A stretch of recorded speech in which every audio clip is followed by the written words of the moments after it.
He is Luo Qianfan, the young master of a very powerful family cultivating immortals. When he was born, he was already at the finish line. Therefore, he only wants to lie around and enjoy life, having no interest in cultivating immortals. His father is a strong true immortal realm, and he is among the strongest at present. His foundation is so solid that heavenly tribulation cannot harm him.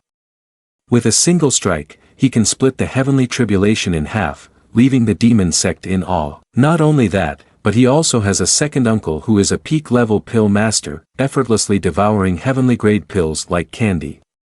Whenever he goes outside, he is always protected by the ancestor dragon talisman, and there are many bodyguards lurking in the shadows, silently ensuring his absolute safety. Although he has been assassinated many times, none of the assassins have ever succeeded, because he is surrounded by multiple layers of protection. He also has a crossover system like many others.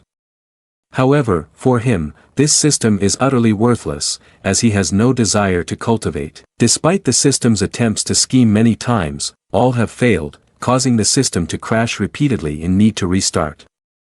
The story has many more dramatic developments, so now let's all join the admin to read the story. The opening of the novel features a magnificent bamboo forest, creating a very refined atmosphere.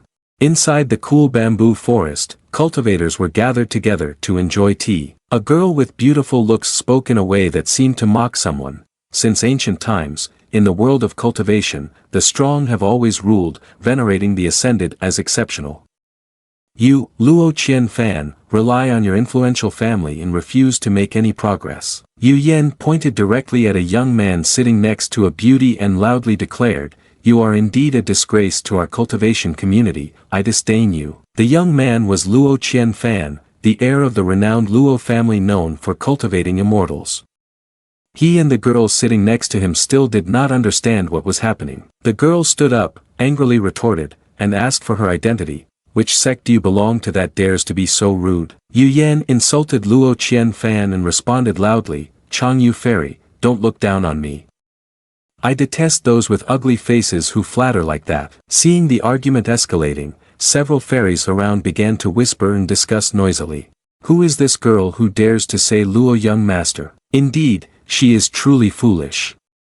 If she angers Luo young master, even the power behind her will likely face disaster. How annoying it is to grow up like this. On what basis can she speak of our Luo young master?" Yu Yan couldn't help but sneer upon hearing these words. "Ha, useless women, what do you know?"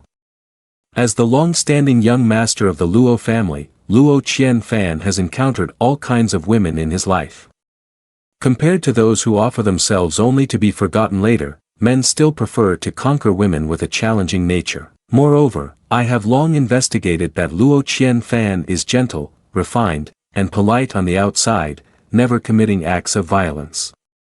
As long as the behavior is reasonable, capturing this man would be as easy as flipping a hand. Chang Yu saw that Luo Qianfan remained calm and approached to bow and apologize. "Luo young master, I'm sorry, it was my fault for not choosing the guest properly.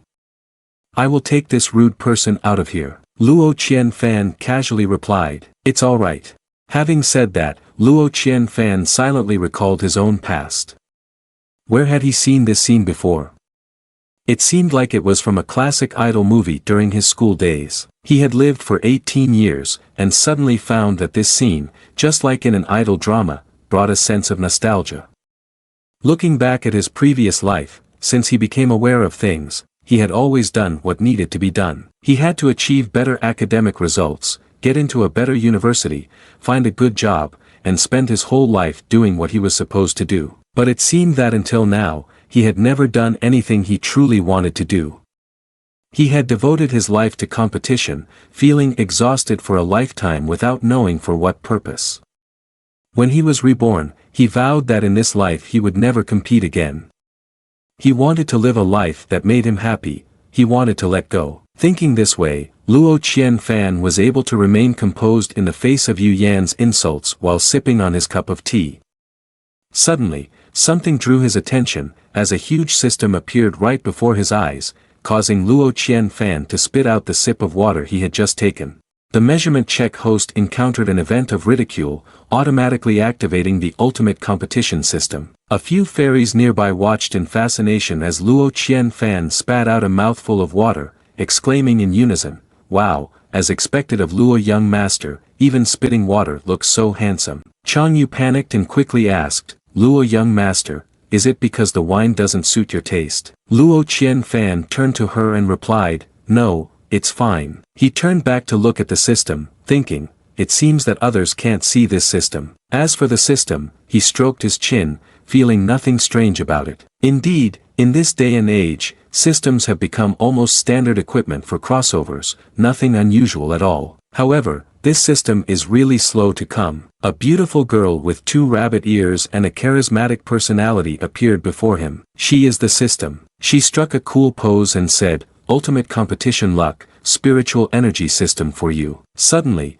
she lunged forward and grabbed Luo Qianfan's face, leaving him bewildered. With tears streaming down her face, she shouted at him, "Do you know how I have lived for the past 18 years? After being tightly bound to you and traveling together into this immortal world, I have been waiting to be activated. As long as your host does one competitive thing, it can activate the system. But after 18 years have passed, there hasn't been a single event, not even one." Luo Qianfan understood upon hearing this, so that was the reason. The spiritual energy system changed its expression, smiling at Luo Qianfan, "But everything has passed. Thank you to the woman who mocked you, as it allowed me to activate myself. From now on, the competitive system will support you in your cultivation process. The system can meet any request from the host. Moreover, as long as the host completes competitive events, they can also receive extremely valuable rewards." Luo Qianfan asked her, "Any request?" "Are you sure?" The spiritual energy system confidently replied, "Of course." Luo Qianfan laid her head down and casually requested, "Then can you please remove the current link so I can go home and drink?" The spiritual energy system left me stunned, asking, "What do you mean by breaking the connection?" She panicked and began to talk about the benefits. "Don't you have an insatiable desire for infinite power? Don't you yearn for supreme strength, the ability to turn your palm into clouds and flip it to make it rain? Don't you crave endless wealth? Why not?" In response, she received a blunt reply from Luo Qianfan, "No, no, no, it doesn't matter. I've given up, I no longer have those worldly desires. Moreover, I'm allergic to the concept of competition." The spiritual energy system, seemingly smoking, pointed at Yu Yan's expression as she earlier called him a useless person, saying, "That woman mocked you in front of so many people. Aren't you even a little angry? As long as you complete the task and receive the rewards from the system, you can instantly slap her face." Luo Qianfan, indifferent, replied, "What she said is not wrong. I really am a rotten person who has given up everything." After this statement from Luo Qianfan, she was left speechless, panting with her sweat pouring down. The system then made another remark to grab Luo Qianfan's attention, "But you are a crossover, right?" Luo Qianfan jumped up and asked loudly, "What does it mean to cross over?" leaving the spiritual energy system dumbfounded. Luo Qianfan angrily shouted, "Is it a must for those who cross over to compete frantically? What kind of outdated prejudice is this? This is intentionally provoking a conflict among those who cross over. Watch out for being beaten." Hearing this, the spiritual energy system was left speechless. The system helplessly said to itself, "This little brat, could it be that my record of guiding those who cross over to ascend to the upper world is going to fail at his hands today? How infuriating, just you wait for me." Outside, seeing Luo Qianfan with his hands on his hips acting tough towards someone, Chang Yu called out in confusion, "Luo young master." Luo Qianfan smiled lightly and thought to himself, "It seems that system has released me and given up. Oh, what a joke, I've worked so hard to live again, how could I compete anymore?" Seeing this smile made the cultivators around start murmuring, "Look, Luo young master is smiling coldly, he's angry. It's all because of that woman provoking Luo young master, we won't get dragged into this, will we?" Hearing the gossip, Yu Yan felt a bit tense. She thought to herself, why hasn't he said anything so far? Could it be that the sense of propriety I thought I had is actually making him angry? If not, should I curse a couple more times? At that moment, another person appeared behind her and said, Fairy is right. He raised his voice, pointing at Luo Qianfan, and said, Luo Qianfan, I heard that you haven't even passed the foundation establishment stage yet. Besides relying on your family background, what talents do you have? He turned to Yu Yan, lowering his voice to flatter her. Fairy, rest assured, from the moment I first saw you, I was immediately captivated by your fearlessness against power. I will always stand by your side. She listened to him and grimaced, secretly cursing, rest assured, my foot. Damn it, why are you starting to enjoy the show? The system girl appeared again, propping her chin up and asking, so, how much can you endure? As long as you complete the competition mission, you can comfortably slap them in the face. Luo Qianfan chuckled softly, thinking, want to slap faces? Why should we rely entirely on this system? But anyway, let's show you the position of a system and see how I work. Chang Yu called out loudly, someone, take these two outside for me. Luo Qianfan suddenly spoke up, wait. She turned back, confused and replied, young master. Luo Qianfan slowly sat down and said, what you both said today has deeply moved me. Since the day I was born, I have wanted to cultivate, and there have always been countless miraculous pills for me to practice with. Whenever I want to have fun, there are innumerable rare treasures for me to indulge in. It can be said that my prominent family background has made me numb. I hate my wealth, make me a person with nothing. This statement left several young masters nearby speechless, looking at Luo Qianfan in shock. Hearing this, why does it sound so arrogant? Meanwhile, the few young women couldn't help but swoon at this statement filled with CEO vibes. Even if the young master is shameless, he is still so handsome. Yu Yan also grimaced at this statement but felt a hint of hope, thinking to herself, indeed, I have caught his attention.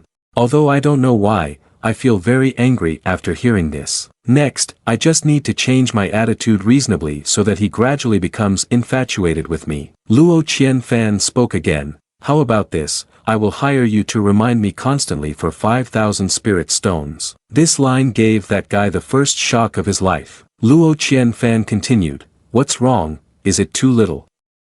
10,000 spirit stones every month. The system flying nearby was also taken by surprise. The guy snorted and said, do you really think a fairy would stay by your side for just 10,000 spirit stones? At this moment, Yu Yan firmly slapped him in the face and declared loudly, swordsman Yu Yan is willing to live lavishly alongside the young master for a lifetime. Jiang Chuan turned pale when he heard this and called out, fairy. The system was petrified by Luo Qianfan's handling, while Chang Yu praised, the young master truly is a lord of great generosity. Jiang Chuan nervously called out, fairy, what are you? Yu Yan suddenly floated closer to Luo Qianfan, wrapping her arms around him in a way that made him wonder, when did you come here?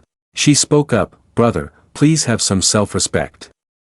I am now a person of Luo Qianfan and I am not familiar with you. She thought to herself, there is no need to hold on to this man, being held by him is the same. She naturally picked up a fruit and fed it to Luo Qianfan. Jiang Chuan gritted his teeth and said, Luo Qianfan. He pointed directly at Luo Qianfan and challenged, Luo Qianfan, I want to duel with you. At that moment, the system girl laughed and said, now your method is no longer effective. Luo Qianfan was not afraid and asked, oh, really? Jiang Chuan raised his sword and shouted, Luo Qianfan, do you dare to come down and fight me? The system girl began to throw punches in the air and continued her plan to tempt Luo Qianfan, so, do you feel scared now?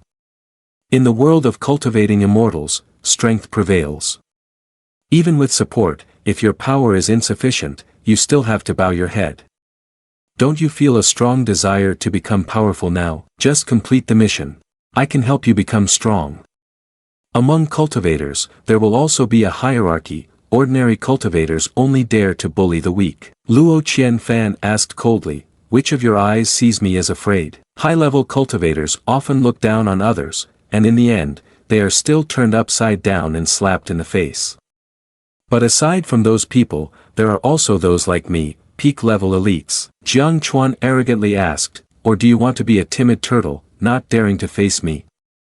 For those at peak level, when encountering issues, they don't need to worry, naturally, someone will be there to resolve it for them. Chang Yu frowned, glaring at Jiang Chuan, one person, two people, all so rude to my guest. Do you really think this fairy doesn't dare to kill you? She erupted with her fire spirit energy, heating up the entire space. The other young masters turned pale with fear, trying to hide as far away as possible, whispering to each other, the aura is truly frightening, Chang Yu fairy is indeed very strong. Chang Yu fairy usually only holds celestial banquets and rarely engages in combat with others. I almost forgot that aside from the title of fairy master, she is a dignified young spirit stage 7th realm grand cultivator. The girl was once again astonished, exclaiming, what? Jiang Chuan, at this moment, stammered slightly, saying, you, a great power of the 7th realm, yet you bully the weak with your strength, I do not accept this. Luo Qianfan, enjoying himself, chimed in, how interesting, when others suppress you because of their higher cultivation, it's called bullying the weak, but now that you challenge me based on your higher cultivation while I'm yet to reach foundation establishment, what is that? Jiang Chuan found himself speechless and unable to counter. The others also joined in to criticize him, allowing yourself to act while not allowing others to do the same. Truly shameless, the faces of swordsmen have been completely tarnished by people like this. Hearing these words, Jiang Chuan exploded in anger, damn it. No matter the cost, whoever stands in my way, even if it's a grand cultivator of the 7th realm, I won't be afraid. Chang Yu flew toward a tree, shouting, arrogant fool. He was caught off guard and was knocked back, poof. A palm struck his back, stopping him in his tracks. The appearance of the person made Chang Yu frown slightly. An elderly man with a good aura appeared and spoke softly, Chang Yu fairy, please be merciful. Jiang Chuan addressed this man as master. As he began his second sentence, he became serious, defending his disciple, Chang Yu fairy, I do not know what my incompetent disciple has done to offend you to the point that you must strike so hard. Or is it that your treasure pavilion does not regard the Zong sword sect at all? Yu Yan leaned close to Luo Qianfan and whispered, young master, this person is the senior elder Su Chang Su of the Zong sword sect. It is said that he has reached the Saint Peak 8th stage and has always been in seclusion, rarely showing himself. This time he must have come down the mountain specifically for his disciple. Luo Qianfan remained silent, thinking, indeed, this is a typical case of attacking the junior and pulling in the elder. The system must be going crazy now. However, the system instead burst out laughing and said, sure enough, the luck of the heavens has not abandoned me. This time, even with your helper, he won't be able to assist you. Let's see what you will do. Luo Qianfan, feeling dispirited, took a sip of tea and thought, this system still does not understand who I am. What is the bearer of the golden needle? Chang Yu spoke up, Su Chang Su, do you want to ask your disciple first what he has done and with whom he has offended? Su Chang Su snorted in disdain. Even if your father, Long Zhenren, comes today, I will demand justice for my disciple. Jiang Chuan was deeply touched and called out, Master. Luo Qianfan put down his teacup and said, justice? Your disciple relied on his higher cultivation to fight, Su Saint, do you think you can demand justice for me? Su Chang Su looked at Luo Qianfan and asked, who are you? As soon as Jiang Chuan saw Luo Qianfan, he jumped up and shouted, Master, this despicable person is bullying others based on his family's background. I couldn't stand it, so I wanted to fight him. Yu Yan then jumped in to defend Luo Qianfan, retorting, don't turn black into white here. I truly admire the talent of Luo young master, which is why I pledged my loyalty to him. How can you casually make false accusations here? Luo Qianfan was surprised to see her so energetic. He stood up and pulled her back, speaking. Su Saint, after years of seclusion, it's normal not to recognize me. Yu Yan suddenly called out, young master. Luo Qianfan chuckled softly, clearly enunciating his name, my name is Luo. This successfully made Su Chang Su pause and ask, the surname Luo? What is your relationship to Luo Wuji? Luo Qianfan arrogantly leaned on his hands and said 4 words, he is my father. At this moment, the system still had not given up, crossing its arms and saying, don't resist anymore, quickly follow in the footsteps of the system. As a saint, how can you care about your family background? Only your own cultivation is your ultimate support. But she was quickly slapped in the face when Su Chang-su's enthusiastic voice rang out, so you are the son of the family master of the Luo family? No wonder a dazzling genius like you appeared here. Oh my, is this noisy matter?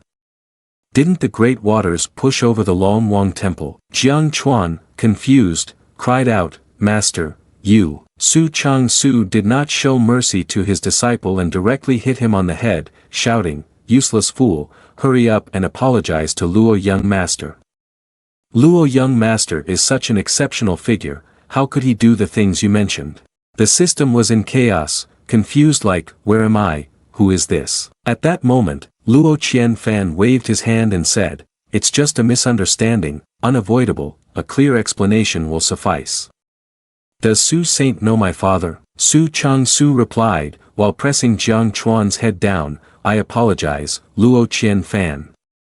The reputation of the Luo family is known far and wide, I am just an anonymous person, how could I have the right to befriend you? Years ago, I was fortunate to see the demeanor of the Luo family's family master from afar, truly a celestial being, extraordinary and ethereal. You fool, why aren't you thanking Luo young master for his leniency? Jiang Chuan gritted his teeth, his face dark but he still said nothing. He stepped forward and then bowed his head to Luo Qianfan and said, Luo young master, thank you for your leniency. Luo Qianfan smiled and replied, it's just a small matter, I apologize for troubling everyone. The delicacies of the banquet were meticulously prepared by Changyu Fairy, we should not let down the exquisite dishes.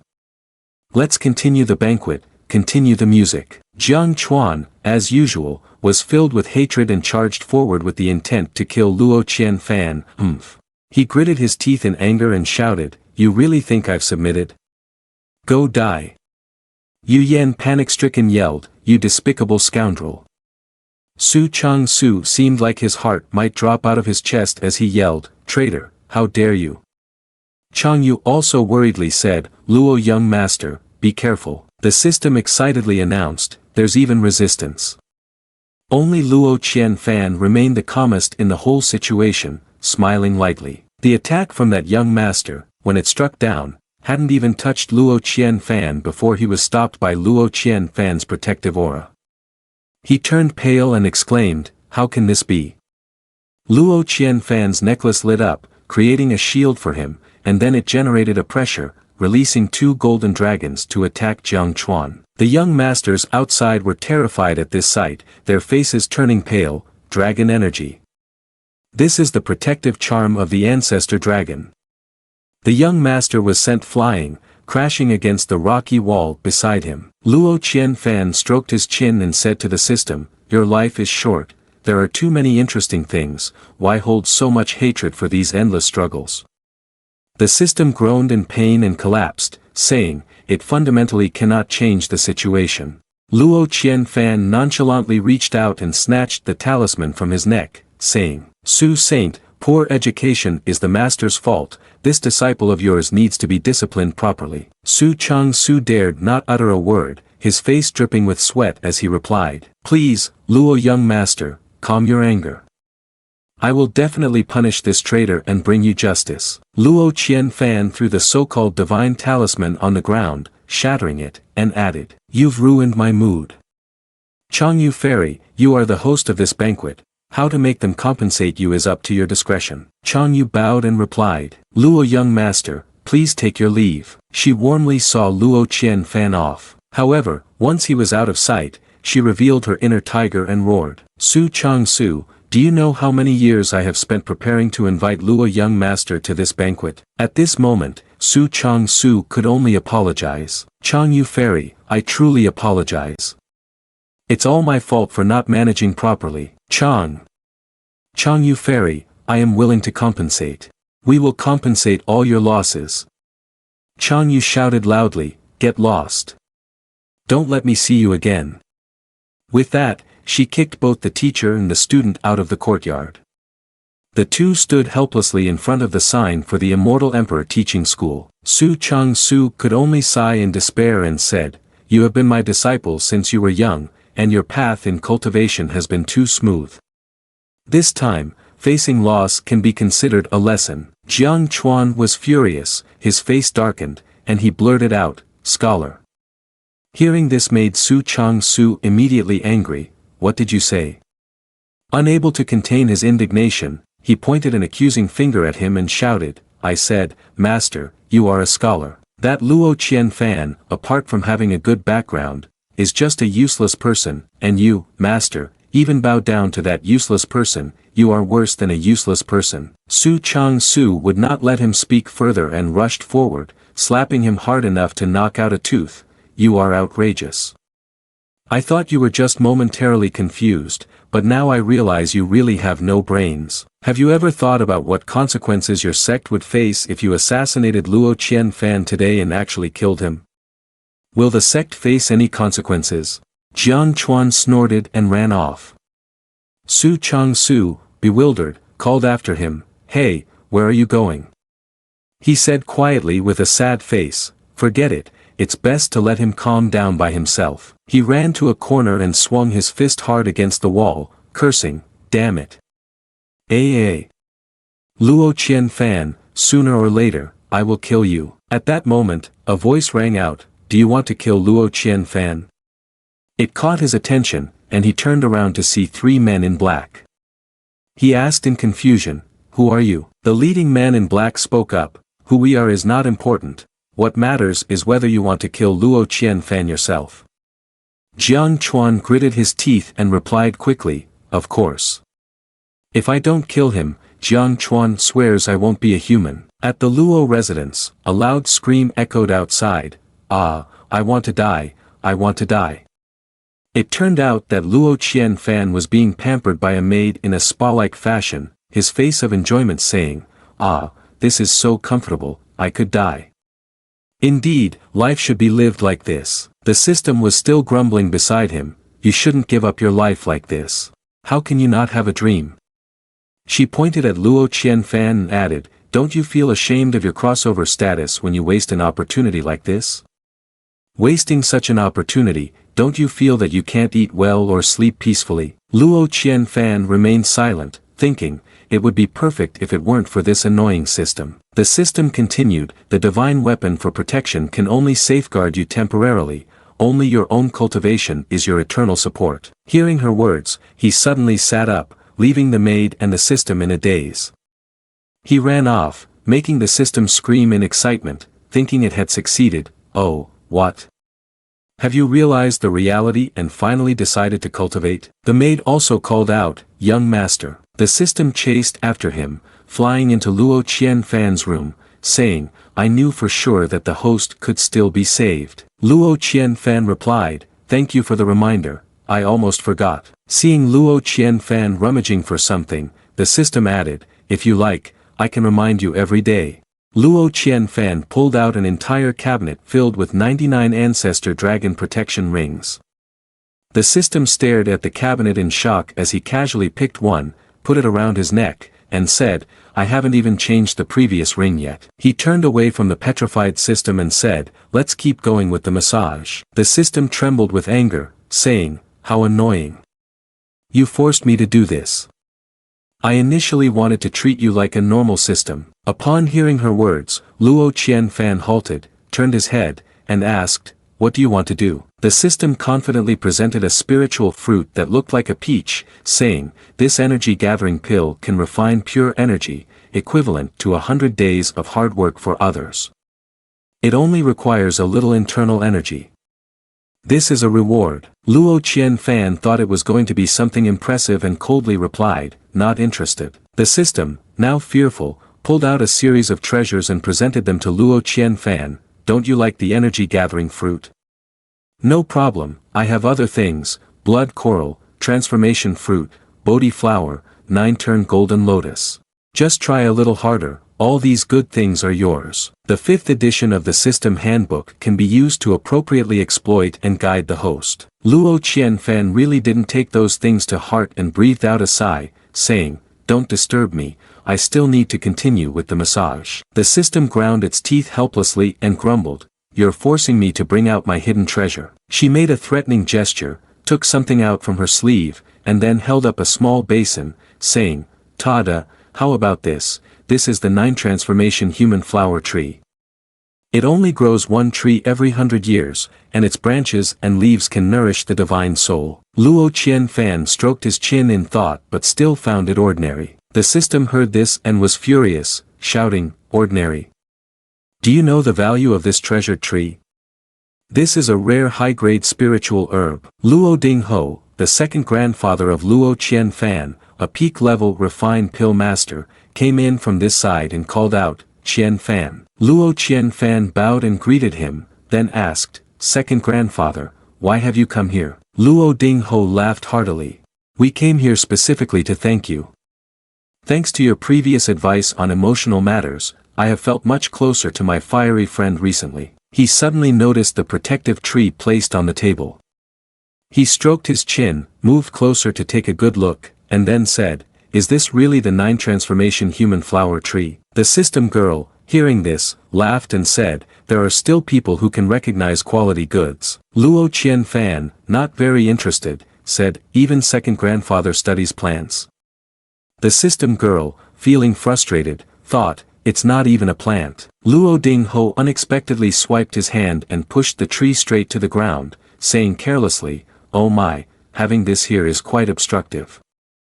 The system cried out in a panic, "Eh?" He pulled out a bag full of items and said to Luo Qianfan, "I will use the 9 transformation human flower tree as the main ingredient to create the primordial spirit pill, which is more effective and doesn't require much effort and even has a chicken flavor." Luo Qianfan was excited, "Eh, thank you, second grandfather." Luo Dingho smiled with satisfaction. "This bag contains around 200 or 300 pills, enough for you to eat for several years.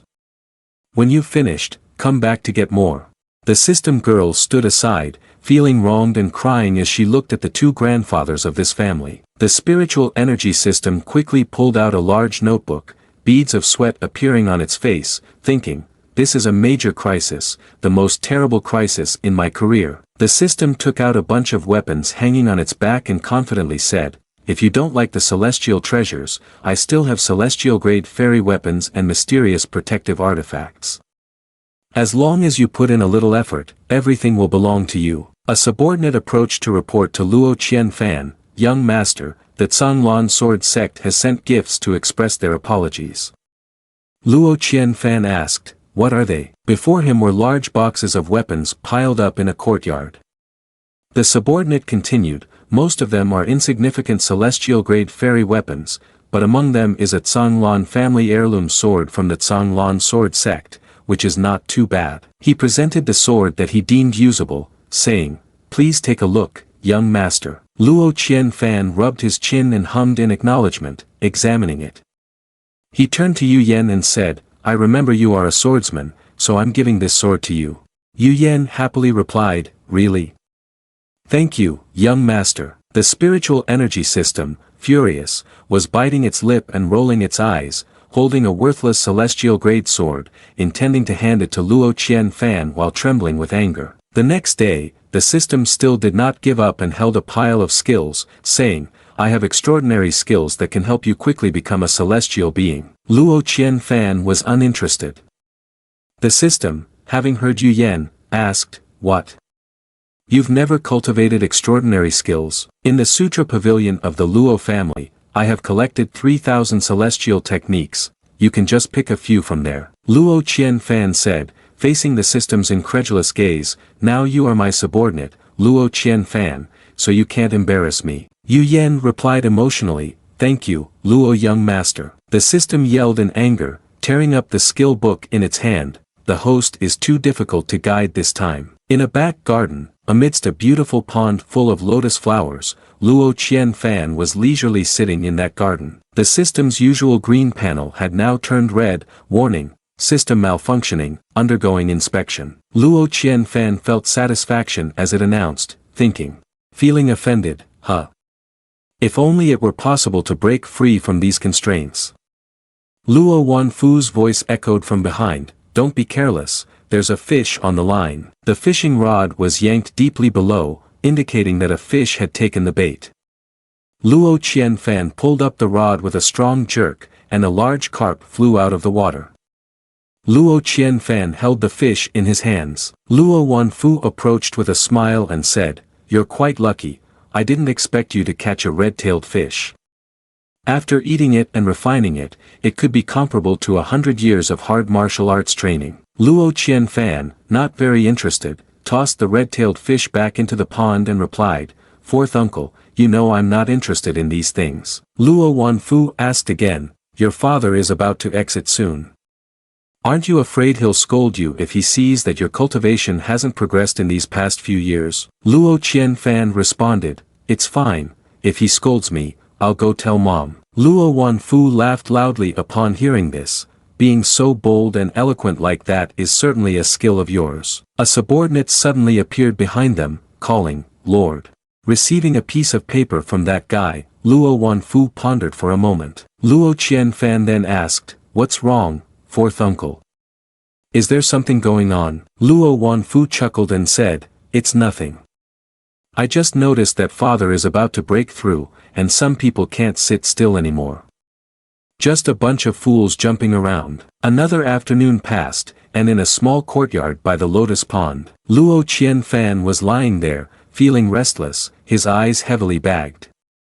He yawned deeply. The family status keeps rising to 999. Luo Qianfan thought, it seems that after father breaks through, he will become a true immortal, right? This world divides the ranks in a way comparable to the modern world as follows. If in the modern world there is 9 years of compulsory education, here there are 9 breakthrough realms: foundation establishment, spirit condensation, self-enlightenment, spiritual passage, fate palace, nirvana, yang spirit, saint, saint king. When you reach high school, there are 3 higher realms: quasi-emperor, emperor realm, emperor sovereign. And after entering university in the modern world, on the path of cultivating immortality, it will be 4 realms: great mystic, false immortal, true immortal, heavenly immortal, immortal. Luo Qianfan thought again, dividing the world makes people's heads numb.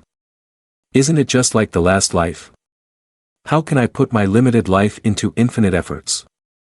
Why doesn't that system little sister understand? Just as he was thinking, the system panel appeared again. The system has successfully upgraded itself. You have been bound to the let go. The spiritual energy system appeared out of nowhere and jumped with joy, making Luo Qianfan's heart nearly leap out. The system spoke again in front of Luo Qianfan's unwilling expression. "Congratulations host on being bound to the let go system. As long as the host completes the let go task, you can receive a special reward." Luo Qianfan's face showed apathy, and he thought again. Luo Qianfan ignored it and lay down, saying, "I won't do it." This made the system suddenly ask, "Why not?" Luo Qianfan replied, "No reason at all, I just don't want to do it." Luo Qianfan then thought, "Is this system trying so hard this time?" The spiritual energy system flailed and said, "I don't care, I don't care, I don't care. Because of you, I have changed my name. You must let go, you love to let go the most." Luo Qianfan blocked his ears helplessly and spoke to get her attention and make her stop crying. "You still haven't grasped the true principle of letting go." He propped himself up on his hands and looked at her, adding, "If letting go has a purpose, then isn't it just a form of effort?" Hearing him, the system was a bit taken aback and fell silent. She seemed to suddenly realize and said, "I didn't expect I wouldn't have any reason to refute, and I even find it somewhat reasonable." Yu Huang entered from nowhere and called out, "Lu brother." Upon seeing him walk in, Luo Qianfan was surprised and called out, "Yu Huang. Didn't your father put you under house arrest? Why are you here?" Yu Huang responded with a laugh, "Today there's a new beauty contest at Linglong Pavilion, so I sneaked out." Luo Qianfan thought of the angry expression on his father's face when he found out he had gone out and said, "Aren't you afraid your father will teach you a lesson?" Yu Huang boldly said, "It's fine," and turned to show his back, which was covered in marks, continuing, "He already gave me a lesson." Luo Qianfan was left speechless and asked, "Don't you think about bandaging?" Yu Huang asked as he approached. "Brother Lu, do you want to go to Linglong Pavilion with me?" Luo Qianfan easily understood his younger brother and replied, "Aren't you afraid that our father has set up a trap there, so you're asking me to be a shield?" Yu Huang let out a sigh and said, "Brother Lu. After that, he sniffled, his eyes welling up with tears, and looked at Luo Qianfan, saying, I really want to go to Ling Long Pavilion. With no choice left, Luo Qianfan agreed, saying, well, since I have nothing else to do, I'll go with you to see the beauty contest. Yu Huang happily responded, thank you, brother Lu. The spiritual energy system was laying flat on the ground, and she looked up at her face, which was as dark as a pot, saying, not practicing but going to the brothel to listen to music, achieving the result of giving up. While walking, suddenly Luo Qianfan's whole body shone brightly, the spiritual energy unexpectedly poured directly into him. The system also announced, receive the ritual of pouring spiritual energy onto the head, realm increases dramatically. That dazzling golden light grew larger, and the landmark shot straight up into the sky, its brightness ringing out for everyone in the city to see. On this side, Jiang Chuan was just arriving with a group of people in black. Seeing the scene, Jiang Chuan suddenly spoke up. Is this the great Tao resonance? One of the men in black suddenly growled in anger. Could it be that Luo Wuji is about to exit to save lives? Impossible, how could it happen so quickly? Heaven does not favor me, allowing this madman to advance to the emperor realm and cultivate so rapidly. An elderly man in the group calmly stepped forward and said, don't panic, right now it's only the great Tao resonance, the tribulation clouds have not yet formed. But it seems our plan needs to accelerate. He pointed at the leader in black and ordered, keep a close watch on Luo Qianfan's movements for me. As soon as he leaves his residence, we will look for a chance to act. Hearing this, the man asked, isn't it too hasty to act now? The elderly man replied, time waits for no one. That Luo Wuji has profound foundations, and he is almost guaranteed to reach the true immortal tribulation. Only by killing his son before he saves lives and shattering his Tao heart can we harness the heavenly tribulation to severely injure him. He clasped his hands in front of Jiang Chuan and said, Jiang nobleman, the Luo family has lived for a long time, dominating a region. Whether or not this time they can eliminate this person depends entirely on you. Hearing this, Jiang Chuan also shot a determined glance in response to his words. Switching scenes to Luo Qianfan, after being drenched in spiritual energy for a while, he exhaled a few heavy breaths. Yu Huang, covered in sweat, called out, Lu. Suddenly, he joyfully rushed over to hug Luo Qianfan and exclaimed, Lu young master, what was that just now? Did you awaken a true god or summon a deity? I've never seen you practice before, so it turns out you are the kind of person who works hard in silence. Luo Qianfan, hearing this name, immediately grabbed him and shook him while explaining, it's not what you think, this was an accident, I'm not the kind of person who puts in effort. Yu Huang responded with a knowing expression, Lu brother, don't worry, I understand this act of pretending to be weak while being capable, I understand. Luo Qianfan helplessly shouted, what do you understand when I've already said everything that needs to be said? The system's spiritual energy appeared with a wicked laugh and said, congratulations on leveling up, master. Luo Qianfan, with a face as dark as a pot bottom, said, you are the one who has done some weird cleansing, right? The system chuckled and said, after experiencing the comfort of breaking through the realm, has your perspective changed a bit? Just take it slowly, little by little. Luo Qianfan frowned in disdain and thought, trying to tempt me didn't work, so now you're starting to pressure me, right? This damn system is really outrageous. In the evening in Ling Long City, the place was illuminated by exquisitely decorated lanterns. The melodious calls of the ladies inside the Ling Long Pavilion rang out continuously. Sir, come play with us, take your time, there's no rush. Beautiful lady, drink with me one more cup. A waiter rushed into the room of a beautiful woman, anxiously urging, my little ancestor, hurry up a bit. The girl, slowly applying lipstick, replied, what's the rush? The less a man can have, the more interesting it becomes. He hurriedly responded back but didn't notice that several hands of demon energy appeared from behind, looking extremely terrifying. How could it be similar? Today, the master of the Luo mansion, immortality, is different from usual.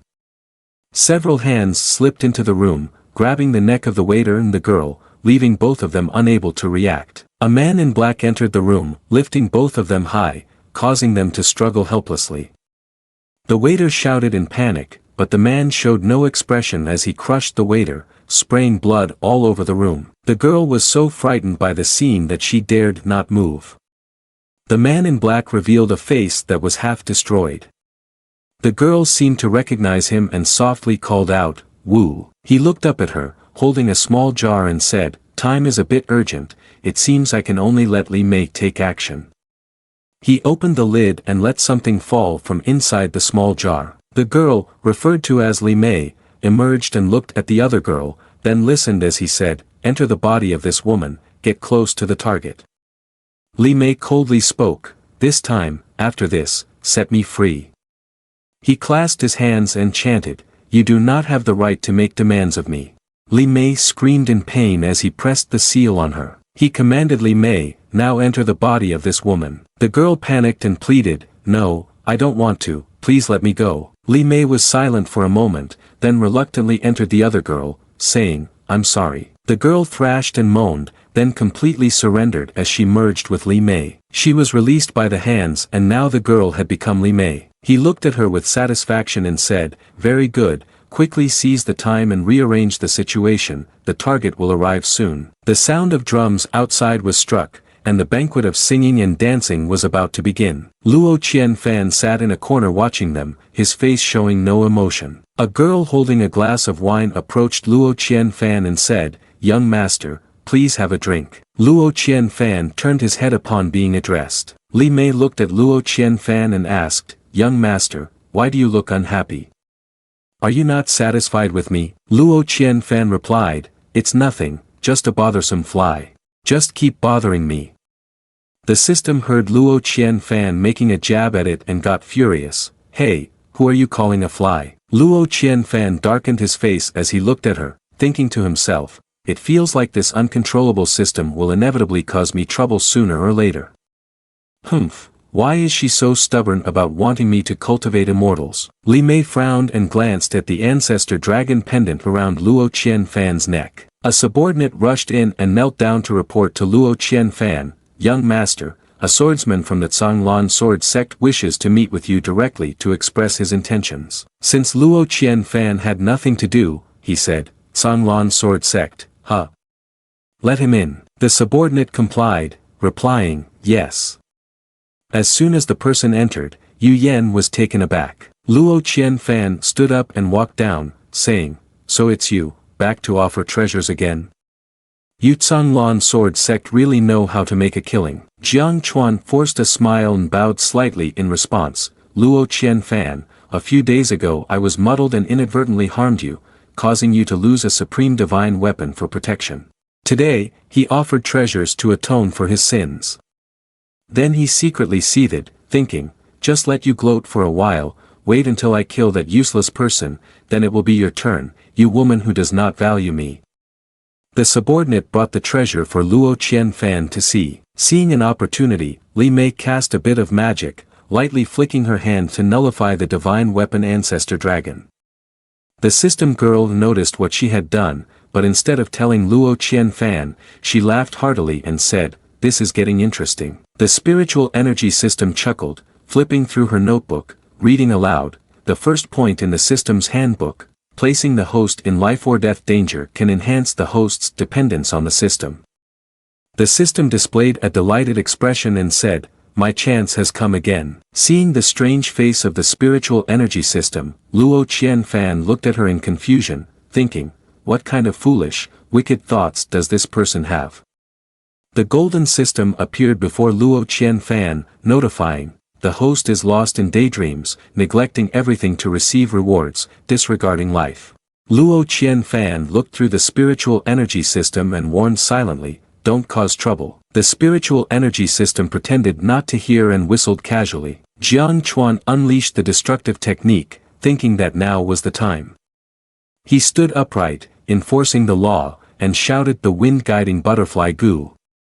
The dark streams of spiritual energy, accompanied by strange insect goo, swirled around, causing everyone present to scream in fear. A guard quickly rushed out to stand in front of Luo Qianfan, vigilantly saying, "Young master, be careful." After saying this, he unleashed a powerful fire technique directed at Jiang Chuan. The flames quickly incinerated the insect goo filled with demon energy, but suddenly, 4 men in black appeared out of nowhere. The guard protecting Luo Qianfan loudly asked, "Who are you?" One man in black clasped his hands and recited some incantations. From the 4 directions, "Clear the way, do not block the decision, and let disaster befall this place." With a resounding sound, a restriction descended from above like a large iron cage. Everyone there was stunned, swaying, and fell down. A subordinate spoke up and asked, "What happened?" The guard exclaimed in panic, "It's bad, it's a restriction." He looked around and saw that each restriction was being suppressed by 4 experts. He loudly ordered his subordinates, "Those 4 are the main commanders, quickly eliminate them to break the formation and rescue the young master." Upon hearing the command, the subordinates charged forward immediately. Jiang Chuan raised his sword, a flame of leaf fire enveloping him. Smirking, he spoke and swung his sword forward. "The formation here has been established, now no one above foundation establishment can enter. Let's see how you can escape this time." Luo Qianfan remained unfazed, looking at him with a slight smile, and asked, "Have you forgotten that I am also a foundation establishment stage swordsman?" As soon as he finished speaking, Yu Yan appeared from nowhere, forcefully swinging his sword, striking at him, forcing him to quickly retreat to block the attack. His face darkened as he looked up and asked, "Are you blocking me?" Yu Yan pointed the tip of his sword at Jiang Chuan, declaring, "Now I am a person of Lu young master, how can I sit idly by and let you harm Lu young master?" He scowled, raised his sword, and huffed, saying, "All right, then I'll deal with you first." Then, the 2 rushed at each other, exchanging blows and techniques in midair. The spiritual energy system, floating nearby, said to Luo Qianfan, "Your new subordinate doesn't seem to be a match for that guy, what do you think?" Feeling a bit hopeless, Yu Huang, on the side, holding a beauty, said anxiously, "Lu brother, going out to have some fun with you has turned out to be too risky." Luo Qianfan looked over with a mocking smile, seemingly unfazed, and said, "But you really know how to cherish beauty, this goo insect still knows to protect the little beauty." The spiritual energy system floated nearby, angrily saying, "Don't ignore me." Hearing himself being praised, Yu Huang held the 2 beauties even tighter and said, "Since I was young, my father taught me that a man succeeds due to favorable timing, geographical advantages, and harmonious relationships, and failure is also due to those same factors. But if you can't protect the woman beside you, then you are completely a useless person." The spiritual energy system snorted and said, "Pretending. Wait until you realize the divine weapon that protects you has lost its effect, then you will have to seek help from me." She made up a scene where Jiang Chuan defeated Yu Yan with 1 strike. After that, Luo Qianfan was horrified to discover, panicking, "What? The divine weapon is broken, sister system help me." She pretended to be generous and bestowed strength upon Luo Qianfan, saying, "You have received the reward of abandoning your life. You will receive 5 cards to block fatal blows." Then, Luo Qianfan used that card to unleash a palm strike that defeated Jiang Chuan. After dealing with him, Luo Qianfan ran over to hug her leg, crying loudly, "Indeed, at critical moments, the sister system is the most reliable. I will listen to the sister system from now on." She imagined that scene and laughed so hard she couldn't close her mouth. Luo Qianfan looked over and was speechless, thinking, "This system is getting crazier every day." Over here, as the system imagined, Yu Yan was knocked down by Jiang Chuan, screaming. Seeing this, the system's face was filled with joy as it waited for the next scene. Jiang Chuan ignored Yu Yan lying on the ground and stepped forward, saying, "Luo Qianfan. Now it's your turn." The spiritual energy system excitedly said, "Finally, it's time for me to take action." But before she could enjoy that moment any longer, a figure suddenly teleported down from the top of the tall building. Jiang Chuan stepped back, the dust clouding his vision, making him confused as he asked, "What?" As the dust began to settle, a tall and muscular subordinate appeared, blocking Luo Qianfan. He was the guard of the Luo mansion, Su Gao, who looked down at Jiang Chuan and said, "Arrogant brat, drop your sword, and you will be spared." Jiang Chuan stammered while looking at Su Gao, "How is this possible? Wasn't it said we could hold out for at least a teapot's worth of time? How much time has passed?" Jiang Chuan turned to run, gritting his teeth and muttering, "Damn it, this can't be happening." Su Gao, his eyes filled with killing intent, chased after him. Want to run? He grabbed Jiang Chuan's head, exuding pressure, and said with a dark expression, "You want to assassinate my young master? Damn it!" At this moment, Jiang Chuan began to fearfully say, "No, no, I am a member of the Zong Lling sword sect." The spiritual energy system skeptically replied, "No, it can't be." Unexpectedly, Yu Huang's voice rang out, "Lu brother, be careful," catching her attention as she turned. Yu Yan did not expect that at this moment, Luo Qianfan would aim the tip of his sword straight at him and stab. The spiritual energy system again sowed hope within her, raising that card and saying, "I have another chance to block this fatal blow." But suddenly, a girl flew out to intercept Yu Yan's attack. She had no time to react and stared wide-eyed as the palm's strength came at her, exclaiming, "What?" She was then knocked to the ground. The girl was Ying, the personal butler of Luo Qianfan. The spiritual energy system collapsed and tossed the card to the ground. "No way, damn it, why are there so many people hidden beside him? Is this a mahjong game?" She remembered when Yu Yan received an order from someone, "Your mission is to stay close to Luo Qianfan, and when the opportunity arises, immediately assassinate him."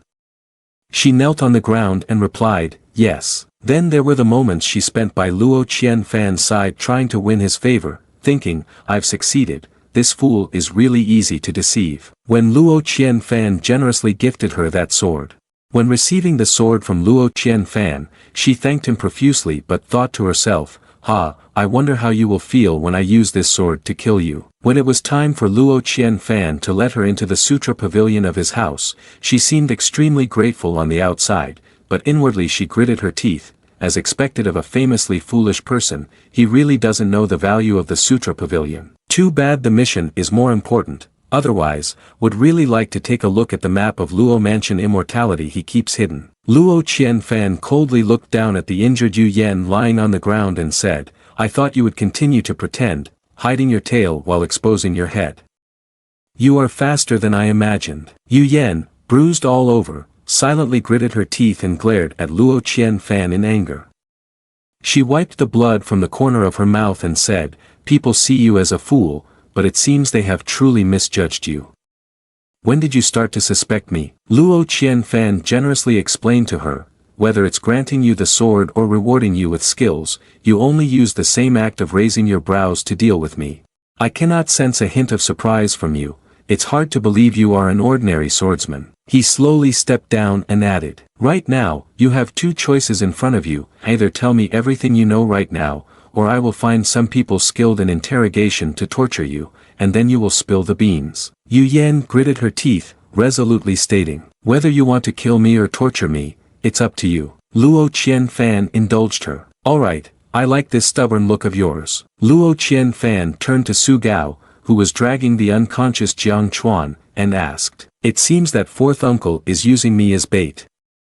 I mentioned earlier why the shadow guard handed the secret letter to me right in front of her.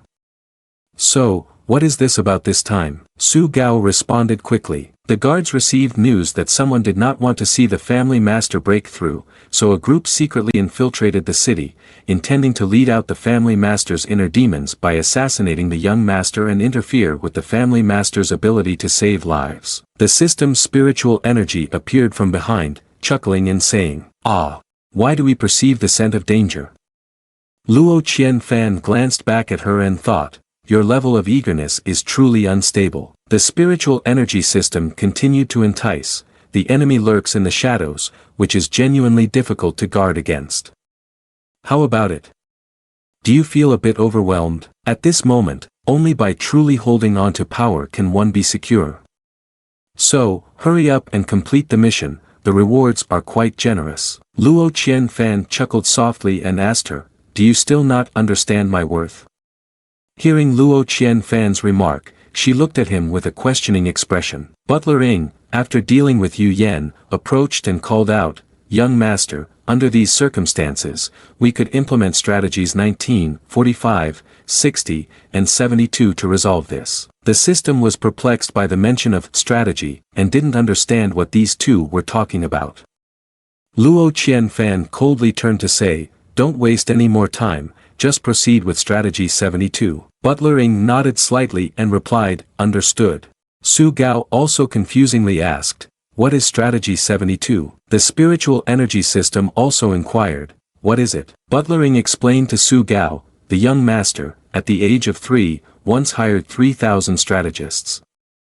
After a year, he had established a total of 167 military strategies to deal with unexpected situations that might arise in the future, including assassination and surprise attacks. After hearing this, Su Gao couldn't help but laugh and said, no wonder the young master is so far-sighted and thoughtful. The spiritual energy system, looking disheartened, said, come on, do you really need to exaggerate like that? Luo Qianfan stroked his chin and said, for things that can be thought through by others, why should I keep them for myself to worry about? That night, the Luo family directly set up a formation that enveloped the entire city. The men in black on Jiang Chuan's side were constantly talking among themselves. The curfew is in effect, the formation doesn't discriminate, everyone must stay indoors and not wander around. What should we do now? The Luo family has gone all out to use the formation to seal off the entire city. I'm afraid not even a fly could escape. We said that the assassination of Luo Qianfan was too hasty, and now we've stirred the grass and disturbed the snake.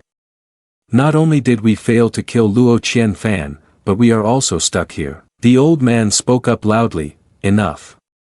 He stepped forward and said, at this point, we have only one option left. The other man asked, what option? He said sternly, we must fight to the end and forcefully kill Luo Qianfan. The others were surprised and asked, what?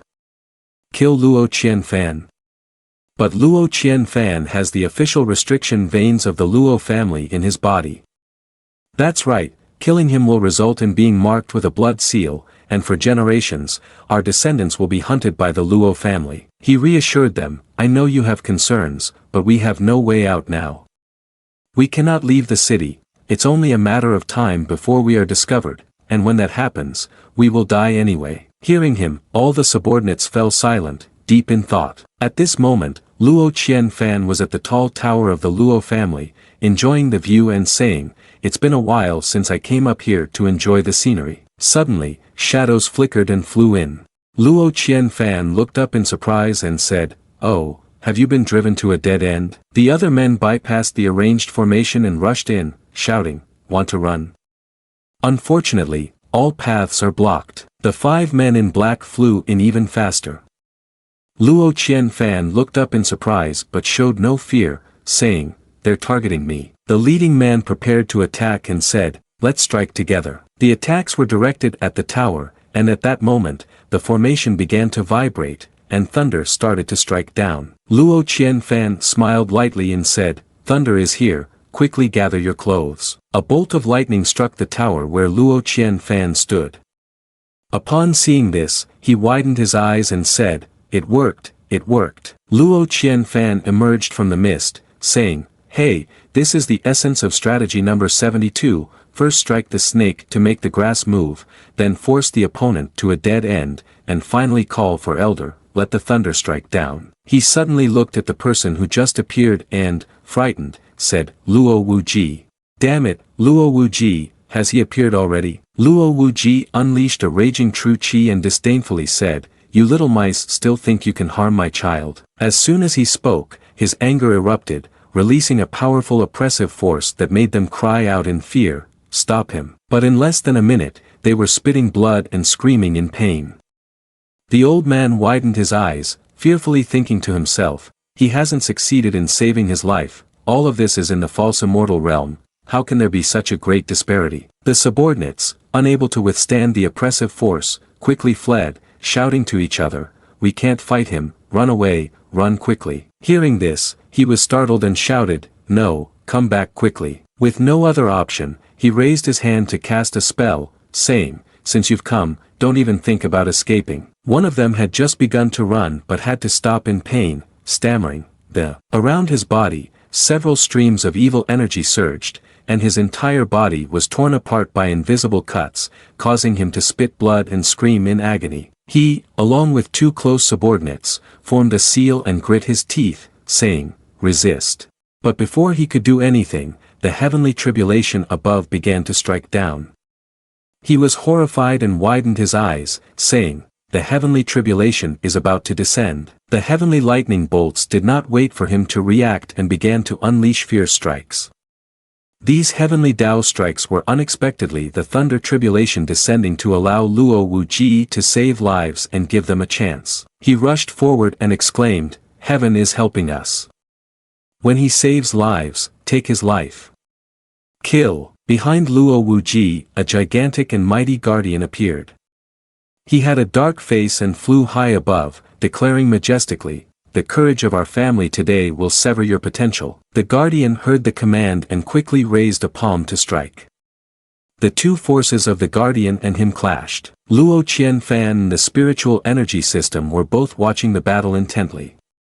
After determining who would win, Luo Qianfan began to boastfully turn to the spiritual energy system and said, "Look, compared to your large fruit bags, this truly shows others the light." The system was left speechless by Luo Qianfan's words.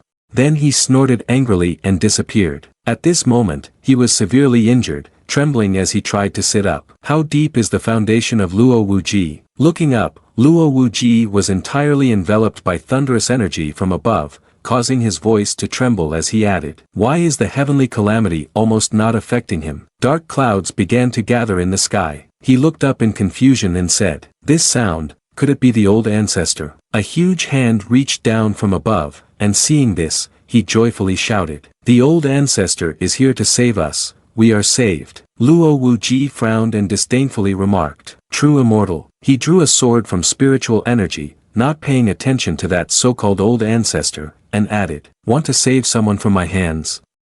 A mere true immortal is not worthy enough for me to go back on my word." The heavenly thunder began to change again, gradually gathering and then striking down. Luo Wuji darkened his face, raised his sword, and slashed out with a shout, "It's just a heavenly tribulation, stop bothering me." With just one sword, using less than 3 out of 7 parts of his strength, Luo Wuji directly split the heavenly thunder tribulation in half. He stared in fear at the scene, sitting down on the ground, his powerful arm trembling. It even splits apart the divine calamity. This is. He barely had time to realize the sword was slashing toward him, saying, "A false immortal, is it?" After a while, with clear skies and calm winds, Luo Qianfan leisurely walked out, saying, "This is the immortal version of the divine being, right? No more looking, let's head back." But as he stepped down, a teleportation formation appeared around him. Luo Qianfan's face was now drenched in sweat as he shouted in fear, "Teleportation." At that moment, Luo Qianfan flew up high, and he understood the situation but was at a loss for words. The teleportation suspended him high above, stopping behind Luo Wuji, who wore a serious expression. He turned to Luo Qianfan and asked, "What do you feel?" Luo Qianfan, looking disheartened, replied, Very dazzling." Luo Wuji then gathered a stream of spiritual energy and asked, "Apart from that, what else?" Luo Qianfan scratched his ear in response, "Noisy." He listened to the response and let out a sigh, then calmly said, "The heavenly tribulation of the true immortal realm is quite different from the ordinary heavenly tribulations that I know of. I stand off to the side, observing it as a way to broaden my knowledge." He threw the large round mass of gathered spiritual energy towards Luo Qianfan, continuing, "When facing an enemy, throwing this at them is much more effective than the Thunder Seal Talisman." After saying this, he fell silent and turned his face toward the thunder tribulation above. Luo Qianfan remained quiet. At this moment, the spiritual energy system appeared again, staring intently at the thunder tribulation, which prompted Luo Qianfan to ask, "Do you enjoy watching people go through heavenly tribulation? Is your relentless push for me to cultivate just to see me save lives?" The spiritual energy system avoided Luo Qianfan's gaze and replied, "No, I just have nothing." It then disappeared again. A few hours later, Luo Wanfu was leisurely pouring tea and enjoying the view. Luo Qianfan suddenly burst in, exclaiming, "Fourth uncle, this isn't right at all. It's one thing not to say anything, but are you not even using me as bait?" Luo Wanfu calmly lifted his teacup, blew on it a few times, and replied, "Fourth uncle is not like that, Qianfan, whatever you want, fourth uncle will play with you." Luo Qianfan's eyes brightened as he asked, does that mean you will accompany me with everything?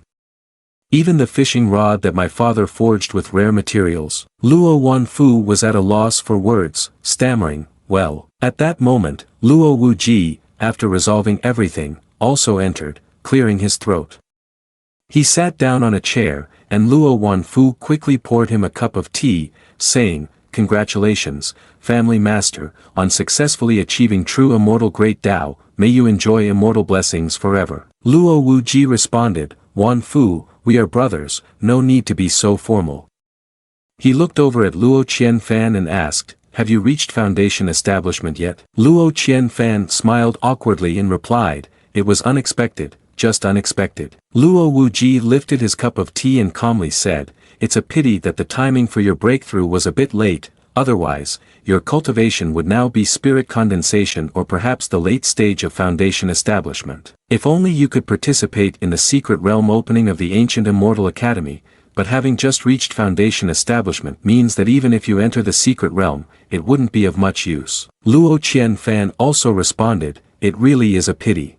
Inside, he thought to himself, the ancient immortal academy already sounds troublesome, and because of this, I definitely won't be breaking through to the late stage of foundation establishment. Luo Wuji then spoke up, startling Luo Qianfan, making his hairs stand on end, speaking of which, Qianfan, you're already of marriageable age. Luo Qianfan looked at him in confusion, stammering, what? Why are you suddenly bringing this up? Luo Wuji calmly continued, the Qin Tian dynasty has always wanted to forge a connection with our Luo family. The more I think about it, the more I feel you're the most suitable person, and it's also a good opportunity for you to temper your temperament. Soon, they will come to discuss the marriage between you two. Luo Wanfu, hearing this, was a bit surprised and asked, Qin Tian dynasty? Could it be that empress? Luo Wuji replied, that's right, Qianfan, have you heard of her? Luo Qianfan answered dejectedly, why yeah, I've heard of her. He frowned, thinking, this isn't good, the empress of the Qin Tian dynasty, Lin Wanlan, has only been on the throne for a few years and has already caused quite a stir in the court, her influence is not small. To be the husband of the empresses? Then wouldn't my peaceful life be shattered? He thought so and laughed loudly, avoiding the topic. Father, look, such a big matter should be discussed a little more. Before he could finish, Luo Wuji interrupted him, saying, this matter doesn't require further discussion. Also, don't think about looking for your mother. She always hopes you will marry soon. After some investigation, that little girl is also very pleased. Luo Qianfan wore a bored expression and thought, I can't believe that even after crossing over, I still can't escape the fate of being forced to marry. Luo Wanfu then asked, when will the announcement be made to the world regarding the family master's breakthrough to true immortal? Luo Wuji replied indifferently, you can take care of that. I just broke through, I need to seclude myself for a while to stabilize my realm. Luo Qianfan refused to give up and stroked his chin, calculating, no, I can't give up like this, for the sake of my peaceful life. Suddenly, he had an idea and stood up, hitting the table, seriously saying, Father, although this group aims to disrupt your breakthrough to true immortal, but the assassination happened right in front of me. Now, I insists on avenging it personally.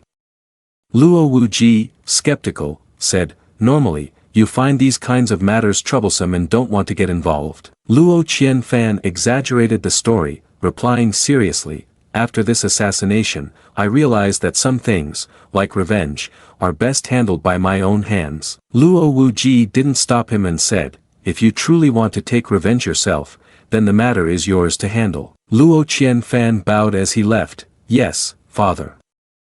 I'll start interrogating the captured accomplices immediately and trace the mastermind. Watching his son rush off, Luo Wuji turned to Luo Wanfu, the Qin Tian dynasty affair involves you too. What are you thinking? Luo Wanfu responded, lately, I've had too much free time, and I'm somewhat interested in taking action. But as for Qianfan's matter, I doubt he'd let me interfere. Luo Wuji sighed helplessly, then glanced up at the sky and added, today, while saving lives, I noticed that the power of the heavenly tribulation seems to have weakened compared to before. Perhaps soon we will see the scene of emperor sovereigns and false immortals everywhere. Luo Wanfu also contributed, Great Tao of 50, Heavenly Transformation of 90, the human world is full of strange phenomena, and now this one has become more expansive. For the people in the world, this may be a sign of a prosperous era of immortality that is about to arrive.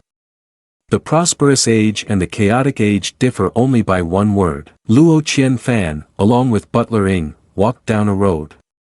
He walked while thinking to himself, first, take advantage of this opportunity for revenge, then go out and avoid the storm for a while.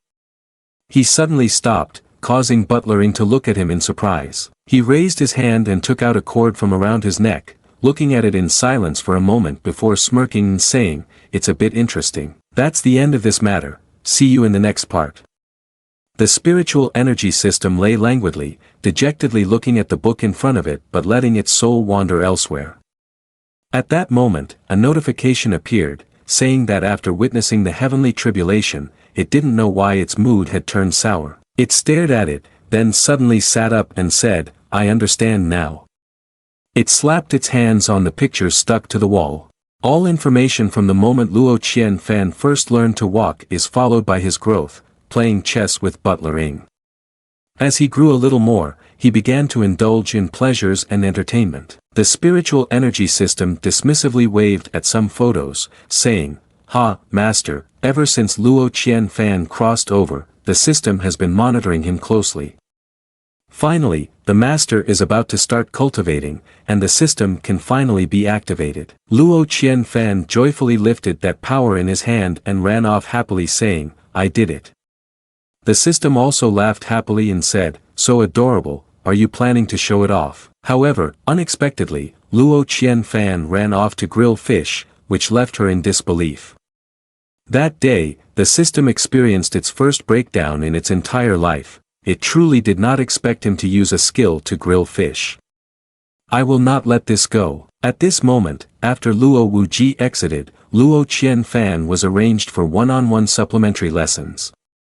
Kong Zi was continuously reading, thus, it is said that physical fitness is very important for cultivators, but excessive physical strength will lead to a perfect state of celestial Tao, which will, on the contrary, hinder the progress of cultivation.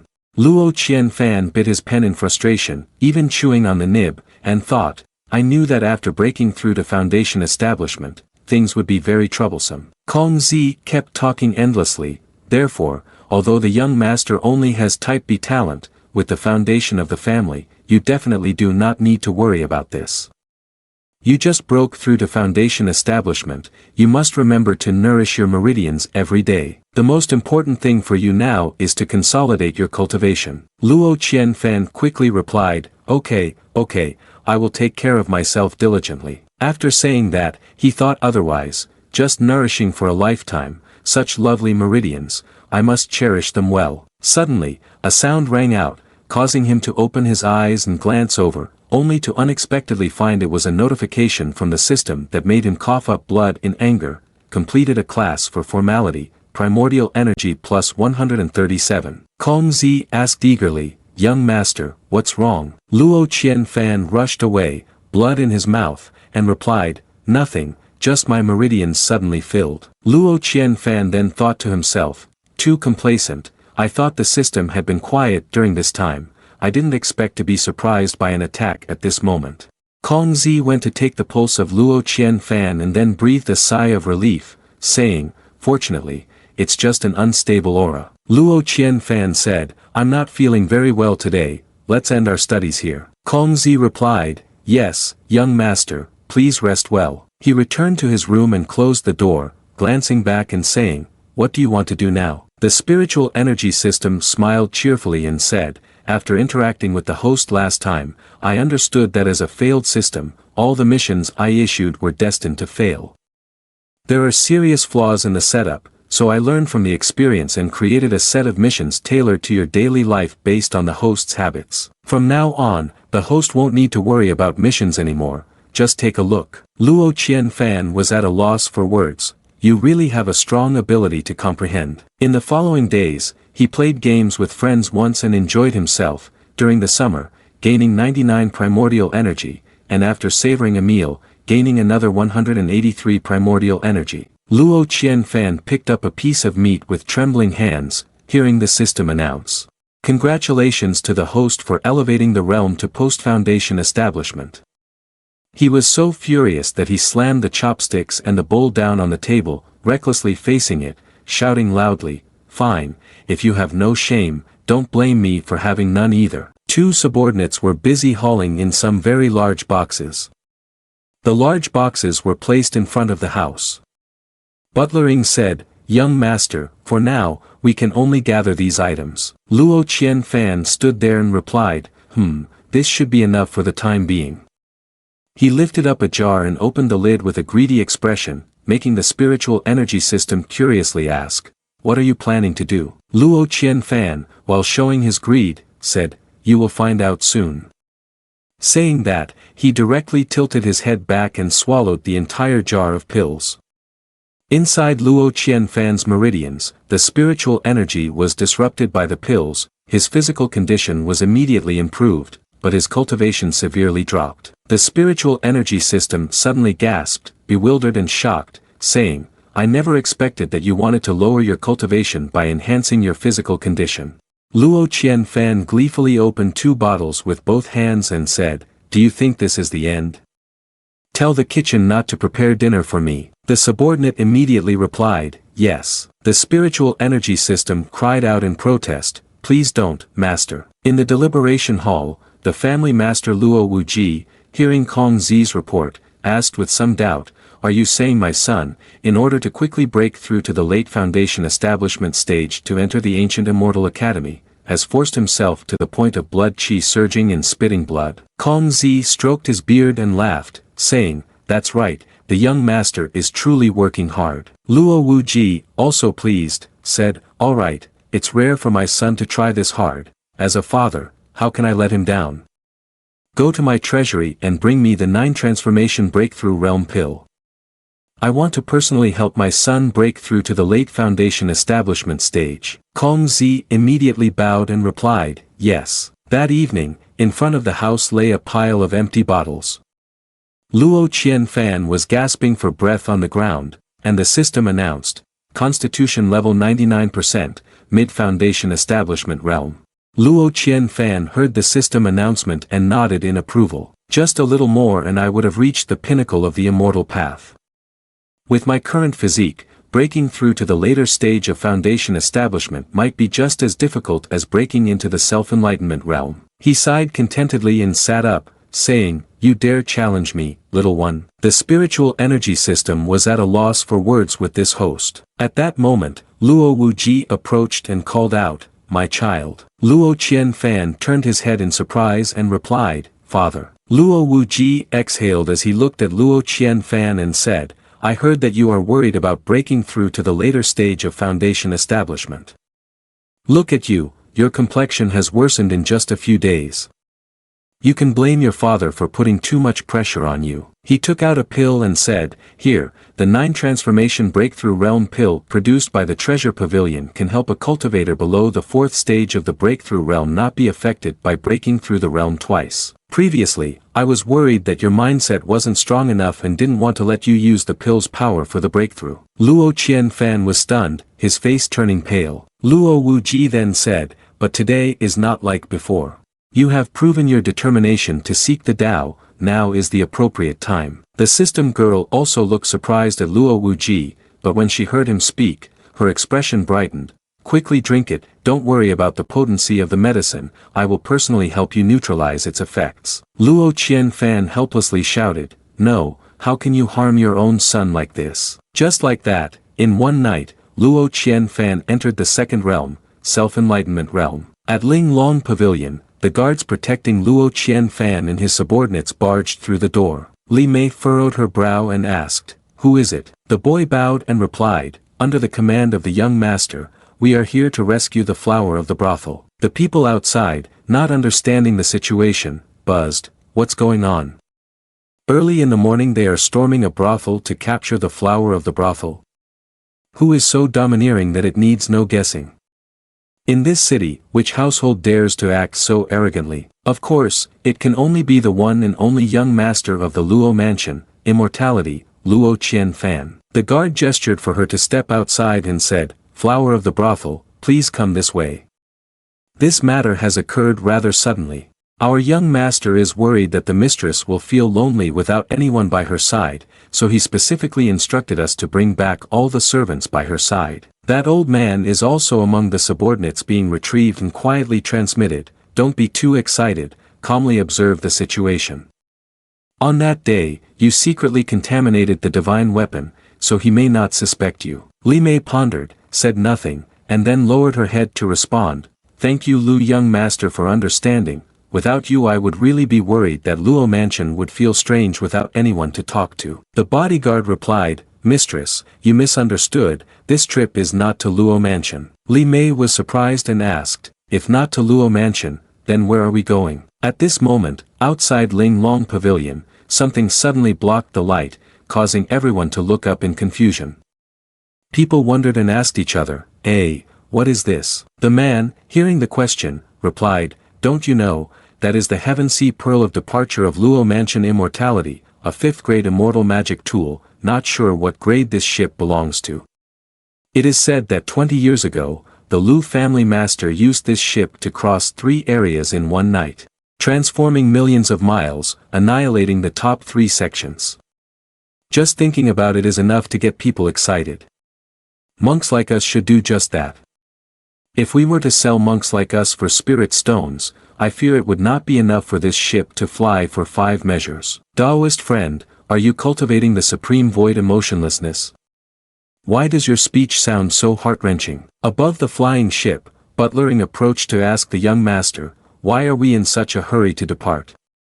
The interrogation work has not made much progress yet. We have only discovered the presence of forces from the southern borders and the western desert behind it." Luo Qianfan, with a grim expression, said, "Time does not wait for us, we cannot stay here temporarily, or I fear there will be another disaster." Butler Ing, upon hearing Luo Qianfan's words, couldn't help but feel self-reproach, saying loudly, "It is my inefficiency that has allowed those petty men to disturb the young master. Please punish me, young master." Luo Qianfan sighed and replied, "No, you have done very well, the disaster I mentioned is not those rats." Recalling the spiritual energy system appearing, he said, "Isn't this our master?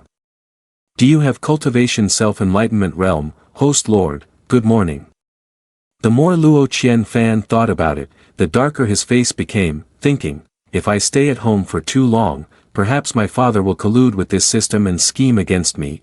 It's not easy to be confused." He sighed, and Luo Qianfan took a step down, continuing to speak to Butler Ing, "We must also have some spirit of improvisation, let's consider it a surprise revenge trip." Butler Ing replied, "Young master, the flower beauty and those beside her have all been taken onto the ship, everything is arranged, the other party probably still has some luck during this time not to notice anything unusual." Luo Qianfan said again, "Good, let's go, and meet the guests we have invited." Butler Ing answered, "Yes." Li Mei stood by the window looking outside, she remembered those 2 people who were hunting demon spirits. Haha, really lucky, caught another demon spirit, a good item, bring it back to sell for some wine. She recalled the situation where she was sold and beaten, tortured. Don't be lazy. The Forest Demon Spirit Clan has 3 opportunities for coexistence in their lifetime. You are natural spies. You must master the ability to disguise yourselves as anyone to fully unleash the talents of your clan. At this moment, Luo Qianfan entered and said, "It's very beautiful, wait a while until we reach the Jin Luo Mountains. At night, the sky will present a chance to see a marvelous scene with the mysterious aura of the Tao, even more beautiful." Li Mei asked, "Has young Master Lu seen the mysterious aura of the Tao before?" Luo Qianfan replied, "I've never seen it, I've only read about it in books." Li Mei then asked, "So how does young Master Lu know that the scene will be beautiful?" Luo Qianfan chuckled and said, "Because I'm about to go see it, so I'm betting that it will be beautiful." Li Mei looked a bit puzzled and asked, "Aren't you afraid that the greater your expectations, the greater your disappointment?" Luo Qianfan replied, "At least I hope it will bring me joy throughout this journey." Li Mei gently raised her hand and said, "So young master, She wrapped her arms around him and softly said, "What are your expectations of me?" Luo Qianfan asked back, "Expectations that I have for you." Luo Qianfan wrapped his arms around Li Mei's waist, causing the spiritual energy system to blush. He said, "Maybe someone who enjoys creating chaos in the world." Li Mei asked, confused, "What does it mean to enjoy creating chaos in the world?" Luo Qianfan mischievously smiled and asked, "Do you want to know?" Then, clothing suddenly flew everywhere, and pleasant sounds emerged, causing the spiritual energy system to blush. She raised the tablet and shouted, "Congratulations, host has achieved a dual cultivate across species, primordial energy plus 1646. The lights flickered inside a room.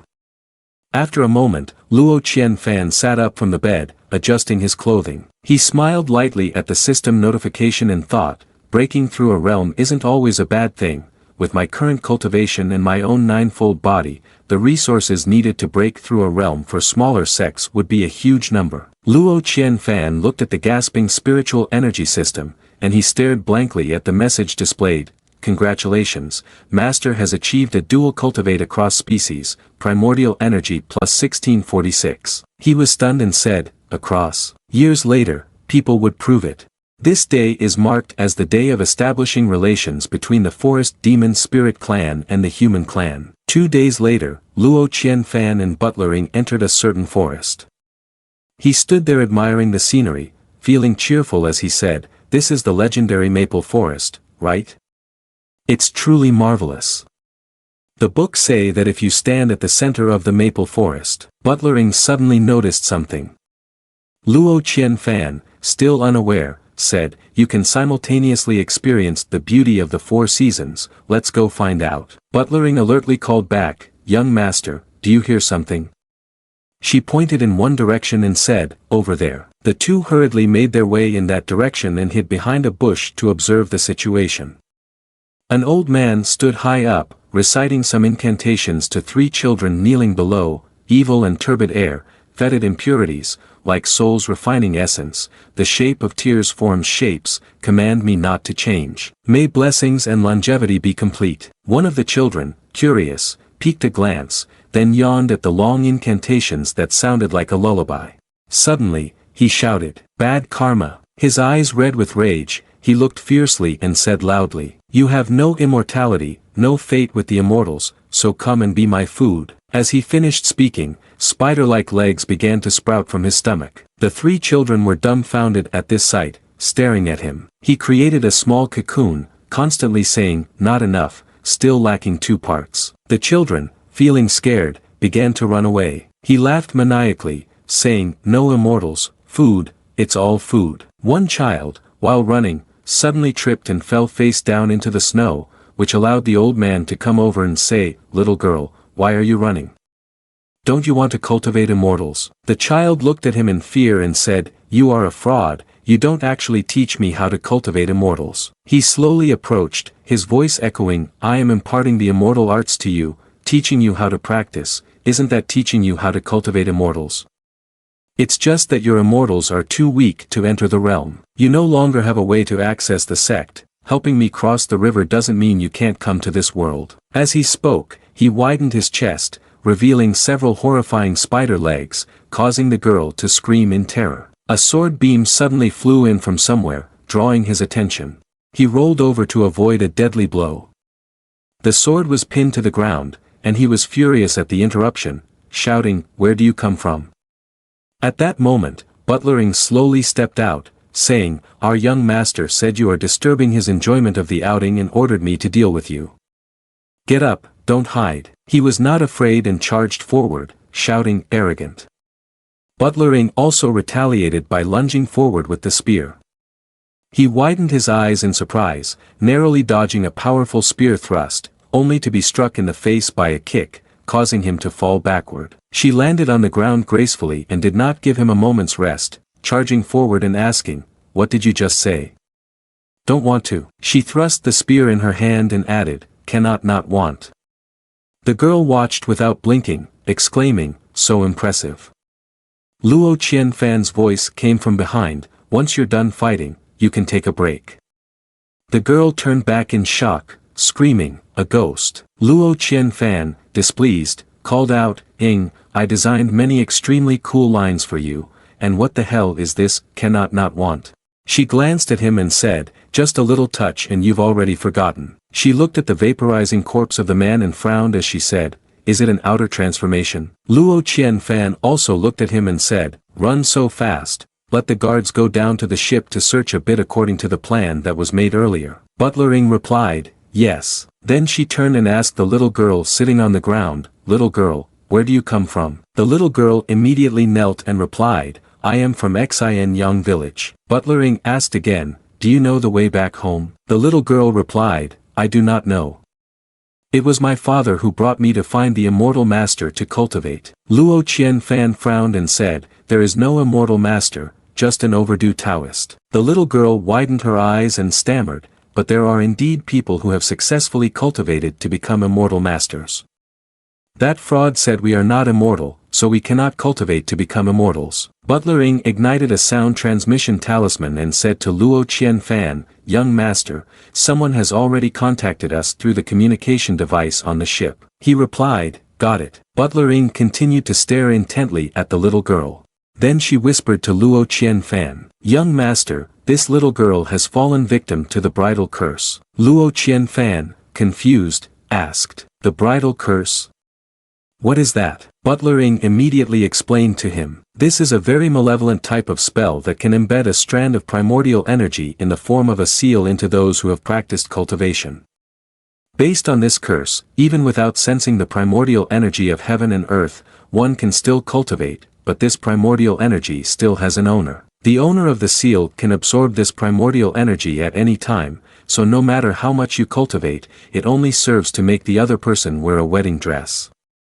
This sorcerer likely does this to improve the physical condition of these children so they can easily become bait for him." Luo Qianfan asked, "Is there any drawback to this method?" Butler Ing replied, "This method is inherently damaging to the foundation of the cursed individual. If severe, it can shorten their lifespan." The little girl suddenly looked at Butler Ing with determination and then said loudly, "Immortal sister, I want to take you as my master."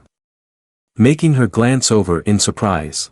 The girl said, "Please teach me how to cultivate immortals." With a somewhat surprised expression from Butler Ing, it was a nosy face from Luo Qianfan. At that moment, Luo Qianfan's subordinates also got off the boat, pulling out the cocoons made by that overdue guy, inside which were all innocent children. Su Gao cut open a cocoon, examined the person inside, then shook his head and said, "This one won't do either." The girl began to cry anxiously, saying, "The bridal curse, does that mean I can no longer cultivate immortals?" Butler Ing sat down and replied to the girl, "Yes, that's right.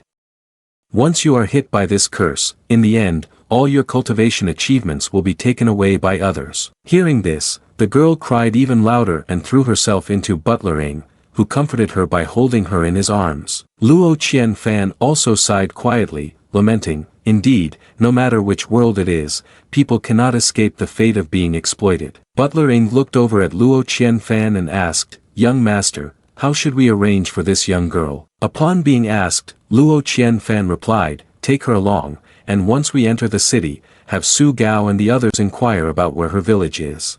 Su Gao after a while approached and bowed to report, "Young master, the children have all been buried. What should we do with this altar?" Luo Qianfan waved his hand and said, "Clean it up thoroughly, it looks unpleasant to the eye."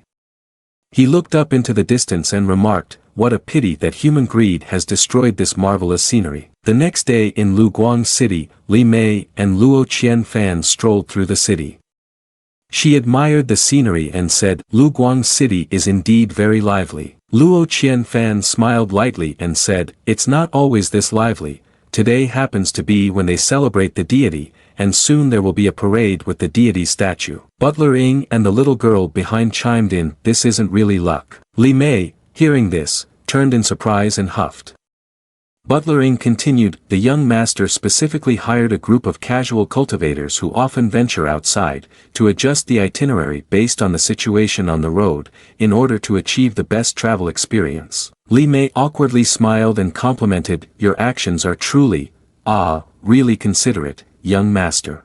The spiritual energy system makes me want to bleed from my liver." Huffing and saying, "You fool, why not use that time to ask your strategist to help you plan your cultivation better? Luo Qianfan suddenly noticed something and looked over, only to see the girl's dark and sad expression. Luo Qianfan approached, bent down, and said, "If you're going out to play, don't have such a gloomy face. There are many interesting things in this world besides cultivating immortals. Come on, smile." The girl, hearing this, grew even sadder and replied, "Young master, I can't cultivate immortals. I'm just a useless person, how can I smile?" Upon hearing this, Luo Qianfan fell silent and said nothing more. After a while, the girl smiled joyfully as she was experiencing some game that made her feel like she was flying in the sky. She spun around for a moment and then said, "Young master, I'm so dizzy, I can't spin anymore." Luo Qianfan chuckled lightly and, raising his hand to perform something, said, "Indeed, it's still just a child's mentality." At that moment, someone unexpectedly appeared and shouted loudly, "Qing He." As soon as the girl saw that person, she joyfully called out, "Father." The little girl quickly jumped down and ran over to hug the man, calling, "Father." He was also surprised and asked, "Qing He, weren't you cultivating with Immortal Master? How are you here?" His expression changed momentarily as he pushed the girl away and pressed, "Did you sneak out?" Qing He, frightened, quickly replied, "Father, it's not like that, Immortal Master is actually a fraud." Before she could finish, he struck her directly on the face, shouting, "You insolent child." This incident caused Luo Qianfan and Butler Ing to furrow their brows and glance over. He continued to yell at the girl in front of everyone there, "Have you gone mad? How dare you slander Immortal Master here? I've paid a lot for you to cultivate immortality, and this is what you've learned." Qing He felt wronged, her eyes brimming with tears, saying, "Father, I'm not lying. Immortal Master has cast a spell on us, I can't cultivate immortality, I will never be able to cultivate immortality." The more he heard, the angrier he became, saying, "You." Suddenly, he glanced over at Luo Qianfan. He turned back to Qing He, trying to explain to her, "Little girl, don't listen to what others say. The so-called talisman, the Immortal Master said, is because your talents are insufficient, only by cursing you can you cultivate immortals." The girl listened in shock and asked, "Father, did you know beforehand that the Immortal Master would curse us?"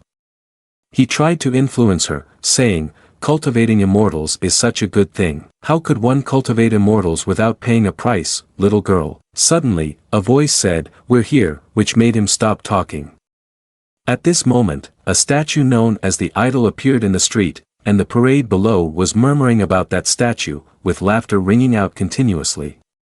Qing He trembled in fear as she looked at the statue and said, "Immortal Master, why is it him?" He saw that the girl had not yet knelt down and quickly said, "Qing He, hurry and kneel, do not disrespect the Immortal Master." Everyone knelt down in unison, and the eyes of the statue began to shine in a most unusual way. Butler Ing noticed that things were not looking good and stepped in front of Luo Qianfan, saying, "Young master, be careful, this stone statue is not suitable." Suddenly, its eyes opened wide, then it broke into a strange smile, and the entire crowd below was hypnotized by its gaze. The people on the street at this moment were all hypnotized. Butler Ing raised his hand and cast the spell, "Thin so thap huing truck not." A man standing on the statue looked down and noticed. He pointed down at Butler Ing and shouted, "What are you trying to do?" Butler Ing executed the spell upwards and said, "Go." The spell struck directly into one side of the statue's face. The people carrying the statue below were knocked down by debris falling from above and yelled out. The man above was also injured and angrily shouted, "You dare to ruin the statue of the Immortal Master." The statue had lost one eye but still had its hands clasped together, performing the spell, Fuk Tho Vin Tri. The people below seemed to feel a surge of power entering their bodies, and a red mark appeared on their foreheads. One man clenched his fist, surrounded by an aura of evil power, laughed loudly and said, "Is this the feeling of cultivating immortals? Haha, it's truly amazing." The necklace around Luo Qianfan's neck suddenly emitted light and flew up. Butler Ing stepped back to shield Luo Qianfan and said, "Young master, it is the bridal curse, this statue is casting the bridal curse on everyone." He glanced at the crowd of people outside who were snarling as if possessed, and said, "No wonder, they all find it strange. The seal flew over, appearing on the foreheads of Butler Ing, Luo Qian Fan, and Li Mei. The voice of the statue resounded, laughing heartily, "You cannot escape." Butler Ing frowned and turned back, saying, "Not good, young master." Luo Qian Fan, lacking any real expression of concern, said, "Yeah, I can sense it too. But it seems like the change is not significant." Inside the system space, red warning alerts lit up. The spiritual energy system, using all its strength, gnawed at the red sign with its powerful teeth, saying, "Where did this bastard come from? Don't even think about stealing my host." The statue surged with a clear evil force, and the man turned to look. Upon seeing it, he gritted his teeth in anger and said, "It's actually the statue of the immortal master." He pointed and ordered the crowd below, "Capture these people. The immortal master has shown compassion towards us by granting us the divine sect, and you still don't know how to be grateful. You dare to defile the statue of the immortal master. Quickly capture them for the immortal master's sacrifice." A green-haired man stepped forward, his large and sinister figure saying, "Let me open up, I'll use you all to test the new power I just gained." But before he could finish speaking, a spear appeared from nowhere and struck him hard in the face, sending him flying 1,000 meters away.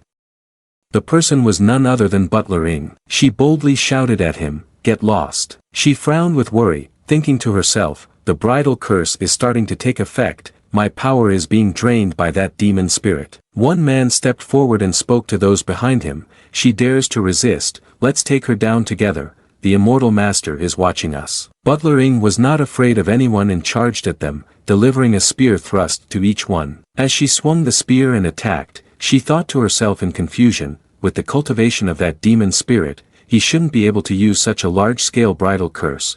Doesn't he fear his own body collapsing? The eyes of the statue remained fiery red, but at this moment, it glanced down. It looked straight at Luo Qian Fan, who was standing there in a daze. The mark on his forehead kept glowing brightly. At the same time, within Luo Qian Fan's body, the spiritual energy system was clenching its fists and gritting its teeth against that surge of power, saying, "Stop underestimating others." She raised both hands and declared loudly, "The mission ends here." The system interface appeared, causing Luo Qian Fan's eyes to widen as he continuously heard the notifications. Host did not resist being robbed of primordial energy. Received double replenishment of primordial energy plus 414, primordial energy plus 274, primordial energy plus 642, primordial energy plus 570, primordial energy plus 245, primordial energy plus 224. Luo Qian Fan, on the contrary, angrily growled at the system, "Don't make my body your fighting arena." The spiritual energy system rubbed its forehead and said, "No, don't underestimate the impoverished system of fighting energy." Outside, Butler Ing was showing signs of exhaustion while trying to fend off the crowd. She refused to give up, swinging her spear to strike, and she clasped her hands to chant, prospering 10 flames, but the mark on her forehead glowed, preventing her from casting any spells. Fatigued, she drove the spear into the ground to support herself. The crowd noticed that she was showing signs of exhaustion and said to each other, "She won't make it, everyone charge in now." Butler Ing, with a pale face and gritting his teeth in helplessness, thought, "This is bad, to have drained my primordial energy so quickly." The little girl Qing he rushed in from somewhere, blocking Butler Ing, and bravely said, "Stop, you have all been deceived by the words of the immortal master." The seemingly refined guy pointed his sharp gaze at the little girl and said, "Little girl, you seem to be on the same side as those people, all trying to undermine the immortal master's teachings." The girl was a bit flustered, turning to her father as she spoke, everyone, Dad, why? Why do you all want to be prey for the immortal master? Why don't you doubt the words of the immortal master?" A hand rested on her shoulder, accompanied by a calm voice, "Because what you say, they all understand well." Qing he looked at Luo Qian Fan and asked, "Then why?" Luo Qian Fan explained, "Because they do not dare to refuse. Because they fear that if they refuse and others agree, how can they be sure that their decision is the most correct?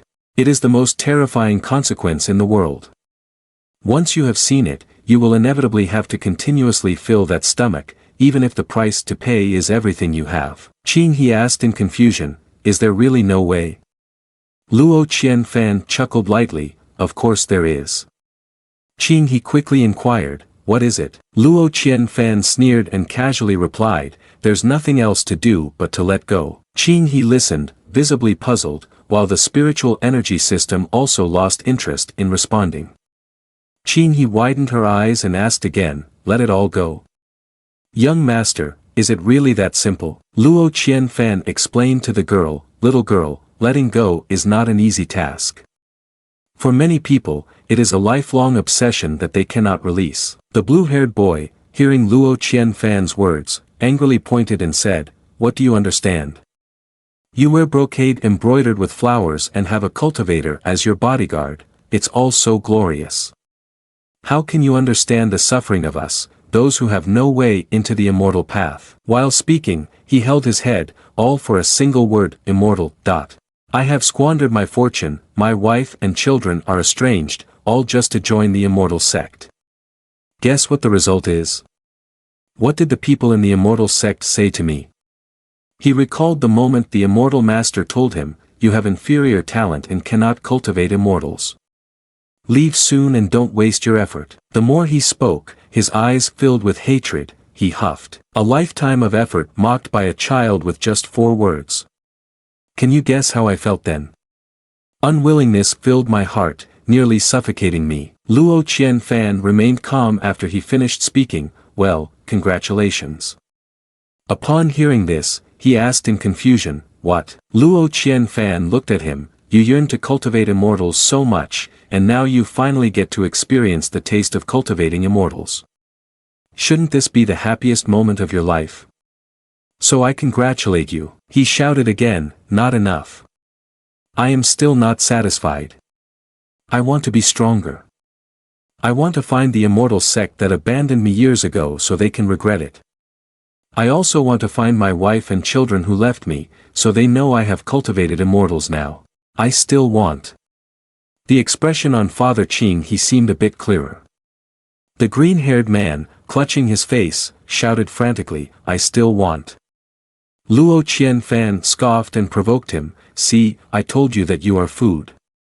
The man crazily rushed forward, shouting, I will kill you. Butler Ing, worried, quickly picked up the spear and called out, young master, but unexpectedly, Father Qing he threw a punch at him, sending him flying far away. Qing he joyfully called, Father, and Father Qing he looked at his hand in his fist and said to Qing he, cultivating immortals is indeed an interesting thing. With this strength, I could easily defeat even a mountain bear. I don't quite understand what young master is saying, something about being food, but it surprisingly made me realize something. Qing he cried out and ran to hug his father, who gently comforted him, Father actually doesn't want much. I just want Qing he to live well, and I hope to have the ability to protect you forever. What is cultivating immortals anyway? As he spoke, his body gradually withered away, but he still smiled, Father doesn't care. Luo Qianfan furrowed his brows as he looked at the current situation. The green-haired man crawled out from the pile of rubble, laughing heartily and said, the immortal master has punished you. But he was also itching with the scene before him as he called out, immortal master. Before his eyes and those of others, they were all drained of life force and spiritual energy, withering into walking corpses. Butler Ing quickly rushed forward, this is bad, and then sat down to try to gather spiritual energy. The spiritual energy system appeared and said to Luo Qianfan, be careful. Luo Qianfan said nothing and gave her a confused look. Seeing this glance, the spiritual energy system angrily asked, why are you looking at me? I'm helping you restore primordial energy, and you're blaming me? A chilling voice echoed, pristine primordial energy, abundant and flowing spiritual energy. Qing he, with her eyes also turned completely white, stood frozen, causing her father to worry and call out, little girl, what's wrong with you? The green-haired man laughed loudly, I never expected that heaven would be so kind to me, allowing me to meet you today. You have a rare talent for cultivating immortals. Luo Qianfan glanced around and said, exploiting. Exploitation, plus psychological control. You really are quite cruel. Li Mei behind also showed signs of wanting to speak, such blessings and fate in cultivating immortals, if you cannot hold on to them, it would be better to leave them to me. Qing he acted similarly, trying to cling on to Luo Qianfan and said, let me use your flesh and bones to brew a pot of great medicine. Luo Qianfan chuckled lightly, reaching out to push Qing He's head away and said, seeing you so devoted, I also feel a bit reluctant to bother you. What makes you think you have me secured? At this moment, a flying boat was hovering above. Above, the flying boat landed beneath Luo Qianfan. Luo Qianfan smiled lightly and looked at him, saying, you talk too much, it's a bit annoying. So why not take the initiative to remove this bridal curse yourself? He boldly pointed at the statue above and added, let me smash your worthless statue, what do you think? The scholar laughed, though there was already anxiety on his face, saying, a celestial ship, do you really intend to use it to break the city's restrictions? The celestial pact might. Luo Qianfan didn't say much to him and directly pointed, ordering, open fire. He asked in fear, what? Upon receiving the command, the flying ship continuously fired down powerful divine flames, hitting the barrier and making him wide-eyed in terror. It didn't take long for the barrier to be breached.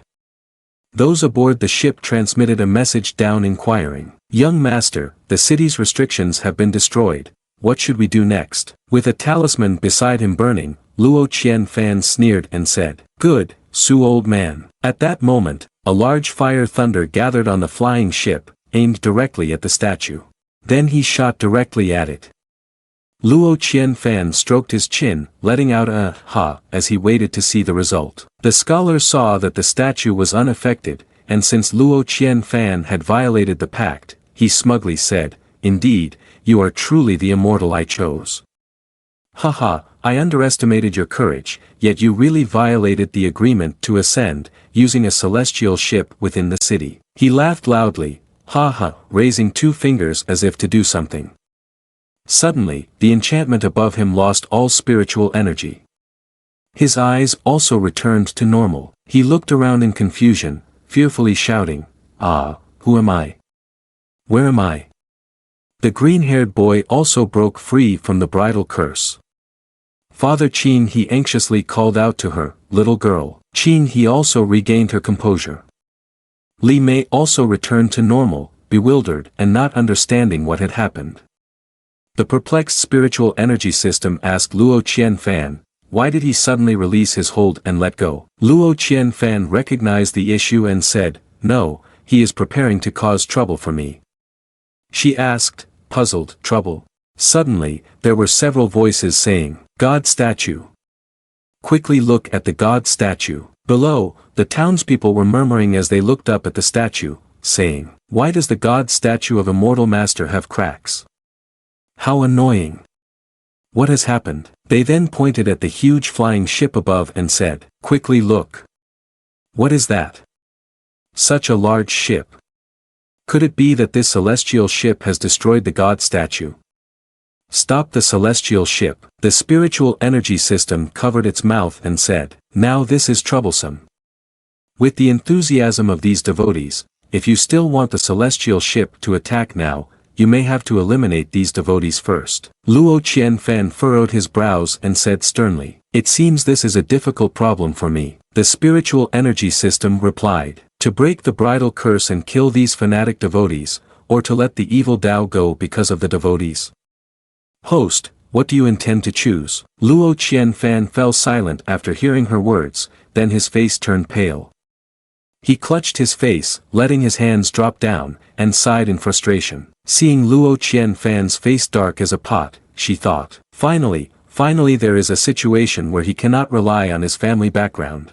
Only by experiencing the bitterness of helplessness can motivation be born in competition. Luo Qianfan finally spoke up, I choose the former. Upon hearing the first sentence, the spiritual energy system immediately brightened up, thinking, maybe after this difficult choice, I can implement some guidance that will change his mood a bit. At this moment, Luo Qianfan blankly said 4 words, give up everything. The spiritual energy system stared at him, then panically called out, host.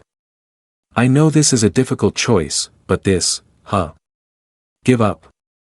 This situation, how can one let go? Luo Qianfan calmly said, it's very simple, if it's not easy to choose, then I won't choose anymore. Let them decide for themselves, whether to seek survival or pursue their faith to die. Luo Qianfan waved his hand and shouted, Su Gao, keep shooting for me. One person pointed at Luo Qianfan and said, "It's you. You controlled the ship that destroyed the statue." The scholar also angrily chimed in, "You are a fanatic, daring to damage the statue. Aren't you afraid of divine punishment? If you want to destroy the statue of the god, you must step over our corpses." Luo Qianfan's voice echoed again, accompanied by a strike from above the boat. "All right, I respect your choice." The stream of spiritual energy shot straight into the statue. The scholar quickly leaped up but could not escape and was hit, instantly disintegrating. At this point, the others were finally scared and stammered, "He's dead, really dead." The immortal master didn't say anyone would die. The green-haired man couldn't believe his eyes and said, "How can this be? How can you dare? Do you really dare to do this? Immortal master. Immortal master will punish you." Luo Qianfan sneered and said, "Do you still hope for your immortal master? Your immortal master will do nothing for you. Either step aside or stay, choose for yourselves." Su Gao, continue. An old man, flustered, stammered, I remember there was something at home, please allow me to leave." Seeing this, the others also fled in panic, saying, "Wait for me. Our family also has matters to attend to, I must go. In fact, I do not need to cultivate immortals." At that moment, 3 flying swords appeared in the sky, radiating immense power. 3 shadowy figures landed on the large sword. The 3 masked individuals descended onto the sword, and one of them spoke, "According to the Immortal Ascension Covenant, I order you to immediately leave the restricted flying area of the stronghold and accept our handling." A sound transmission talisman flew to Luo Qianfan. Su Gao asked, "Young master, the guardian cultivators have arrived, should we continue?" The blue-haired man laughed maniacally and said, "Finally. Finally, there are people who can stop him. Finally, this little guy is about to be punished by the guardian cultivators." Luo Qianfan was not afraid and said loudly, "What do I care about these so-called guardian cultivators? Even if the Heaven King Su old man comes here, I will definitely destroy this bizarre statue." As he spoke, Su Gao also shot a powerful spiritual energy down at the statue without hesitation. Recalling the time when Luo Qianfan and Luo Wanfu were fishing by the lake, Luo Qianfan curiously asked his uncle, "What is the Immortal Ascension Covenant?" Luo Wanfu, when asked, explained to him, "Cultivators and the mystical powers they wield have immense strength, and each time they engage in combat, it always causes significant destruction to the surrounding environment. After signing the Immortal Ascension Covenant, that group of cultivators voluntarily became righteous cultivators. This implies that they must uphold the principles of their agreement. Therefore, long ago, a group of cultivators signed a pact called the Immortal Ascension Covenant with various parties to establish certain rules to protect the mortal world." Upon hearing this, Luo Qianfan could only smile and respond, "So that's how it is. It seems like a good thing." Luo Wanfu continued, "Indeed, that is why at that time, the powers did not hesitate to support them with resources. After all, apart from the demonic cultivators, no one wanted to see beings in this world suffer. At that time, many individuals, whether out of interest or agreement, voluntarily joined the righteous cultivators. For a period, under the management of this group of righteous cultivators, the world truly became much cleaner, and cultivators no longer acted recklessly." Luo Qianfan interjected, "It sounds like the story is going to take a turn, doesn't it?" Luo Wanfu smiled lightly and asked, "A turn?" "Not necessarily, just after some time." Under the lure of the bait, the fishing rod was suddenly tugged lightly in the lake. Luo Wanfu pulled up the rod, and caught a big fish again, saying, "Finally, there are some fish that couldn't help but bite the hook." Returning to the present, the townspeople were now panicking, fearful, and kneeling, shouting, "What do we do? What should we do?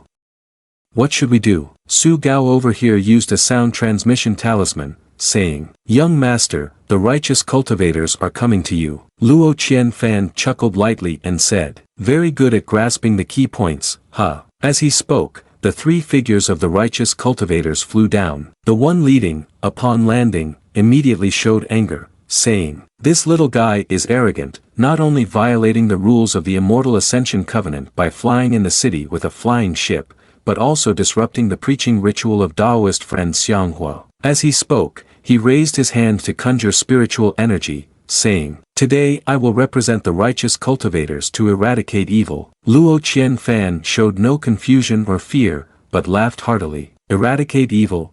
Ha ha ha, that's so interesting." Qin He stood up and said loudly, "No. Look at those cultivators up there and say, the young master is not a bad person. That deceptive immortal master is the real villain." He directly pointed down and said, "The ignorant and the troublemakers all deserve to be punished." Another person suddenly interrupted, saying, "Wait a minute." Someone else used a small restriction to seal her off, then pounced down, not reasoning with her but striking Qin He instead. The girl was terrified and could only stand there in shock. Luo Qianfan rushed over to hold the girl in his arms. The spiritual energy system took the opportunity to show off and didn't just watch, it pulled out a card and said, "Check out my ultimate defense against lethal blows." The incoming attack was blocked by a barrier conjured by the system. The two men were astonished by this turn of events. Meanwhile, the spiritual energy system had tears streaming from its eyes and exclaimed, Finally I have the chance to showcase my skills, ahaha." Luo Qianfan was left speechless by her antics. However, after a moment, he gripped something tightly in his hand and thought, "All right then, let her have a little fun. The pressure is too much. She is about to go crazy."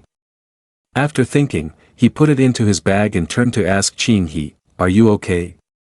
The girl looked a bit confused and said, "No." At this moment, the one who was blocking spoke up to scold the other, "And you still think you're immortal? How could you take action to harm?" The other one, after hearing this, stubbornly replied, "Don't meddle in other people's affairs." Luo Qianfan looked up at them, his tone sarcastic, "Is this how righteous cultivators protect the world?" They heard this and fell silent, then spoke up, "How I act within the righteous cultivators is none of your business." Luo Qianfan frowned and asked him, "This demon is in Luguang City offering sacrifices to the gods, using the people as offerings, and you all have known about this for a long time, right?" He did not see anything wrong and asked, "So what if we know?" Luo Qianfan asked him again, "Knowing that he is harming people, why don't you intervene?" The other one darkened his face and said, "There is no clause in the Immortal Ascension Covenant that prohibits Xianghua from teaching the law to the people. Moreover, this is a voluntary matter between the two sides, no one is forcing these mortals to believe. Why should I intervene?" Luo Qianfan spoke in a low tone, his voice becoming even colder as he said, "Organizing such a large-scale event cannot be done by a single demon spirit. So, are you righteous cultivators also involved in this to some extent?" The more he spoke, the more he missed the mark, laughing as he asked, "So what if it is? I don't mind telling you that the Taoist Friends of the Xianghua sect have been registered by us righteous cultivators, based on regulations for legal preaching. Are you planning to eliminate me as well?" Luo Qianfan looked at him, then scoffed and said, "A single shot to kill you seems insufficient to relieve my anger." He listened and burst into laughter, issuing a challenge, "The rule of the righteous cultivators is to unite against outsiders. If you dare to kill me today, regardless of your background, then be prepared to face all the righteous cultivators. So, what do you think? Can you bear this price?" Luo Qianfan paid no attention to his words but focused solely on the condition of his own head, saying, "It's too tiring to talk while looking up, Su Gao, tell him to come down."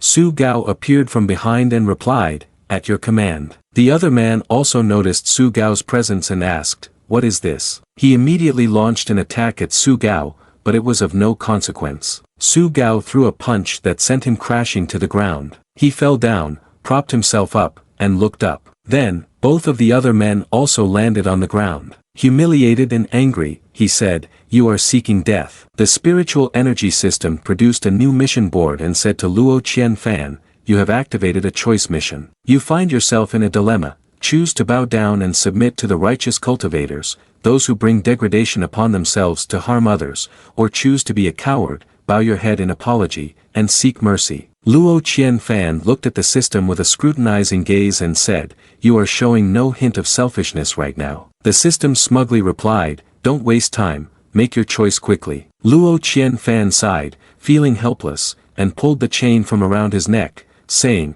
I don't know why today you keep forcing me to make such choices. Don't you realize that in life, what I hate the most is having to make a choice? He raised the pendant and said, how about this, leave everything to fate. If you are in front, you will live, if not, you will die. The other person gritted his teeth and angrily said, are you kidding me? Luo Qianfan laughed heartily, threw the pendant up, and said, come here. Somewhere, a large cocoon lay inside a cave. Suddenly, a person crawled out from inside. He crawled out of the cocoon, trembling on the ground, and said, I can't accept this.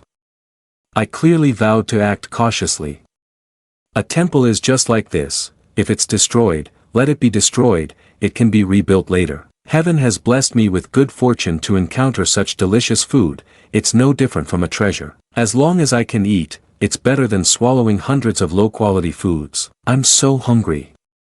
This ordinary body really has many obstacles. I'm so hungry that I no longer have the strength to unleash my skills. He raised his hand, looked at it for a long time, then, with red eyes, ruthlessly bit his own hand. After a while, he stopped and said, ha, finally I have strength again. When was the last time I ate? It's been so long that I can't remember anymore. After finishing the appetizer, it was time to enjoy the main course. Although doing this would lose 3 to 4 parts of nutrition, it couldn't be helped. After tasting that flavor, it felt like ants were crawling. I couldn't control myself, really couldn't hold back anymore. On this side, suddenly a sword pierced from behind, stabbing through the person who was arguing with Luo Qianfan. He couldn't believe it, asking, what is this? On this side, the system also appeared, mission failed, surprising both of them. Luo Qianfan said, I hadn't thought of this. The one who stabbed with the sword was none other than the black-clad cultivator. The other one looked fearfully at him, then scared for his life turned to run, but couldn't escape and was swiftly cut down by him. He stood before the bodies of the 2 cultivators. Luo Qianfan's pendant rolled wildly on the ground. The person turned to say, Luo young master, perhaps you shouldn't dirty your hands. Others may not be able to kill righteous cultivators, but righteous cultivators killing righteous cultivators need not worry about being avenged by righteous cultivators. Luo Qianfan didn't ask him much and smiled, saying, congratulations on completing your breakthrough.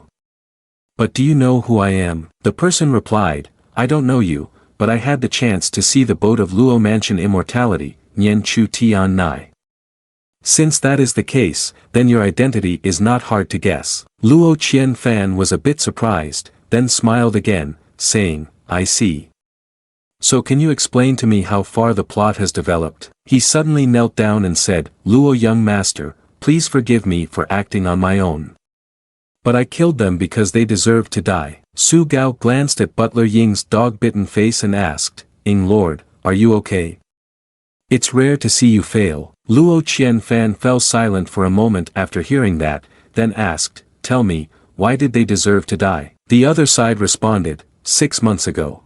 During the investigation of a case, we accidentally discovered that evil Dao was using people as food for this cultivator belonging to the Xianghua sect. At the same time, we also found out that there seemed to be traces of righteous cultivators in this matter. Therefore, at that time, I chose a few cases to report, but a long time has passed without any news from above. Later, this person came to me and attempted to coax me. Luo Qianfan smiled lightly and said, this is quite interesting. The other person replied, according to the internal regulations of the Righteous Cultivators Organization, the report I directly submitted is not permitted for him to see. However, it's not just him who knows, but those above have also chosen to remain silent about this. Luo Qianfan remarked, it seems that not only is there complicity, but also someone has tacitly agreed to the actions of this demon spirit. The other person responded, indeed, you think like I do. Therefore, I agreed to his recruitment offer. I know very well that my strength cannot change this situation, so I can only endure for now. During these days, I have witnessed civilians being treated as livestock by the demon spirit. As for the righteous cultivators who were originally supposed to protect the people, they have now become wrapping paper for rotten flesh, assisting in covering up this foul stench. Luo Qianfan asked him again, then why did you dare to kill someone today? He heard the question, clasped his hands together, and said, "Because of you, Lu young master. Please forgive me, this case is something I cannot investigate alone.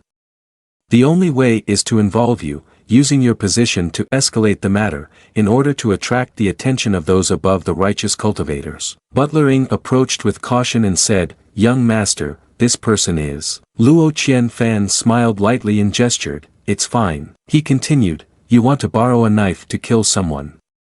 Then why did you ultimately take action yourself?" He heard the question and replied, "After all, this is an internal matter of the righteous cultivators.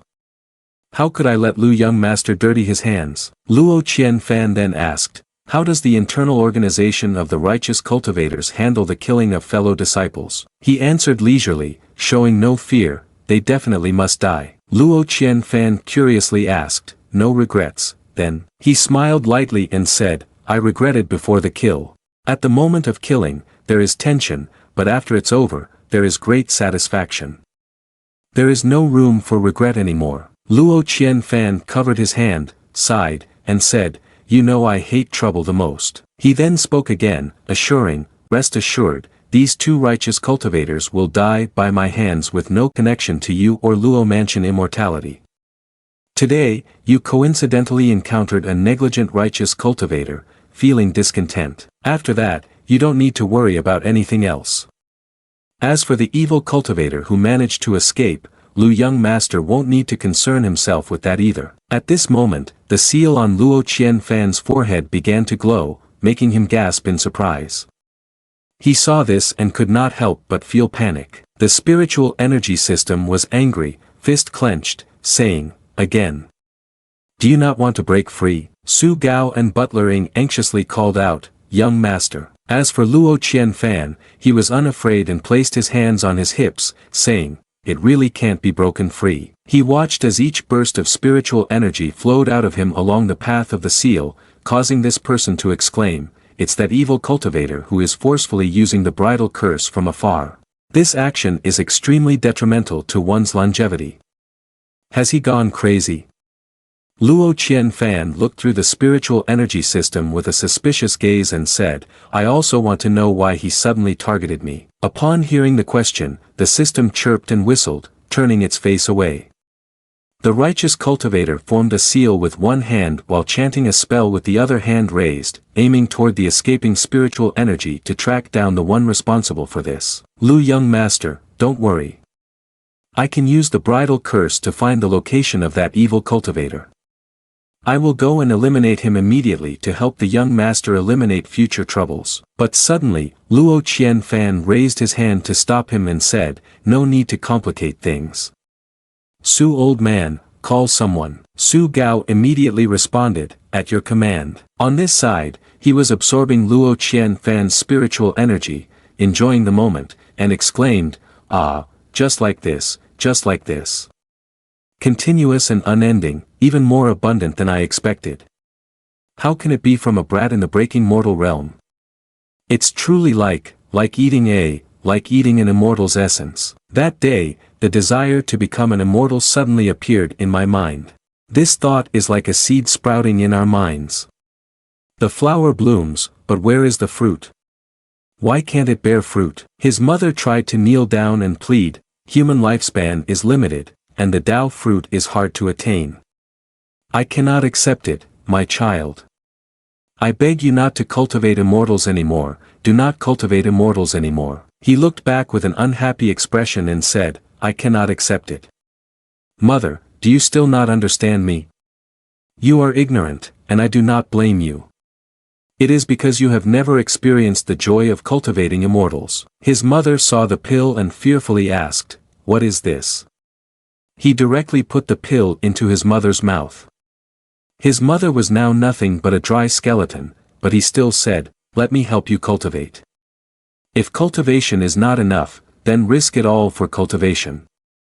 If the body is a shackle, then discard this body." With a skill book named Endless Tao Mysterious Smoke, he began to cultivate it, absorbing the spiritual energy of Luo Qianfan. His gaze was completely corrupted as he said, "As long as I can become an immortal. Is this the heavenly tribulation? Ha, the heavenly tribulation is coming. On this side, Luo Qianfan and that leader went to a place. He looked at an old man holding something in the yard and shouted, "Looking at your appearance, have you harvested quite a lot?" The old man chuckled at the question, hit the item with his hand, and said, "The natural spatial array of the four-season enchantment is indeed a masterpiece created by the gods.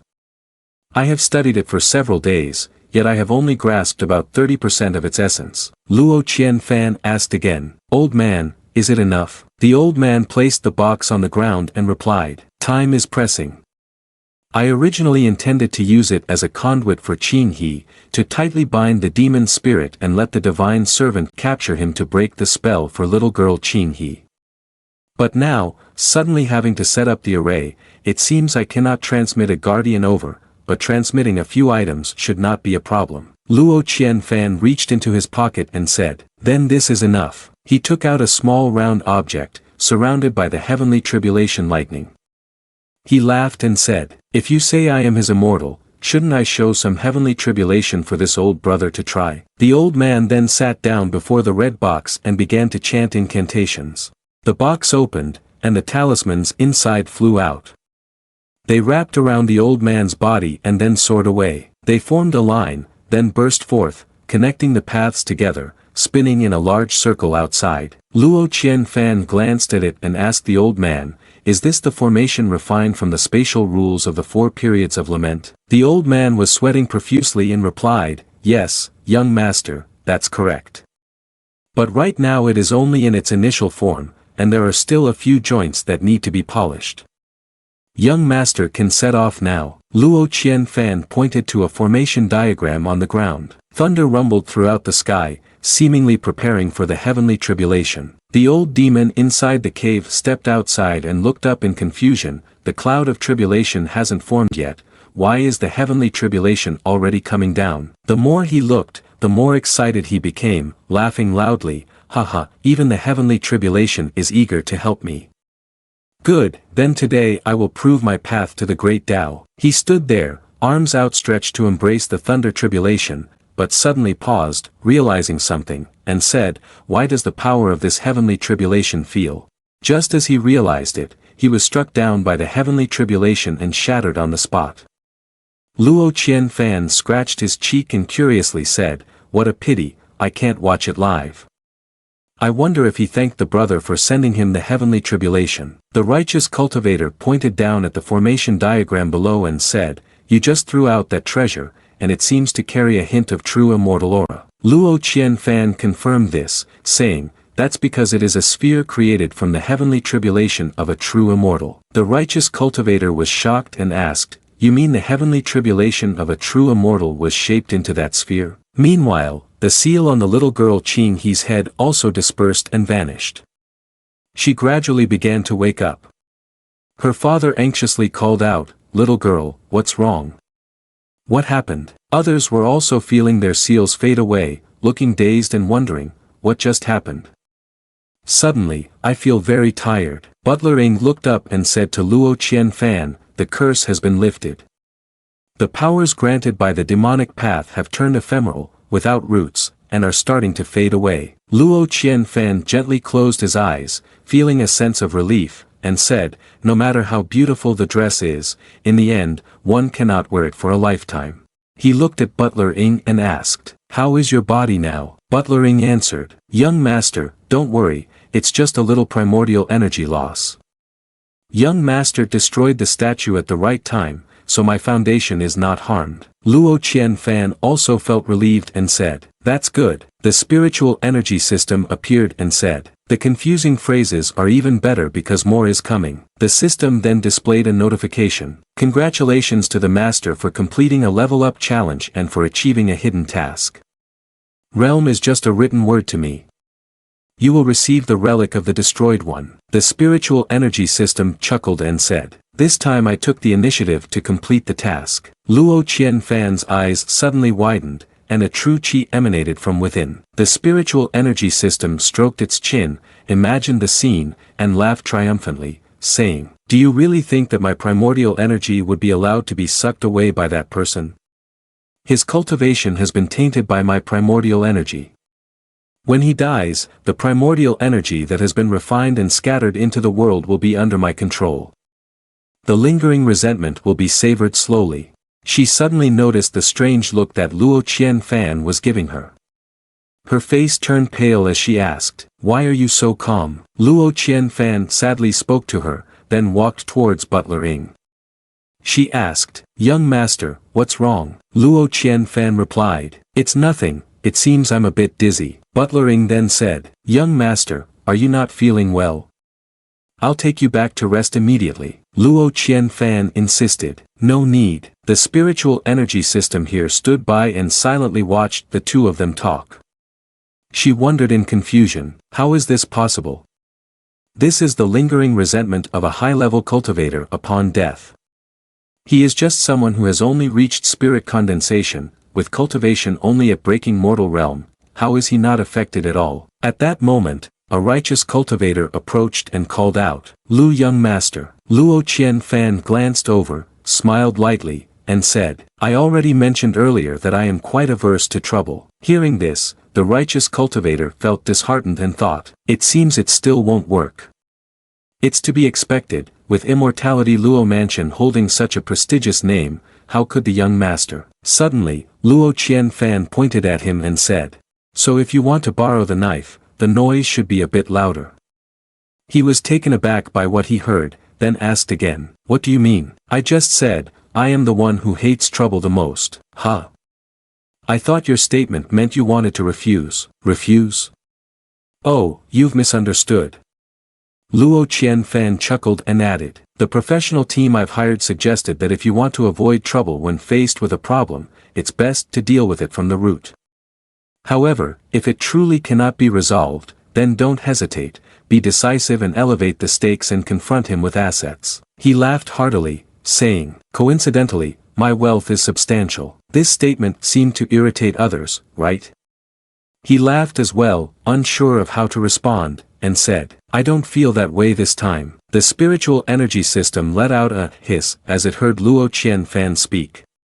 After a moment, he bowed his head in gratitude. "On behalf of those without choices, I thank you for your status." Luo Qianfan waved his hand, saying, "Don't be polite, when it comes to specific actions later, just contact the strategist under me." Luo Qianfan said again, "Ing, let's go home."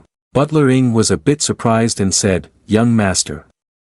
He took a step forward, then remembered something and said, "Ah, almost forgot." He turned his head and said, "I feel that in this rich world, there shouldn't be just one solution. Cultivating immortals is not the only path, it should only be an option." He listened to him and remained silent. The young master took a step to leave and said goodbye. "I am tired, I will leave first." Qing he ran over, held up a token, and called, "Young master. I found your token for you." Luo Qianfan smiled and said, "It's a gift for you." She looked at the token and said in confusion, "That's strange, wasn't the young master using this to predict the outcome just now?"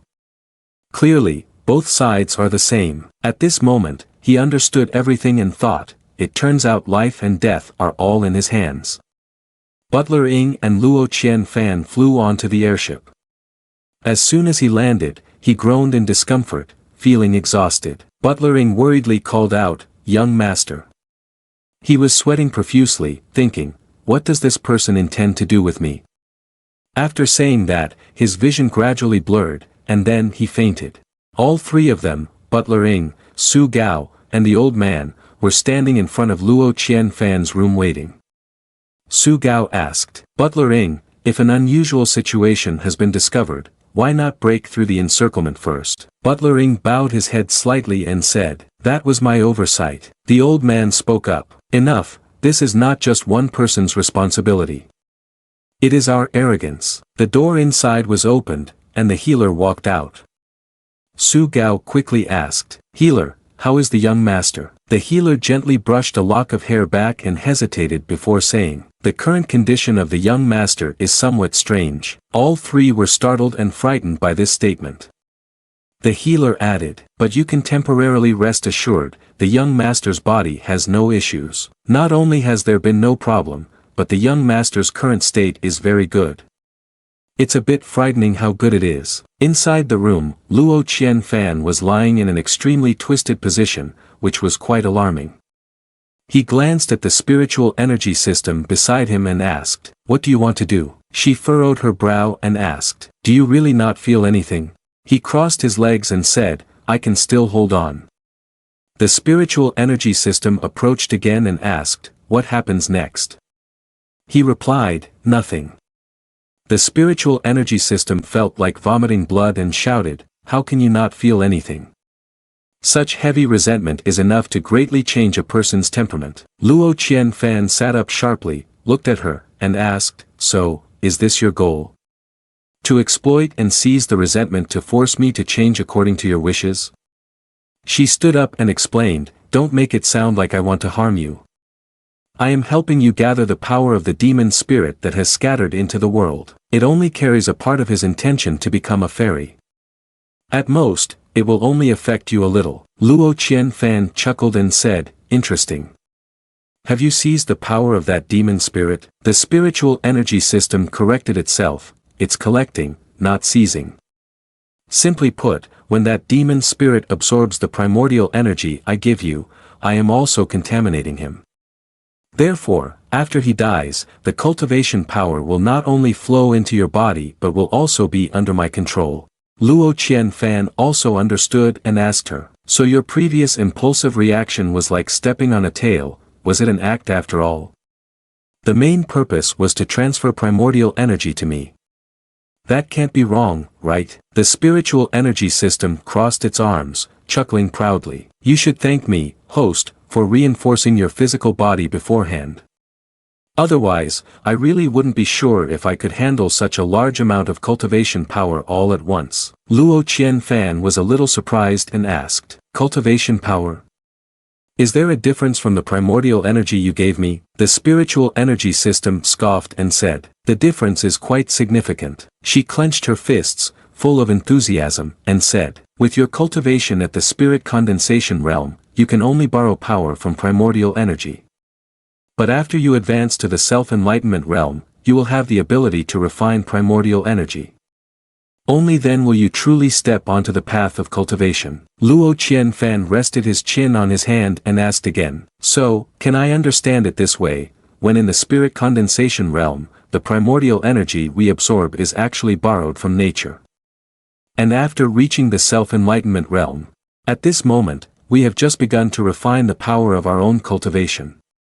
When she heard the question, she scratched her cheek and murmured, "Actually, refining primordial energy is also related to the breakthrough in the spiritual passage realm later on, but basically, it is quite similar." Luo Qianfan stood up again to philosophize about life, making her head buzz with confusion, not understanding much. "I also do not break through the realm because of that, so you can understand that I am still in the same state as before. It's like only being able to sit on the bus, choosing the wrong car rental service. To put it more precisely, it's like stealing a car. That's right, it's like stealing and driving away at full speed." She was stunned, puzzled, still processing the story, then said, "That's not right. Why do you seem not to be angry at all?" Luo Qianfan replied, confused, "Why do I feel like you really want me to be angry?" She looked at Luo Qianfan with suspicion and said, "Shouldn't you feel angry, powerless, empty, and troubled for being tricked by me? And then desperately think of ways to reject the power I gave you, right?" Luo Qianfan sat back down and asked her, "Have you misunderstood something about me? Earlier, I didn't want to promote my cultivation because I didn't want to get involved with matters related to the ancient immortal academy. But now, I can no longer avoid this issue. So why bother refusing your help in advancing my cultivation?" Moreover, the spiritual energy system curiously asked, "What do you mean by moreover?" Luo Qianfan continued, "Just now, while the celestial ship destroyed that divine statue, I suddenly felt quite relaxed. If I could have slapped it myself, I might have felt even more at ease." The spiritual energy system joyfully exclaimed, "My host, you have finally had an awakening." Early the next morning, the flying ship was set to depart. The spiritual energy system, looking frustrated, called out, "The person leisurely sunbathing in front of me, host, what are you doing? Didn't you say you needed to rise up? Didn't you say you needed to make an effort?" didn't you say you needed to cultivate? Luo Qianfan replied, don't rush. I've already established a specialized cultivation group to help me build a training plan. Butler Ing brought over a scroll of paper, saying, young master. This is the initial cultivation plan for the spirit condensation realm that the advisory council has created for you. Luo Qianfan exclaimed, this is really efficient. He opened it and exclaimed again, that's right, the righteous cultivators. Oh no, I forgot to ask their name. How have they dealt with the aftermath over there? Butler Ing replied, those civilians are important witnesses. The righteous cultivators will be responsible for their arrangements moving forward. In the future, we will report the righteous cultivators' cultivation activities in the name of the family, demanding they take responsibility for the incident in Luguang City. Upon hearing this, Luo Qianfan felt relieved and said, that's good. Butler Ing suddenly knelt down, surprising Luo Qianfan, and said, young master, I have disappointed you. Luo Qianfan dried himself, sat up, and said, what are you doing? I don't intend to blame you. Butler Ing looked grim and said, no, I understand now. It is precisely because of my ineptitude that you decided to cultivate. Clearly, you do not enjoy cultivation, so this is all my fault. The spiritual energy system felt like crying out loud, scolding, little sister, what are you doing? We just worked hard to convince him, you want to harm me, don't you? Butler Ing naturally did not hear anything and added, it's my fault. I should have detected the unusualness of the statue earlier and immediately risked my life to get the young master out of the city. Luo Qianfan walked over, placing a hand on Butler Ying's shoulder. He smiled lightly and said, you know, my young master is the most trouble-averse person. Revenge is the most boring and troublesome thing for me. So, you cannot die. Otherwise, when I have to take revenge for you, I would probably go insane. Butler Ing was moved to hear this, softly calling, young master, but she then said, young master, aren't we on our way to take revenge now? Luo Qianfan suddenly felt embarrassed and replied, right, I would have forgotten if you hadn't mentioned it. Inside Li Mei's room, an unknown person standing behind a screen asked her, what are you hesitating for? She was a bit taken aback but regained her cold demeanor, responding, I'm worried he might suspect me. He asked back, worried? She continued, I just want to be a little more cautious. Suddenly, her heart ached sharply. She fell to the floor in pain, crying out loudly. In his hands, he formed a gesture and recited a chant, saying, look clearly at your identity. Li Mei immediately responded, yes, I was wrong, I was wrong. He handed her a small vial and said, there are many eyes and ears around, only you have the chance to act. Find an opportunity to divide the medicine and add it to his food bit by bit. She lay on the ground, gasping for breath and said, I still can't fully gain his trust. He replied, there is no time for you to hesitate anymore. Do you think that going to that man's bed will allow you to escape my grasp? She struggled to get up, picked up the vial, and responded, I dare not, I will obey and do it immediately. He snorted and then vanished. At that moment, only Li Mei was left alone in the room. She sobbed in frustration, thinking, that's right, I never had the right to hesitate. The black-faced spiritual energy system said, I was wrong about understanding the concept of letting go. Luo Qianfan's expression darkened as he raised his fist to strike. Su Gao stood seriously in front of Luo Qianfan. He aggressively threw a punch, but Su Gao blocked it with both hands. The spiritual energy system stood by silently observing the situation. Su Gao's eyes widened in surprise as he saw a talisman floating in the air. It suddenly exploded, leaving only the sound of a loud bang while no one was visible. After a moment, Luo Qianfan rushed out from within the explosion, landing on his feet and frowning as he assessed the situation. A shadow emerged from the explosion, saying, as expected of the young master. Su Gao was enveloped in smoke but still smiled, giving a thumbs up, and added, whether it's the timing to strike or the battle situation, it's all perfectly in hand. Everything is flawless down to the last detail. Luo Qianfan made a face, not pleased with the compliment, and said, that's a bit of a stretch. Moreover, it's somewhat annoying. Su Gao bowed and replied, yes, young master. I will improve next time. The old man approached from a distance and continued to praise, but your skill has reached an exceptional level. The young master has progressed again. With more power and presence when using this spell, few in the world and realm can match it. Luo Qianfan scratched his head, nodded in satisfaction, and said, "It's just a trick, really." Su Gao's eyes lit up, quickly pulling out a pen and a notebook to record the old man's formula. Starting from reality and gradually improving techniques. Flattery is indeed smooth. Luo Qianfan chuckled lightly, thinking to himself, using the cultivation force obtained by the system to activate spells is 3 to 4 times stronger than using primordial energy absorbed from oneself. Only in this way can I bypass the tedious qi refining stage and directly gain combat power. Luo Qianfan held a stack of spells in his hand and said to the old man, "The momentum of this fireball spell is acceptable, but its strength is still a bit weak. Moreover, controlling its range is not easy." The old man replied, "In the future, I will have the spells department switch to a different magic to inscribe the talismans." The spiritual energy system pondered, looking at Luo Qianfan, thinking, "My host has only given up because he is not interested in cultivating." She chuckled to herself, thinking, "When he is interested, my adorable host's strength is definitely not weak." Just as she felt confident about her host for less than 2 seconds, Luo Qianfan whistled and left, saying, "Oh dear, I almost had to work overtime. Today's training ends here. Now it's time to rest, my friends." The spiritual energy system stood there, frozen, calling out, "Hey! You've only been practicing for 7 to 8 minutes. On another clear, cloudless afternoon, Luo Qianfan lay stretched on the couch reading a book. His eyes were glued to the pages, but his mouth mumbled, in response to the system. The spiritual energy system sat cross-legged on the ground, continuously grumbling, "Host, cultivating immortals is like a struggle. When you see 1,000 horses crossing a narrow bridge, you can't give up just because of a small bit of progress. Do you know that while you're indulging in comfort and relaxation, others are diligently secluding themselves to practice?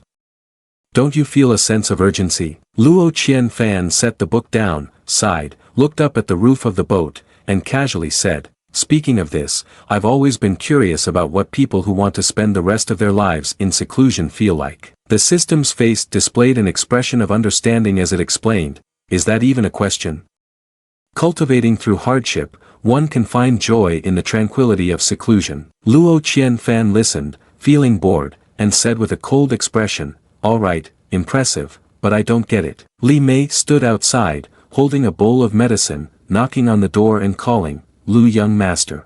Luo Qianfan leaned forward, sat up, glanced outside, and said, "Come in." Li Mei opened the door and walked in, smiled gently, and said, "Lu young master, I have cooked a bowl of medicine for you." The spiritual energy system observed Li Mei placing the bowl of medicine on the table and said, "It's the little beauty beside you.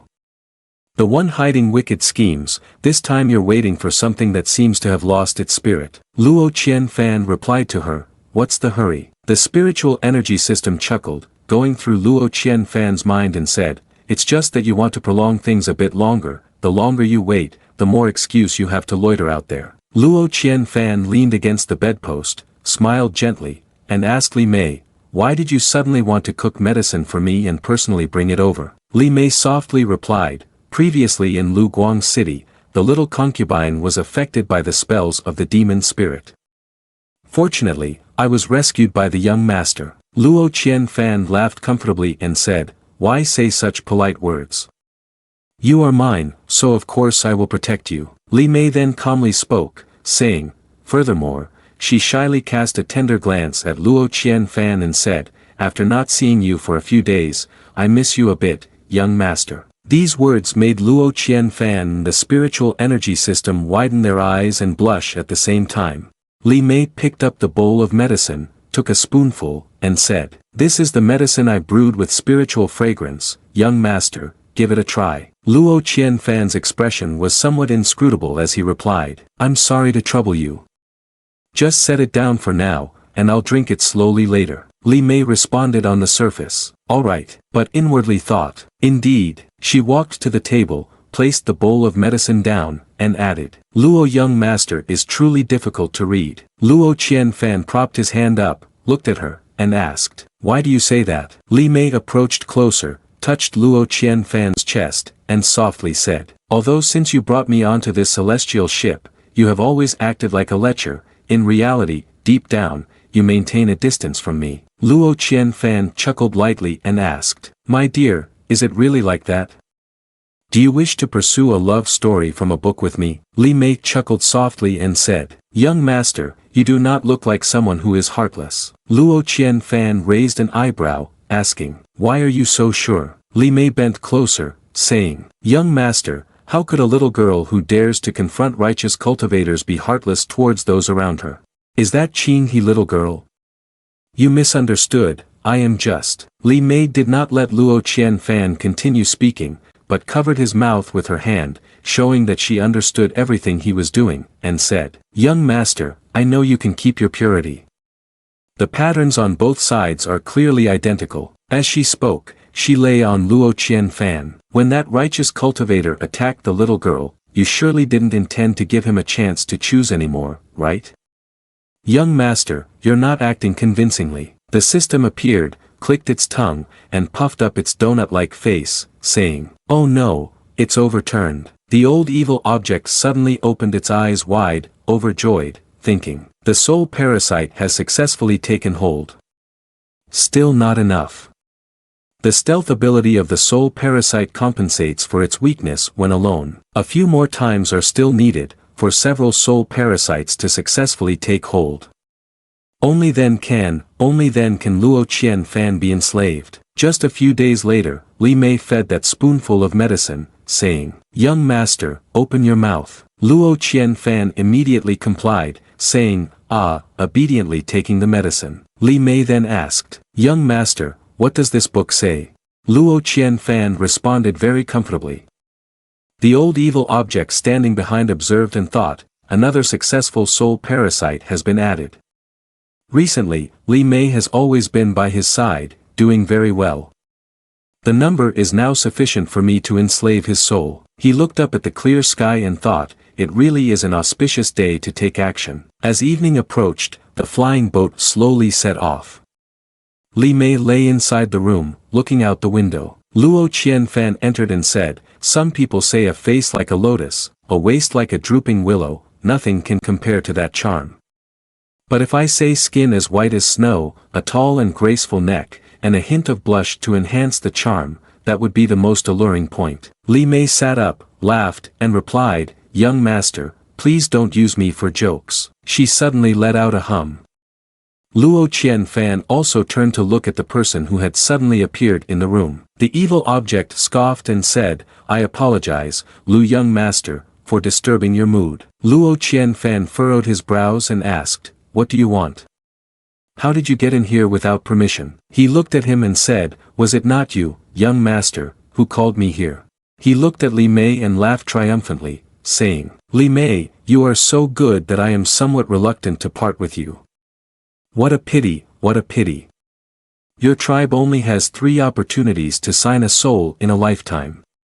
After this time, you will no longer have any value." Luo Qianfan scratched his head, remaining calm, and said, "Now I finally understand why she said I play the role of a villain poorly.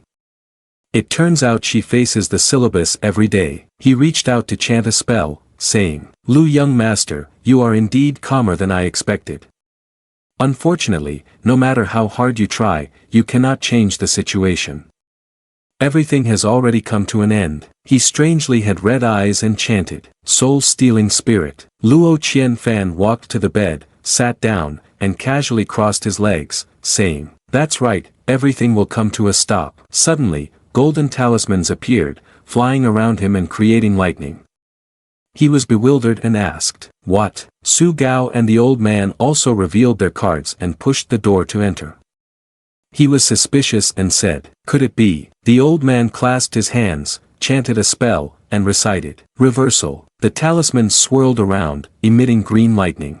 Then, that evil old object disappeared from the circle. The old man bent down and said, "Young master, you have been taken through." Luo Qianfan stood up and said, "All right, then let's go through together. Luo Qianfan glanced at Li Mei and asked, although there is no clause about this in our agreement, do you want to personally send off this master? Li Mei lowered her eyes and quietly replied, there are some matters that, if stated outright, leave no room for maneuvering. A few days ago, Luo Qianfan suddenly raised his eyebrows, looking at the bowl of medicine in Li Mei's hand. Luo Qianfan said, I thought this bowl of medicine was brewed for me to drink. Li Mei chose to say, actually, this bowl of medicine, if consumed, will cause a soul parasite to attach. Luo Qianfan unexpectedly asked, soul parasite? Li Mei continued, the soul parasite can be repelled by a weak body. A normal child can easily crush it with a little strength. However, when a large number of soul parasites gather together, they become natural materials that allow the casting of spiritual Dao spells. Many soul Dao spells are inscribed from the ground-up powder of soul parasites. My master wants to take advantage of the soul's weak and inconspicuous nature, to have me implant a parasitic soul into a body, applying the method of soul enslavement on him. Luo Qianfan had no expression on his face and asked, so what do you mean now? Betrayal? Li Mei gently closed her eyes and said, because I know that even if I complete this mission, my master will certainly not spare me. Our clan only has 3 chances for reincarnation in our lifetime. The cultivators call it soul takeover, but for us, it is 3 chances for rebirth. Once we choose our final body, if we leave this body, we will lose the ability to reincarnate. I understand him. He would rather drag me out of this body and turn me into his magical material than ever give me my freedom back. Being captured, being trained, following their orders and carrying out missions, I have endured enough. Luo Qianfan rested his chin on his hand and said, it seems that there are many internal conflicts here. Tell me about your plan. Li Mei said, before the required number of soul parasites is gathered to perform the spell, he can only sense whether a soul is parasitized or not. Now that I have soul parasites in my body, he will think that the young master has fallen into the trap. When the time is right, he will come to you to perform the spell. Luo Qianfan then asked her, what do you require? Li Mei knelt down and said, I only ask you to make him unblock the master-servant contract for me. Luo Qianfan asked grimly, aren't you afraid that when he finds out you have betrayed him, he will be furious and immediately take you away? With the contract between you two, it wouldn't be difficult for him to kill you, right? Li Mei fell silent at this. Then she looked up again and said determinedly, I would rather die than live without freedom. The formation transported him out of the cabin. He was trapped inside, gritting his teeth in anger, thinking, could this seal be the sealing formation? Luo Qianfan stepped out and asked him, do you recognize this? He walked up confidently and said, this formation has been improved from the one you used to assassinate me. Moreover, it has been reinforced, so don't waste your efforts. He looked at Luo Qianfan and said, it seems I have fallen into your trap. Luo Qianfan threw off his outer coat. Saying meaningless things that everyone understands in their hearts is unnecessary. He radiated a fiery aura from his entire body. Ready for battle, he said. Now it's real combat. This is the end of the story. See you in the next volume. He commanded, remove the seal. Yes. The old man immediately followed the order and retracted the formation, the talismans disappearing in an instant. Seeing this, the old man asked, do you really want to fight me alone? Luo Qianfan gently nodded, you are only at the spirit condensing realm, what do you rely on to challenge me? At that moment, his cultivation instantly dropped from true emperor realm to spirit condensing realm. The old man in charge of the formation said, young master, I have lowered his realm to match yours. Luo Qianfan nodded, you've fallen into my hands, no matter what, you only have one path to death. But if you can defeat me in a one-on-one match at the same realm, I can spare you a path to survival. By the way, the first prerequisite is that you must cancel the master-servant contract on her. The black-clad old man hesitated for a moment and then made a seal, I hope you keep your word. Li Mei immediately felt the shackles lift. After being bound for so many years, finally being freed now is truly wonderful. Thank you, Lu young master, for helping me gain my freedom. Luo Qianfan smiled, it was just your own gamble that paid off. But he was really very determined. The black-clad old man directly condensed spiritual energy and struck the ground. Even if you suppress my cultivation, I will still prove to you the difference in the use of spells between high-level cultivators and breaking mortal cultivators. Crimson arms. Suddenly, dozens of long black arms emerged from beneath Luo Qianfan's feet, and he took out a talisman, Great Unity Peak. A whirlwind instantly appeared around him, crushing those arms. But just as the whirlwind dissipated, the black-clad old man charged forward at an incredibly fast speed. When Luo Qianfan turned around, he had already struck towards his face. Calm down, is that enough? Just when he thought he had won, Luo Qianfan suddenly transformed into a white mist and appeared behind him. The old man frowned slightly, teleportation. But it's too late, die. He condensed his palm's energy and turned to strike. But the old man suddenly lost all spiritual energy and fell flat on his face. The old formation said, "Young master, his burst speed just now has exceeded the standard for your current realm. I just adjusted it. You can continue the real fight now." Hearing this, the black-clad old man, furious, got up and yelled, "Kid, is this the face you say you can fight alone? This talisman is too slow, it needs to be improved," Luo Qianfan replied slyly, tossing aside the talisman. "You're a person at the true emperor realm, fighting one-on-one with someone who's just beginning like me, I definitely need to add some weight. Otherwise, wouldn't that make me a stubborn fool? Stop whining, let's just say you won the last round, okay?" The black-clad old man, even angrier after hearing this, continued to fight until the early morning. The black-clad old man was beaten to a pulp, his face swollen like a pig's head, while Luo Qianfan only had some minor scratches. He laughed joyfully, "Haha, that was truly an exhilarating duel. Unfortunately, we still haven't determined the winner, why don't we take a break and then continue fighting?" With a swollen mouth, the black-clad old man mumbled unintelligibly, "There seems to be a problem, can't I choose?" "No," Butler Ing came over to help Luo Qianfan up. "Young master, breakfast is ready. Don't rush, you're all sweaty, go take a shower first." As soon as he finished speaking, his consciousness was suddenly pulled into another dimension. Luo Qianfan looked around in confusion. "Is this the system space?" He shouted angrily, "Hey, I just finished a PK match and wanted to rest, what do you want from me?" But no one answered him. Outside, Luo Qianfan walked in a daze, causing Su Gao and others to worry. "Young master, what is this?" Inside, Luo Qianfan grew a pair of rabbit ears, and then the little system emerged from his soul. She was a bit surprised, "Is this the inner vision?" Luo Qianfan asked in confusion, "Inner vision?" The spiritual energy system crossed its arms and said, "Don't tell me you thought I went through all this trouble to transfer the power of a high-level cultivator to you just for you to play with spells." Sitting in observation, witnessing the portrait, the inner vision is a mysterious state that only the top cultivators in this world can wait for, not something that can be forced. Luo Qianfan showed no interest and replied with an "aha," then asked, "What benefits does this inner observation have?" The spiritual energy system responded, "If we compare cultivation to a journey, then the foundation establishment and spirit condensing stages are the preparations before departure. Before a practitioner encounters the beings of the world, the final task is to meet oneself. This is also why self-enlightenment follows spirit condensing. During self-enlightenment, whether one can complete the inner observation will determine the limits of your future cultivation path.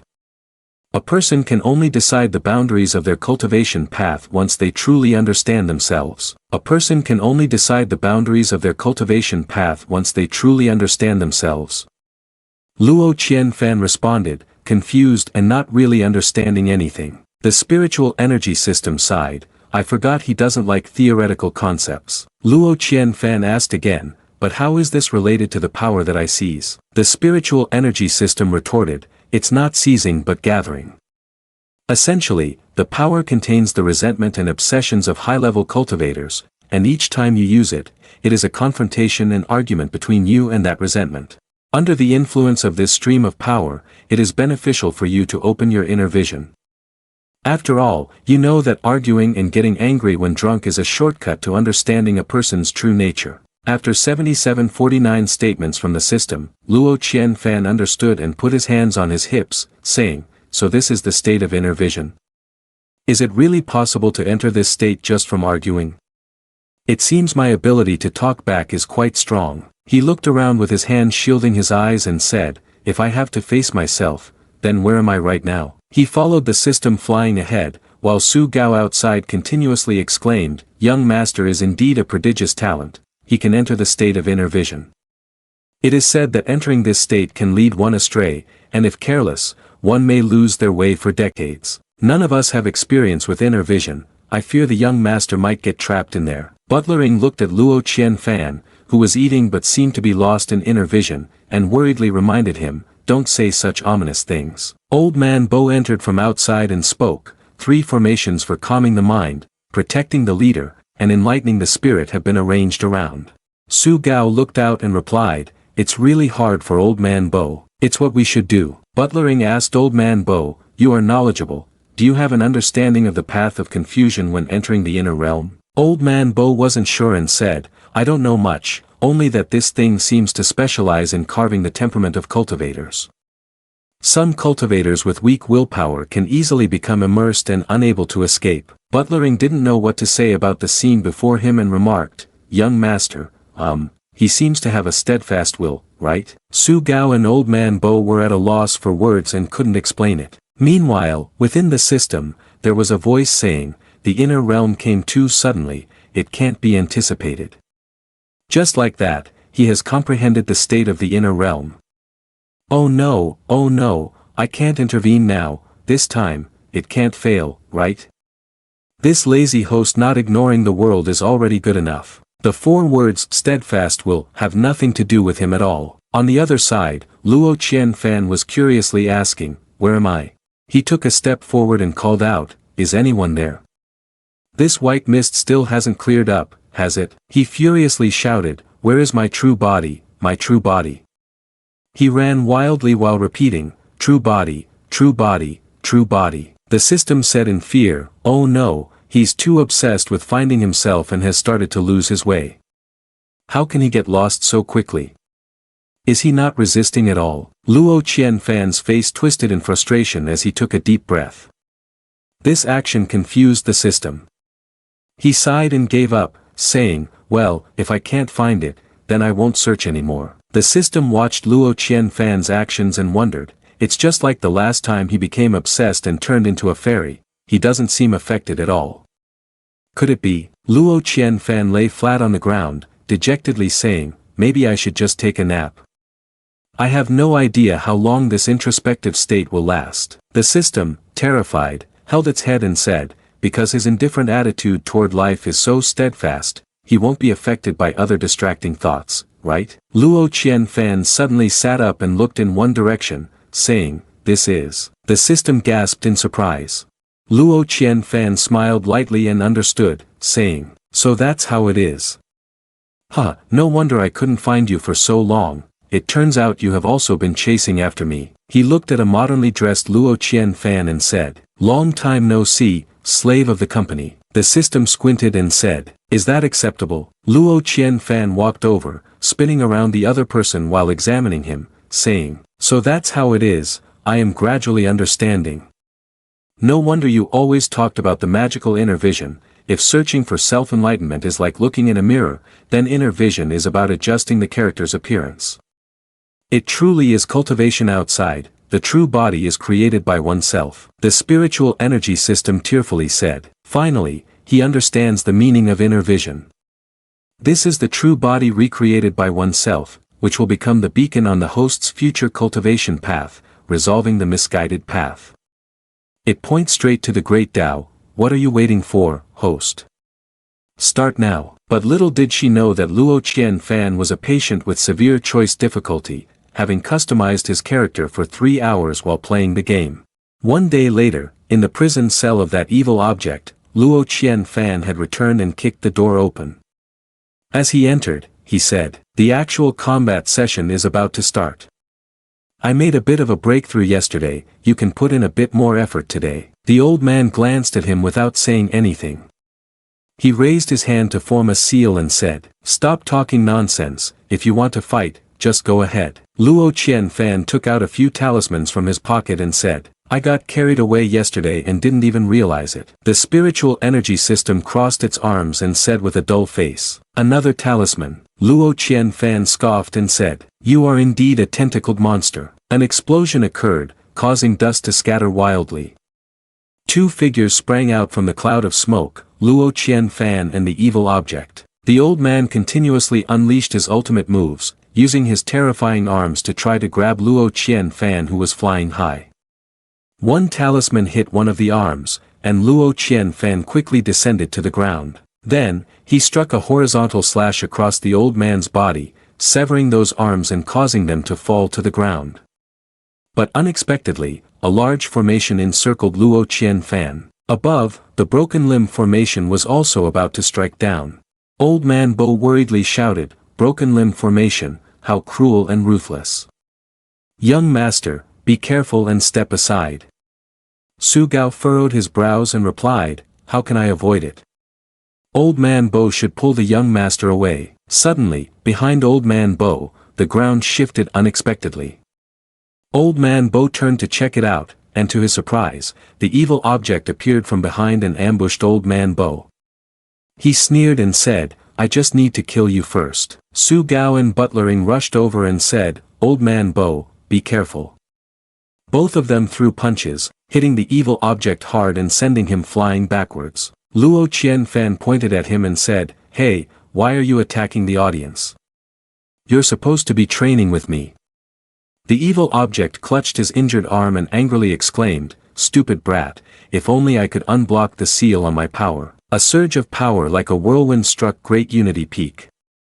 He frowned, still not understanding what was happening, as he looked at Luo Qianfan holding several talismans up high, each one igniting and flying toward Great Unity Peak. He gritted his teeth, his body battered and bruised, and said, what a waste of precious talismans, like throwing away beans. Luo Qianfan listened to the old man and showed little expression on his face. Moreover, with your injury like this, continuing to practice is pointless. So today, the old man forced himself to stand up, gritting his teeth in unwillingness and said, you talk about cultivation, but you use borrowed strength to put on an act here. Without this background, what are you? He read out loud with glaring eyes, traitor.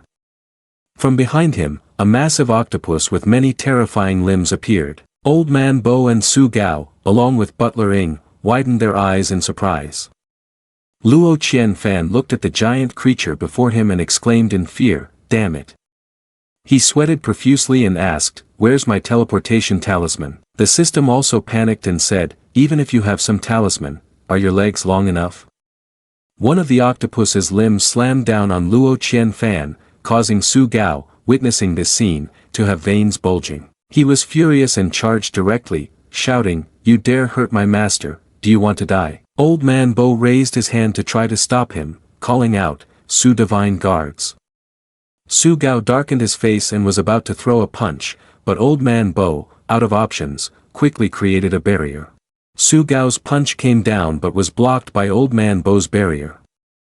When the smoke cleared, Su Gao realized that what he had punched was Old Man Bo's barrier. He frowned and turned to ask Old Man Bo, why did you stop me? Luo Qianfan shouted from behind a small barrier that blocked the leg of the octopus, if I didn't stop you, would I get my mouth broken? Su Gao suddenly called out, young master, are you okay? Old Man Bo quickly restrained the octopus with chains, preventing it from moving and keeping it still. Butlering helped Luo Qianfan outside, and Old Man Bo approached and said, it's just the divine might of a high-level cultivator being unleashed, and I've suppressed his cultivation. Young master has plenty of talismans and a divine weapon protecting him, so it would be strange if anything happened. Su Gao laughed awkwardly and said, sorry, young master, I thought you were going to be crushed, so in the moment. Luo Qianfan, annoyed, said, stop arguing. He suddenly remembered and asked Old Man Bo, what's the situation with this giant monster? Old Man Bo replied, it's nothing serious, just some cultivators who have fallen into desperate circumstances. The result of the chaos caused by the rebellious god was simply swallowed. Luo Qianfan asked in amazement, rebellious god? Old Man Bo fell silent for a moment before calling, Su Divine Guards. Su Gao turned his head and replied, yes. Meanwhile, Butlering was still furious at that person, throwing punches in the air and saying, "Ah, daring to harm my master, you want to die." Old Man Bo solemnly commanded, "Fallen immortal Punisher, come here." This statement surprised Su Gao. Su Gao raised his sword and recited, "Fallen body, sinful order, protect the Tao, celestial soldiers follow the Tao." Luo Qianfan watched Su Gao's actions in awe. Old Man Bo softly closed his eyes and stated, "Cultivators in the world, when breaking through cultivational realms, will choose a divine weapon and use their own spiritual energy to nourish it. Day by day, year by year, the item under the cultivation of its owner's spiritual energy will gradually mature, becoming increasingly sentient. The fallen immortal Punisher of Su Divine Guards is the unique magic weapon that he has nurtured." Luo Qianfan listened to the old man and then asked, "A unique magic weapon, does that mean only Su Old Man can use it?" Old Man Bo replied, "That's right, because it was nurtured by the spiritual energy provided by Su Divine Guards himself. Thus, even if it falls into someone else's hands, holding it would only be a regular sword." Similarly, the Lance of Destiny from a Grand Supervisor can also be selected for an individual magic weapon for nurturing. Luo Qianfan crossed his arms and exhaled, saying, "An individual magic weapon, huh? It seems there's no need to find someone to raise it. It feels like I've just expended a lot of energy." Old Man Bo listened in silence. Meanwhile, Butlering was still angrily brandishing the spear at the octopus. "How dare you harm my master, you want to die." Su Gao looked at her and said, "Don't stretch a single sentence into two." Old Man Bo stroked his beard and replied, "Young master need not worry. Although the choice of a magic weapon follows no strict rules and is entirely based on the preferences and habits of the cultivator, if the item itself is valuable, there will surely be thieves." Upon hearing this, Luo Qianfan's eyes widened as he said, "If that's the case, then choosing a powerful item as a magic weapon from the start would be best." Old Man Bo laughed and said, "Young master is not wrong in thinking that. The magic weapons of Su Divine Guards and in Grand Supervisor were already divine weapons the moment they were possessed. After being nurtured, they become even stronger, while the difficulty of providing nourishment is significantly reduced. Many cultivators also think that it is better to lack something than to choose carelessly like that." Upon hearing this, Luo Qianfan grinned and changed his mind as he said, "If that's the case, I would rather have less than more, and slowly look for a powerful divine weapon to nurture." He said that and then looked down and exclaimed. He pointed at the octopus and said, "Wait a minute, why is Old Man Bo talking about something else? Wasn't he supposed to talk about the giant octopus?" Old Man Bo exclaimed and said, "That's what I'm trying to say. This is also the second function of the magic weapon. It helps the host break through realms. When a cultivator is breaking through, they need to expend a large amount of physical strength and spiritual energy. This magic weapon retains a large amount of the host's spiritual energy. When the host's spiritual energy is depleted, they can draw spiritual energy from the magic weapon to replenish themselves." Luo Qianfan listened to the old man and just stroked his chin and said, "Power bank." Old Man Bo was confused, speechless at this name, but could only add, "Some cultivators have taken advantage of this point to demonstrate."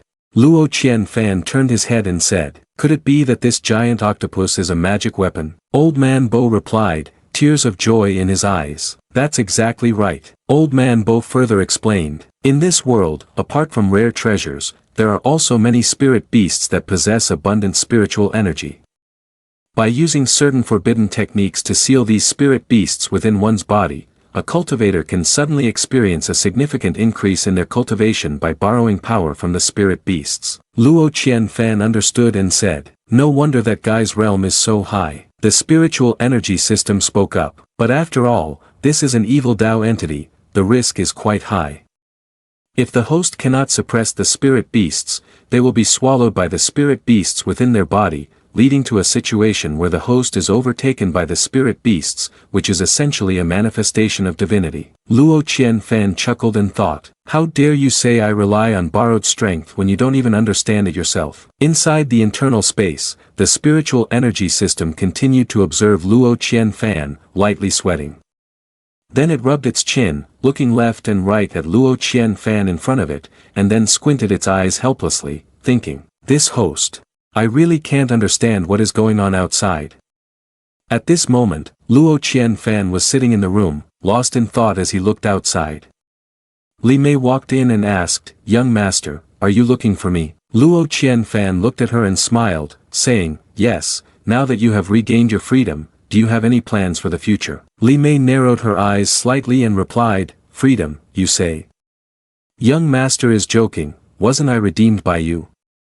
My master now is you, young master." Luo Qianfan scratched his cheek and looked at the sky, saying, "In the end, I'm only investigating the person behind the attack on me and my father." Li Mei was taken aback when she heard him say that. She immediately knelt down and bowed her head, saying, "Young master, those people treated me like a slave, to them, I was just a knife in their hands, discarded after use. Thanks to you, young master, the shackles have been removed, and I have nothing to do with them anymore. I will never forget your kindness, young master. Please rest assured." He walked over to help her up and said, "You misunderstand. I'm not doubting you." Suddenly, Luo Wanfu burst in, calling, "Qianfan." His face serious, he said, "Something has happened." Luo Qianfan was surprised and called out, "Fourth uncle, what's wrong? What major event has occurred?" Luo Wanfu stared and asked, "Are you busy?" He walked to the chair, panting, and said, It's about your mother." Luo Qianfan frowned and asked, "Mother, what happened to her?" Luo Wanfu's words made him even more horrified. "She said she wants to see you one last time before she dies, telling you to hurry back." Luo Qianfan anxiously asked, "What happened? Did something happen with those people again?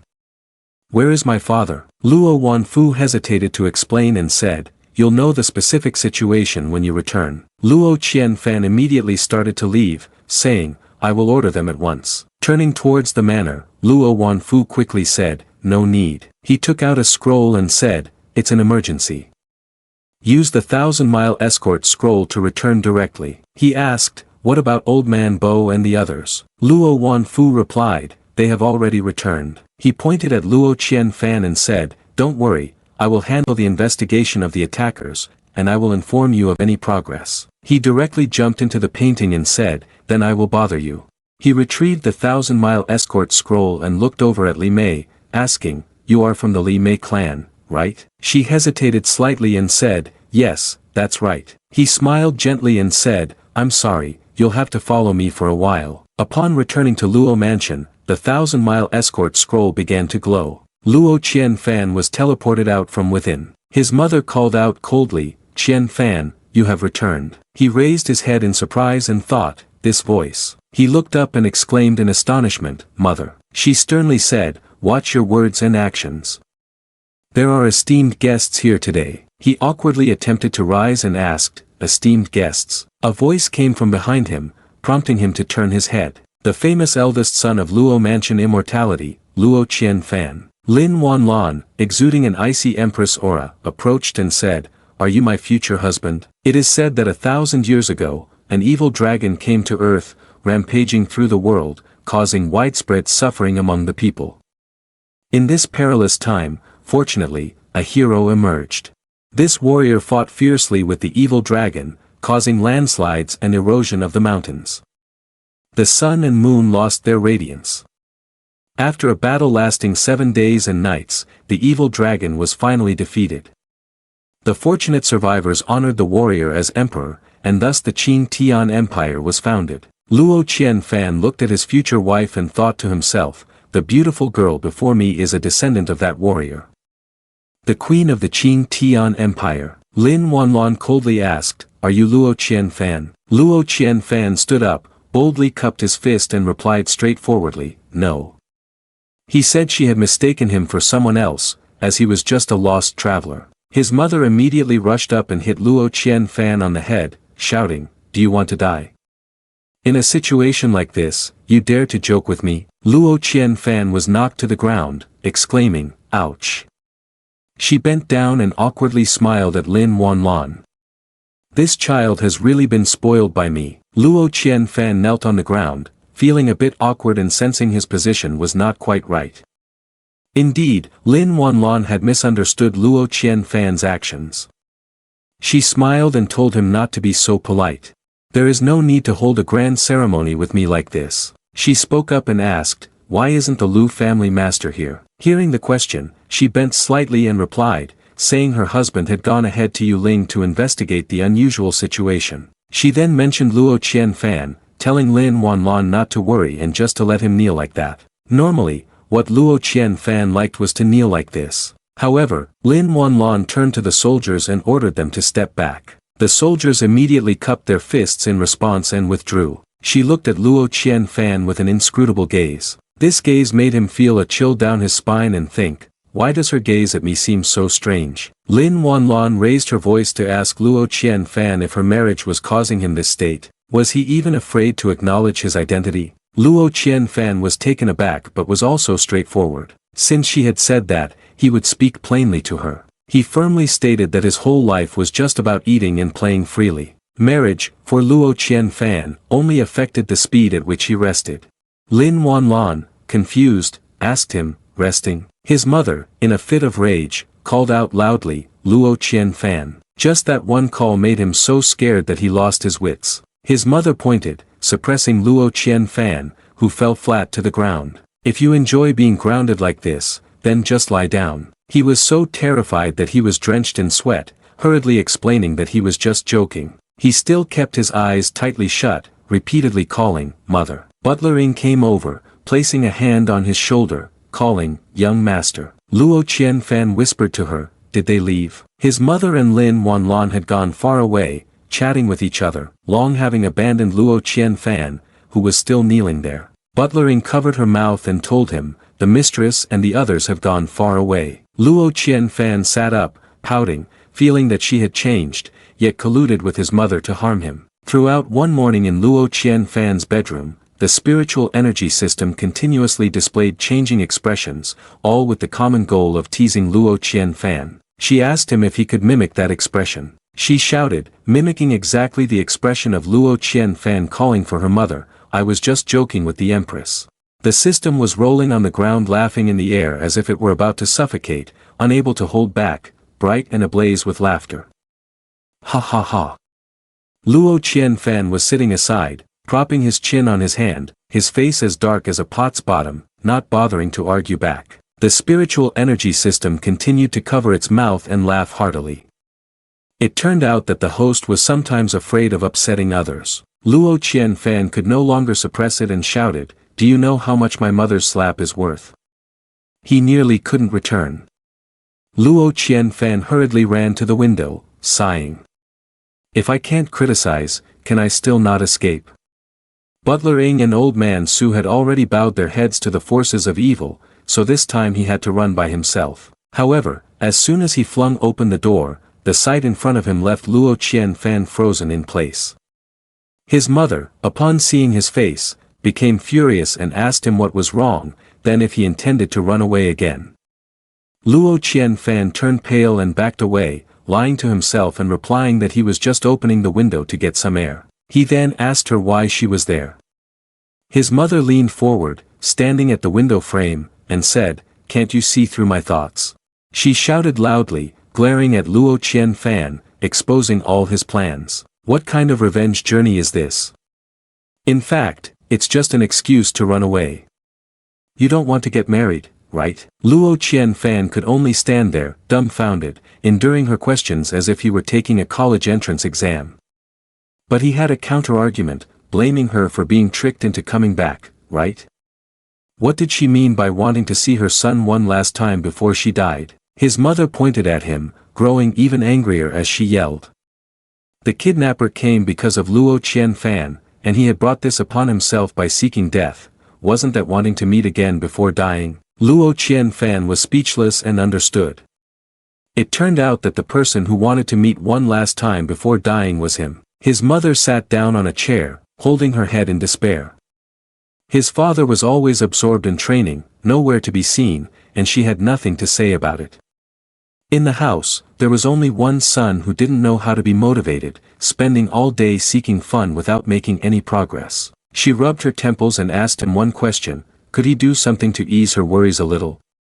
Luo Qianfan immediately switched to flattering mode, running from left to right, massaging her shoulders and serving her tea. Then he spoke up, Mother, you work so hard for the family. But talented people have to work harder. His mother was still angry and told him to stop pretending.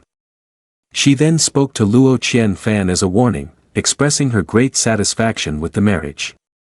She said his father had finally made a wise decision. With a dark expression, she coldly reminded him that from now on, she would personally oversee Luo Qianfan and warned him not to even think about escaping. Luo Qianfan broke out in a cold sweat and had no choice but to go along with her. On a lazy afternoon, Luo Qianfan sat in the backyard fishing. Resting his chin on his hand, he sighed in boredom, thinking, this is trouble. I can't run away even if I want to. So exhausting. The fishing line was lightly tugged, but Luo Qianfan paid no attention, instead ruffling his hair in frustration. Am I really going to be stuck in an early marriage like this? But the Empress clearly looks like someone focused on her career. Being around Lin Wanlan, he already felt uneasy. The fishing rod was suddenly yanked hard, but Luo Qianfan was still lost in thought. After thinking it over, he admitted that Lin Wanlan was somewhat cute. He guessed that she was probably a little younger than him, and just as they say, think of someone, and they will appear. Lin Wanlan walked over to the edge of the lake and asked him, is there a fish biting? Aren't you going to reel it in? Luo Qianfan was surprised to notice her presence and asked, when did you arrive, Empress?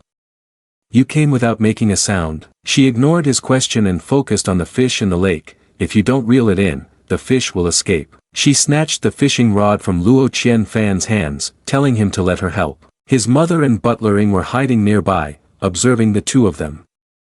She spoke up, asking, is everything arranged properly? Butler Ing assured her not to worry, everything had been taken care of. Upon hearing this, she immediately ordered, then let's proceed. Instantly, she raised her hand to cast a spell, summoning a fish with sharp teeth that lunged for the small fish caught on Luo Qianfan's hook. Lin Wanlan tried to pull the rod up forcefully, but the fish was too strong and yanked her down, causing her to nearly fall into the lake. Luo Qianfan panicked and warned, be careful. He ran over and hugged Lin Wanlan tightly, telling her, quickly grip the fishing rod tightly, or the fish will escape. Two sharp sounds were heard, and a group of soldiers immediately rushed over, shouting, protect the price, and pointed their swords directly at Luo Qianfan's neck, leaving him in a state of confusion. His face was blank, and his eyes kept darting down to the sword at his neck as he swallowed lightly. Madame Lu was staring intently at Su Gao, who, caught by her gaze, quickly explained, I forgot to instruct the family to stop the person in front. Lin Wanlan frowned and shouted loudly at them, stop this nonsense. Everyone stepped back. The group of soldiers immediately lined up and bowed, responding, yes. Madame Lu looked on, nodding in approval. Finally someone knew how to assess the situation. It was not in vain that she arranged for a hero to save the beauty for the two main characters. Lin Wanlan's voice rang out again, calling, young master, why are you still standing there? She continued, help me pull the rod. She guided him inch by inch, telling him not to turn the rod forcefully, but to slowly release the bait. Luo Qianfan followed her instructions but still wondered, if I loosen it like that, won't the fish escape? She pulled up the fishing rod, scolded Luo Qianfan for being so stupid, and reminded him that she hadn't asked him to let go immediately. His mother looked over and called Old Man Bo. Old Man Bo nodded in response, assuring her not to worry. He had already retracted the spell. The black fish was pulled out of the water, completely subdued by Lin Wanlan. Luo Qianfan looked at the fish, wondering, what exactly did I catch? Lin Wanlan held the fish in her hand, feeling happy. She told him that this fish was thanks to Luo Qianfan's help. This trophy is a gift for you. She turned away laughing, in a cheerful mood, and said to herself, this is my first time fishing, it's so much fun. Haha. Luo Qianfan stood there in a daze, staring at the fish and wondering when this kind of fish would ever appear in his family's pond. He thought it might be that his family was trying out a new breed. Madame Lu sighed in helplessness, questioning, are these two really suitable for marriage? On the bustling street, adorned with dazzling streetlights, Luo Qianfan and Lin Wanlan walked together. Someone in disguise, using a sound transmission talisman, glanced at the two and spoke to someone else. Attention, those two have already arrived at the stage. Su Gao responded from the other end of the line, and now it will be handed over to you, Master Song. Master Song stroked his mustache and assured him to not worry. He had been writing music and scripts for 10 years, and was especially skilled in arranging romantic dramas. Lin Wanlon suddenly looked over, causing Luo Qianfan to turn and ask, "What's wrong?" She remained silent for a moment before replying, "It's nothing." A monk stepped forward blocking their path and called out, "Two donors, please stop."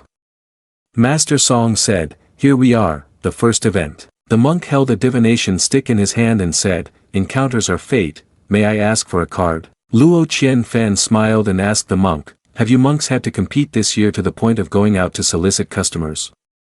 The monk continued to smile lightly and replied, "Donor, you are joking." Luo Qianfan looked at Lin Wanlon and asked, "Do you want to draw?" Lin Wanlon, not particularly interested, said, "It's fine to draw one card." Luo Qianfan drew a divination stick and said it was.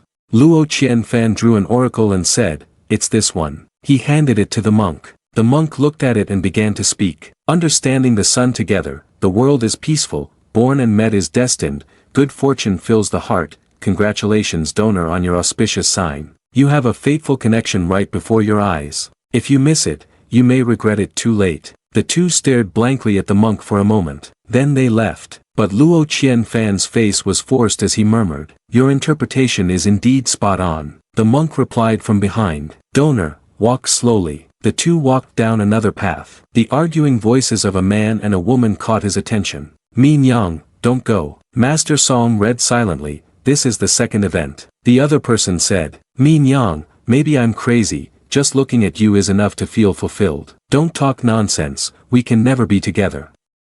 I. Luo Qianfan lightly closed his eyes, as if he understood the ways of the world. "Ah, youth is so painful," the girl said again, "but I am your junior sister." Luo Qianfan turned his head quickly upon hearing this. "Wait a moment." He frowned at Lin Wanlon and said, "Wait a minute, let me take you to eat melons." He and Lin Wanlon hid in a corner to eavesdrop right in front. The other two embraced each other, performing as if it were real. "No, why is the heavens so cruel to us? We just love each other." "Is that also a mistake?" "Sniff, Gidge, why are you the Gidge? We didn't do anything wrong, we can only blame it on our thin fate. I really hope that in the future we can be together without being bound." The girl cried out in sorrow, raising her voice, "If there is a next life, we must cherish our love." The boy also spoke loudly, "If there is a next life, don't let distance of years and months." Luo Qianfan, puzzled, said, "How can they still sing?" The two moved closer to Luo Qianfan and Lin Wanlon, forming a heart shape in unison. Only regret remains. Seeing these two half awake and half dreaming, Luo Qianfan quickly pulled Lin Wanlon away and said, "I'm just a passerby in the melon field. Why does it make me feel like I am the main character?" He felt a bit annoyed and wondered, why does everyone in the city feel a bit strange today? Lin Wanlon heard and asked, "You noticed it too?" Luo Qianfan unexpectedly replied, "What do you mean?" Lin Wanlon continued, "From the very beginning, there has always been someone secretly following us. Now I can't determine whether he is here for you or for me." Luo Qianfan asked, "How do you know that?" Lin Wanlon met his gaze and said, "I practice a mental secret technique, which is very effective in detecting and tracing traces." Luo Qianfan broke into a sweat and said, "So that's how it is."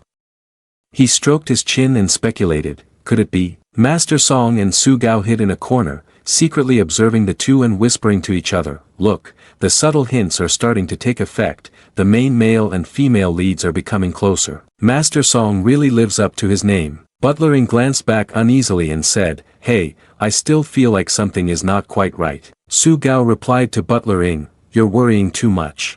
Aren't you afraid that I will complete the task assigned by the lady really well and steal your glory?" Butlering casually replied, "You're overthinking." Master Song here continued with the actions. The next step should be to reach the climax to make the relationship between the male and female leads more intense. "Everyone, get ready." Su Gao nodded and said, "Okay." Luo Qianfan asked the spiritual energy system flying beside him, "Have you noticed anything?" The spiritual energy system crossed its arms and said, "Hey, I am a system, not your detector. Please show me some respect." Lin Wanlon said, "I was just recently assassinated, and I suspect there are still people in the city intending to target me. Luo Qianfan asked her again, is your subordinate nearby?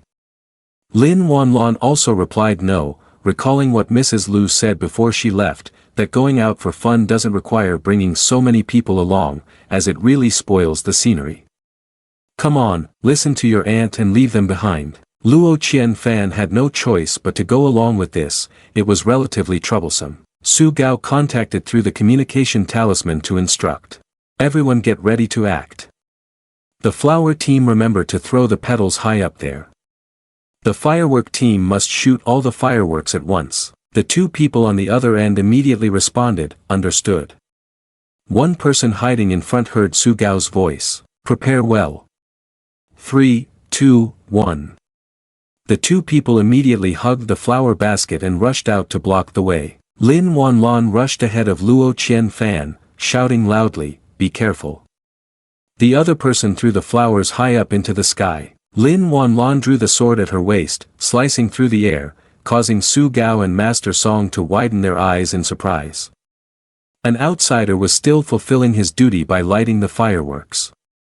The brilliant fireworks were shot straight into the sky. Lin Wanlan, with the demeanor of a queen, stood there confidently with her sword, while Luo Qianfan still couldn't comprehend what was happening and collapsed to the ground behind Lin Wanlan. She frowned, ignoring the romantic atmosphere around her, and shouted loudly, which thief is it? Reveal your name here. Seeing the romantic scene in front of them treated by Lin Wanlan as mere background, the guys there showed expressions of deep regret. Luo Qianfan still didn't understand the situation and asked, you all, could it be that? Lin Wanlan, still cautious, said, be careful, there might be spells cast on the petals to disguise them. She pulled Luo Qianfan's hand up and scoffed, saying, this trick is used by very few people, but it can't fool me.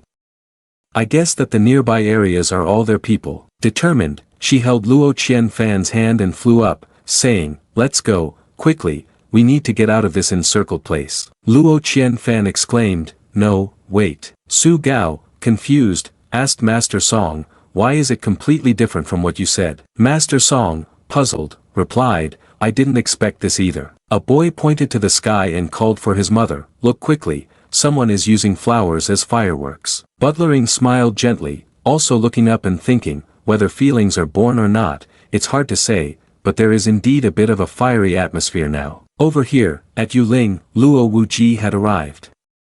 Looking at the dense auras around, he frowned silently, his expression serious. A dark mist appeared with eerie red eyes. Without a physical form, yet holding a sword, it approached Luo Wuji, raising the sword high to attack him. Luo Wuji waved his hand dismissively, simply saying, noisy. The sword was driven into the ground, and it also began to dissipate. That sword vanished in an instant. Luo Wuji pondered as he looked at his hand, which was tainted by his blood qi. A subordinate ran over to report, Family Master, the scout has reported that the entire forbidden area of Zong Lling is currently covered in a blood mist. Should we send someone to investigate? Luo Wanfu replied, no need. He added, set up a defensive line early in the surrounding area. The blood mist is spewing and swallowing, Zong Lling is about to open. Soon, this place will likely be very lively. He clenched his fist and said, everyone is starting to get anxious. At the Luo mansion the next morning, Madame Luo angrily shouted, I told you to find a way for those two to develop feelings for each other, and you go and set up a nighttime ambush instead. Su Gao quickly bowed his head and knelt, replying, Mistress, please do not be angry. I truly did not expect that divine envoy to react so violently, it was just a little scattering of flower petals. Lady Lu snorted and said, well, now, the romantic relationship between them not only isn't progressing but has turned into a camaraderie. Butlering gently called out, Madam, perhaps this isn't entirely a bad thing. Su Gao looked at her with sparkling eyes and called out, Butlering.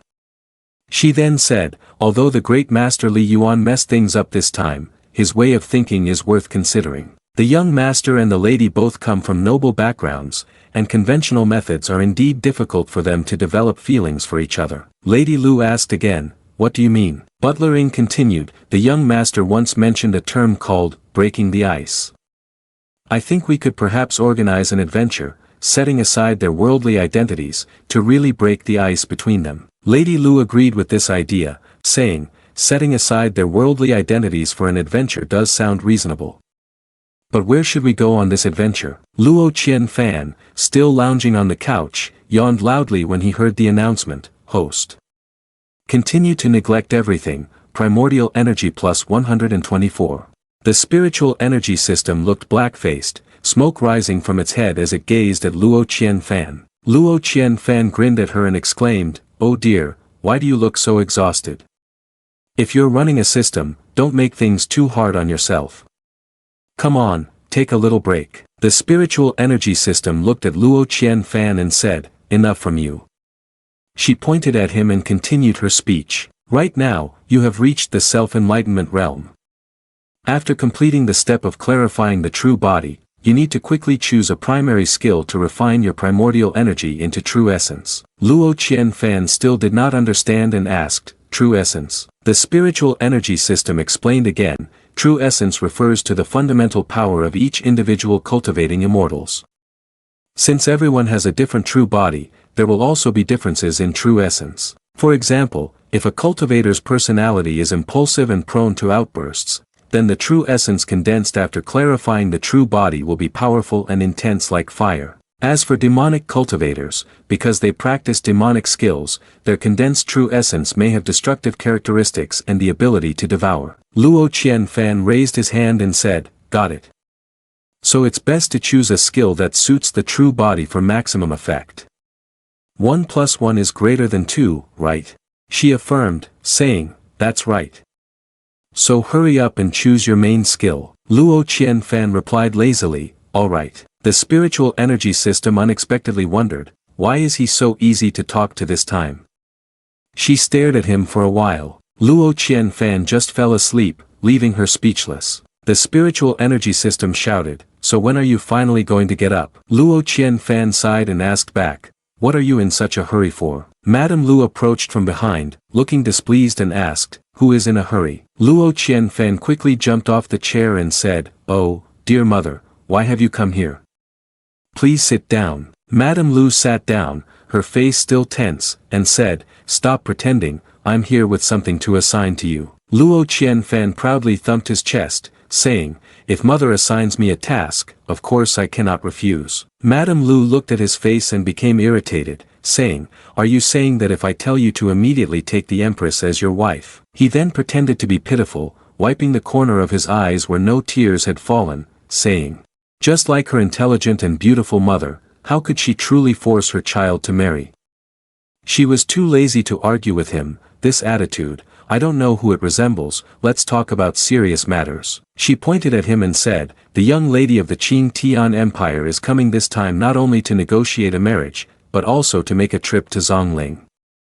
Even if you don't want to marry right away, you cannot disregard the formality. This time you must take her there. I've thought it through. After this, I will not force you to marry anymore." Luo Qianfan asked in surprise, "Really?"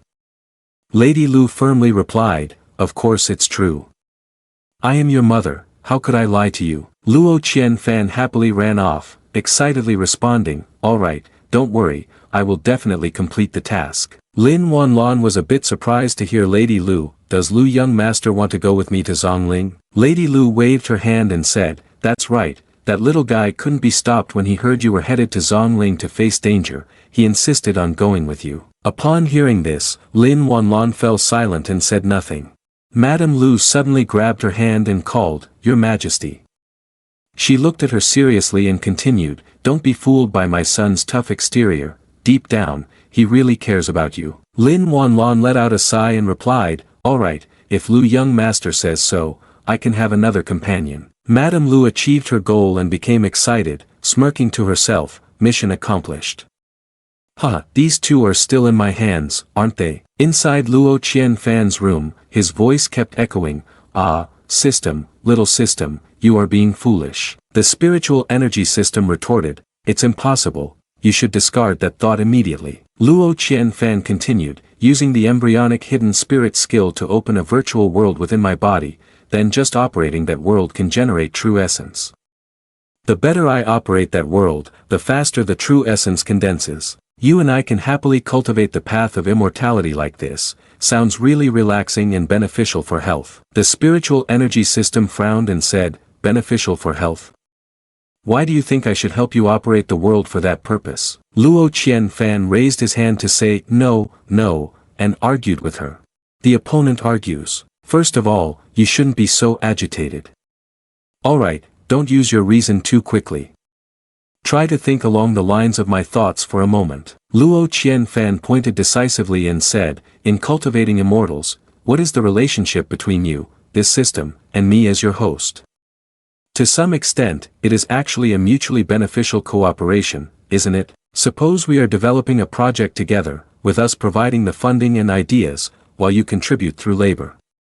Isn't this a relatively fair arrangement? The spiritual energy system felt confused but was manipulated into responding, yes, that's correct. Luo Qianfan shouted at her, and you only need to be responsible for the daily operation and maintenance as my partner in Cultivating Immortals. Isn't that the obvious thing to do? The spiritual energy system's mind spun rapidly, thinking, that seems somewhat reasonable. At this point, Luo Qianfan folded his arms in satisfaction and said, if you understand now, then hurry up and implement it. The system scratched its head, regaining its clarity and feeling something was off. Since when did I become your partner in Cultivating Immortals? Moreover, we can also provide magic weapons and other resources. Luo Qianfan narrowed his eyes and threw her a lethal remark. Is that pile of junk of yours? He turned away and said. Alright, if that's the case, how about we each take a step back? The spiritual energy system painfully collapsed and said, and you call it junk?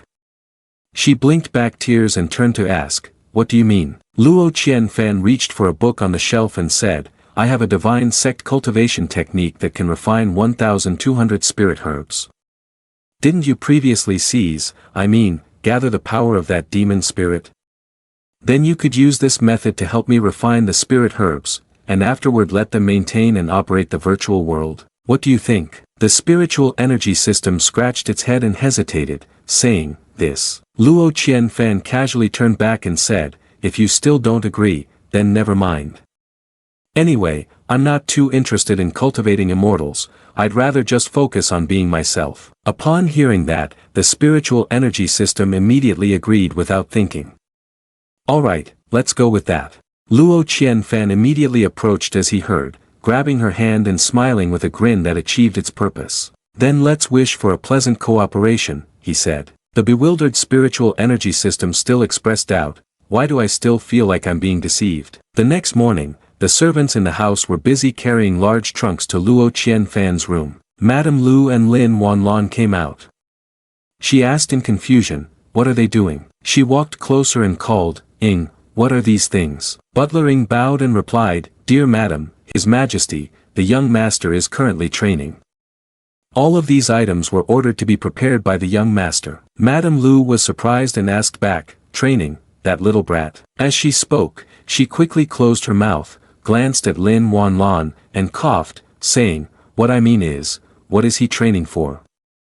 Why does it have to be such a grand setup? Butler Ing replied, he is training a primary skill chosen by the Tu Xian sect for the young master, which requires creating a virtual world within his body.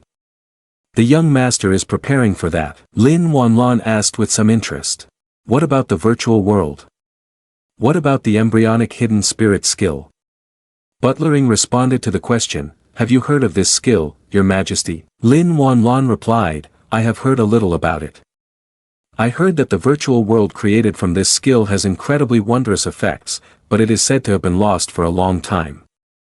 I never expected this skill to have been passed down in your estate. Madame Lu huffed and thought to herself, not practicing early or late, but just in time for someone else's daughter to watch while she trains. I need to tell her later. Then she smiled lightly and said to Lin Wanlan, thanks to your majesty, my son usually isn't very diligent in his training, perhaps he has changed his temperament and started to work hard because he wants to accompany your majesty to Zong Lling. Lin Wanlan also smiled lightly and said, I heard that this skill is not easy to practice, with very high requirements for talent and intellect. Young Master Lu is indeed not like an ordinary person. Inside Luo Qianfan's room at this moment, he was sitting in the middle of a barrier surrounded by various herbs and charms. Old man Bo stood by, cupping his hands and saying, "Young master. Everything is ready." He still had his eyes closed and said, "All right, you may leave." "Yes, we wish young master great success in his profound abilities." As soon as the door was closed, Luo Qianfan opened his eyes and said, "Okay." The spiritual energy system spread its arms, displaying a formation filled with a system interface, and a notification appeared before him. Mission completed, mission abandoned. Watching others busily set up the magic formation while standing by observing, mission reward experience card comprehension 11. Luo Qianfan pressed the button, and the system interface notified him again, comprehension experience 12, using this card allows entry into the state of celestial spiritual wisdom. Experience comprehension disobedient to heaven for 30 minutes. The spiritual energy system said to Luo Qianfan, the necessary items to cultivate into the virtual world. The three elements are materials, talent, and physique, and now they are completely sufficient. It's surprising that when you used medicine to enhance your physique, it would eventually yield results. Luo Qianfan held the card in his hand and seemed quite pleased, saying, "After all, the physique was specially designed for me by hundreds of people in the Tu Xian Gong department. Improving physical fitness is already part of their plan." The spiritual energy system makes one pout and say, all right, I know you're impressive, let's start." Luo Qianfan raised the token and said, "Use." His eyes began to shine, and he chuckled, his eyes bright as he said, "I gradually understand everything now." Old man Bo and Lin Wanlon were outside with Lady Lu. He bowed and called, "Your Majesty, Madam." Lady Lu replied, "Old man Bo, you have worked hard." Inside the room, the dazzling golden light was emitted, causing Old man Bo and Lin Wanlon to look inside. It became increasingly bright all around. Lady Lu anxiously called, "Qian Fan." She hurriedly asked Old man Bo, "What is happening? Has something happened to Qian Fan?" Old man Bo laughed and replied, "Madam, don't worry, the young master is beginning to build the virtual world. Indeed, the young master is an extraordinary talent, I haven't even left the gate yet." Lady Lu sighed in relief and said, "It's good that there's nothing wrong. I was worried it was too much." Lin Wanlon only smiled and said nothing. He thought to himself, is this the foundation of the Luo mansion's immortality for the firstborn? Luo Qianfan laughed out loud, "So that's it, it turns out to be that simple.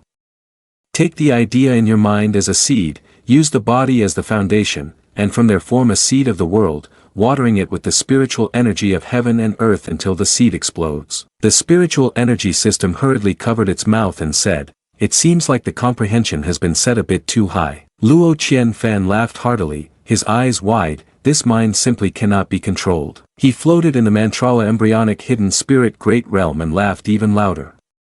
Pride changes the heavens and earth daily. He raised his hand to stroke his chin, fell silent for a moment, and then Luo Qianfan gradually descended, saying, "Is this the virtual world?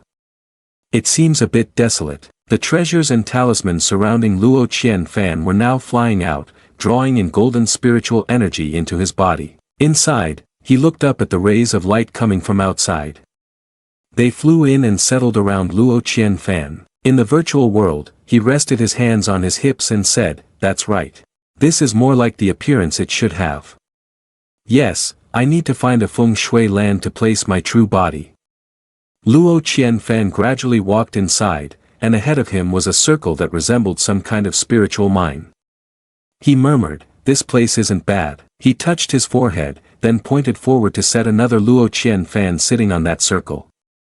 He smiled lightly and said, "After this, I'll leave this place to you." Outside, he slowly opened his eyes and yawned, saying, "Everything's done now." The spiritual energy system waited for Luo Qianfan and then leaned forward to ask him, "That was quick, wasn't it? Is the true body all set up, and then what?" Luo Qianfan responded to her and said, "The true body just finished being refined, and the condensation speed of the true essence has tripled. What if we optimize the operation of that world one more step?" The spiritual energy system gasped in surprise. "Is this what my master can say?" Luo Qianfan rested his chin on his hand and seriously said, "Right now, a large amount of materials is just piled up there, not yet maximizing their effectiveness. It still needs to depend on the geological conditions. The distribution of primordial energy, a property of resources for reasonable distribution and adjustment, has just been established. The spiritual energy system rushed forward, rubbing its face against Luo Qianfan, happily saying, I never expected to have such an unexpected harvest. My plan to cultivate the host has been so successful. Haha, had I known this would happen, I would have given you an enlightening halo already. Luo Qianfan pushed her face away, thinking, that's right, there's also the system that can be utilized. Suddenly, he exclaimed, thinking further, by the way, where do the rewards and materials of the system normally come from? He opened his eyes wide, and then darkened his expression, grabbing the spiritual energy system's hand. He said to her, his eyes shining with realization, similar to the virtual world, the system is merely a product between the illusory and the real. No, that's not right, you have to be purer. Could it be that you are an illusion realm?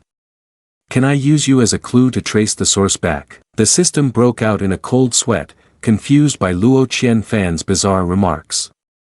What are you talking about? The eyes of the spiritual energy system suddenly turned red as if infected by a virus. Luo Qianfan held her hand tightly and said, let me see through you, let me see through you. I have a feeling that through you, my understanding of the virtual world will reach a new height. The spiritual energy system struggled and said, hey, what are you doing? Let go, you need to let me go now. The spiritual energy system was startled, hesitantly asking, why, and then disappeared, causing Luo Qianfan to lose his balance and fall to the ground. At that moment, Luo Qianfan regained his senses, sat up, looked around, and wondered, did it work?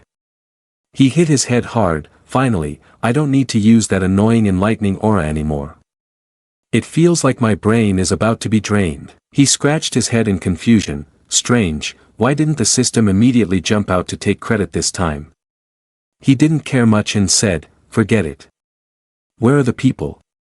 Prepare a bath, young master wants to soak and relax a bit. Old man Bo replied, young master has finished his work, hurry up and prepare the bathing tools. At Rare Treasures Pavilion, Yu Huang held a cup of wine, feeling tipsy and happy, and said, Chang Yu's skills are indeed remarkable.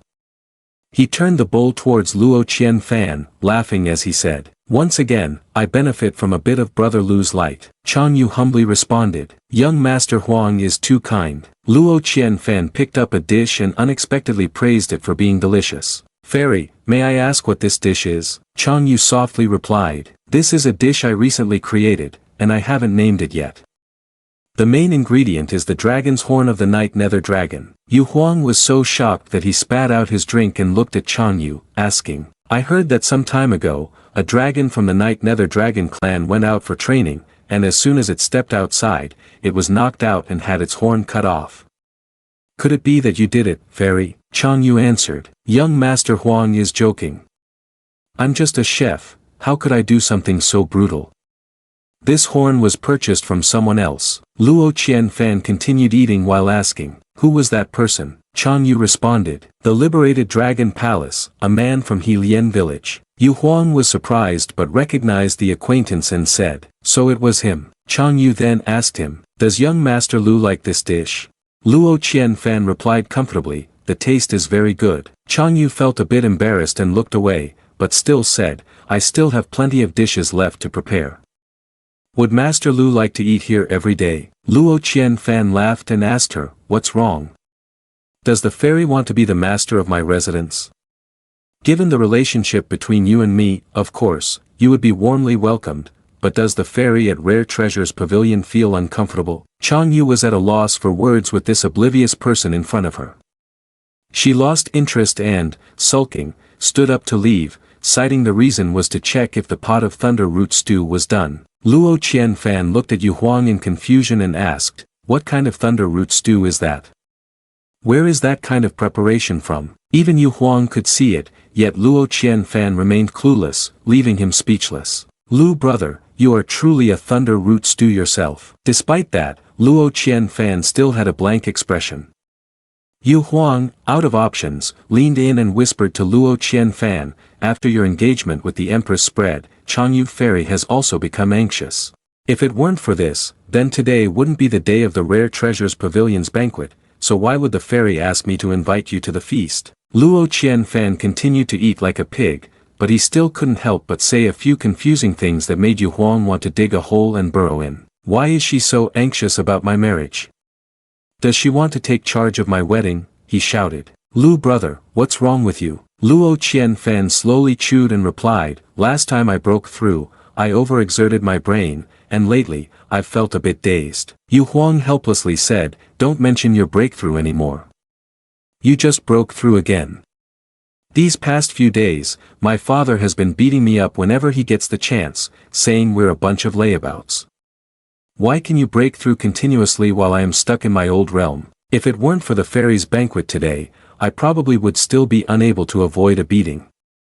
Lu brother, you really have no sense of brotherhood. You say we're young masters who enjoy life together, yet you're secretly working hard, aren't you? Luo Qianfan sighed and said, I've said it so many times already, I'm really not in seclusion training. Am I the kind of person who endures suffering? I just tried a little harder, who would have thought I would directly break through the realm? Yu Huang was furious and shouted, hearing this really makes people angry. Oh, right, Lu brother, my family said you plan to enter Zong Lling. Luo Qianfan crossed his arms and said, that's right, it's unavoidable, I have to take a stroll in there. Yu Huang excitedly continued, I've heard that Zong Lling is always very lively every time it opens. Recently, clouds and winds have gathered in the city, with various geniuses coming together. By then, perhaps you and Lu brother will have a chance to interact with those great characters. Luo Qianfan asked, who are the great characters? Yu Huang raised 3 fingers and said, you don't need to pay attention to the other minor ones, this gathering of geniuses has 3 most outstanding individuals. Luo Qianfan asked again, who are the 3? Yu Huang continued, they are Yi Jian Xia from the Jian family, the holy girl of Yao Qi, and the man from Helian village mentioned by Changyu Ferry, from the liberated dragon palace. Luo Qianfan, upon hearing this, asked, Yao Qi holy girl, Helian village man, Yi Jian Xia. Then let's talk a little about what makes these 3 individuals particularly noteworthy. Yu Huang continued, first, let's talk about the Yao Qi holy girl. There are rumors that she is an extraordinarily talented individual who has stood at the top of Yao Qi holy land for thousands of years. Of course, ever since Liang Holy Land boasted that their holy son was the breaking mortal top in 300 years, these holy lands have been publicly and secretly competing to see whose holy son or holy girl has the more prestigious title. Luo Qianfan took a sip of wine and narrowed his eyes, saying, all right, tell me about the situation of the person from liberated Dragon Palace this time. They are called Helian Village Man.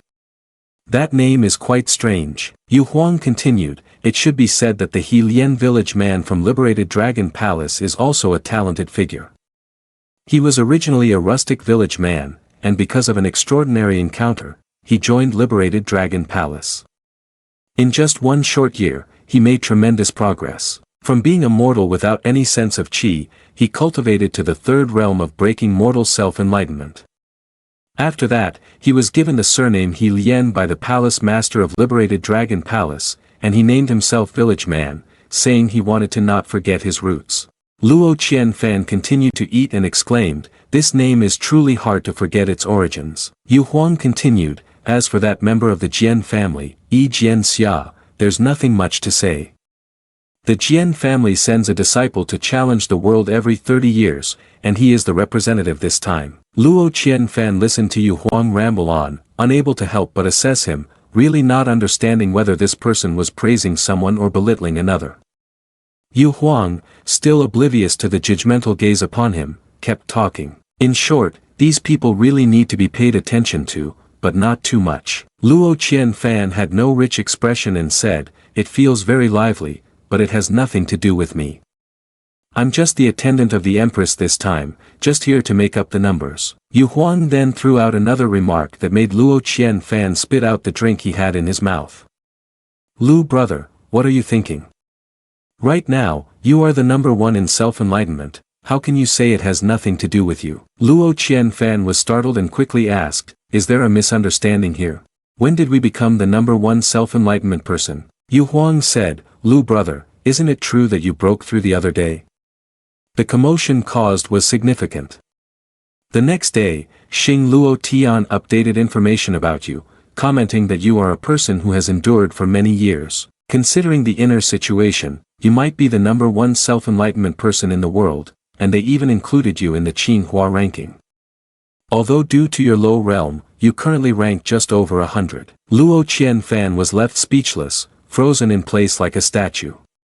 He stood there, crying out loud, but Yu Huang, with good intentions, encouraged him, "Hang in there, Lu brother, now you are the light of the world, and everyone is focusing on you." Meanwhile, at the entrance of Zong Lling, Luo Wuji stood before the entrance, with a large crowd gathering behind him. Elder Yao Qi leaned on his staff and pointed at Luo Wuji, shouting, "Luo Wuji, you are really outrageous." The people gathering around started to discuss. Luo Wuji. Isn't he the family master of the Luo Mansion Immortality? It's the first time seeing him in person. Great power is about to take action, right? Someone even dares to challenge the Immortality Luo family. Quickly look at the person holding the sword standing there, that is the sword protector of the Jian family this generation. It is said that the Jian family claims to be the leader of the sword Dao. I wonder what the cultivation level of this sword protector is? Isn't that the palace master of the liberated Dragon Palace? And yet he personally came here. Humph, the He Lien village man has just offended the Night Nether Dragon clan, he must be here to back him up. Then who is the one reprimanding the Lu family master? That is Elder Yao Qi. It is said that he has lived for a very long time, even the current master of the Yao Qi Holy Land is just his junior. Elder Yao Qi appeared angry and shouted loudly, "The allocation of quotas for Zong Lling has been set long ago, today you dare to ask for an additional quota, isn't that disrespecting the rules?" Luo Wuji frowned and irrationally said, "Such outdated rules do not satisfy my wishes, so let's change them a bit." Hearing this, the elder became even angrier and shouted, "Luo Wuji, you say to change and you think it can be changed just like that? You just recently broke through to true immortal, do you really think no one can control you?" Luo Wuji confidently followed his own rebellious path and told the old man, "Don't talk nonsense. If you want to fight, come here. If anyone else is dissatisfied, step forward, I don't have the energy to deal with each family individually. Let's resolve everything in one go." An old woman stepped forward and said, "Lu family master, this quota is fixed. If one family adds more, another must diminish. Due to the potential of the junior, we can only come to learn from the high skills of the Lu family master." The elder soared high and said, "All right, let's go to the outer heaven battlefield." Luo Wuji was already prepared on this side, raising his sword with an overwhelming aura, as something shot down causing rocks and dust to scatter wildly. The old woman huffed and said, "Today, I must extinguish the dominance of the Lu family." With that, she and those behind her flew away. The people below pointed upwards. Beams of power continuously streaked across the sky, saying to one another, "They are fighting here now, they are fighting here now. The true immortal realm is clashing, the might is truly astonishing. Only the outer heaven battlefield can withstand such power. I wonder when I will reach a realm like that." On this side, the Sword Guardian and the Palace Master of the Dragon Palace were also watching. The Sword Guardian glanced over and asked him, "How many breaths?" The Palace Master of the Dragon Palace was silent for a moment before saying, "At least 10 breaths." The Sword Guardian gently closed his eyes and said, "I bet 500 spirit stones with you." The Palace Master of the Dragon Palace looked at him and asked, "What can those few spirit stones do?" The Sword Guardian bluntly stated that this was all his fortune. Hearing this, the Palace Master of the Dragon Palace fell silent again. In the skies above, the true bodies of the old woman and Luo Wuji were engaged in a fierce battle. The Palace Master of the Dragon Palace opened his mouth to praise. "Magnificent." The Sword Guardian coughed lightly, stretched out his hand with the intention of taking the 500 spirit stones from him. The Palace Master of the Dragon Palace understood the hint and laughed softly before tossing the spirit stones over, saying, 500 spirit stones, more than enough." Several martial artists below looked up in shock and exclaimed, "Is this the power of a true immortal? Didn't Xing Luo Tian report that the Lu family master just recently broke through to the celestial realm? Not to mention anyone else, isn't that elder from the Yao Qi Holy Land? He stepped into the true immortal realm many years ago." Suddenly, a voice from Luo Qianfan interjected to him. Now you know that the news from Xing Luo Tian is not trustworthy. Luo Qianfan leaned in and enthusiastically said to the guy, he is just a place that gathers intelligence. What does he know about the fundamentals of cultivation? Especially news like the number one in self-enlightenment or similar, all of it is fabricated and completely unreliable. The guy, confused, asked who Luo Qianfan was. He recognized and shouted, Lu young master, you are here. The others, hearing the shocking news, turned their heads and exclaimed, what? The number one genius in self-enlightenment, the heir of the Luo mansion, Luo Qianfan. Where? Where? Let me take a look. Luo Qianfan, along with Lin Wanlan and Butler Ing, walked in. Along the way, people continuously looked at them and talked endlessly. I heard that Luo Qianfan has been hiding his strength for many years, and today he suddenly erupted, rising to rank 167 on the Qinghua ranking with the self-enlightenment realm. Is this true or false? Is the person next to him the Empress Lin Wanlan of the Qing Tian Divine Dynasty? It really is her. It is said that young Master Lu revealed his cultivation to please a beauty. Luo Qianfan sighed in frustration, resting his chin on his hand, after hearing these words. This rumor is getting more and more absurd, he shouted at Butler Ing in annoyance. Have we found out who from Xing Luo Tian spread this news to me on the Qinghua ranking? I want to personally thank him, he is truly kind. Butler Ing calmly redirected the topic. Young master, we should go to the family master now. Several streams of light descended from the sky. Elder Yao Qi, along with the old woman and those behind them, fell to the ground heavily injured. Luo Wuji landed with an imposing demeanor and said in a firm voice, as for this quota matter, let's consider it settled. The Sword Guardian group remained silent in front of the scene before them. Luo Qianfan held two tree avatars in his hands, looking at them in disbelief and asking, so this quota is just these two tree avatars like these fingers? Luo Wuji replied affirmatively and continued, inside Zong Lling, dangers lurk everywhere, and all the families want their juniors to take the challenge. Yet no one considers letting them go to their deaths. Thus, this intermediate method was conceived, using tree avatars as a medium for training. One is yours, and the other you will give to that little girl. Luo Qianfan understood and said, no wonder someone wants to vie for an additional quota. He sighed and said, aren't I qualified to obtain a physical image quota just as the Qing Tian Divine Dynasty? Luo Wuji also replied, of course you are.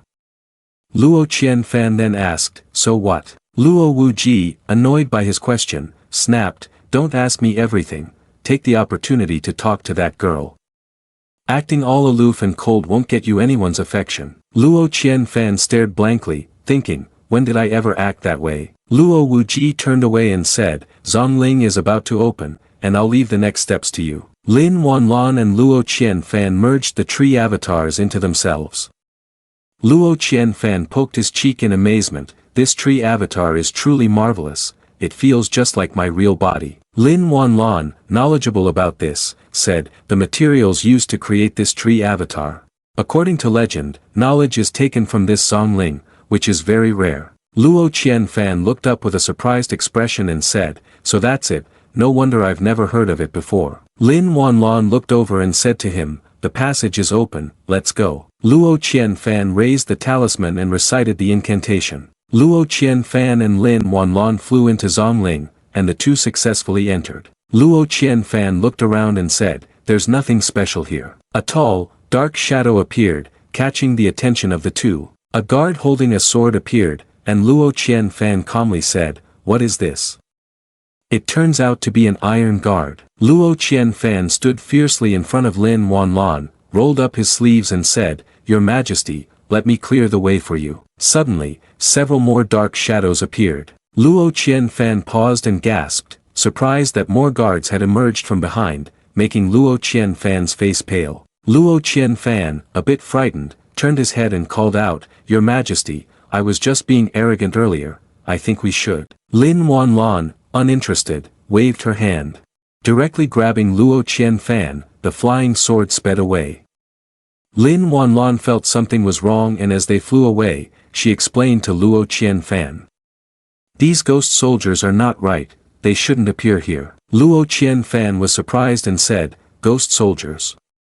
Lin Wanlan frowned in suspicion, thinking, could it be?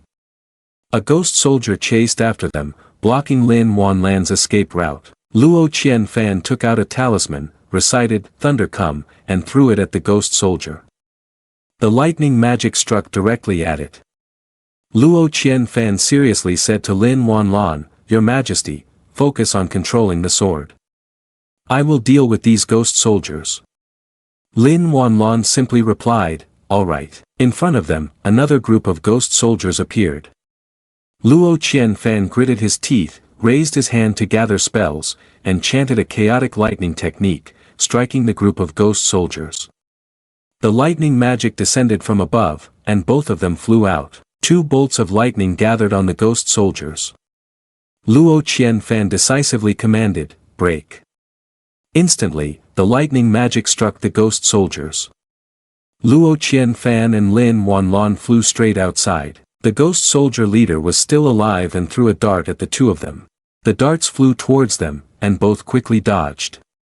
The ghost soldiers were still restrained by magic as they let out terrifying screams. How annoying!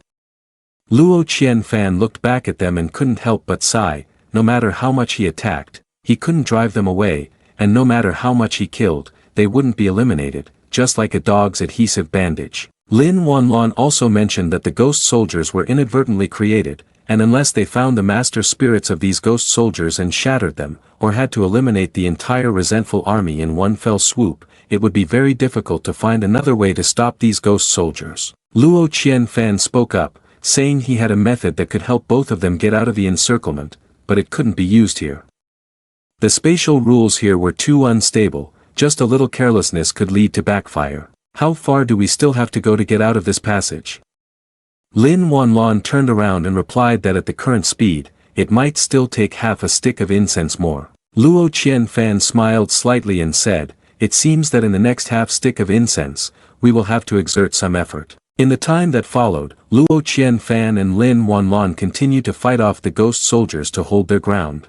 A statue holding something in its hand, an incense bowl muttering to itself, "Time is running out." A ghost soldier statue sat on an ancient coffin. Its face was dark as it repeated a phrase, "Time is really running out." Surrounding the coffin was a dense aura of death, truly terrifying. Over here, Luo Qianfan and Lin Wanlan had managed to escape outside. As they landed, Luo Qianfan sighed in relief, finally out. Luo Qianfan took out something and said, "All right, then let's try this and see if it works." He remembered Old Man Bo giving this to him with the instruction, "Young master, this item is still incomplete. Unless in a truly necessary situation, it's best not to use it." Luo Qianfan sighed to himself, who would have thought that I would have to use it right after entering. Looking back at the entrance, he saw several ghost soldiers rushing after them. Luo Qianfan shouted, "They're chasing us, they really won't let us catch our breath. Buy me some time." Lin Wanlan immediately replied, "Understood." Luo Qianfan nervously said, "I hope we have enough luck." The magic formation was about to activate. The group of ghost soldiers suddenly stopped, not charging forward any longer. Luo Qianfan was bewildered and said, "Weren't they in such a hurry earlier? Why have they suddenly changed their behavior?" A loud noise reverberated throughout the sky and the earth, and a giant stone hand unexpectedly reached down from above. Both of them looked up in shock. Lin Wanlan immediately formed a hand seal, wrapping protective energy around the 2 of them. The stone hand reached down and squeezed tightly against the protective energy. Lin Wanlan was unable to withstand it and immediately spat out blood. The hand crushed Lin Wanlan's protective energy. The general at this side also squeezed his hand, like a machine that remained beneath the coffin. Several small ghost soldiers walked over to close the lid of the coffin. He ordered the ghost soldiers to search for her. Several streams of spiritual energy floated gently out, and Lin Wanlan and Luo Qianfan appeared inside a barrier. Luo Qianfan was fortunate to escape death and sighed in relief. "I feel like I am not compatible with Zong Lling at all. Add something else, I just want to lie still and wait to die." Lin Wanlan wiped the blood from her mouth and said to him, "Perhaps it won't happen again." But just as the 2 finished their sentences, a large bear suddenly appeared from behind them and let out a loud roar. Luo Qianfan couldn't believe his bad luck and cursed, damn it. From a nearby forest came several agonized cries. A bald man, clutching his injured chest and breathing heavily, said, Nu Nong, she miscalculated, I didn't expect Zong Lling to be so dangerous, this creature must have at least 2 yang of dead bones on it. The two-headed monster stood there, laughing in a strange and eerie manner. The scholar beside him was also badly injured and had even lost an arm. He weakly remarked, this rude fellow, why is he using such crude language? There's still a little sister left. The bald man turned and shouted at him, save your strength and cherish your own words. Nu Nong Shi, flying in from behind with her sword, thought to herself, its attention is diverted now. It's the perfect moment. Suddenly, a ghost soldier appeared from behind Nu Nong Shi, and the bald man exclaimed in panic, not good, we've been discovered. The two-headed ghost sprang up and lunged towards Nu Nong Shi. He grabbed her face and made several cuts, causing her to scream in pain. The scholar shouted loudly, little sister. Then he angrily cursed, damn it. He then launched an attack. The strike hit, and the monster tore off Nu Nong Shi's head and flew up before landing on the ground. The bald man quickly gathered strength to launch an attack from behind it, with fury behind the blow. But when the smoke cleared, he was surprised to find that one of its legs was severed. The bald man unexpectedly said, how could a lizard lose its tail? The monster appeared from above, grabbing his head and then forcefully yanking it off. In the scholar's eyes, he saw the monster approaching him and resignedly said, I told you to cherish the words of the prophecy, but in the end, you left behind such a vulgar statement. Well, never mind, life is about to be lost anyway, why bother appearing polite for anyone to see? The monster naturally took the head of the bald man and started to bite into it. The scholar shouted loudly, come here, you damn creature, head of a donkey. Look at you, bald in the front, bald in the back, short in height and long in stink. Lin Wanlon suddenly appeared, and the creature noticed her and turned its head, swiping a clawed hand toward Lin Wanlon, but she was quicker and struck a blow that sent it back to Western Heaven. After a while, Luo Qianfan and Lin Wanlon buried all 3 of them in one place and wrote a few lines on the tombstone, cursing the scholar and his siblings. Lin Wanlon looked up at the sky and said, it's getting dark, it will be very dangerous to stay outside at night in Zong Lling. We need to find a place to rest and set up a shield. The 2 climbed onto the fierce bear, which was now bruised and battered, and said, let's go. Luo Qianfan patted it and called, big bear, let's go, run. The black bear obeyed and took the 2 away. Lin Wanlon sat on the bear's back, calming herself to meditate. Luo Qianfan looked at the sky and the ground, then unexpectedly wandered into the system space. He blankly looked around and encountered the fatigued faces of 10,010 and exhausted 10086 of the spiritual energy system. Seeing her, Luo Qianfan teased, I thought you intended to become a shut-in. Why are you showing your face today? The spiritual energy system, with dark circles under its eyes, spoke in a weak, lifeless tone. Don't you notice? Luo Qianfan stopped smiling and looked at her, asking, notice what? The system displayed an image of Lin Wanlon outside and said, that's your future bride. Inside her, there is more than one person. Luo Qianfan asked in surprise, what? Are you seriously saying she's going to take over? The spiritual energy system still looked dazed as it said, it's not take over, it's more like. The black bear suddenly stopped and shouted at what was in front of it. A snake appeared right in front of it. Lin Wanlon looked at the giant snake, her face still expressionless. She jumped down lightly and calmly walked past it, looking into the cave and said, this place isn't bad, it's very suitable for a stop. The snake felt insulted and roared to attract her attention. Lin Wanlon frowned and was silent for a moment, then decisively drew her sword and waved it in the air a few times. Immediately, the snake was divided into 8 pieces right before their eyes. Lin Wanlon looked at Luo Qianfan and said, let's eat snake tonight. Luo Qianfan replied to her, all right. A fire was lit, and the snake meat was roasted until done. The 2 were in that cave, with Luo Qianfan silently watching Lin Wanlon without saying anything. He kept thinking about the system's words and could not stop paying attention to her. Is there more than one person in your body? Lin Wanlon offered the skewer of meat. Luo Qianfan said, It's done roasting, give it a try. He was surprised and then thanked her. Luo Qianfan took a bite. Lin Wanlan's sparkling eyes looked at him and asked, "How is it? Is it tasty?" Luo Qianfan chewed a few times and replied, "It's okay." Lin Wanlan took a knife and cut the meat. It was her first time roasting snake meat as well. She threw the piece of meat she had just cut down for the brown bear. As soon as the brown bear saw the food, it excitedly rushed over to bite and eat. However, after just one piece, its face changed from pale to purple and then it immediately threw up, causing Lin Wanlan to be unable to believe it. She still did not accept it and raised the meat to take a bite herself. Is it really that hard to eat? But as soon as she took a bite, her face darkened and she was at a loss for words, unable to say anything more. Luo Qianfan waved his hand and immediately comforted her with a few words. "Don't be discouraged, maybe this snake is spoiled." The sky outside suddenly turned dark. Mice with red eyes came rushing out from who knows where, scattering around the forest. Somewhere, a few people were urgently running as if being chased by ghosts, loudly talking to each other. "Oh no, why did the sky suddenly darken like this? Quickly find a place to set up a shield, otherwise, it's over." Seeing the waves of dark energy rushing out, the leader lost all hope and said, "It's over, there's no time left." The wave of energy rushed towards them, causing his face to lose all color. His skin was stripped away by this energy. After that, none of the three could escape. Meanwhile, Lin Wanlan vaguely woke up, saying, "It's dark now." The black bear was gnawing on the snake.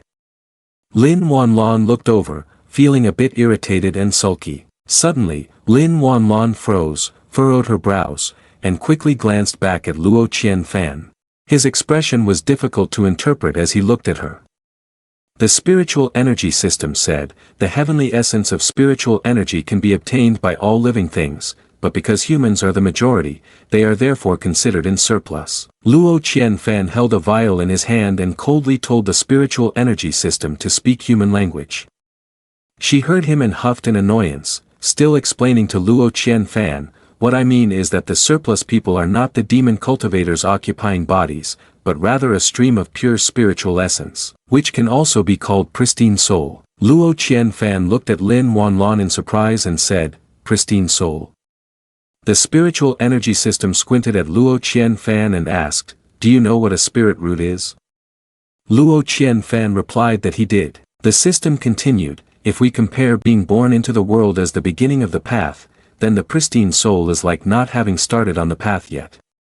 Luo Qianfan said he understood and continued, "So for those who practice as pristine souls, it's like a 10-month pregnancy, right?" The spiritual energy system looked at him for a moment before answering, "That's not wrong."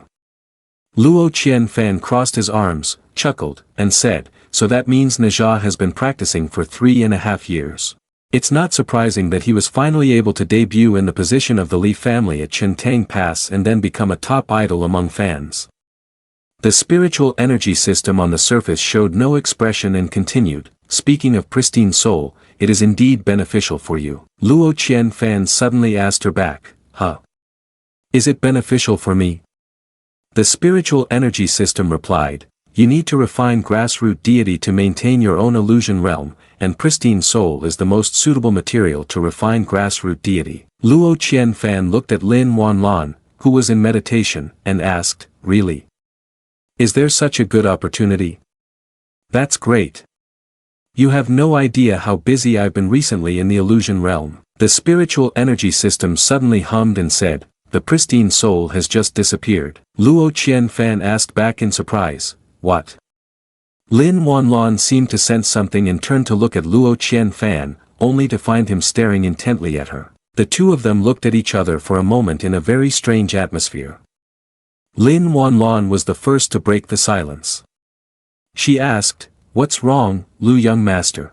Luo Qianfan averted his gaze and made an excuse, saying, "It's nothing, I just got startled by the noise outside." Lin Wanlan replied, "The evening's disturbing energy will start like this, but after a while, everything will be calmed down and quiet." Luo Qianfan responded as customary, "So that's how it is." Lin Wanlan continued, "Speaking of which, the young master has experienced several battles today, yet he doesn't show any signs of weakness.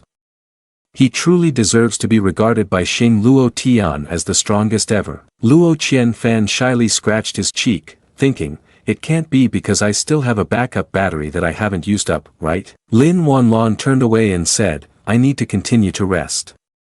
Young Master Lu, feel free. Upon hearing this, Luo Qianfan and the spiritual energy system exchanged glances and said nothing.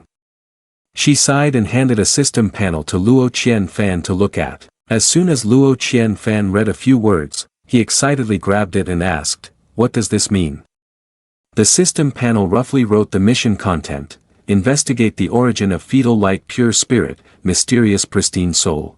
Is the key material for refining your grassroots deity. Find a way to investigate its origin. Task progress: the pristine soul is the key material for refining your grassroots deity.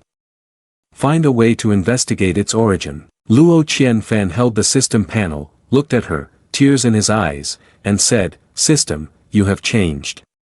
Can our feelings only be maintained through tasks? The spiritual energy system, in a state without emotions, bluntly replied to Luo Qianfan, yes. Seeing that his complaints were pointless, Luo Qianfan brought up the system's earlier words. Have you forgotten your commitment? You promised to help me refine the grassroots deity. The spiritual energy system looked at him and answered indifferently, of course, I haven't forgotten, but I only said I would help you refine the grassroots deity, not that I would help you collect the pristine soul. Luo Qianfan, bewildered, asked her, yet you pick apart every word, you are truly cunning. She smiled and responded, I learned from you. After saying this, she disappeared, saying, keep it up. I am waiting for your materials. Luo Qianfan fell silent for a moment, closed his eyes gently, and pondered. No wonder it's an internal system, you secretly upgraded it before, didn't you? Was it after you cultivated the complete hidden grand world during this time? I feel like this system of mine isn't quite like the systems in the books. Do I still have to complete tasks? It really feels bothersome. After the illusion realm is cultivated, it needs to be maintained continuously. The true God inside is like a firefighting team, busy day and night, and it really cannot be done without help. Investigating the truth about the pristine soul, huh? As he spoke, Luo Qianfan poured a large veal into the nearby pond. Inside the system world, the spiritual energy system looked at Luo Qianfan through the screen and laughed, saying, the foolish host is still too young, thinking you can control me. Know that cultivating is like climbing a mountain. Instead, you are bound by the very fruits of your own cultivation. Even if you are a useless child, so what? This system can still gradually lead you deep into my tasks. At this moment, Luo Qianfan moved closer to Lin Wanlon and gently poked her arm. Lin Wanlon opened her eyes and looked at him, asking, Lu young master, is something wrong? Luo Qianfan cleared his throat and smiled, saying, it's a small matter. The spiritual energy system was still confused and Luo Qianfan continued, Your Majesty, do you know about pristine soul? The spiritual energy system was seeing this scene for the first time and exclaimed loudly, Who taught you to do tasks like this? Lin Wanlon asked in return, Pristine soul.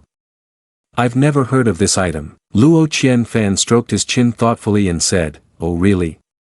He stood up and added, By the way, this item also has another name called embryonic essence. What is embryonic essence?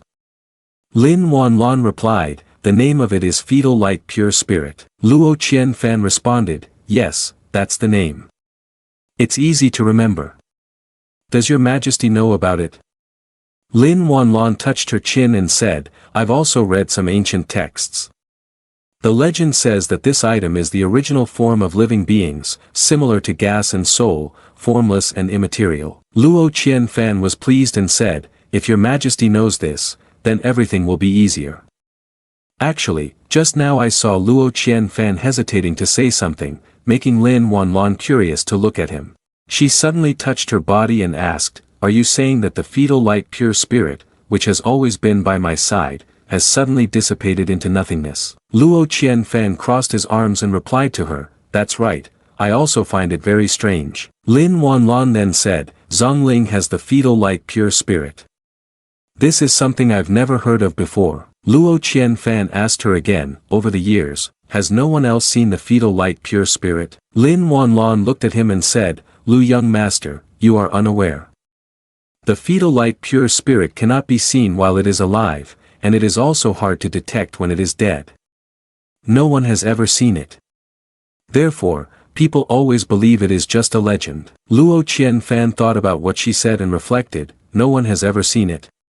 Perhaps I should ask my father if he has ever seen this. Lin Wanlon then asked Lu young master, are you sure that what you saw was really the fetal light pure spirit? Luo Qianfan thought about the expressions of the spiritual energy system and fell silent.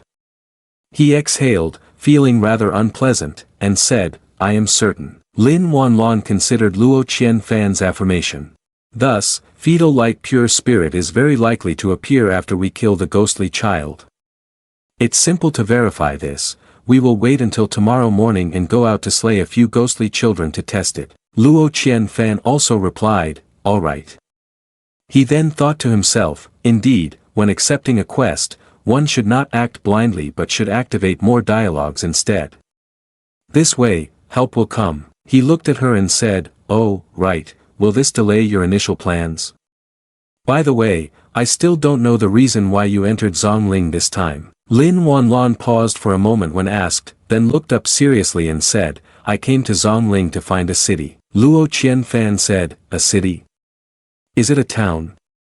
If you know the location, it shouldn't be hard to find. Lin Wanlon replied, this city is quite special, it has been hidden. The next morning, when the sun was high, Lin Wanlon forcefully thrust a sword straight into the monster.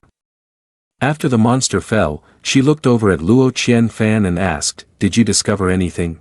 Luo Qianfan glanced at the spiritual energy system and said, wait a moment, let me take a look. He asked the spiritual energy system again, so, is there any? The system squinted and replied, yes. Upon hearing this, he turned to Lin Wanlon and said, yes, the pristine soul has entered the body. Lin Wanlon pressed her palms together, and the spiritual energy was now abundant around her. Lin Wanlon released her hands and, as if understanding, said, so that's how it is. Luo Qianfan got off the brown bear and ran over to ask, has your majesty discovered anything? Lin Wanlon said, those who cultivate and have been to Zong Lling know that each time a ghostly child is eliminated, it benefits their cultivation.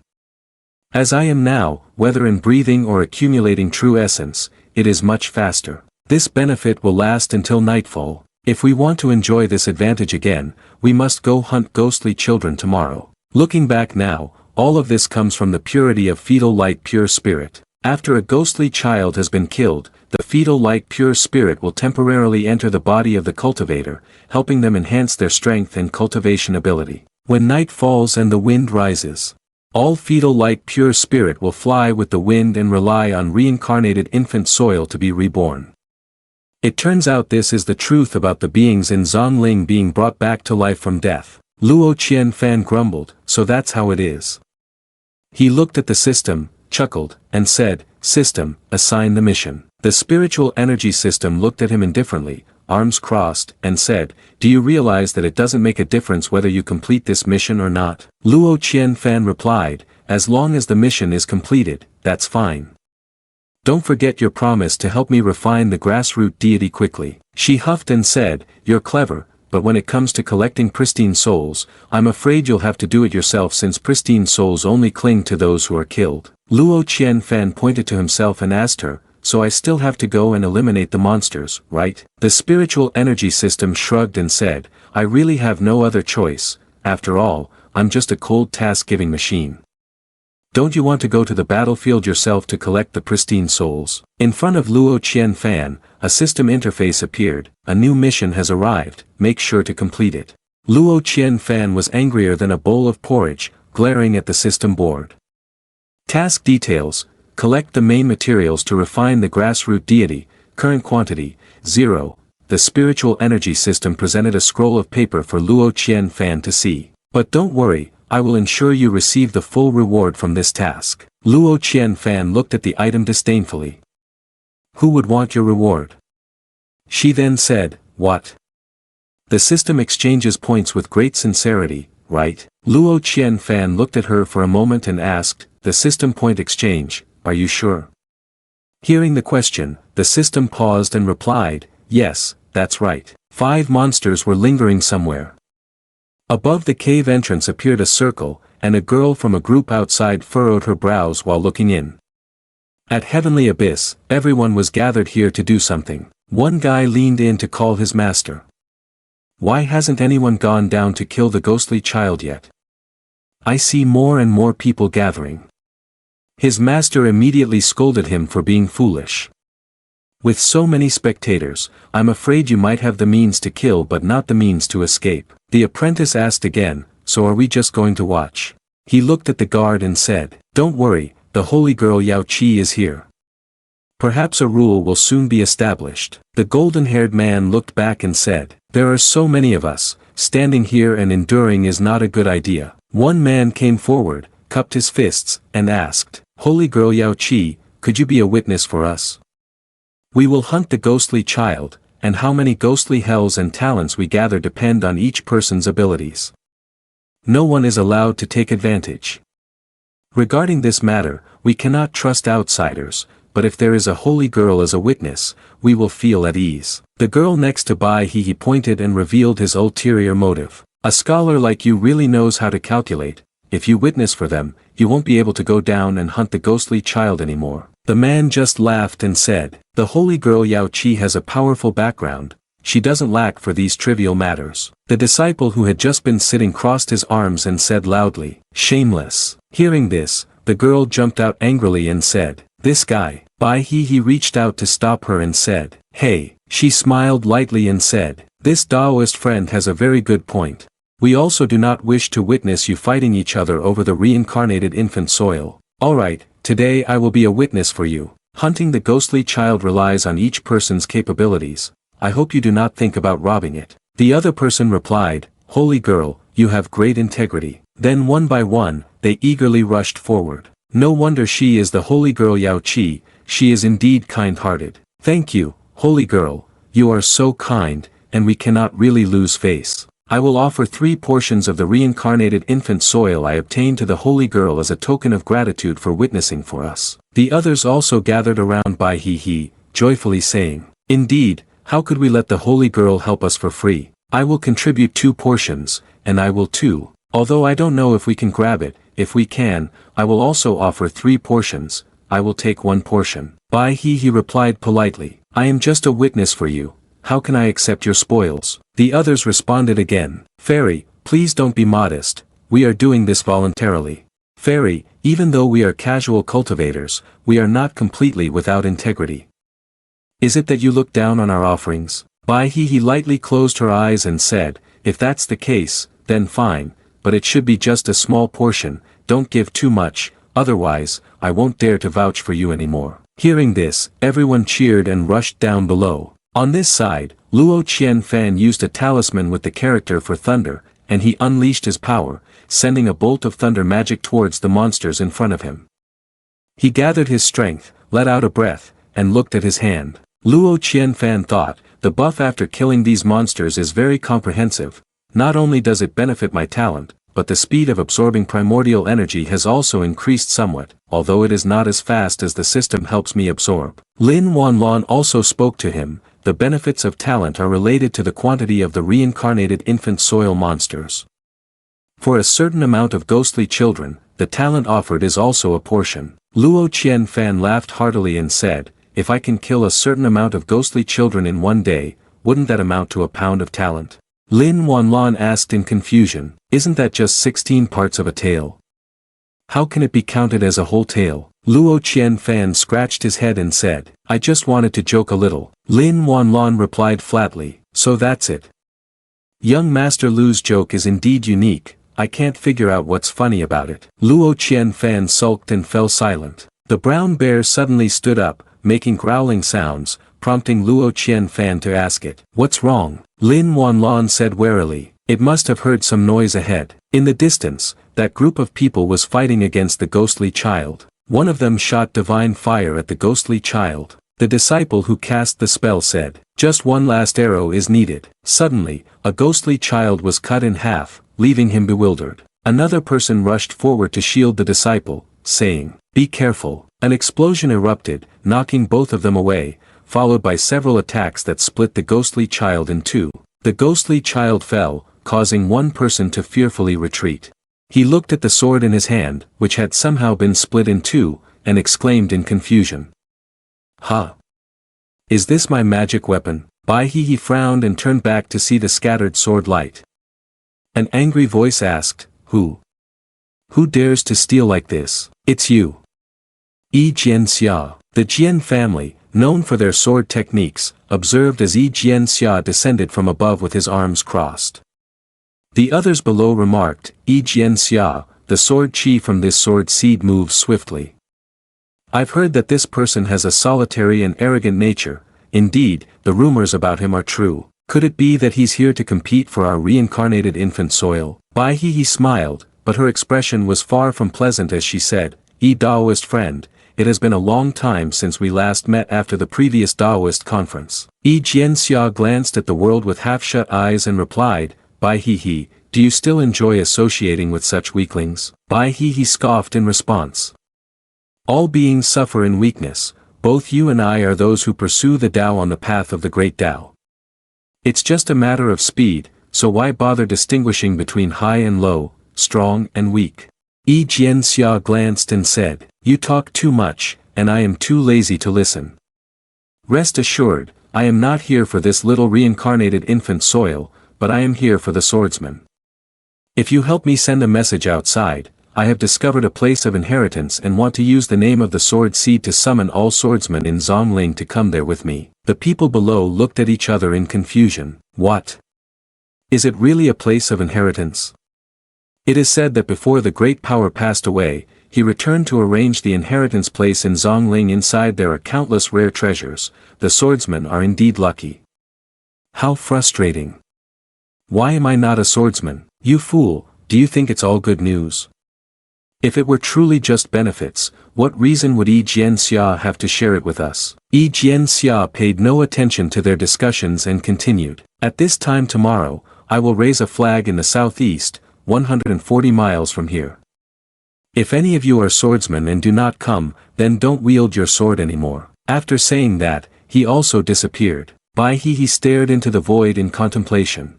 Yi Jianxia soared through the sky, paying attention to what was below. He saw Luo Qianfan and Lin Wanlan riding a brown bear, moving swiftly. He landed and blocked their path. Lin Wanlan looked at him and asked loudly, "Who is he?" Noticing the sword at Lin Wanlan's waist, Yi Jianxia frowned, maintaining his arrogant demeanor. He asked Lin Wanlan, "Are you a swordsman too?" Luo Qianfan jumped down from the back of the brown bear and appraised Yi Jianxia. Where did this flashy guy come from?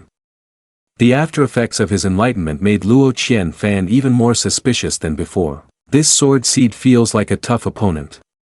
From his behavior just now, he doesn't seem like someone who can reason. Blocking us this time, he must have prepared a bunch of tricks to show off. He glanced at Lin Wanlan and thought, what a hassle, I don't want to get too involved with him. Just say a few words to send him on his way. Lin Wanlan decisively looked at Yi Jianxia and said, "Good dogs don't block the way." This left Luo Qianfan puzzled, secretly thinking, "Your Majesty, are you not usually so decisive in your actions? Is it really that straightforward?" Luo Qianfan jumped in front of Lin Wanlan and hurriedly said, "Wait, Your Majesty." He secretly complained, "Don't make it difficult for me. All I want is to peacefully farm dungeons to gather materials." He turned his head and frowned, saying to her, "Can you allow me to bypass my position just this once? Let me talk to him." Lin Wanlan stared at Luo Qianfan and replied, "All right." Yi Jianxia, with a face still scrunched up as if bitten by a dog, looked at Luo Qianfan and Lin Wanlan, wondering what they were rambling about. Yi Jianxia huffed and then realized, saying, "So it's you, Luo Qianfan." Luo Qianfan narrowed his eyes and asked, "You know me?" The spiritual energy system lay dormant within the system, observing and murmuring its discontent. How boring, now that I'm encountering these classic scenes, I can already guess how the host will react. I suspect Luo Qianfan will use his old trick of the master principle to sweep the situation. Yi Jianxia will likely kneel before Luo Qianfan's demanding expression, exclaiming that he has long admired the young master of the Luo mansion, immortality. Luo Qianfan laughed smugly and said, "Consider it as you knowing your place." Luo Qianfan said outside, "If you know yourself, then it's easy to resolve things." Luo Qianfan coldly said, "Don't irritate the young master, get lost." The spiritual energy system exclaimed in surprise, "Oh my, damn it." Lin Wanlan on this side felt a bit hopeful, then was disappointed, thinking that he would use kind words to advise. Yi Jianxia darkly asked back, "What did you say?" As soon as he finished speaking, he unleashed a powerful sword technique. That attack rushed straight towards Luo Qianfan. As soon as that move clashed, a protective aura surrounded Luo Qianfan. Luo Qianfan's expression remained the same as he spoke to himself, "I have given up. Perhaps there is a better solution to this, but the moment this sword seed blocked our path, trouble has already come looking for us." After thinking back and forth, he was heavily troubled, his mind exhausted from calculating. Compared to racking my brains to come up with countless plans, it's better to just let go. Defeat the one who brings trouble to finish things off. Deliver a decisive blow to avoid suffering 100 hits later. A bolt of lightning along with another surge of power erupted forcefully within the forest. In another place, quite far away at the cliff, the people on this side of Bai He glanced over and exclaimed, "Isn't that the sword shadow again? That sword seed is fighting with someone. How did he manage to move so quickly? Is this really a genius?" Bai He frowned, thinking, could that crude guy from Liberated Dragon Palace have arrived? Or is it that humble one from Luo Mansion Immortality? Over here, Luo Qianfan and Yi Jianxia were still locked in a fierce battle. Yi Jianxia, with wounds on his face, furrowed his brow and said, "Even when just watching, no matter how deep your foundation is, casting such powerful spells, I fear even true essence cannot withstand this." Luo Qianfan looked at his hand, scoffed, and replied, "True essence? Sorry, but I have no concept of that." He continued to unleash another attack and said, "I have no idea what that is." The 20% electric version of the wretched lightning surged down from above, causing Yi Jianxia to be terrified as he defended with his sword and exclaimed, "What?" He was unable to withstand it for long and was struck directly by the lightning, crying out in distress.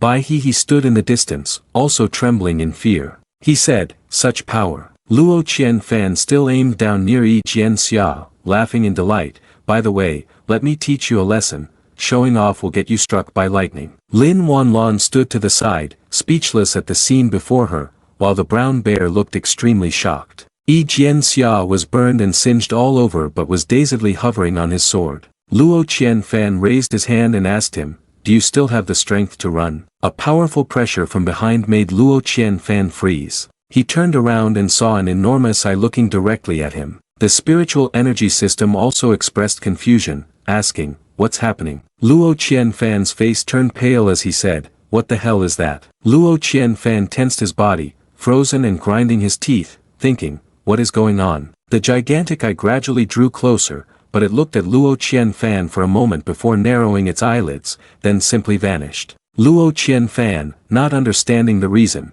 slowly descended to the ground. Lin Wanlan approached and asked, "Lu young master, what happened?" Luo Qianfan scratched his head and replied, "Nothing. Just now, it was someone's gaze. Staring to the point that it sends chills down my spine." After Luo Qianfan finished speaking, Lin Wanlan, on the contrary, appeared surprised and asked, "Eyes? What eyes?" Luo Qianfan was taken aback by her question as well. "Didn't you see that I just now?" Lin Wanlan honestly recounted the illusion realm she had just witnessed. "I only saw Lu young master suddenly freeze in mid-air, and then he landed here." Luo Qianfan listened to Lin Wanlan's account in silence, unable to say anything. At this moment, the spiritual energy system reappeared, and as if it was unaware of what had just occurred, it hurriedly asked him in a rush, "What happened? What happened? What was that just now?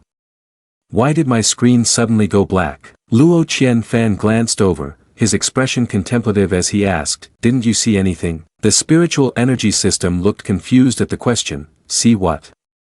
Luo Qianfan raised his eyes, also vaguely questioning himself, could it have been an illusion as well?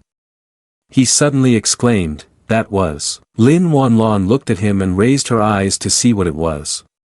She looked at the sky above and said, the night came earlier than expected. Lin Wanlon climbed onto the back of the brown bear and spoke to Luo Qianfan.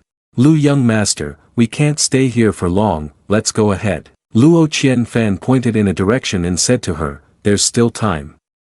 Let's remind the people over there. The people Luo Qianfan referred to were Bai Hehe's group. The group of cultivators was happily gathering their belongings and chatting. There are so many reincarnated infant soils, I wonder if some spiritual food might fall out. What a big profit this time. Bai Hehe seemed to sense something and flew up from below the cave. As she rose, she encountered Lin Wanlon and Luo Qianfan riding a brown bear approaching her.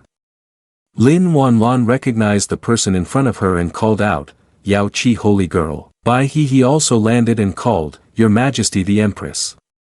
Lu young master. Lin Wanlon quickly informed Bai Hehe of the abnormal phenomenon.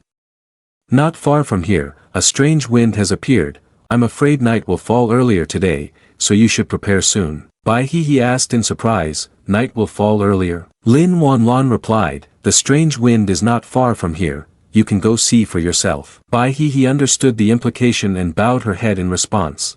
No need, we trust the words of Her Majesty the Empress and young Master Lu. I will inform everyone to withdraw immediately. Lin Wanlon controlled the brown bear, turned around and said, all right. Then I apologize, holy girl, we will take our leave now to avoid crossing paths and any competition. Bai Hehe replied, Your Majesty, you are being too sensitive. Please take your time. Watching Lin Wanlon gradually disappear, the expression on Bai Hehe's face changed. She waved her hand to command the paper puppet, saying, Go investigate. She still did not trust Lin Wanlon and directed the paper puppet to check out the strange phenomenon outside. As soon as the puppet saw it, it mirrored Bai Hehe's reaction. She widened her eyes in surprise and frowned in thought, it really is getting dark earlier than expected. The monk inside the cave heard the noise and looked out, seeing Bai Hehe flying down, he exclaimed, the holy girl has returned. One person approached and offered a bag of ghostly child to Bai Hehe, smiling as he said, thanks to the holy girl's testimony, we were able to receive this distribution. This is our 20%. Bai Hehe reached out to accept it but still appeared shy and said, I accepted it but felt a deep shame inside. The other person smiled and said, holy girl, you're too modest. The people behind all simultaneously chimed in, each holding bags large and small as they walked towards Bai Hehe. We have also prepared offerings, please accept them, holy girl. Bai Hehe received them and then spoke to bid farewell. Everyone, this matter has come to an end, so I will take my leave now. Saying that, she flew up above. The people below shouted, holy girl, take care.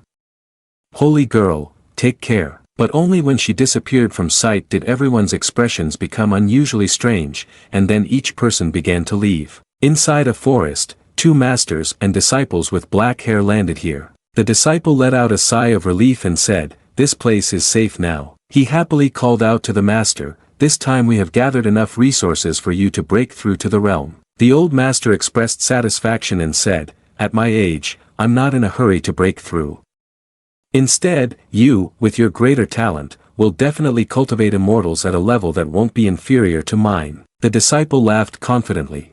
Of course, in the future, the son will rise to a high position, and in return, he will protect the master. The old master laughed and scolded, you little brat, I've only praised you a few times. Suddenly, he saw something that startled him. The disciple had not yet realized what was happening and, with his arms crossed, said, the holy girl is indeed a good person, and she's very beautiful too. The old man was so frightened he couldn't speak. Hurry, hurry. The disciple looked at the master's expression and asked, what's wrong, master? He looked in the direction the master pointed and saw dark spiritual energy surrounding both of them, saying in fear, we're done for. Over here, Bai Hehe took out a treasure tower, which grew large right in front of her. Looking at the tower, her face became smug as she said, the feng shui tower of the new treasure pavilion truly deserves to be called the #1 immortal weapon, every time I see it, it leaves people in awe. From behind, there were several footsteps that made her turn her head. They knelt down, saying, we pay our respects to the holy girl. Bai Hehe told them, get up, it's almost nighttime. The long-haired one was surprised. Is it already getting late? He said, I just received the news. The long-haired person then said, so the casual cultivators earlier. He shrugged, then said a few words full of malice. That's right, what a pity, it's rare to come across so many foolish people who listen so easily. A golden orb was erected in the forest. It helped protect the things inside from the black air that was flooding outside. A table of fresh food was prepared and ready to be cooked. Lin Wanlon picked up a knife to start preparing. She thought to herself, the last time the grilled meat didn't taste good was probably due to the ingredients, this time I'll prepare more carefully, it should be fine. What should I make to eat? Meanwhile, Luo Qianfan sat quietly beside her. Suddenly, the voice of the system appeared in his head. According to what Lady Wang said, Zong Lling will suppress the power of the foreign cultivator, high-level cultivators will face a swallowed state, and you will encounter a one-eyed being. When Luo Qianfan opened his eyes, he saw the embodiment of the system appear. It looked at him and frowned slightly. It must be because you used too much true essence of the demon spirit, attracting the attention of Luo Zong Lling. Hearing this, he blankly pointed at himself and asked, basically, you're saying that my hack was discovered by the management. If I hadn't quickly escaped just now, I would have almost been shut down, right? It glanced at Luo Qianfan and casually said, although it's a rather bizarre metaphor, it's not wrong. He calmly replied, what nonsense. Is there anywhere more bizarre than Zong Lling? Let's talk about the main issue. The system questioned back, main issue? Luo Qianfan frowned and seriously asked it, what do I need to do to break through to the spiritual passage realm? Upon hearing the question, the system was momentarily stunned. It suddenly panicked and shouted loudly, then forcefully pushed Luo Qianfan backward. He jumped up, angrily shouting, what's wrong with you? Why did you suddenly push me? The system became even more panicked, stammering, are you trying to find some unblocked method to trap me? Luo Qianfan asked in confusion, are you suffering from paranoia? Then he looked at it with suspicion and asked, come on, do you have any unblocked methods? The system immediately bristled, absolutely not, don't hope for it anymore. Finally, Luo Qianfan showed an expressionless face as he looked at it and said, alright, but I'm really serious, I truly want to break through to the next realm. After hearing that, the system asked in surprise, no way. You want to break through? Saying that, it moved closer and stared at him with an evaluative gaze. Luo Qianfan replied coldly, what are you talking about? That's right, I want to break through. The system continued to question, do you want to leave that one-eyed guy confused? He immediately retorted, no. The system was even more puzzled about Luo Qianfan's true intentions, then what do you want to do? Luo Qianfan leaned back and explained, because I just realized that my previous thought of giving up was based on a misunderstanding. The system asked blankly, what misunderstanding? He continued, I used to think that as long as I found someone to prepare the plans, I could relax and be lazy. In Luo Qianfan's mind, he recalled the appearance of the person he met earlier, but when I encountered that Jian family guy pretending to be important just now, I suddenly realized my thinking was too limited. Luo Qianfan frowned in annoyance, I completely overlooked one issue, which is why, despite having figured everything out, I still encounter these random situations. He questioned himself, could it really be because my face is dark? The system just looked at Luo Qianfan coldly and asked back, so it turns out it's not. He immediately sat up and retorted, of course not. It's all because I've been thinking about solving problems based on strategies, forgetting that we can prevent issues before they even arise. The system pretended to be surprised and asked, oh, tell me more. Luo Qianfan continued, for example, right now I'm being voted as the #1 in self-enlightenment by those bastards from Xing Luo Tian. A tall tree catches the wind, in the future, I won't need to guess that there will definitely be plenty of troubles. Saying this, he put on a smug expression and continued, so if I break through to the spiritual passage, changing from the #1 in self-enlightenment to the lowest rank in the spiritual passage, wouldn't that make me less conspicuous? The system listened and crossed its arms, looking at Luo Qianfan thoughtfully. I think we should discuss the issue of face a bit. After all, it's good that the host intends to break through. It turned to him and said, the key to breaking through the spiritual passage lies in sitting with the true God and accumulating true essence. You've completed the first part, now you just need to accumulate more true essence to prepare for the breakthrough. Luo Qianfan seemed to understand. Got it, then I still need to quickly practice grassroot deity. The system also agreed, waving its hand towards him. That's right, then hurry up and hunt monsters to collect pristine souls. The system's dismissive action made Luo Qianfan frown in annoyance. But then he stood up, stretched his limbs a bit, and replied, all right, set a small goal, collect pristine souls and break through the spiritual passage. The system excitedly encouraged Luo Qianfan, collect, break through. Luo Qianfan looked at the system and asked again, confirming with you once more, I just need to collect pristine souls, right? The system was a bit surprised by his question. Yes, that's right. Luo Qianfan's expression gradually filled with confidence. He smugly thought to himself, aha. Just then, Lin Wanlan turned to call him, young master, you have finished your meditation, and just in time, the food is ready. Luo Qianfan happily approached, haha, what a coincidence, I am really hungry. But then his face gradually turned pale when he saw the dishes laid out. The table was full of vegetables and meat, but each dish looked somewhat hard to describe, making him suspicious. Is this dish just right after the heavenly tribulation? Lin Wanlan happily handed a bowl and chopsticks to Luo Qianfan. Young master, try it and see if it suits your taste. She looked at him with hopeful eyes, making it a bit difficult for Luo Qianfan to refuse. Haha, okay, fine. He nervously picked up a piece of charred meat and gritted his teeth as he put it in his mouth. Luo Qianfan's face turned increasingly gray, and he silently lamented, my mouth is terrible, I hope I lose my sense of taste soon. Lin Wanlan curiously looked at him and asked, how is it? Luo Qianfan could only maintain a calm demeanor and replied, it's not bad.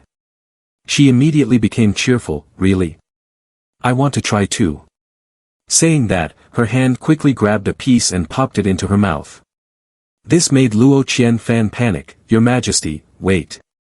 He wanted to stop Lin Wanlan, but it was too late. After tasting the dish she made herself, she turned pale and, full of disappointment, sat by the fire hugging her knees. Luo Qianfan didn't know what to do and could only try to comfort Lin Wanlan, Your Majesty, don't be discouraged, I think this time it might be the fire that's the problem. Seemingly recalling an issue, Luo Qianfan asked her, right, Your Majesty. Earlier, you mentioned the hidden fortress, which cannot be located and can only be searched for slowly, correct? Lin Wanlan remained silent for a moment before replying, that's right, that fortress usually does not reveal itself, it can only be discovered when someone enters it. Luo Qianfan smiled and continued, I have thought of a method that might help Your Majesty. Lin Wanlan looked at him in surprise, really? The next morning, as the sunlight gradually illuminated the vast forest, Luo Qianfan and the system stood together in an open area. System, start now. The system angrily replied, you are once again the mastermind behind your own troubles. Luo Qianfan, hearing this, was not angry, he just smiled faintly and responded, how can you say that? Everything I do is legal. Don't waste any more time, just begin. The system could only suppress its anger, opened the control panel, and pressed start. A notification appeared, stating that the holy money package had been activated. At the same time, Luo Qianfan was infused with an incredibly powerful source of strength, including the effects of the five-color golden lotus and the great Tao sacred path. The effect of the death aura is heavenly reason, and the effect of the omen of good fortune. Luo Qianfan's body gradually grew larger, surrounded by a stream of golden light. Lotus flowers also appeared around him. He took a deep breath and shouted. Good news, good news. The Immortality Luo Mansion Young Master, Luo Qianfan, is generously sponsoring with a solid foundation, maximum explosion rate, Zong Ling's golden transmission technique, so hurry and come find me. After Luo Qianfan's loud call, more discussions began to arise in the surrounding area. Have you heard about that? Such a big ritual and yet they're shouting slogans. It's strange if you haven't heard. Do you think this is real? Not sure. Who knows what these young masters from noble families are thinking? At the same time, Luo Qianfan had set up a table and chairs and was sitting there waiting. Two large banners were hung on either side of him. Lin Wanlan, filled with doubt, asked. Luo young master, is this really okay? Luo Qianfan calmly rested his chin on his hand and replied. I call this real gold, this package has no issues. Suddenly, footsteps approached, and the person spoke. Is there really such good news? Who wouldn't want to get it for free? He stepped forward and asked, Luo young master, once I kill the monsters, can I come to you to exchange for treasures? Luo Qianfan happily replied, that's right. He asked in doubt, isn't there a need to return the artifacts? And I don't need to bring the treasures dropped by the ghostly child, right? Luo Qianfan confidently answered, do you think I, the young master, am greedy for such trivial things? I already said, just the ghostly child that you killed today can be exchanged here. He was even more surprised, just for today. What about the monsters I killed yesterday? Can they be exchanged? He bluntly refused, no. The other person was silent for a moment, then finally decided to give it a try. All right, I'll trust you this once, but if you deceive me, even if you are the young master of the immortality Luo mansion, I won't let you off. Saying that, he asked, today I just finished off 2 ghostly children, how can I exchange for treasures? Luo Qianfan changed to a friendly expression and said, oh dear, this young master just wanted to test you Daoist friends a little, why be so tense? The system from behind him peeked out to observe him, then turned to say to him, he is not wrong. There are 2 pristine soul contracts. Hearing this, Luo Qianfan immediately spread a list of treasures on the table and said to the other person, come here, choose the item you want to exchange for. He looked at the list in astonishment and said, I want 2 demon-suppressing pills.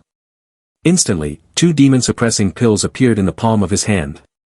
Luo Qianfan generously took out another one and said, you are the first person to exchange, so I'll give you an extra one as a promotion. His actions left the other person in shock. The system sat neatly beside the 2 of them. Then a notification appeared, successfully registered the pristine soul contract and received 2 pristine souls. Luo Qianfan's points were also increased by 2 points. However, exchanging for 3 demon-suppressing pills deducted 3 points from him, leaving him with a total of 2 points. Previously, Luo Qianfan had already eliminated 2 creatures himself for testing.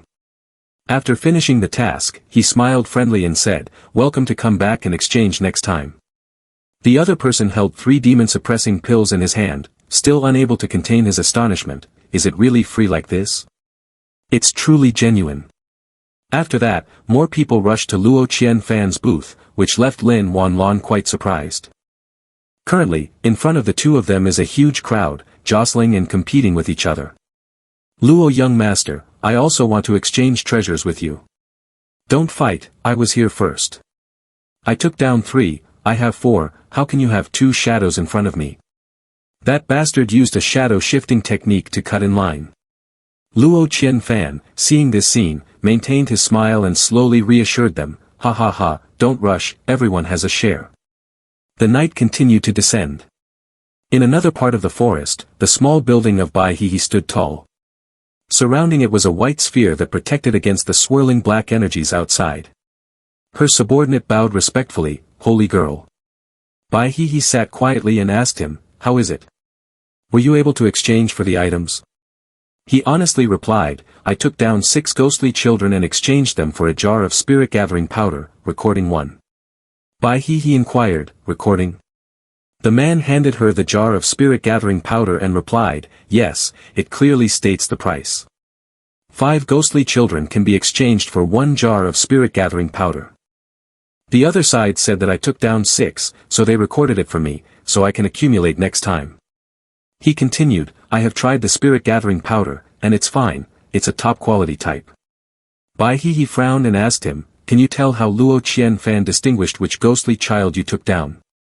The lackey tried to recall what he had seen and replied, I didn't see him use any magic weapon, I don't know how he distinguished it. But today, someone tried to deceive him, but he discovered it immediately and chased them away. Bai He's face was filled with contemplation, this young aristocrat, what is he trying to do? The lackey added, holy girl, I feel that Luo Qianfan really seems like someone who only knows how to spend money, not like someone who is calculating. Bai He frowned, her expression darkened, after hiding for so many years, he is now marrying that empress. Then he climbs up the Qinghua ranking and creates a reputation for self-enlightenment as the best. A person with such a deep mind cannot just be doing useless things. Suddenly, the lackey remembered something and hurriedly said, "Right, holy girl." I remembered something, but I wasn't sure. Bai he asked, "What is it?" He replied, "Usually, when killing the ghostly child in Zong Lling, don't everyone receive a part of the talent benefit? But today, when I exchanged treasures with Luo Qianfan, it feels like this talent benefit has also vanished." Bai he was not surprised, really. He pondered, this type of talent benefit is vague and hard to determine, I can't be certain. But, it does feel like it has suddenly disappeared. Bai he seemed to realize something, she laughed cheerfully, "Ha ha ha, so that's how it is. He appears to take nothing, but actually wants to collect this talent benefit. I don't know if it's to break through realms or to practice some mysterious technique. Luo Qianfan, oh Luo Qianfan, you've been discovered in your plan by me." Elsewhere, within the protective barrier, Luo Qianfan sat in contemplation, saying, "Big mistake, I forgot that this thing also has a mobile buff. After a day of collecting today, I almost ended up like last time, with the enlightenment halo giving me a headache." The system merely crossed its arms, coldly glancing at him. "I don't care about your headache, only worry about myself." Luo Qianfan, hearing this, asked in confusion, "What do you mean?" The system left behind a single sentence, "Don't worry about it," and then disappeared. He began to think, I need to find a way to expend this talent benefit. In a corner, the system was trying to refine each pristine soul into a golden token. It sulked, sitting there with a sigh, tears welling up, lamenting, "Finally, I understand what it means to hit oneself with a rock." It sat among countless pristine souls, lamenting loudly, "With so many pristine souls, when will I be able to refine them all?" The system couldn't abandon them, as the unrefined pristine souls would be called away, and it was also due to the responsibility and awareness of guiding the host to become a celestial being. Meanwhile, Luo Qianfan sat dejectedly, resting his chin on the table. Why does that sound like a donkey braying, he wondered. Over here, everyone was shouting, 300 miles to the east, there's a gathering of ghostly children. Is anyone interested in joining? I have 8 shares of Luo Young Master's quota, ... As long as I can get reincarnated infant soil, the missing part, I will use the quota to compensate for it. Another person spoke up, I will also provide a quota, if there is a divine weapon, I hope you can leave it for me. Someone else immediately replied, just in time, I also need items to exchange for the fire thunder crystal, count me in for one part. A female figure gradually approached Luo Qianfan. She spoke to catch his attention, Luo Young Master, being famous on the Qinghua ranking is indeed not by chance. That person was Bai He. Luo Qianfan responded, Yao Qi holy girl. He casually handed her a list of treasures and said, take a look yourself, one ghostly child is worth one quota. Bai He looked at the paper with a bit of disdain. She replied, young master has misunderstood, I did not come here to exchange for treasures. Upon hearing this, Luo Qianfan silently looked at Bai He for a moment, then simply replied nonchalantly, oh. This made her start to get angry. Bai He said with a serious face, Luo young master, aren't you curious why I came to find you? Luo Qianfan yawned, not curious. Bai He smirked, aha. Young master Luo is indeed very straightforward. If that's the case, I'll get straight to the point, how do we cooperate, he asked coldly. Cooperate? I wonder what the holy girl wants to collaborate with me on. Bai He slowly walked around behind Luo Qianfan and lowered her voice, why do you call the holy girl so formally? My name is Bai He, you can just call me Shi. Luo Qianfan maintained his indifferent expression as he asked her, if you want to find someone to form a team, then go ahead, why tell me? Bai He replied nonchalantly, haha, young master Luo has put in so much effort to gather so many casual cultivators, how could I possibly steal their hearts? Luo Qianfan rested his chin on his hand, a faint smile appearing on his lips, price. He then thought to himself, This time, the system has indeed spent quite a bit. Luo Qianfan said, I don't care for such things, feel free to do as you wish, I have no objections. Upon hearing this, Bai He lightly smiled and said, if young master Luo doesn't mind, then I can rest assured. Additionally, Bai He's expression gradually showed more scheming. She continued, regarding the distribution of this reclaimed soil, why don't you, young master, help me inform those casual cultivators? Bai he went on to request, after all, Luo young master, you know that in the preliminary test we have set, the reincarnated infant soil accounts for a significant portion. If Luo young master is not interested in it, I would like to collect a bit more. Luo Qianfan raised a finger, creating a small flame to play with, and asked her back, I originally do not interfere with their distribution, so why should I make an exception for you? Bai he gradually revealed a sinister expression, threatening him, haha, I think Luo young master would not want those casual cultivators to know that young master is collecting their talent benefits. Luo Qianfan calmly replied, talent benefits? I am not collecting this for any purpose. Even so, I am exchanging treasures for it, so what is there that cannot be made public? Bai he did not refute, Luo young master is not wrong to put in a lot, but the value of this talent benefit is significant in some ways and insignificant in others. Luo Qianfan gradually understood her intentions, I see now, so you came here to cut me off. Bai he smiled happily and said, young master Luo, I sincerely come to cooperate with you. He crushed the spark in his hand and shouted loudly, get lost. Bai he turned pale, startled, what did you say? Luo Qianfan shot her a cold glance, what? Can't you understand human language? Lin Wanlan, hearing the commotion, approached the two and asked, what happened? Upon hearing Lin Wanlan's voice, Bai he glanced over at her.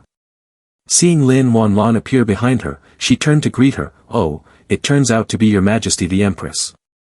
Bai he smiled and said, oh, I almost forgot, you two are already engaged. Saying that, she feigned concern, I want to talk to the young master, you don't mind, do you?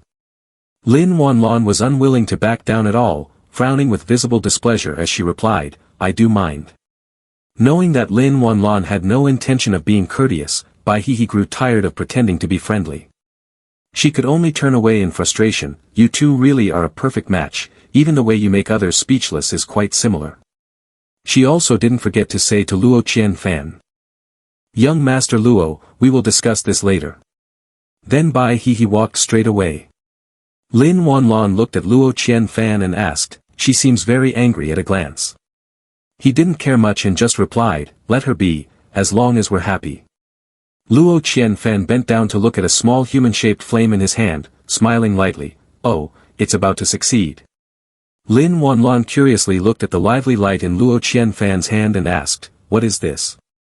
He slowly explained, for the past 2 days, my mind has been busy non-stop, I just created a small spell. Luo Qianfan continued to ask, do you remember the eyes that stared at me before, which I mentioned? I used that to create the eye-poking technique. Lin Wanlan quietly observed and then wondered, is this the movement of that holy girl Yao Qi? He smiled lightly, that's right, I guess Bai he is not someone who will stay quiet, so I planted an eye on her, it's just right to test this new spell of mine. Lin Wanlan gradually understood everything, looking at him in surprise. Luo Qianfan turned around and asked, how is it over there? Is there any harvest? Lin Wanlan replied, it's just a mysterious geographical place, I didn't find that city at all. Luo Qianfan chuckled a few times and said, the ice that forms 3 feet thick isn't just due to a day of cold. According to the emperor's description, that city is extremely good at hiding, it clearly isn't a place that can be easily found. However, right now, more than half of the cultivators from Zong Lling are gathered here, so it's very convenient to gather information or clues, sooner or later, we will be able to find it. Lin Wanlan agreed with Luo Qianfan's point, I understand. She looked at him, Luo young master has already helped me a lot, I really don't know how to repay you. Luo Qianfan smiled dismissively, Haze, why is the emperor being so polite to me? It's just a matter of convenience. Upon hearing this, Lin Wanlan's expression turned a bit worse. She walked around in front of Luo Qianfan and slammed her hand down on the table, loudly calling out, Luo young master. This action startled him, Emperor, what's wrong? Lin Wanlan stared intensely at Luo Qianfan, have we not been engaged? Why do you still always call me Emperor? Her gaze left him feeling flustered. Well, this. It's just a casual way of addressing, there's no other reason. Lin Wanlan continued to ask, then why did you call the other name of holy girl Yao Qi, whom you've only met a few times? This question made Luo Qianfan even more confused, not knowing how to respond. He scratched his head and said, this. Your Majesty, haven't you always called me Luo young master? Lin Wanlan fell silent for a moment after hearing Luo Qianfan's words. Then she shyly looked away and said, then I won't call you that anymore. Luo Qianfan readily agreed, alright, then let's change it together, from now on we can just call each other by our names. Luo Qianfan. The sound of Lin Wanlan's voice calling him struck his ears. Luo Qianfan shyly rubbed his ear, thinking to himself, being called by my full name feels strange, like I'm about to be lectured. But then, when Luo Qianfan glanced at Lin Wanlan, he noticed her face was getting redder by the day. He asked in surprise, Your Majesty, what's wrong? Lin Wanlan did not answer but just huffed and turned her back. It made you realize why she was blushing so much. Luo Qianfan's face also gradually turned red. In the end, he still called out, Lin Wanlan. Hearing her name called, Lin Wanlan smiled happily, turned her head back to reply, Luo Qianfan suddenly remembered something, oh, I just remembered something. Earlier, that holy girl Yao Qi mentioned something about trying one's luck, and it seems there are still some evaluation criteria. Do you know what that is? Lin Wanlan explained to him, trying one's luck. It's an assessment set up by the major families for juniors, and after exiting the tomb, they will select the best one. Each family has contributed rewards for it, and when the evaluation results are announced, the best one will win everything. Saying this, she curiously asked, before you entered, didn't the Luo family master mention this to you? Her question left Luo Qianfan dumbfounded. He gradually remembered his father's words, our Luo family does not lack that kind of reward. The most important thing for you right now is to build a relationship with Lin little girl. At the Luo mansion, Luo Wuji and his wife sat in front of a chessboard. While playing and chatting, she said, although this empress of the Qing Tian divine dynasty has a somewhat rigid personality, after getting to know her for a while, she really is a good young lady. She sighed, at such a young age, carrying such a heavy burden, just looking at her makes my heart ache. Then she continued to ask, is that person really hiding inside Zong Lling? Luo Wuji replied firmly, it has been confirmed, there's no mistake. As he placed a piece on the board, he said, I hope that young lady can find the boy. If he really does hide until the end, I'll just smash this Zong Lling to pieces. After all, I've always found it bothersome, breaking its seal to let everything be revealed. I want to see how many petty people are hiding inside, showing their heads but not their tails. Luo Qianfan's mother placed a white piece down, forming a row of 4, leaving Luo Wuji astonished. She frowned and said, secluded for many years, yet her bad habits remain the same. I've won. Luo Wuji exclaimed in shock. He was flustered, no, that doesn't count, you distracted me just now. Otherwise, how could I have missed this spot of yours? Mother Luo happily said, Xiao Fan's 5-arm chess is indeed very enjoyable and easy to get the hang of. If only he would put this little thought into governance, it would be wonderful. In the midst of the dense forest, the fog obscured everything, significantly reducing visibility. Bai He walked slowly along the path. Suddenly, something like an arrow covered in green spiritual energy shot towards her and embedded itself right in front of her. A voice asked, what are you doing here? Bai He did not respond but remained silent with a serious expression. The other person grew even angrier and shouted, impudent. Then he shot a series of arrows at her. Faced with the incoming arrows, Bai He was not frightened at all. She calmly chanted a spell and created a solid barrier that completely blocked the arrows flying towards her at terrifying speed. Yi Jianxia frowned and pressed on. He had no intention of stopping and continued to unleash stronger attacks than before, saying, let's see how you handle this. Bai He maintained her serious expression and created a perfect shield to protect herself from the onslaught. An aura around Bai He resembled a face. This caught Yi Jianxia's attention. He stopped his attack and asked, is this the complete aura of the Yao Qi holy girl? Bai He calmly replied, after all, our holy land does not cultivate the way of killing like sword seed. Moreover, I did not come here today to fight you. Yi Jianxia was not very concerned about Bai He's words, he scoffed coldly. Bai He paid no mind to Yi Jianxia's attitude and spoke up. Daikon Tao, I heard that a few days ago you activated the swordsman hidden legacy, but you failed, so I came here specifically to help you. He felt a bit suspicious of Bai He's words, help me? Yi Jianxia asked with doubt, you are not a swordsman, how do you plan to help me?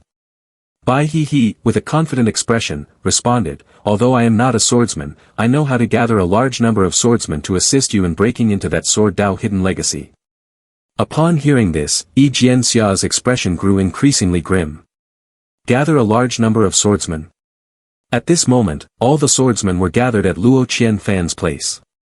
If it's just about collaborating with those casual cultivators with special skills, then how do you plan to summon them to break into that sword Dao hidden legacy with me? He continued to ask, surely you don't want me to exchange treasures with Luo Qianfan to accumulate points, do you? Bai He gently lifted the corners of her mouth in a smile, of course not. I want to help you directly replace Luo Qianfan.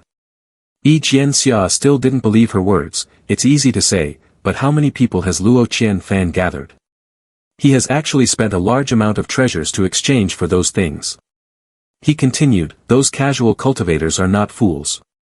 If I don't offer a price far exceeding what they currently have, how can they turn around and follow me? Bai He gently turned around and slowly explained to him, maintaining balance is a very difficult task, but sometimes breaking that balance only requires a single straw to fall. At this moment, rumors began to spread in the surrounding areas of the forest. Have you heard anything? A curious person replied. What? That Luo young master is actually just here to steal our talents after killing the ghostly child. He's taking advantage of this to exchange treasures with us. The other person was astonished, really? They whispered to each other, whether it's true or false, we can find out by testing it. The name next to it immediately suggested an idea. In the future, we just need to wait until before dark to exchange the treasures. Around late at night, those benefits will also fade away. Let's see if Luo young master is still as generous as before. The next morning, Luo Qianfan sat yawning. In front of him was completely empty, which made him a bit puzzled. Why is there no one today? Luo Qianfan leaned back in his chair and dozed off for a bit. Suddenly, many black holes appeared in the space behind him, emitting a strange bluish-purple light. After mastering all the pristine souls, the system lay flat on the ground, overjoyed. Finally, I can rest now. However, its face gradually changed color, as if it had realized something ominous. Luo Qianfan suddenly opened his eyes wide awake, bewildered as he jumped up. What the hell? Luo Qianfan looked around in confusion. Where is this? Am I crossing over again? Seemingly sensing something strange, he anxiously looked ahead. Before him now was a terrifying giant demon with bright green eyes. It extended its enormous hand, intending to grab Luo Qianfan, but was blocked by something.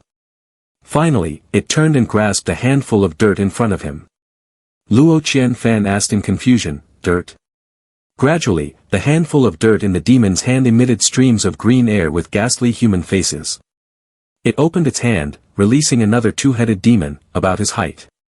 Luo Qianfan was horrified, that is. Before he could think, the enormous hand of the demon reached towards him again. However, strangely, this time he found himself unable to move, which made Luo Qianfan even more terrified, my body won't move. Just then, a voice called out, Luo Qianfan. Along with it, a pair of hands reached out to pull him away from that position. Luo Qianfan was gradually pulled away from the gigantic demon. However, he noticed that the two-headed demon was extending its hands towards him with a pained expression. It cried out, help me. At this sight, Luo Qianfan's face grew pale, his eyes widened, and sweat began to bead on his forehead. At this moment, Lin Wanlan stood behind him, also sweating profusely. She anxiously asked. Luo Qianfan, what's wrong with you? Luo Qianfan stared blankly at Lin Wanlan. Your Majesty, he frowned, it seems I just had a dream. What happened to me earlier? Lin Wanlan looked seriously at Luo Qianfan and replied, just now, your replacement puppet inexplicably returned to its clay form. Hearing this, he felt even more confused. He then nervously looked down at his palm, reflecting on what had just happened. That person was molding clay to create a person. No, he was crafting a ghostly child. Could it be that all the ghostly children in Zong Lling were created by one person just by molding clay? The more he thought about it, the more overwhelmed Luo Qianfan became. If it hadn't been for the Empress pulling me away just now, would I have also been molded into a ghostly child? Luo Qianfan turned to ask, in my dream, I seemed to see someone molding clay.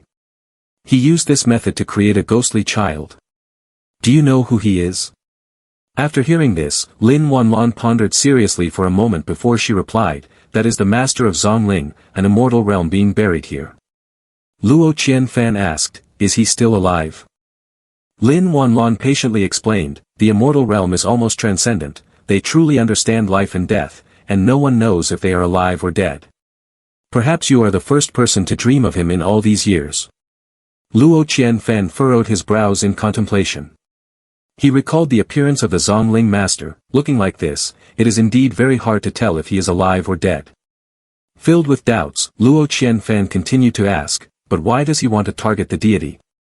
Lin Wanlan replied, I'm not sure, I have never heard those who have passed through the generations into Zong Lling speak of such matters.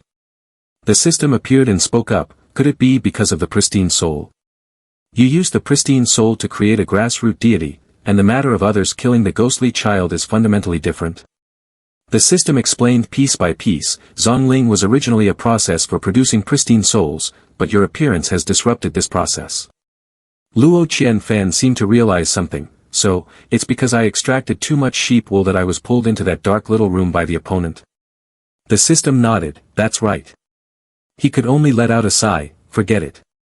Then he stretched and said to Lin Wanlan, anyway, there aren't many people today, let's take an early break today.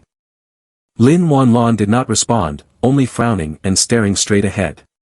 Noticing something strange about her, Luo Qianfan asked, what's wrong? Lin Wanlan explained, I just met a group of casual cultivators out there and happened to overhear them. They said they have to wait until before dark to come find you to exchange treasures. Luo Qianfan wondered, wait until it gets dark. Lin Wanlan replied, because there are rumors that you exchange treasures to seize their talent benefits. So they plan to wait until just before dark, before their talent benefits are taken away, to come find you for the exchange. Luo Qianfan sighed, is that so? But this place has ambiguous weather, how do they know when it will get dark? Lin Wanlan said, except for some special cases, most of the time, before it gets dark in Zong Lling, there are usually a few signs that precede it. If you've been here for a while, Luo young master, you should be able to notice the changes. He nodded in understanding, I see. Luo Qianfan frowned in speculation, it seems this is a case of someone being embarrassed and angry after failing to extort, so they start playing tricks behind my back. Lin Wanlan questioned, what do you mean, young master? Luo Qianfan recalled what had happened that day and said, previously, the holy maiden of Yao Qi came here and said she wanted to use this matter to threaten me, asking me to help her send out invitations to the independent cultivators, but I refused. Hearing this, Lin Wanlan immediately became angry. So that's how it was. But is this talent benefit really that important to you? Do you need me to go find her and make them shut their mouths? Luo Qianfan merely smiled and replied, there's no need to do that. Then he picked up a sign and wrote a single character on it. The sign, bearing the large word, rest, was placed on the table. Luo Qianfan said cheerfully, coincidentally, I've been sitting here these past few days, waiting for people to come exchange treasures, it's gotten a bit boring. I'll just take this as a chance to give myself a break. Lin Wanlan thought about it seriously and then agreed. Alright then. It just so happens that I haven't gone into the kitchen these past 2 days either. I've been improving some dishes and cooking methods recently. Hearing this, Luo Qianfan was left speechless, cold sweat continuously forming on his forehead. He forced a smile and waved his hand. How could I let you do it? The two of you should take turns, otherwise it wouldn't be fair. Lin Wanlan smiled gently and said softly, it's fine. I really enjoy the process of cooking. However, Luo Qianfan silently screamed in his heart, but for the eater, it is extremely tormenting. In the end, he had to come up with a plan to prevent Lin Wanlan from cooking alone. Oh right, I thought of a dish that is very suitable for us to make together. Hearing this, she happily asked, really? What is it? At the same time, at the rare treasures pavilion of Bai He, Yi Jianxia asked, since we have exposed his scheme among casual cultivators, what is the next plan to deal with him? Bai He replied proudly, next, we just need to sit back and observe. Hearing this, he continued to ask, so when do we have to wait? Bai He smiled, her face full of calculation, wait until the greed of those people grows a little more. Night fell, and in the dark forest filled with strange black air, a person held a body soaked in red blood. He fearfully looked at the tall figure in front of him, shouting, "You are not ghostly children, what the hell are you?" But sadly, the response to his words was not a sentence, but a cold lance piercing straight through him. The ghost soldiers with blood-red eyes stood in a group amidst the dark night. Suddenly, they became aware of the presence of something. They quickly turned around, murmuring something unclear. At the same time, amidst the desolate scenery of the forest, ignoring the chaotic events unfolding, Luo Qianfan and Lin Wanlan remained carefree, focused on soothing their hungry stomachs. Luo Qianfan stood in front of the fire, his hands extended forward, carefully channeling spiritual energy to adjust the flame's temperature accordingly. His gaze reflected a rare seriousness, and the pot of hot pot on the stove began to bubble vigorously, the aroma spreading around, stimulating the taste buds and breaking the silence of the forest. Feeling that the temperature had reached the right level, Luo Qianfan solemnly signaled to the Empress, "It's time, let's go." As expected, she also put on a serious demeanor in agreement. Lin Wanlan softly hummed in acknowledgement, then reached for the sword she had strapped at her waist, executing a swift slash. At that moment, the indicator on the hot pot lid also stirred, signaling that it was time to enjoy. Without delay, both of them sat down, happily raising their cups in celebration by the steaming, delicious, spicy hot pot. Cheers. The Empress gently dipped a piece of bright red beef into the pot of hot pot filled with various seasonings. About 5 seconds later, she picked the piece of meat up. This time is enough for the meat to cook through while still maintaining its tenderness and sweetness. Just as she lifted the piece of meat with her chopsticks, the Empress's eyes lit up with a clear expression of craving. She couldn't help but exclaim in admiration.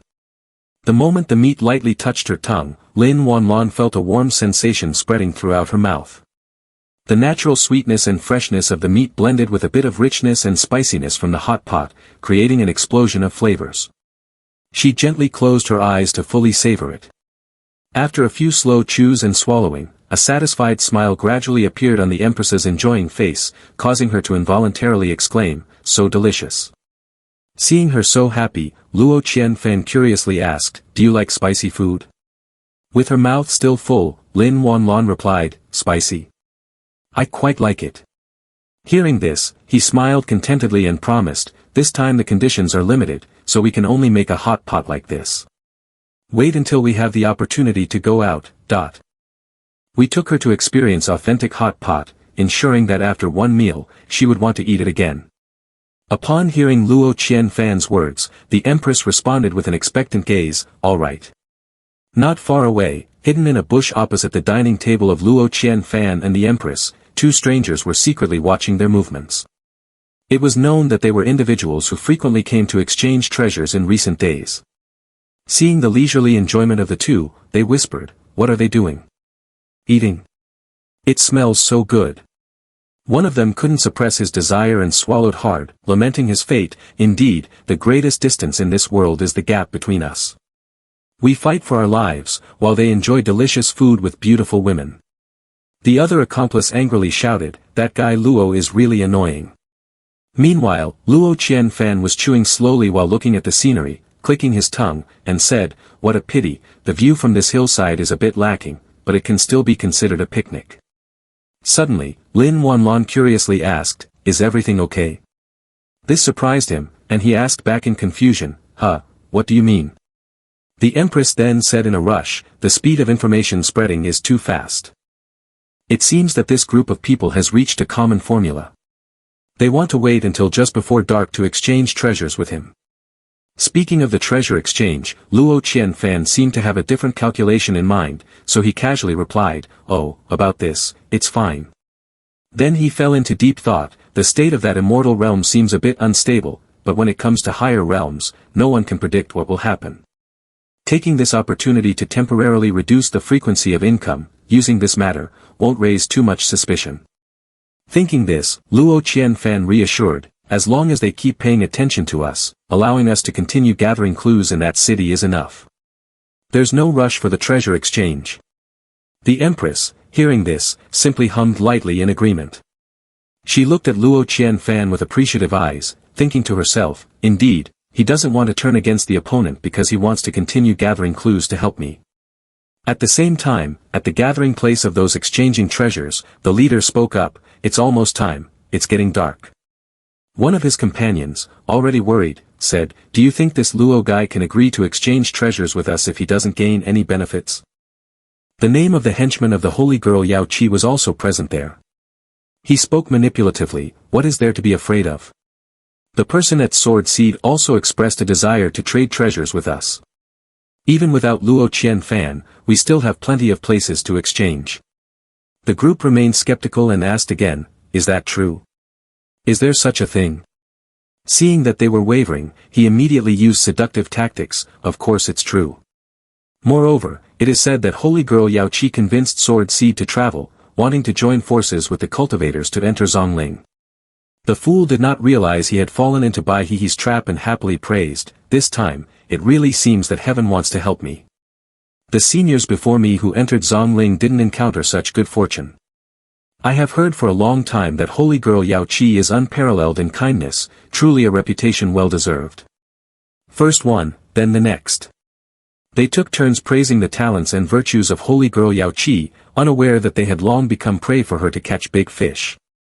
Previously, I even saw holy girl Yao Qi meet that Luo person, perhaps the matter of Luo stealing our benefits was exposed by the holy girl herself. It turns out that holy girl probably advised Luo Qianfan not to succeed, which is why she acted this way. Holy girl truly is a person with a kind heart. Another person nodded in agreement, "What? Is that so? It really is holy girl Yao Qi." The chatter of those people had somehow echoed throughout a corner of the forest. Even Luo Qianfan, sitting nearby, sighed at the volume, "Why are they getting louder and louder? I can hear everything." Suddenly, someone shouted, "Someone is coming this way." This startled him, causing him to turn around. One of the people from earlier approached the dining table of Luo Qianfan and Lin Wanlan, clasped his hands in greeting, and asked, "Luo young master, may I ask if it is still possible to exchange treasures now?" Luo Qianfan not only did not refuse but also smiled brightly in response, "Of course." He then took out the book for exchanging treasures. As soon as the book opened, he said, "As before, register the number of monsters you have killed." At the same time, the system manifestation, feeling bored, activated the mode and complained, "Back to class again." After a long while, after completing the task, the henchman immediately returned to Bai He's tower to report the situation. He bowed and reported, "Holy girl, indeed, Luo Qianfan is puffing his cheeks pretending to be a fat man, and he is still continuing to exchange treasures for everyone. However, he can only hold on for the duration of a cup of tea. He said that when it gets dark, he will pack his things and leave." Upon hearing this, holy girl Yao Qi secretly smiled with satisfaction.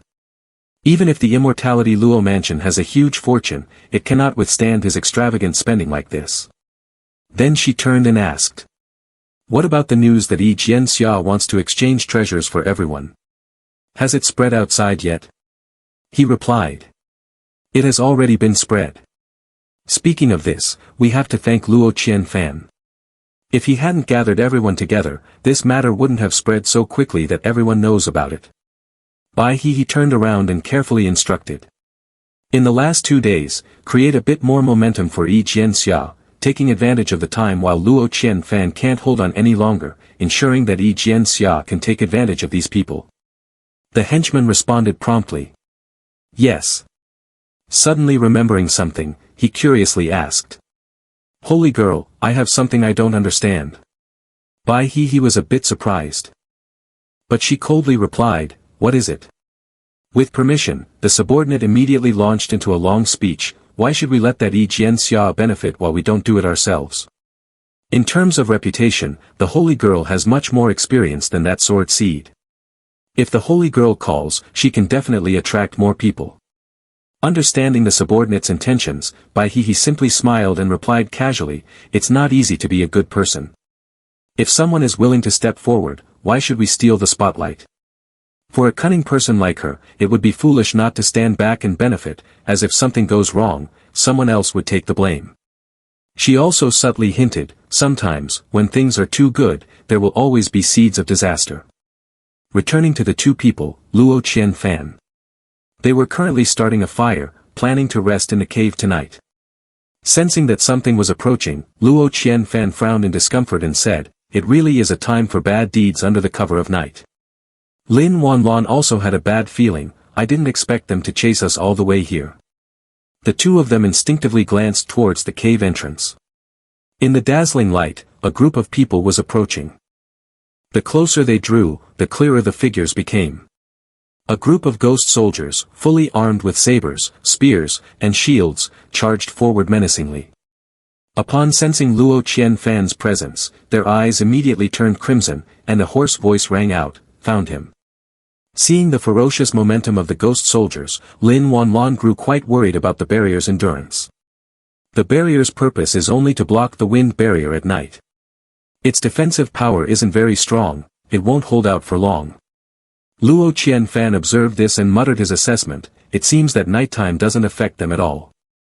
The Empress, her gaze fixed anxiously on the mouth of the cave, said, "There should be some effect, but it can probably be ignored. After all, their physiques are inherently special. And besides..." Before she could finish her sentence, the leader of the ghost soldiers appeared. Its body was twice as large as those of the lesser ghost soldiers. Because of this, its strength was on an entirely different level. Without wasting words, it immediately began circulating its spiritual energy. A sinister purple glow gathered in the palm of its hand. Then it threw a straight punch at the barrier wall, producing a deafening crash. Standing inside, Luo Qianfan could also feel the immense power of the recent attack. He worriedly contemplated a strategy to cope. "It seems we need to shorten the estimated time. By the time the barrier is broken, it might not even be our turn to strike, the wind barrier rushing in could sweep us both away. We can't just sit here and wait to die." Suddenly, his eyes brightened, and an idea flashed in his mind. After thinking, Luo Qianfan turned to Lin Wanlon and said, "I have a method that might be feasible." She asked curiously, "What is it?" Ignoring the situation outside, the leader of the ghost soldiers continued to pound relentlessly against the barrier. The more he punched, the stronger the blows became. In just a few more minutes, the barrier would be hard-pressed to hold. At the same time, Luo Qianfan was discussing strategies with the system. "So, what do you think? Is it feasible?" After pondering for a long while, the system's manifestation replied, "In theory, it is possible, as long as..." Upon hearing this, he felt satisfied and decided, "Then it's settled, at most, we'll only lose 2 clones. Aren't clones meant for this purpose?" The discussion with the system was concluded. Luo Qianfan turned to Lin Wanlon and instructed, "I will test it first, wait for my signal." The Empress only looked at him in confusion, unable to understand, but eventually nodded and said, "All right." Just a few minutes later, the barrier's partition was finally shattered by the ghost soldiers, and the escape route was immediately seized. Consequently, the thick black mist rushed into the cave. Luo Qianfan quickly pulled Lin Wanlon behind him for protection. He immediately recited a spell, summoning a shield to block the incoming mist. The shield in Luo Qianfan's hand began to expand, and the wind barrier was repelled from the outside, unable to attack the two of them. Seeing this, the Empress was astonished and thought, "The black mist has disappeared." But then, the Empress's expression suddenly hardened as she seemed to sense something unusual. Something's not right. At that moment, the barrier in Luo Qianfan's hand formed a thin layer enveloping both of their bodies, resembling a small cocoon. Lin Wanlon also realized the current space, "This is the Taizong Great Realm." He excitedly replied, "That's right, I have transferred the black mist to my Taizong Great Realm, don't stray too far from me." With one hand, Luo Qianfan focused his energy to stabilize the barrier. With the other hand, he reached into his pocket and pulled out 3 burning talismans. He shouted loudly, "Get ready to charge out." As soon as he finished speaking, he threw the 3 talismans towards the barrier and the group of ghost soldiers. A thunderous explosion erupted, sending all the ghost soldiers flying away. Seizing the opportunity, Luo Qianfan grabbed Lin Wanlan's hand and broke through the encirclement, charging straight out. On the way, they encountered several obstacles, but he quickly shot a bolt of lightning at the ghost soldier blocking their path, incapacitating it completely. Meanwhile, Lin Wanlan was not idle either. She swung her weapon, instantly taking down the ghost soldier in her way.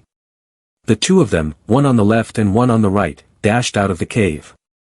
Outside, a group of ghost soldiers had been waiting for a long time. They all turned their fierce gazes towards the 2, weapons in hand, ready to charge at any moment. Surrounded, Luo Qianfan remained calm. He shouted instructions to Lin Wanlan, "We can't let them hold us back, we must use all our strength to unleash our attacks." As soon as he finished speaking, the leader of the ghost soldiers leaped forward. It flew past above both of their heads, causing them to jolt in shock. The leader of the ghost soldiers slammed down onto the ground with a thunderous crash, and the force of the impact surged toward Luo Qianfan, forcing them to brace themselves just to remain standing. Before they could even react, the enormous ghost soldier hurled a massive boulder in their direction. The rock smashed into the barrier, sending both of them flying off in opposite directions. Lin Wanlan was also flung out of the protective dome. The moment she was separated from the dome, a torrent of compressed wind barrier swept down toward Lin Wanlan. Because of the distance, Luo Qianfan's shield was unable to protect her. At the same time, Luo Qianfan quickly regained his composure and fired a bolt of lightning at the leader of the ghost soldiers. The attack swiftly locked around its neck. Using the lightning as a conduit and anchoring himself to its neck, Luo Qianfan propelled himself forward with all his strength. Closing in on the gigantic ghost soldier, he pressed an explosive talisman onto the center of its forehead and silently waited for a few seconds. The talisman detonated instantly, producing a deafening explosion. Within the blast, the massive body of the ghost soldier could be seen slowly collapsing to the ground. On the other side, the Empress was currently in a very dire state. Due to being surrounded by the wind barrier, Lin Wanlan fell into a state of suffocation. She could only sit there, her breathing weak, about to collapse. Luo Qianfan rushed over, supporting the Empress. He anxiously asked, "Your Majesty, can you still go on?" Lin Wanlan replied with difficulty, "I." She intended to say something, but then she noticed Luo Qianfan's arm touching her shoulder. At this point, etiquette no longer mattered. He quickly picked Lin Wanlan up, much to her astonishment. "Your Majesty, forgive my rudeness, we cannot stay here long." Saying that, Luo Qianfan activated the teleportation spell. In an instant, both of them soared into the sky and then moved away from this dangerous place. Only a few streaks of lightning remained in the sky. After a while, in a cave in a different area, Luo Qianfan had already prepared a fire. At this moment, he was using a barrier to create a partition against the intrusion of the wind barrier. Once everything was settled, Luo Qianfan yawned loudly, finally done. Approaching the fire, he patted his back while thinking, "I'm exhausted, luckily, I found a pretty good hiding place." Bitch, this divine technique truly exceeds the level. Seeing Lin Wanlan's not-so-good expression, he anxiously asked, "Your Majesty. Wanlan, how do you feel? Can I help with anything?" She replied with difficulty, "My avatar has been damaged and needs to be repaired quickly." Hastily taking the Empress's hand, Luo Qianfan asked, "How do we repair it?" Lin Wanlan pointed out the way to restore it, "Using the reincarnated infant soil that we collected will do." Hearing this, he nodded, "All right." Noticing the crack on Lin Wanlan's back, Luo Qianfan kindly suggested, "Does that need repair?" Hearing this, the Empress looked back at him in surprise. In the awkward situation, 2 thoughts flashed through Lin Wanlan's mind. On the side of the evil Empress, there was a strong opposition, men and women must not be intimate. No, no. In contrast, the angelic Empress blushed to the point of embarrassment, "This is just an avatar, although it looks exactly like the original body, it is only to help me repair my body." She was repeatedly stammering as she justified her thoughts, "Moreover, we already have an engagement after all. It's fine for him to take a look." Just like that, Lin Wanlan was convinced by the angelic idea. "It's okay." Unknowingly, her face turned completely red. Seeing her expression, Luo Qianfan was initially quite confused. But then he vaguely realized that he had acted rudely towards a noble woman like the Empress. Luo Qianfan turned his face away, his hand instinctively covering his loose mouth as he secretly thought, have I also been foolish? Additionally, in modern times, this really is quite serious. Turning back to Lin Wanlan, she was still hesitating between two choices. But then she reassured herself, that's right, with an engagement, it's fine to take a look. Deciding to accept the arrangement to look at her back, Luo Qianfan quickly grabbed a black cloth to wrap around his eyes. He did this to show the Empress that he had no immature thoughts, while also hiding his embarrassment in the corners of his eyes. As he wrapped the cloth, he said, I'm ready now, I've covered my eyes, don't worry, I can't see anything. Because he couldn't see anything, Luo Qianfan turned his head to the side to speak. The Empress sat here, staring blankly at him performing. Just a moment ago, she was apprehensive about intimate contact between men and women, but now Lin Wanlan was sulking over Luo Qianfan's action of covering her eyes. Why is he so determined to cover my eyes? Does he not have any interest in me? Luo Qianfan moved closer to the Empress and hurriedly said, I can't see anything, you have to guide me. Lin Wanlan instinctively flinched at the close distance, feeling shy as she replied, okay. During the repair phase, when Luo Qianfan's hand touched her back, Lin Wanlan gently guided him, up, a little higher. He nodded, oh, and followed her directions with his hands. Stopping near her shoulder, Luo Qianfan asked, is it here? The Empress cautiously answered, yes, that's right. Luo Qianfan slowly used the reincarnated infant soil to press against Lin Wanlan's back. She was trembling all over, partly from the cold and mostly from embarrassment. Noticing the sudden unusual silence, Luo Qianfan shyly thought, don't be so quiet. To break this heavy atmosphere, he found an excuse to ask the Empress a question. What are those ghost soldiers exactly? Hearing this, Lin Wanlan turned back in surprise. She replied bitterly, they are his personal guards. At this, Luo Qianfan asked in confusion, who? Lin Wanlan slowly explained everything. A few years ago, after my royal father passed away, my uncle took advantage of the situation to seize a portion of the divine dynasty's national fortune. After that, he betrayed the nation and fled. Because the divine dynasty's national fortune was damaged, turmoil and unrest have continued to plague its borders ever since. Even though his eyes were covered with cloth, the shock on Luo Qianfan's face was still unmistakable. National fortune can actually be stolen? From Lin Wanlan's eyes, a trace of sorrow and grievance could be sensed as she replied, that has to do with the nation-founding law of the divine dynasty. Do you know why I can suppress my cultivation to enter Zong Lling, while the Luo family master and the elders of the other holy lands cannot? Luo Qianfan truly didn't know and could only say, I don't know. The Empress did not hesitate to reveal the state-founding secret to Luo Qianfan. This is precisely the mystery of the divine dynasty's nation-founding law. The nation-founding law of a divine dynasty originates from a higher realm, it does not cultivate the self, but instead cultivates the external divine nation. As long as the divine nation exists, its ruler exists.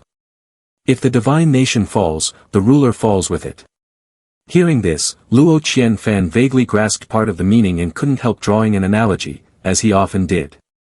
So, can national fortune be simply understood as the cultivation of cultivators who practice the nation-founding laws of a divine dynasty? Lin Wanlan nodded in agreement. That's more or less how you can understand it. This is also the reason why I was able to enter Zong Lling. My actual cultivation realm has only just stabilized. After he seized the national fortune, he used the name of our divine dynasty to secretly send his true body into Zong Lling. Luo Qianfan immediately realized the truth. No wonder your Qing Tian divine dynasty doesn't have a Zong Lling quota. So it's because when your uncle entered, he never came out again, right? As he spoke, he voiced another doubt. Then how has he survived all this time? By relying on that city? Lin Wanlan's eyes suddenly filled with hatred. Exactly. His true body has remained safe in Zong Lling all these years thanks to that fate city. Resolve rose in the Empress's heart. For the people of the divine dynasty, for my royal father, I must restore the missing fate of the divine dynasty. Luo Qianfan asked anxiously. What are you planning to do? With her eyes half closed, Lin Wanlan replied wearily, the power of the divine dynasty is still in my hands. Just let me into that city, and I will be able to regain control of it. Suddenly, Luo Qianfan, filled with determination, exclaimed loudly, I will definitely help you find him. Unconsciously, a feeling of emotion surged within Lin Wanlan. She gently expressed her gratitude, thank you. Alright, Qianfan, your wounds must be healing now. That was all Luo Qianfan was waiting for. He quickly reached out to remove the blindfold. Alright, regarding those ghost soldiers. Before he could finish his sentence, he abruptly fell silent, his eyes wide open and fixed on Lin Wanlan. In his haste, the alluring figure of the Empress was not properly concealed. Thus, Luo Qianfan took in the entire sight. A few seconds later, Lin Wanlan finally reacted. She tightly wrapped her arms around herself and shyly shouted, close your eyes and turn around. At this moment, Luo Qianfan could only hurriedly apologize, I'm sorry, I was too eager, this fault of mine deserves 1,000 punishments. As time passed to the next morning, at the tower where holy girl Yao Qi Bai resided. Inside, the voice of the henchman was reporting. Holy girl, Luo Qianfan still hasn't shown up today. While sitting and cultivating her energy, Bai He smiled and replied. Is he really giving up that easily? Young Master Luo is indeed quite narrow-minded. Ignoring the matter of Luo Qianfan, the henchman hesitantly brought up Yi Jianxia. But holy girl, that Yi sword son. She asked him back, annoyed. What about him? He hesitated to report the situation at that time. The attitude of that Yi sword son towards casual cultivators is quite poor. Especially in the past 2 days, to break the secret realm, the sword Dao has lost quite a few casual cultivators. Currently, everyone outside is smiling on the surface but harboring resentment. The henchman was worried that the plan would fail due to Yi Jianxia's erratic temperament. In recent days, casual cultivators have mentioned Luo Qianfan even more. But Yao Qi, the holy girl, remained calm and reassured him. It's fine, even if they are just talking, they won't truly abandon the protection of Yi Jianxia. They won't agree to that. Hearing this, he nodded and chuckled, saying. That's true, it's easy to get used to luxury but hard to adapt to simplicity. He is right. Luo Qianfan is indeed quite interesting. To come up with this idea, based solely on a little favor, has made these casual cultivators willingly risk their lives. The speed of resource collection is much faster than usual. Bai He's gaze gradually revealed a sinister look, no matter how talented one is, if they don't know how to use it, they are just like drifting weeds. Switching scenes to the group of swordsmen. They were sitting, sighing in frustration, discussing recent events. I heard that 7 people died in the secret realm yesterday. A teammate next to him talked about Yi Jianxia's temperament, that Yi sword son is ruthless, cold, and heartless. He basically doesn't value the lives of us casual cultivators at all. Mentioning Yi Jianxia, they couldn't help but compare him to when they collaborated with Luo Qianfan. Suddenly, I miss Luo Young Master.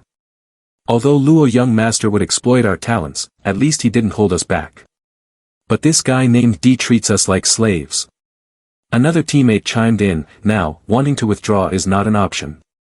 If we back out, we will offend Yi sword son. He has gathered a bunch of lackeys to run errands now, and he is very arrogant because he has the numbers. While they were busy complaining about their current master, a loud shout startled everyone. Young Master Luo is back. The 3 of them poked their heads out to ask. Are you serious? Young Master Luo is back. Does that mean he's starting to trade treasures with us again? The one who had just delivered the news turned back, annoyed, and said. Why would I lie to you? I just finished trading with young Master Luo.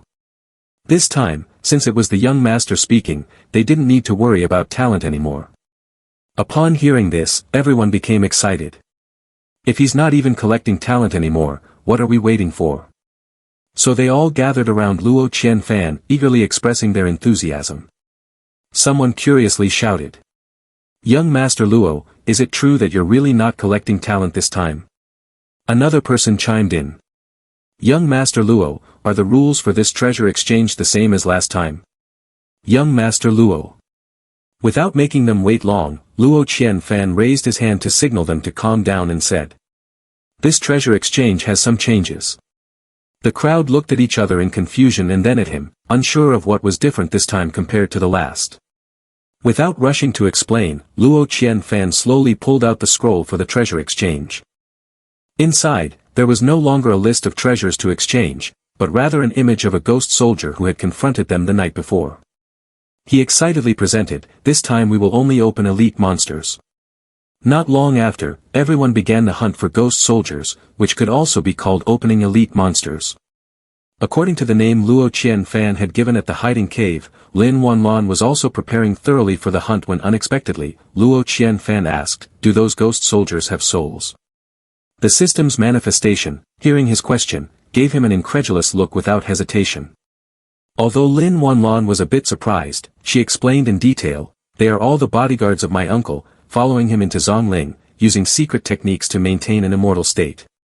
Hearing this, Luo Qianfan suddenly looked at the system and smiled meaningfully, saying, "Then that's good." This startled it quite a bit. Faintly guessing the crazy thoughts of Qianfan, the system's manifestation stammered, "You don't mean you want to?" Moving out of the hiding cave, Luo Qianfan and Lin Wanlan finally chose an open area right in the center of Zong Lling as the battlefield. Looking around, Lin Wanlan spoke, "All right, let's go here." Luo Qianfan nodded and said, "Go for it." The Empress coldly replied with an humph, then decisively drew her sword. Seeing her fierce momentum, the system couldn't help but exclaim, "Wow!" The sword in Lin Wanlan's hand was enveloped in blazing flames. From the Empress's eyes, one could see her determination and current rage. As Lin Wanlan threw the sword high into the air, a fire phoenix soared into the sky. It was regarded as a spiritual item symbolizing power and rebirth from ashes, as well as the Empress's current will to reclaim the national fortune for the divine dynasty. Seeing this scene, Luo Qianfan couldn't help but think, "Last time, when I was thrown into the eerie dream realm by the master of Zong Lling, she must have used the power of fate to pull me out of the dream. That is why we were discovered and blocked by those ghost soldiers." Suddenly, he sighed helplessly, "I know we will face danger, yet she acts without hesitation. The hardest part is accepting help from a beauty." The fire phoenix flew higher and higher into the sky, as if trying to attract someone's attention. On the other side, as the ghost soldiers were exerting themselves to search for the Empress's whereabouts, they suddenly discovered traces of a fire phoenix. All of them simultaneously shifted their gaze toward the direction where the two were hiding. One of them hurriedly issued an order, "The fate is over there." With that, the entire group of ghost soldiers surged toward that direction.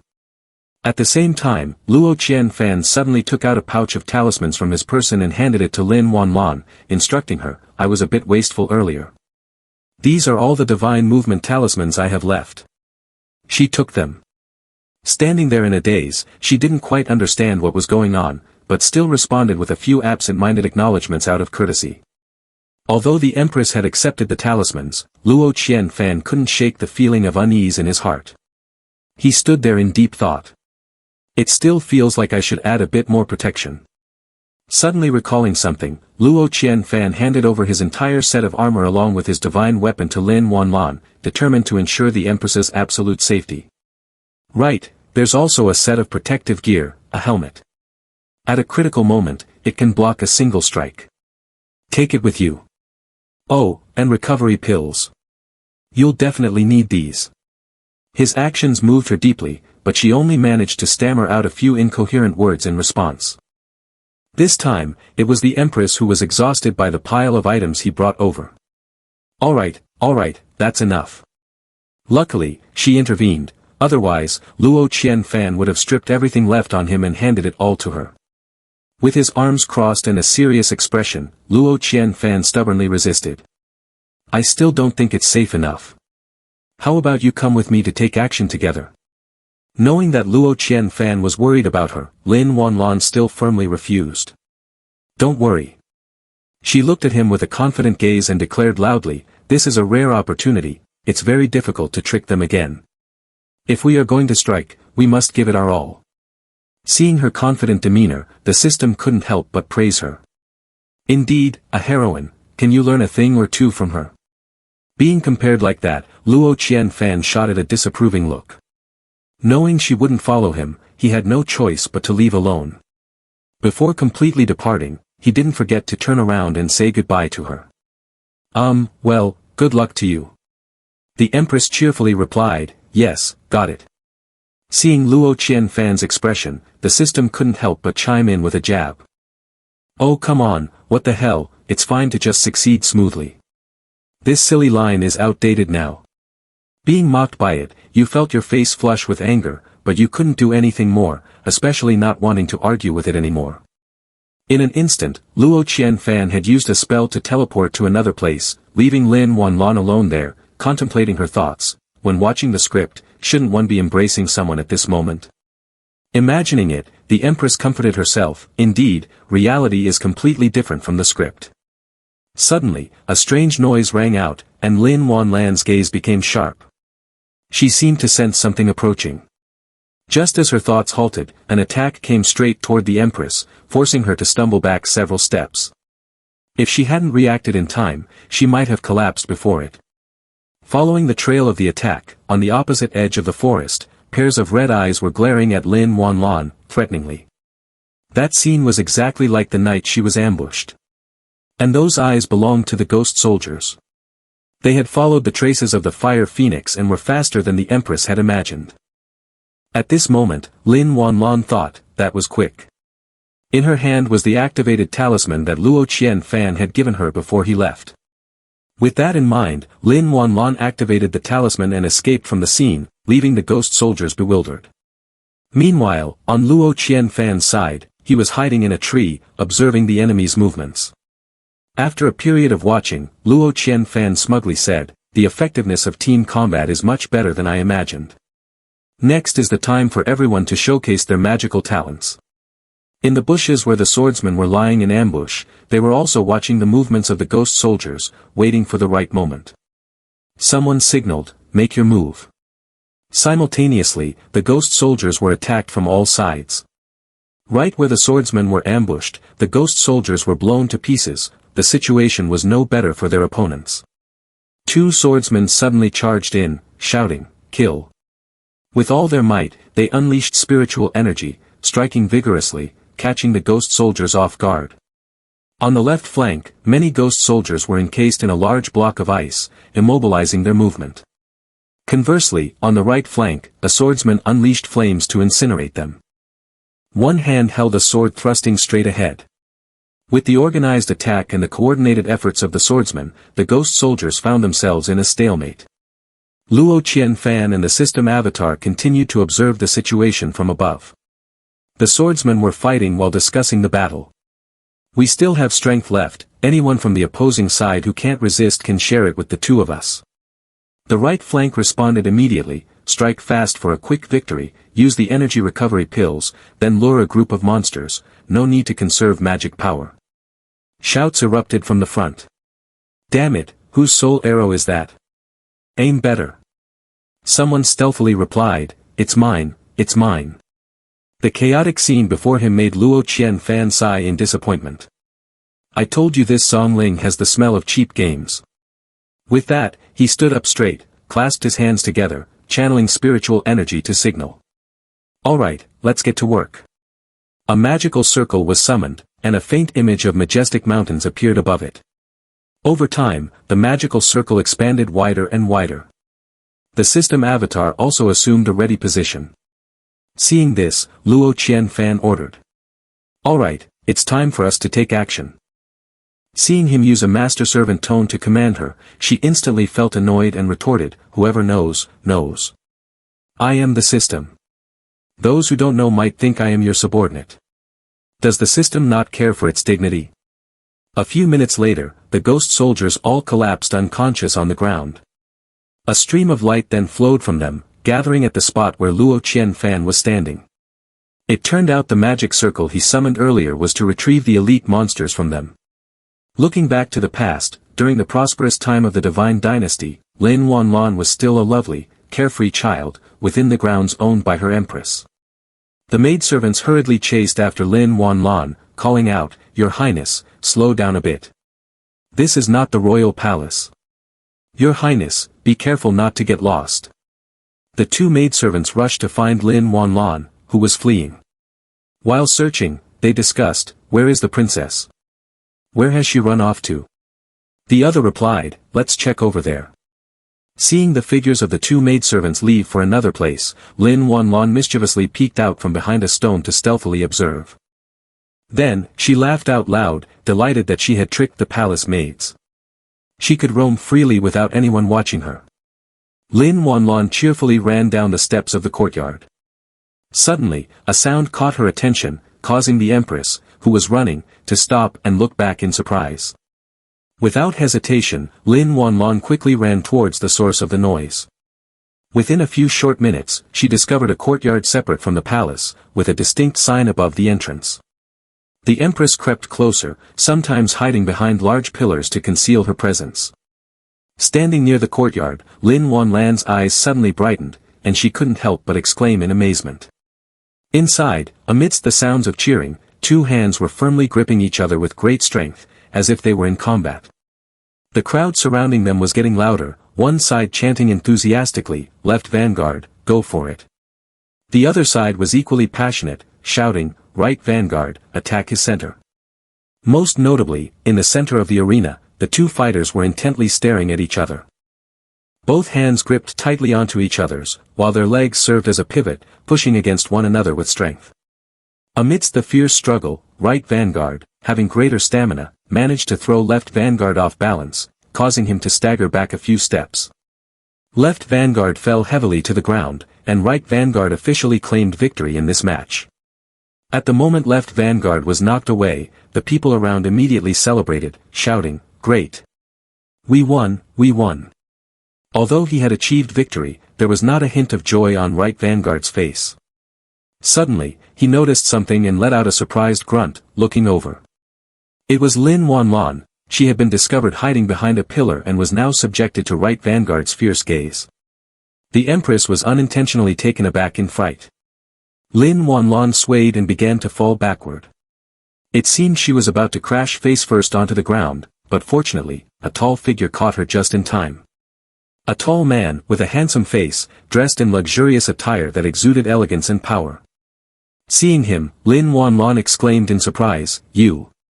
As she regained her balance, Lin Wanlon pointed at the group to accuse, "The people inside are so scary." Hearing her excited, he just laughed and said, "Wanlon, you don't need to be afraid of them." Then he kindly explained, "They are soldiers of our divine dynasty, only protecting you, and will never harm you." Upon hearing this, the empress smiled with satisfaction and nodded, saying, "I understand now."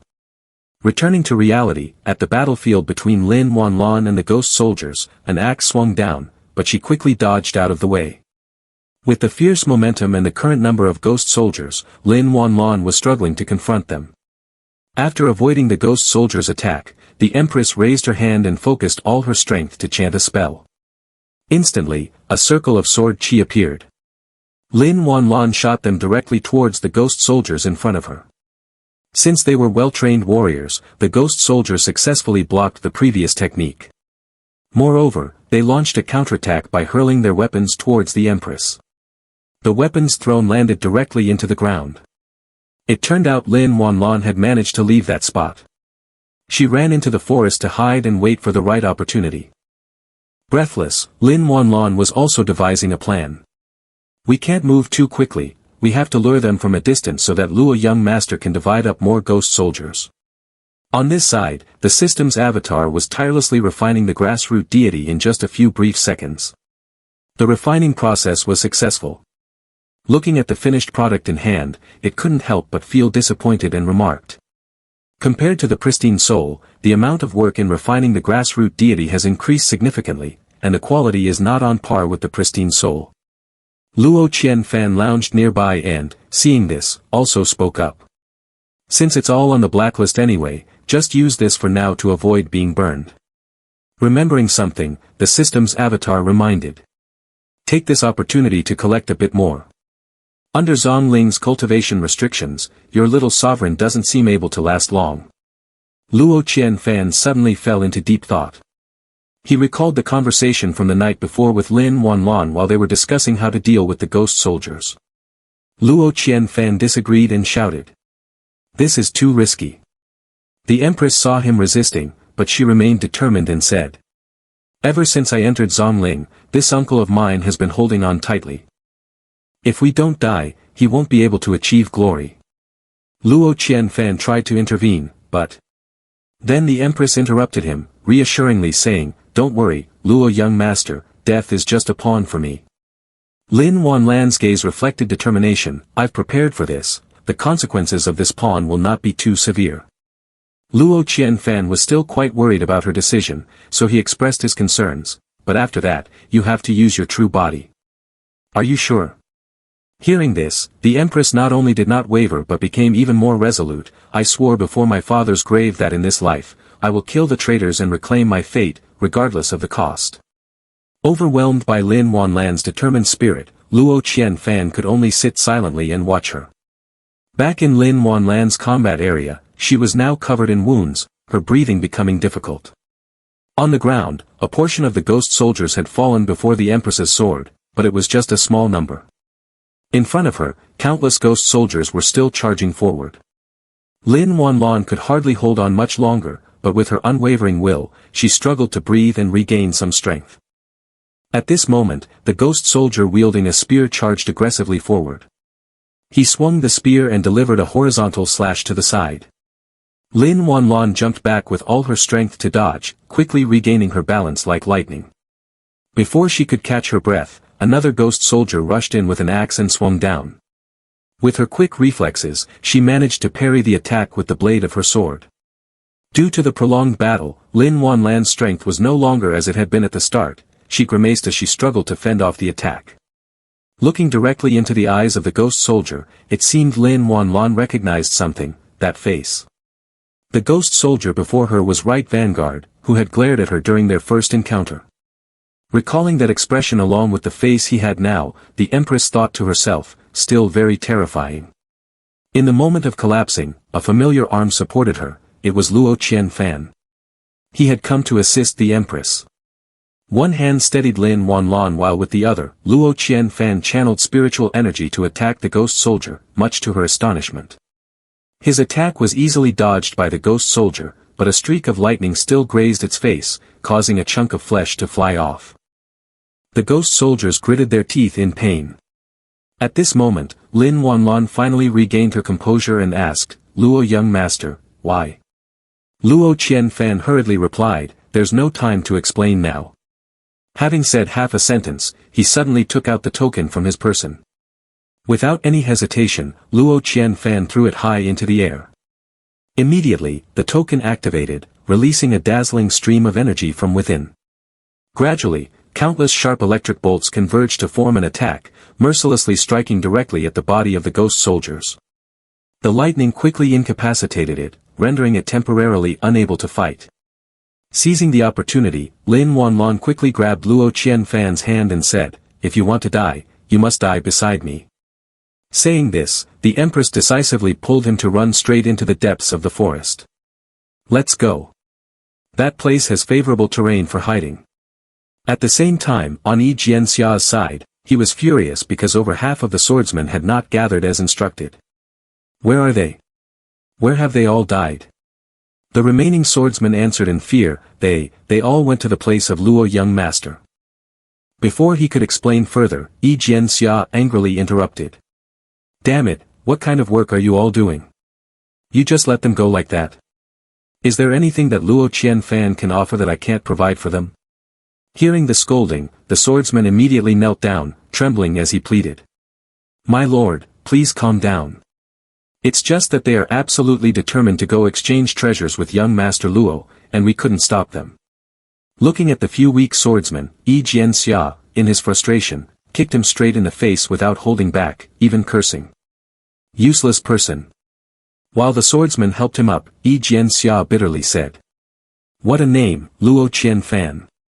After saying that, he immediately cast a teleportation spell and flew away, leaving the swordsman confused and baffled. After Yi Jianxia left, they finally dared to murmur. At least young Master Luo won't treat us like slaves and order us around. The swordsman who had been kicked earlier had completely lost faith in Yi Jianxia. He struggled to tell his teammates. Should we go over to young Master Luo's side?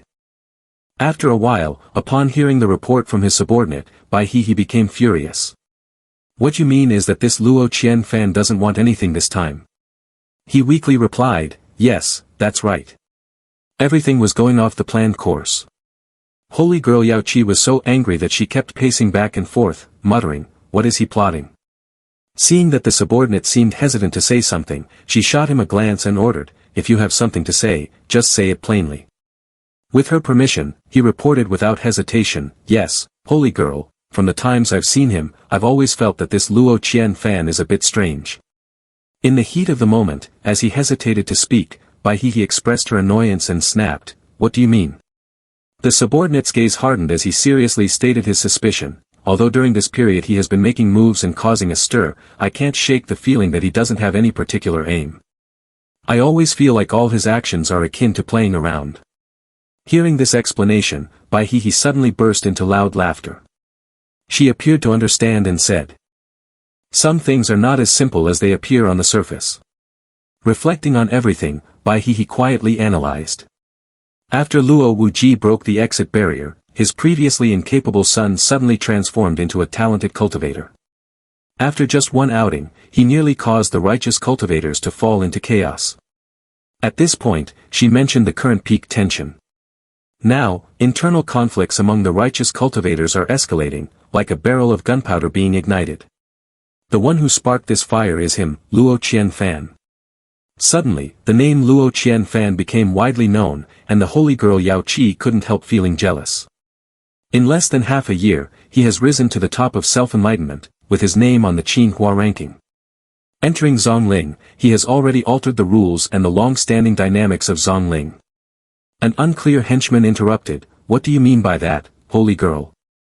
Looking into the distance, she boldly remarked, this Luo Qianfan is not that simple. At this moment, within a cave hidden deep in the secluded area of Zong Lling, a figure both strange and familiar suddenly rose from the coffin. It seemed he had just awakened but was still grasping the ongoing events within Zong Lling. Not without reason is she the current Queen Qin Tian, having exhausted many ghost soldiers. Stepping out of the coffin, he said excitedly, the little girl from back then has grown up now, this stubbornness is just like her mother's. With that, he strode away. Indeed, he was the uncle of the Empress, the one who had seized the national fortune of the divine dynasty and had been hiding in Zong Lling all this time. As he approached the strange realm, he was surrounded by the heat from the molten lava flowing from countless volcanoes. He confidently walked up to the towering figure sitting majestically on the stone pedestal before him. That tall figure was none other than the master of Zong Lling. It seemed he had been waiting here for a long time. As soon as he saw the uncle of the Empress, he pointed to his side. Immediately, the gloomy sky was torn apart by dazzling blue and white lightning, striking straight down into the hot molten sea. The mask on the face of the uncle of the Empress was shattered, blood slowly trickling down from his forehead. Seeing the agitation of the master of Zong Lling, he teasingly said, we've been neighbors for many years, why are we acting so distant? As soon as he said that, a strong wind suddenly swept through the surrounding space. The flames around seemed to be energized, burning fiercely without interruption. But suddenly, within a few seconds, the fire was inexplicably extinguished. The floating surface above, its owner Zong Lling frowned slightly, then slowly closed his eyes. Seeing this, he also smiled contentedly and let out a soft grunt. Suddenly, he drove a dagger into the palm of his hand, and fresh blood immediately welled up, soaking the blade. He let his blood flow down onto the cold stone beneath. From the stone floor, a sharp hand emerged. Following that, a series of ghost soldiers of varying sizes rose up one after another. They were wrapped in flames from the nearby lava sea. However, the uncle of the Empress was quite surprised to see them. Right after the ghost soldiers bowed, he asked, why revive these ones? Switching scenes to Luo Qianfan's position, he suddenly squinted and laughed loudly. Seeing his strange expression, Lin Wanlan asked in surprise, why are you laughing all of a sudden? Luo Qianfan explained, still wearing a bright smile, I remembered your uncle, suddenly realizing that the ghost soldiers I thought were dead have suddenly all died at once. I don't know what the mood will be, I just find it very amusing. After finishing the sentence, he burst into laughter as never before. Seeing Luo Qianfan so excited, Lin Wanlan couldn't help but feel happy herself. The corners of her mouth suddenly curved up, and then she laughed along with him, echoing throughout the forest. A group of soldiers rushed into the stronghold. The people inside hadn't even regained their composure, and everyone struggled to stand up. Now the enemy was continuing to charge in, truly a difficult situation with no way out. Yi Jianxia turned to look at the group of soldiers, angrily shouting, "A bunch of useless people, how can you not even hold a stronghold?" One of the soldiers stammered, "Sword Sun Lord, it's not that we are incompetent, but that we simply have too few personnel. In the past, each stronghold needed a team of 10 people to guard it to give you a chance to retrieve the sword collection. Now we have only 5 of us guarding 7 strongholds, it really..." Before the soldier could finish, he was shouted at loudly, "Shut up." Yi Jianxia angrily remembered Luo Qianfan's refusal, "I'm really sorry, our holy girl is going through an important moment in her cultivation. I can't reveal myself right now," he cursed under his breath. "That damn Luo Qianfan has ruined my grand plan. Everyone has been taken away by Luo Qianfan, how am I supposed to find someone to help me guard this pass? Bai he, you shameless woman, you retreat really quickly." A quick-witted soldier reported to Yi Jianxia, "Sword Sun Lord, I have a way to break this deadlock." Hearing that, he hurriedly urged, "Stop being vague, just say it directly." He quickly laid out his plan. "Sword Sun Lord, Luo Qianfan only knows how to rely on his abundant resources. But as long as we deplete all his resources, those casual cultivators who flip their allegiance will naturally come back to find you, right?" Yi Jianxia hesitated in thought. In the forest, a ghost soldier, with limbs dismembered, fell to the ground. Before he could get back up, another foot stepped on his back. The young man placed his sword against the neck of the ghost soldier. He was sweating profusely and said with a slight smile, "Once I finish this, I'll finally have the complete Azure Decay flowing light armor." The young man turned to look at his companions, all of whom were eagerly running over to congratulate him. Azure Decay flowing light armor is a high-grade divine weapon that can only be forged by a refined Qi Great Master. "Congratulations, big brother. After changing the armor, we'll have to rely on you now," he replied cheerfully. "It's also thanks to the blessings of my brothers, it's no problem," the young man said, excitedly laughing with his companions. "It's urgent, we need to change quickly. The sooner we change, the sooner we can enjoy it. Let's go together." "Exactly. I'd like to broaden my horizons as well," lively exchanges echoed in the guild. "Not a small score, huh? What do you want to exchange for?" "I want to exchange for," he said, pointing to 3 items depicted in the painting, "these items." Luo Qianfan propped his chin in his hands, looking up at the person in front of him and sighed, "Generous, aren't you?" He casually praised, "It seems like you've been putting in a lot of effort to defeat the enemies." Hearing this, the man didn't even bother to glance over, his face unable to hide a look of pride. Luo Qianfan quickly called, "Next person." The man picked up the armor and walked away, and inadvertently, he saw the Azure Decay flowing light armor that he had worked hard to obtain being taken away by someone else. He shouted in panic, "No!" Luo Qianfan and Luo Xie were both drawn by that regretful sound and turned to look. He sadly collapsed, causing his subordinates to worry. He asked, "What's wrong?" He cried out in sadness, "My armor has been taken away, I've worked so hard to accumulate it." One of his subordinates stepped forward to address the man from before, "Daoist friend, the Azure Decay flowing light armor suits my brother's skills perfectly. I see you have already exchanged many divine weapons, would it be possible for you to part with this one?" He coldly replied, "No way." Seeing this, the subordinates were ready to charge at him. "Brother, I'll go get it back." He quickly intervened, "No, that's not possible." He couldn't hide his disappointment, sighing, "It seems I'm fated to be connected to this armor, but not to possess it." "Forget it, just forget it." Luo Qianfan looked at his subordinate and asked, "What about those 3 people?" He replied sadly, "All the items we need have been exchanged away, and for now, we don't have anything to trade either." He comforted, "That armor. It has been exchanged by someone else, but you can still make exchanges." Hearing this, he and his subordinates were taken aback and turned to look at Luo Qianfan, "What?" Amidst his and his subordinates' amazement, he took out another set of Azure Decay flowing light armor. Luo Qianfan smiled reassuringly, don't worry, with me here, every effort will be rewarded. Looking at the mountain of sparkling spoils in front of him, Yi Jianxia laughed loudly. I took the initiative to trade for the divine weapon before him, so those casual cultivators wouldn't have anything good to exchange. This move is something only you could come up with. His joy didn't last long, as he frowned and asked, what's going on? Why haven't those casual cultivators dispersed yet? He awkwardly replied, Luo Qianfan really has too many items on him. Yi Jianxia gritted his teeth, his brows furrowed, and without saying a word, hurriedly walked away. His disciples were confused and didn't understand anything. He quickly asked, Sword Sun Lord, where are you going? He coldly replied, to kill monsters. Luo Qianfan calmly sat on the tree, watching. He saw Yi Jianxia frantically slaying the ghost soldiers. As long as his sword flashed by, none of them could survive. Luo Qianfan seemed to realize something, his gaze interesting, a smile playing at the corners of his mouth. This one. He jumped down and walked towards the ghost soldier who had just fallen. Luo Qianfan turned to look at the system's manifestation and said, I wonder why there's been such a powerful group of people recently, who can exchange so many things every time. It turns out they're helping Sword Sun. As it emitted a source of power, it thought, what is he thinking? He closed his eyes and wondered, perhaps he's been through a confusing time in his heart. Luo Qianfan felt more at ease. With him assisting, I can worry less. The plan is almost set. System, I'll have to rely on you then. The system's manifestation frowned slightly and spoke, don't forget what you agreed upon with me. Luo Qianfan felt disappointed, his tone a bit whiny, are you trying to pressure me? Can't you be a little gentler?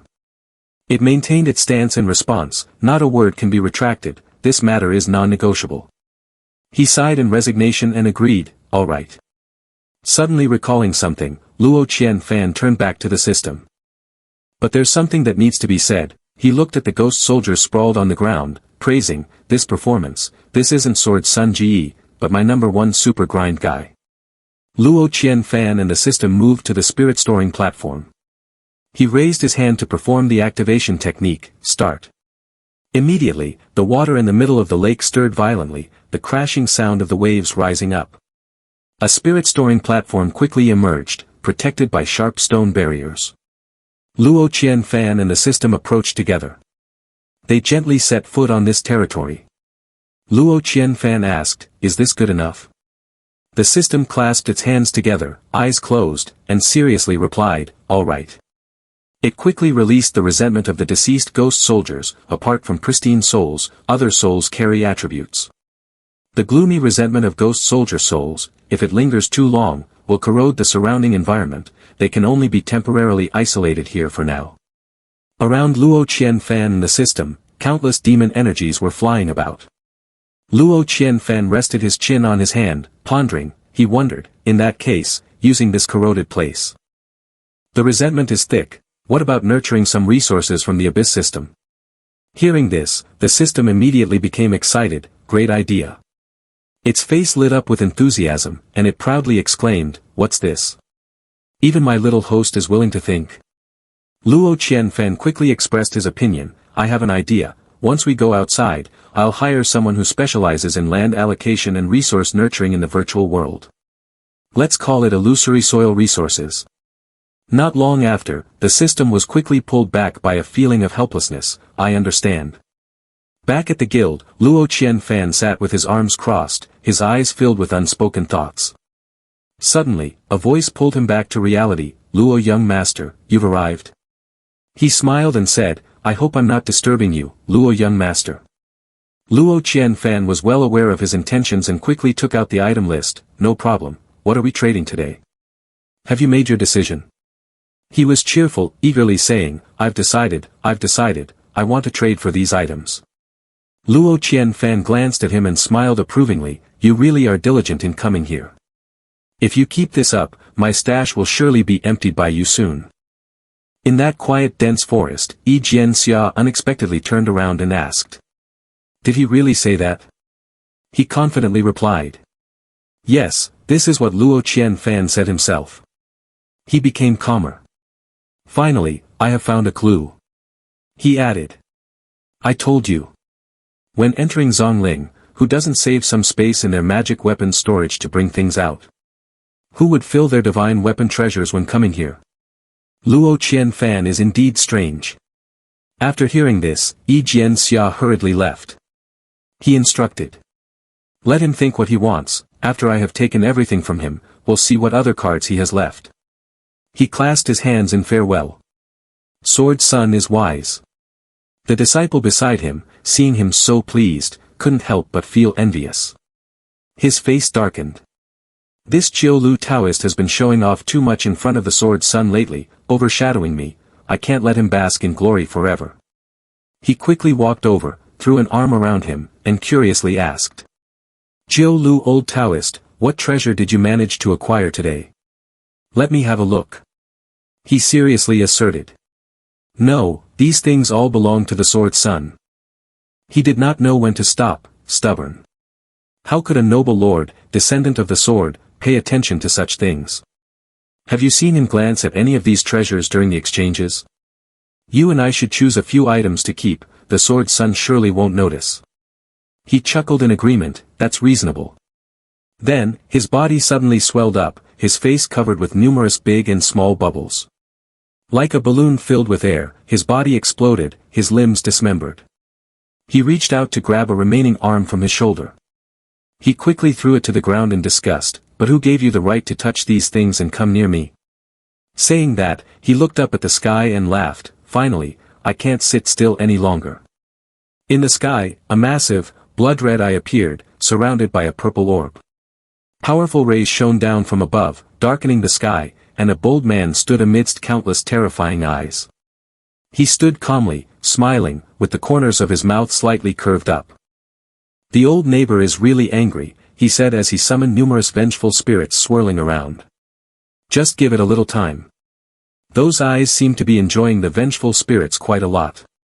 Lin Wanlon nervously shouted, Qian Fan. She struggled against her uncle's attack. Hearing the call, Luo Qianfan swiftly flew over. He interrupted the attack from the other man. The man looked at him mockingly, you've really taught your young master to be very obedient. Meanwhile, Yi Jianxia was still engrossed in hunting ghost soldiers. Suddenly, his attention was drawn to a different event. Luo Qianfan supported Lin Wanlon as they flew away. Yi Jianxia responded in surprise, Luo Qianfan. He happily inquired, hello, are you busy? Yi Jianxia still didn't understand what was happening. Angrily, he pointed his sword at Luo Qianfan and, feeling embarrassed, shouted, mind your own business. Sensing something unusual, Yi Jianxia turned to look. Lin Wanlan's uncle was also chasing after them. He was astonished. He angrily glared at the ghost soldiers lying on the ground, all of them defeated by Yi Jianxia, not a single one left intact. Yi Jianxia swiftly deployed the formation and wondered, who is it? He gritted his teeth, charging forward in anger without uttering a word. The clash between Yi Jianxia and him created a powerful shockwave. He attacked frantically, rushing towards Yi Jianxia. Yi Jianxia could not resist and could only endure the force of his attacks. Luo Qianfan hid behind a tree, observing. He was taken aback by Yi Jianxia, you're accepting it right away. The Sword Son Gu is indeed quite brave. He took out a teleportation talisman, but we have to go first. Yi Jianxia struggled to hold on, you. He also sternly advanced. Yi Jianxia summoned his flying sword.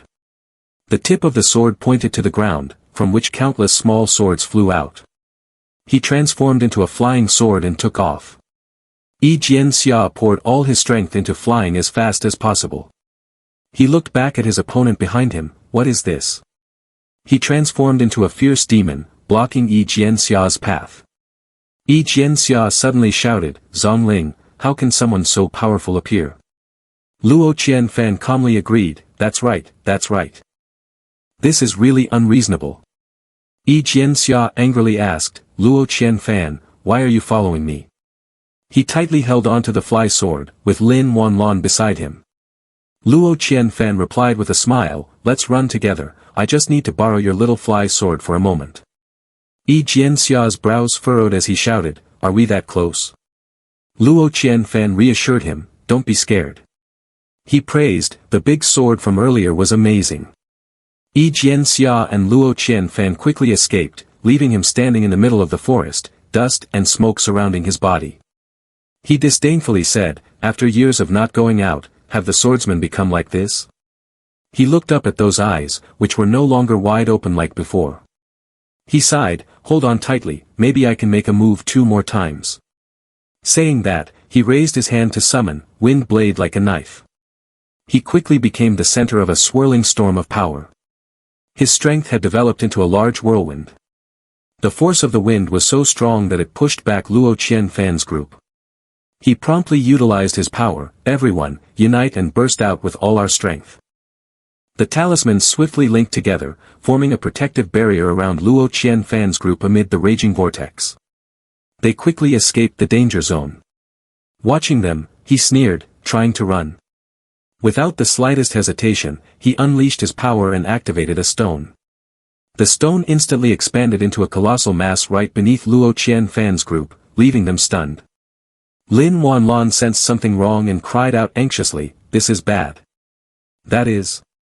In the heart of the forest, a massive crimson blaze erupted. The flames surged forth, swallowing Luo Qianfan's group whole as panic seized him.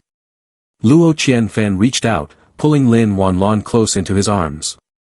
Then he turned to Yi Jianxia and said, come closer. The protective shield won't hold much longer.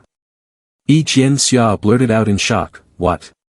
The shield began to shrink, gradually leaving Yi Jianxia outside its protection. Panic-stricken, he stretched out his hand, grasping at regret. No, my inheritance. I haven't obtained it yet. Witnessing this scene, Luo Qianfan and Lin Wanlan were left utterly stunned. Yi Jianxia's body was slowly engulfed by the flames, burning away until nothing remained. Lin Wanlan's eyes filled with sorrow. She spoke to Luo Qianfan in a voice heavy with regret. The plan still failed. It's a pity that it also involves you. Wait for me to go outside, and I will personally. Not letting Lin Wanlan finish her sentence, Luo Qianfan confidently comforted her. Although I came here originally to be your bodyguard, I have gained quite a lot as well. That's fine, Zong Lling has neither beautiful scenery nor entertainment, I've wanted to get out for a long time. He took out a talisman that sparkled with determination in Luo Qianfan's hand. He firmly said. But we can't just leave without saying a word, we need to let your uncle taste some suffering too. Understanding Luo Qianfan's intention, Lin Wanlan smiled. Alright, let's go together. The eyes of the two were filled with determination as he threw the talisman together. At the same time, he sent his thoughts to the system. System, take all the true essence from that demonic cultivator from me, I want to kick the management room once. It was taken aback by Luo Qianfan's crazy thought. Then it would be too chaotic. But the system also found his idea quite interesting. But I like it. Saying this, the two of them unleashed 2 sources of power to empower the talisman. The talisman was becoming stronger each day. They fused together, and the talisman could absorb the source of power, bringing joy to Luo Qianfan and Lin Wanlan. The talisman quickly flew towards the blazing red fire. The thousands of eyes above seemed to sense this abundant flow of power. He noticed something unusual and looked towards the talisman.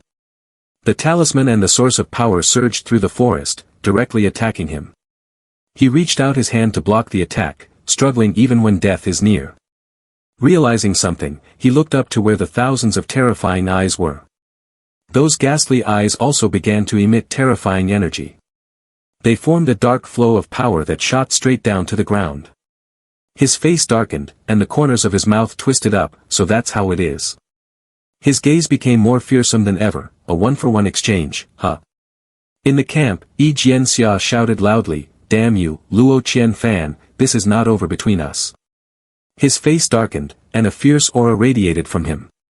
The sound of heavy footsteps approached, accompanied by lively chatter. Isn't this the Sword Sun's travel this time? It's not time to open the path yet. How could he get out like that? What other way can it be? He died to get here. Then Sword Sun has completely lost his face. Let's go, just to gossip. These disciples didn't offer any comfort, but they were quite chatty. Yi Jianxia walked over to where Ying's group was standing. He commanded. Luo Qianfan, tell him to come here. Ying calmly replied. What does Sword Son mean? Our young master is in Zong Lling. Yi Jianxia angrily pointed at her and said, in that situation, I don't believe he could escape. I will wait for him here. Others outside heard this and laughed. Looks like there's a good show to watch. It seems that the Sword Son has suffered heavy losses, no wonder he is rated the top self-enlightenment by Xing Luo Tian, whenever he strikes, it's indeed extraordinary. But from what they're saying, does that mean Yi Young Master and Luo Young Master are in trouble together? Yi Jianxia felt uncomfortable hearing their whispers. Sword Son has always been arrogant, I didn't expect him to collaborate with the Luo family this time. I'm even more curious what kind of misfortune made both of them face disaster. Yi Jianxia could no longer bear it, he turned around and shouted loudly at the meddlesome crowd. Who collaborates with that Luo Qianfan? I can't stand him. Suddenly, Yi Jianxia was drawn by a man's voice. What's going on? Everyone was surprised, it was the Sword Guardian, his face still serious. Yi Jianxia's expression darkened as he anxiously recounted everything that had happened. There were some oversights, inside Zong Lling, there's something far beyond self-enlightenment, I was hunted. He calmly asked, what about the inheritance? Was it obtained? Yi Jianxia hesitated, not yet secured. Upon hearing this, he lost his composure and shouted angrily, don't you understand the importance of that inheritance, Sword Dao? Yi Jianxia explained fearfully, of course, I know. Upon entering Zong Lling, I have been fighting hard for that inheritance. Ying's group silently watched. He interrogated Yi Jianxia, if you know its importance, why did you pick a fight with the Luo family? He clenched his teeth, struggling to speak each word. This situation is very chaotic. Yi Jianxia felt annoyed as he thought, I also want to know why I got caught up in this. He raised his sword towards Ying's group and declared, wait for Luo Qianfan to confront me, and everything will become clear. Sword Guardian then stepped forward and said, if that's the case, we hope the Luo mansion will invite your young master here to discuss matters further. The assessment set by the families is intended to prevent the practitioners of the major factions from slaughtering each other too early in Zong Lling, which would disrupt the fate of their paths. Everyone in Ying's group was taken aback by his request. Suddenly, a hand touched his shoulder, and a voice said, you speak as if my Luo family is notoriously arrogant every day, don't you? He turned to look, Luo family master. He caught Sword Guardian by surprise. When did he approach me? Luo Wuji looked at him with a mocking gaze. Since when did the Sword Son collude with those holy lands, imitating their dramatic style? The old village leader, hearing this from afar, angrily approached and shouted, you. A disciple beside him quickly intervened, Elder, don't be angry, if you truly lose your temper, you might end up with a guilty conscience. Luo Wuji smiled slightly and said, don't tarnish the reputation of my Luo family. He respectfully replied, it was a slip of the tongue from me, Luo family master. He turned to Ying and instructed. Has Qianfan gone outside yet? If he has, tell the boy to come here and clarify this matter. She respectfully clasped her hands. Master of the family, when Yi Sword Son arrived earlier, I sent someone to check on the true body of the young master. The true body of the young master is stable and shows no signs of having gone outside. Yi Jianxia furrowed his brow and shouted loudly. Impossible. I saw him engulfed in flames with my own eyes. In an instant, I was burned to ashes. He shares the same realm as I do, how could he still be alive? Inside Zong Lling, the scene was strangely desolate. The trees were tinged with the color of smoke and fire. Beneath the layer of black soil, a hand struggled to reach up. Luo Qianfan struggled to stand up, exclaiming. This time, it really is dangerous. Luo Qianfan grasped Lin Wanlan's wrist, using his remaining strength to pull her up. The clothing of both was nearly burned away, their bodies smeared with black soot. Luo Qianfan joked. This time, we both look like dirty kids from the countryside. The system displayed a notification. Looks like you've won the bet. After the immortal realm dealt with the puppet substitute of the usurper, it didn't pay any attention to you, who was already exhausted, he inquired. How about you? Is everything all right? He gestured, don't worry, I've handled it all. Luo Qianfan felt relieved, that's good. Then he raised his hand to retract Lin Wanlan. The system worriedly said, you should quickly recover. Don't take such risks with your puppet body anymore, the substitute might shatter first as a result. Luo Qianfan stood up and looked around, indeed, adjustments need to be made. We need to find a place that can set up protective barriers. In a cave at the foot of the mountain, sunlight flickered at the entrance of the cave. Inside the cave, two bears were enjoying the warm fire along with the submission of the clever monkeys. They were startled by the call. When Luo Qianfan stepped in, the bears were frightened. He laughed and said, I'll feed you that number of pills. Looks like you've refined quite well, huh? Have you become the Beast King now? The bear had noticed something. It saw numerous large and small wounds on Luo Qianfan's body. It contemplated whether it could still attack him. But it is afraid of the appearance of Lin Wanlan, she would be angry with it. Luo Qianfan took out a pill, confidently asking, what's wrong? Do you want to eat another pill? Seeing the pill, its eyes lit up, nodding eagerly. The bear sat down obediently, allowing him to gently stroke its head. Good. At the palace of the holy girl Yao Qi, the henchman reported, when we left, there was only a charred area left, but on the ground, there were traces of reincarnated infant soil, which means someone's substitute was destroyed.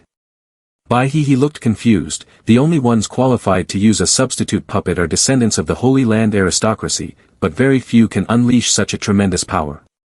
Could it be that Yi Jianxia encountered Luo Qianfan? Her henchman recalled when he inspected the scene, saying, indeed, some traces of sword Dao were discovered there, but if the two sides fought, it seems Yi Sword's son would more likely lose. Bai He turned around, her face satisfied, if Yi Jianxia is expelled from Zong Lling early, it would become a joke. She furrowed her brow in thought, but the pressure this time is far greater than the situation those two faced when they clashed.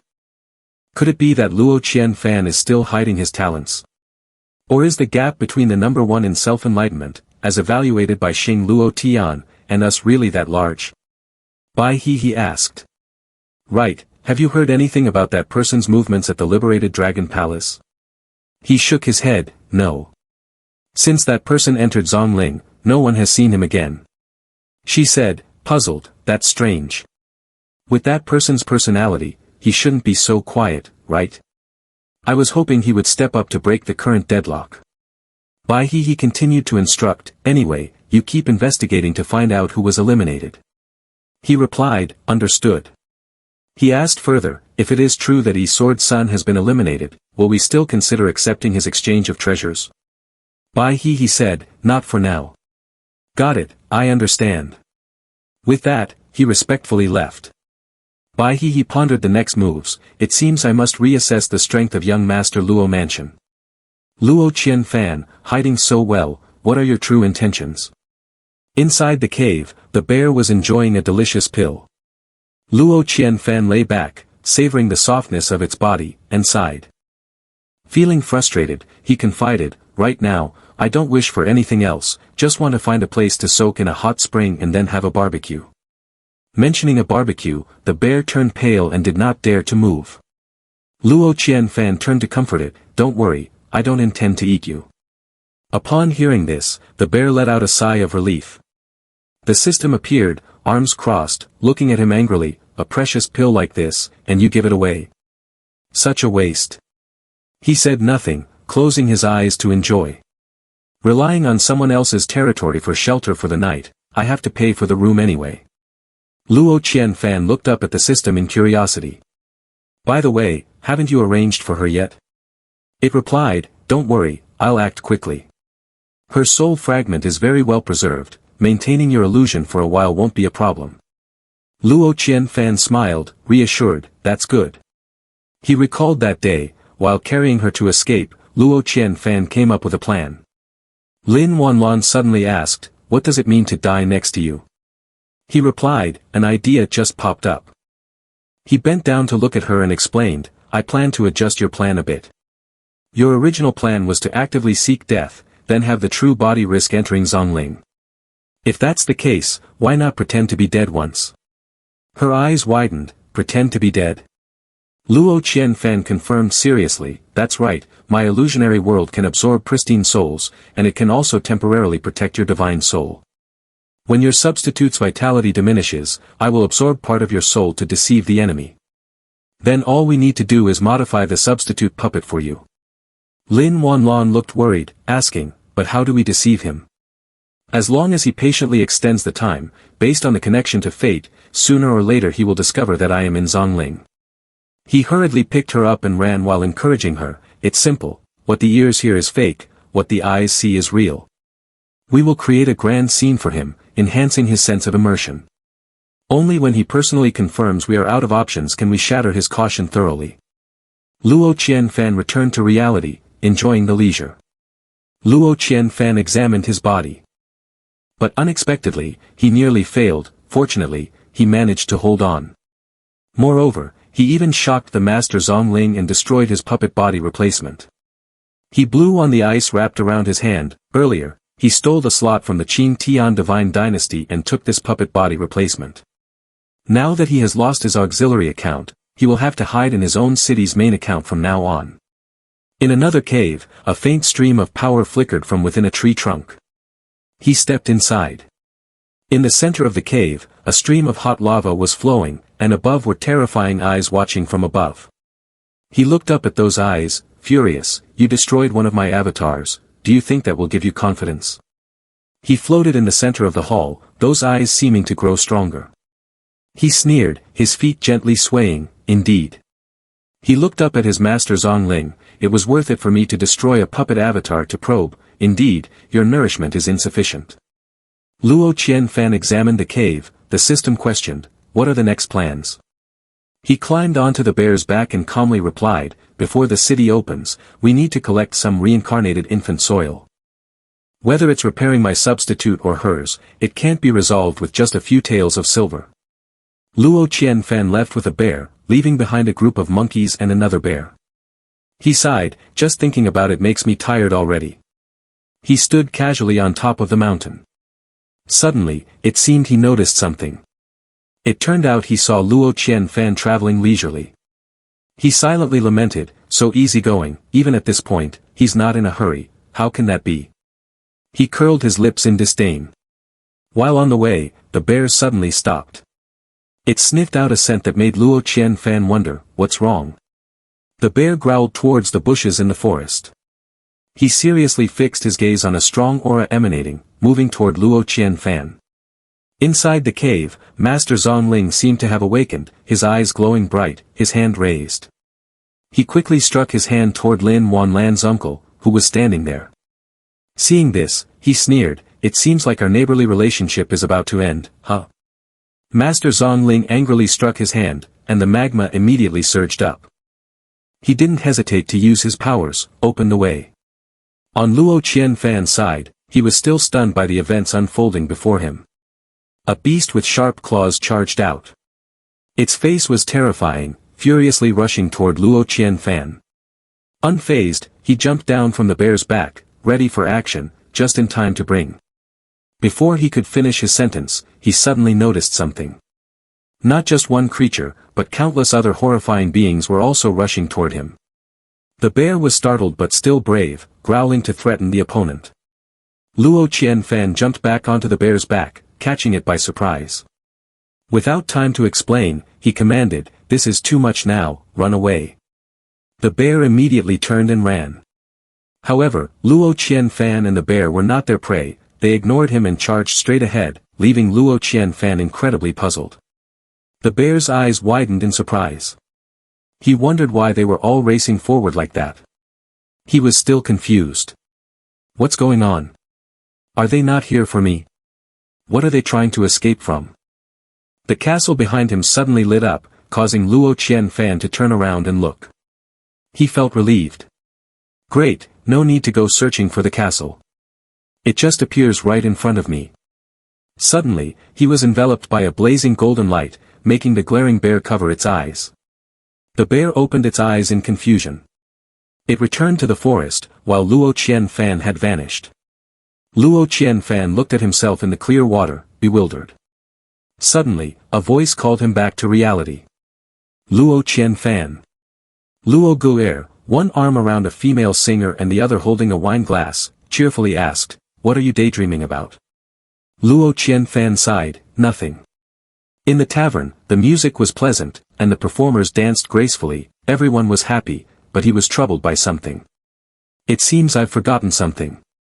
Luo Qianfan paid it no mind and took a leisurely sip from his wine glass. "Forget it, I can't think of it." As night fell and the fog thickened, the music and dancing in the tavern did not cease. Luo Qianfan and Luo Guer happily enjoyed themselves, he was half conscious and half dreaming. "Where has the master gone?"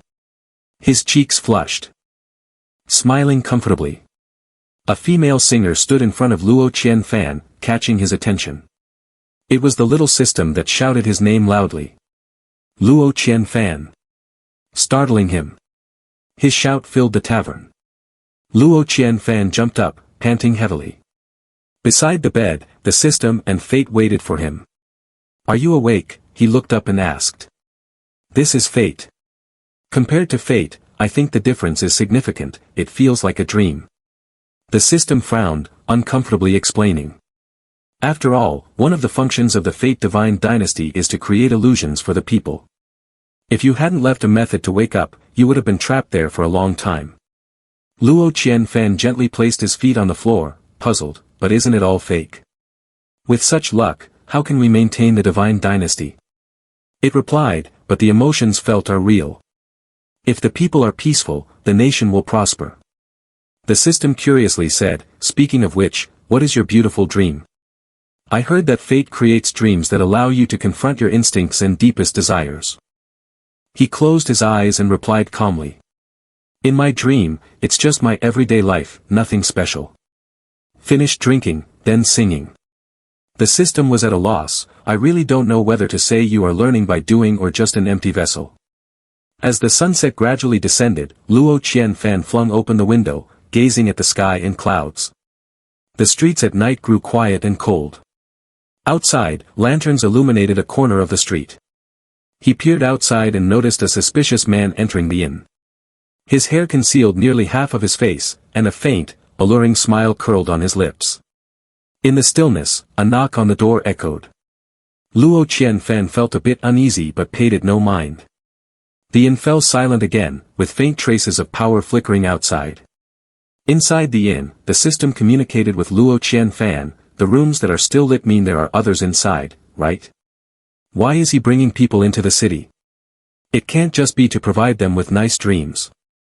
The system explained with irritation, "Nice dreams? This person has great ambitions, he wants to use these bloody fortunes to refine Zong Lling. It illustrates the fortress protected by Zong Lling and fate. By that time, there will be a Zong Lling restriction outside this place, and inside there will be the fate deity, creating a world of its own. I fear that no one will be able to do anything to him." Luo Qianfan agreed, "No wonder he has stayed in Zong Lling for so many years, it turns out he wants to occupy the nest of the cuckoo." Luo Qianfan wondered, "Is the master of Zong Lling an immortal realm being? Can't he stop him?" The system, feeling helpless, pointed out, "Who said the master of Zong Lling isn't taking action? Look. The feet shrouded in black mist are approaching step by step, it's the master of Zong Lling, and he is probing the fortress." The system continued, "Fate is ethereal and fleeting, it can only rely on abundant human energy to establish a presence. If there are no people, this desolate fortress will automatically disintegrate." Luo Qianfan understood, "So that's it. Because there is no one in the Zong Lling restriction, he can only wait until Zong Lling opens to unlock this fortress." It replied, "That's right." He reached out towards the gate of the fortress, and as his hand touched the light, then the flames erupted, blazing intensely in his hands. The system spoke, "At the same time, the fortress will protect the people." The system reminded Luo Qianfan, "Don't you need a lot of rebirth soil to restore your body? The opportunity has come." He excitedly shouted, "Don't say any more, this is truly a great opportunity knocking at the door." Then he rushed outside. Outside, a monster with white hair, a long tongue, and a terrifying figure gradually approached. Luo Qianfan quickly unleashed his move, and his strength struck directly at its core. The monster was swiftly defeated right in front of Luo Qianfan. He retracted his aura and confidently said, "Good, Not stopping there, more monsters charged in. They were no match for him. 1, 2 were defeated by Luo Qianfan. He was panting heavily and quickly hid behind a wall. Luo Qianfan sighed with worry. Without the backup power, casting thunder cover would indeed be a burden. He quickly regained his confidence. Luo Qianfan unscrewed the cap of a potion and smiled. Fortunately, I have plenty of potions. The monster was fumbling and sniffing around when he stepped forward from behind. It really is the nature of cultivation. Luo Qianfan, filled with momentum, said firmly, it's just common. The atmosphere became silent, the flickering light illuminated the whole room. He happily held the bag containing reincarnated infant soil that he cherished. A great haul. The little system propped its chin on its hand, looking up at the lamp. Be careful, your lantern is about to catch fire. Luo Qianfan was excited, just in time to have found quite a bit of reincarnated infant soil. It's time to switch to another house to fix the substitute, right? Luo Qianfan lightly glided over to another roof. He drifted from this roof to another. Choosing a suitable house, Luo Qianfan dashed in and broke the window. Suddenly, he froze for a moment. The moonlight sneaked in, illuminating the slender figure of a woman. She sat quietly by the window, and Luo Qianfan wondered, is there someone here already? The woman said nothing and turned to look at him. Luo Qianfan politely said, I truly apologize, I was in a bit of a hurry and accidentally broke your window. The woman gently walked away. Ignoring Luo Qianfan, who was still confused, she moved to open the window wide. The young girl clenched her fists together.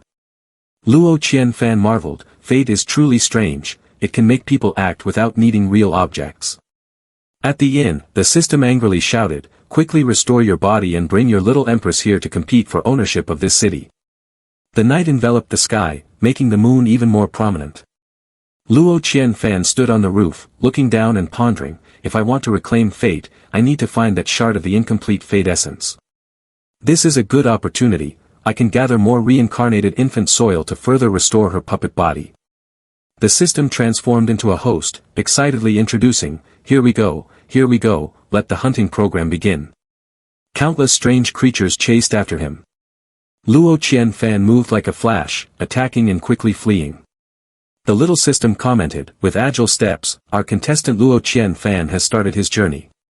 It excitedly continued, contestant Luo Qianfan has chosen a kite-flying style to pull objects. This is a high-difficulty attack strategy. Suddenly, a ferocious creature with bright red eyes lunged at him. The system was in a panic. Contestant Luo Qianfan has been blocked at the exit. If he stops for even a moment now, he will be immediately surrounded by pursuers. Luo Qianfan quickly retreated. The system focused on monitoring him. What? Contestant Luo Qianfan has chosen to withdraw. He has chosen to leap directly through the monster's encirclement. He gracefully jumped from one rooftop to another, each time leaping to a higher level, exciting the system. A series of beautiful jumps from the rooftops. Now the monsters can only watch. Player Luo Qianfan has escaped unharmed. Luo Qianfan landed softly from the window of a house. The system praised him. Success. Contestant Luo Qianfan has successfully landed. The posture is beautiful, entering the window with incredible accuracy. 100 points. Luo Qianfan lightly touched the tip of his nose, puffing it up proudly. Thank you all for your support. He turned to see someone waiting on the bed. Luo Qianfan was surprised. There's someone here too. Luo Qianfan didn't pay much attention, taking out Lin Wanlan's stand-in puppet. Never mind, why bother carrying so much? First, we must deal with the main issue. Luo Qianfan laid her down on the floor and sat right beside her, channeling his vital energy. The man behind him quickly sat up and stared intently at Luo Qianfan. While the boy wasn't paying attention, he summoned power into his palm. The system eagerly displayed, "Be careful," which caught Luo Qianfan off guard. He quickly generated a shield to block the attack from the He Lian village man. The man swiftly retracted his hand, smoke billowing from the fiery energy. Luo Qianfan was bewildered, what's going on? Is this sleepwalking? The He Lien village man looked at him with admiration. Stay alert, kid. He was furious. Damn it, the sneak attack failed. The He Lien village man crossed his arms and sternly questioned, sneaking into my room like this, what do you want? Luo Qianfan asked curiously, are you still awake? He pointed at himself, his mouth curling up confidently as he replied, what a silly question, can't you see my eyes wide open? The boy continued to inquire, does this castle not affect you? Aren't you trapped in a dream? The He Lien village man laughed and replied, the dream you mentioned, I have already seen it. He excitedly stroked his chin and recounted, that dream was amazing, with crispy pastries piled on a plate, roasted meat filling the pot, and enough wine to drink to my heart's content. Luo Qianfan helplessly asked, then why did you wake up?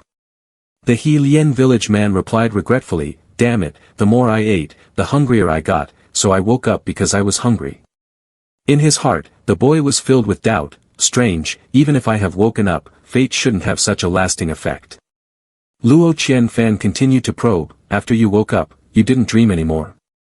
He casually replied, of course I did.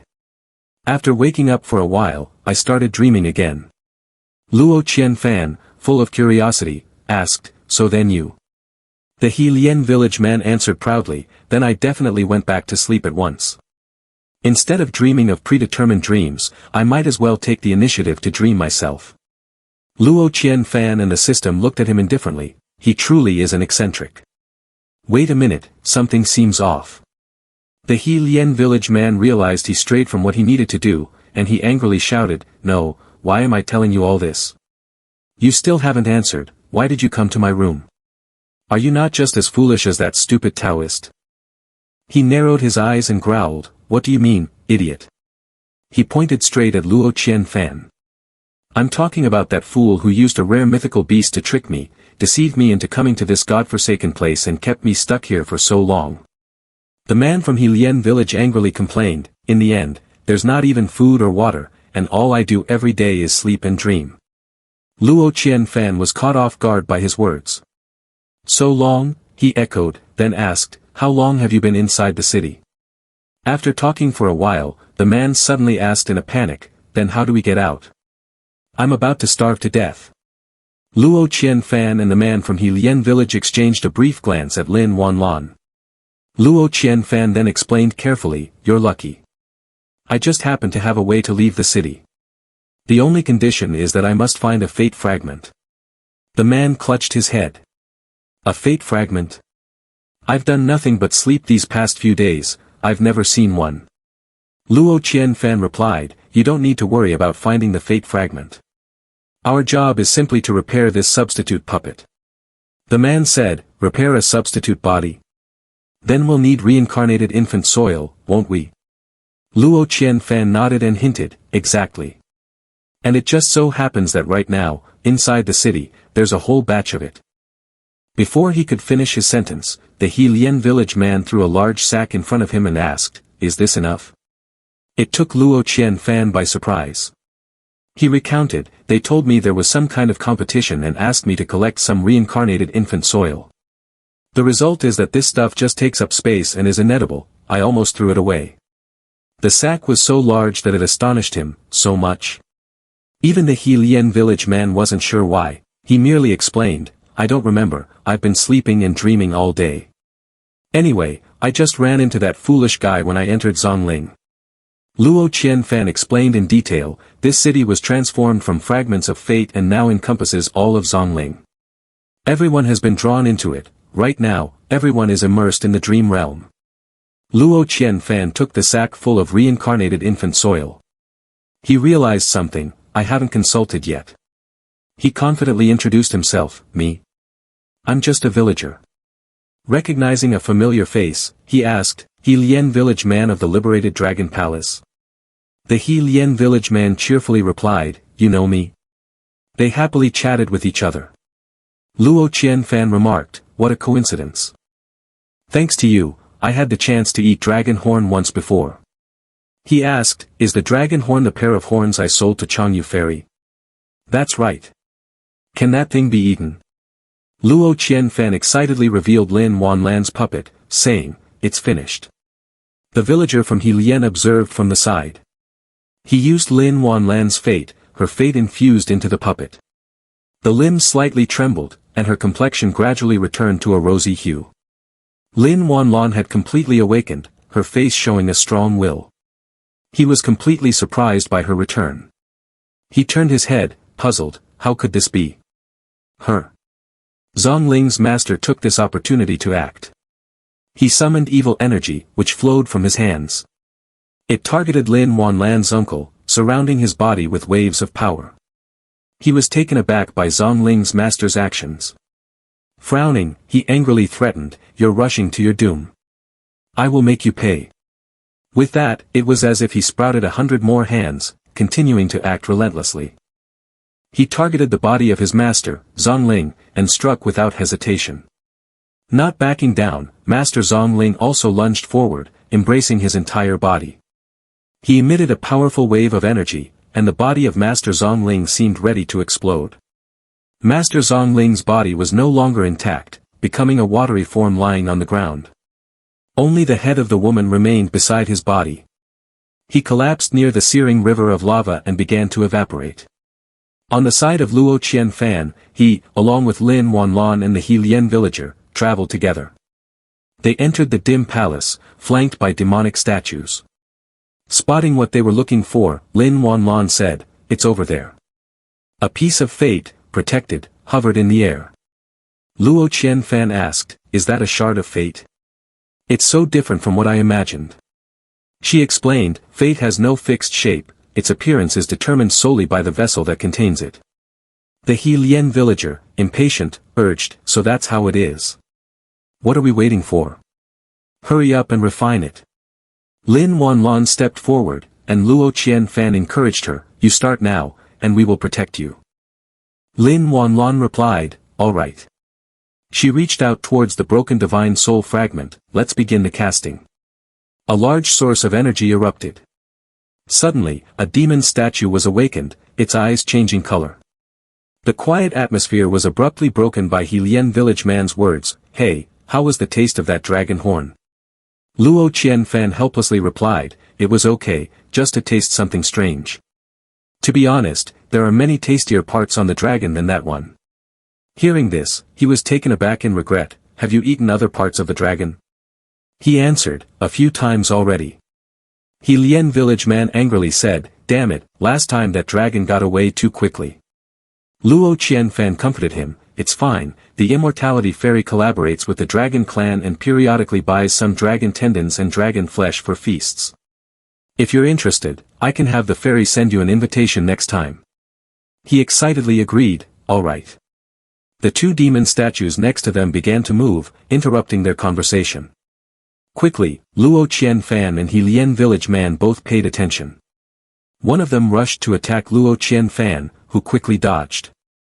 The remaining one immediately attacked the Helien village man, but was quickly blocked. Neither of them was affected physically by the statue. He yelled angrily. The Helien village man forcefully threw a demon towards its teammate. At the same time, Luo Qianfan also unleashed a source of power toward them. Both of them took enough damage from Luo Qianfan and the Helien village man. They looked at them seriously. In front of their fierce appearance, they showed no fear. Luo Qianfan asked, "What are these things?" The Helien village man replied, "I don't know. However, both of these are made of stone." The two stone demons jumped toward them.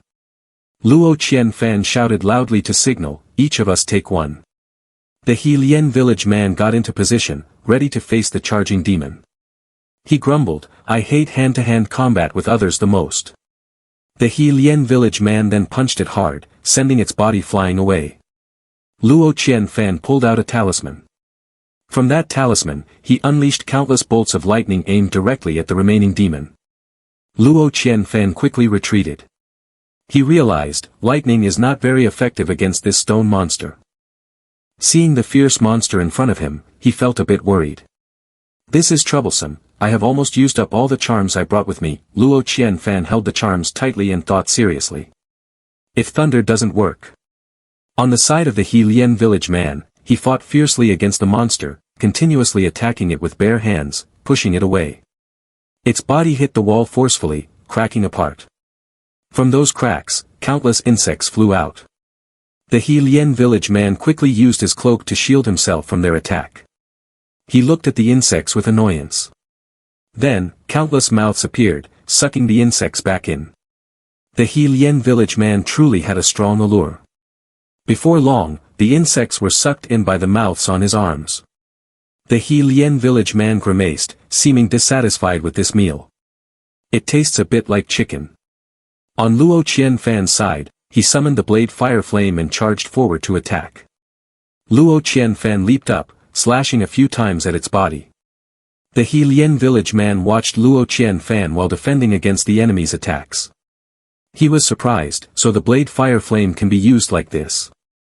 The Lian village man noticed the stones scattered at his feet moving. Although their bodies had been broken into 100 pieces, these stone monsters could still revive.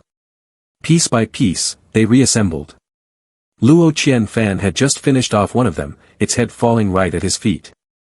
Luo Qianfan turned towards the voice of the Lian village man, "Be careful, they can come back to life." He was unexpectedly attacked by the hand of that monster. Luo Qianfan quickly ripped the necklace from around his neck. He threw it at the monster. The impact created a large tremor, blowing him away. Luo Qianfan was hurled towards the Lian village man. He looked at him and laughed, "Are you using the divine weapon's protective power? Your use of different divine weapons and charms is quite unique." Luo Qianfan seriously reminded him, "This isn't the time to discuss this. If they don't die, then it's going to be trouble." Suddenly, the system appeared, "You have activated a temporary combat mission. The name is Twin Stone Demon. Introduction: As long as one of the two twin stone demons exists, the other will never truly die. Mission objective: Kill the twin stone demon. Master Zong Lling is still alive. He has used himself to imprison the Empress's uncle, much to his annoyance. Would you rather abandon this body than let me be imprisoned?" he silently thought. Although there is no substitute to guard it, with the special characteristics of those two stone demons, it should be able to prolong the time a bit more. He summoned 2 orbs of power in his hands and challenged, "All right, then I will take this opportunity to defeat you once and for all. Let's see what tricks you still have up your sleeve." In Luo Qianfan's group, he wondered and asked the system, "Twin souls?" Lin Wanlan struggled to control the piece of fate. The system quickly explained, "A twin soul of celestial demonic beings is the most suitable to guard the piece of fate. The young sovereign cannot be disturbed during the process of refining fate. This time, host, you really have no way out." Luo Qianfan pondered, "The stone demons revive very quickly, based on the situation we just defeated them, it is evident. The time between each death sentence will surely not be too long." He recalled that in Luo Qianfan's hand, there was now only one charm left. Ending quickly seems impossible, the talisman writing on me is almost out. The system looks at you mockingly, teasingly, "So now there's no hope, is there? Talismans aren't you still have to take studying new spells seriously." As if realizing something, you suddenly startle, "Twin rebirth? Wait a minute." The Lian village man is also gradually exhausting, struggling to attack. Lian village man breathes heavily, grumbling, "Damn it, relying solely on brute force can't keep up with its recovery speed at all."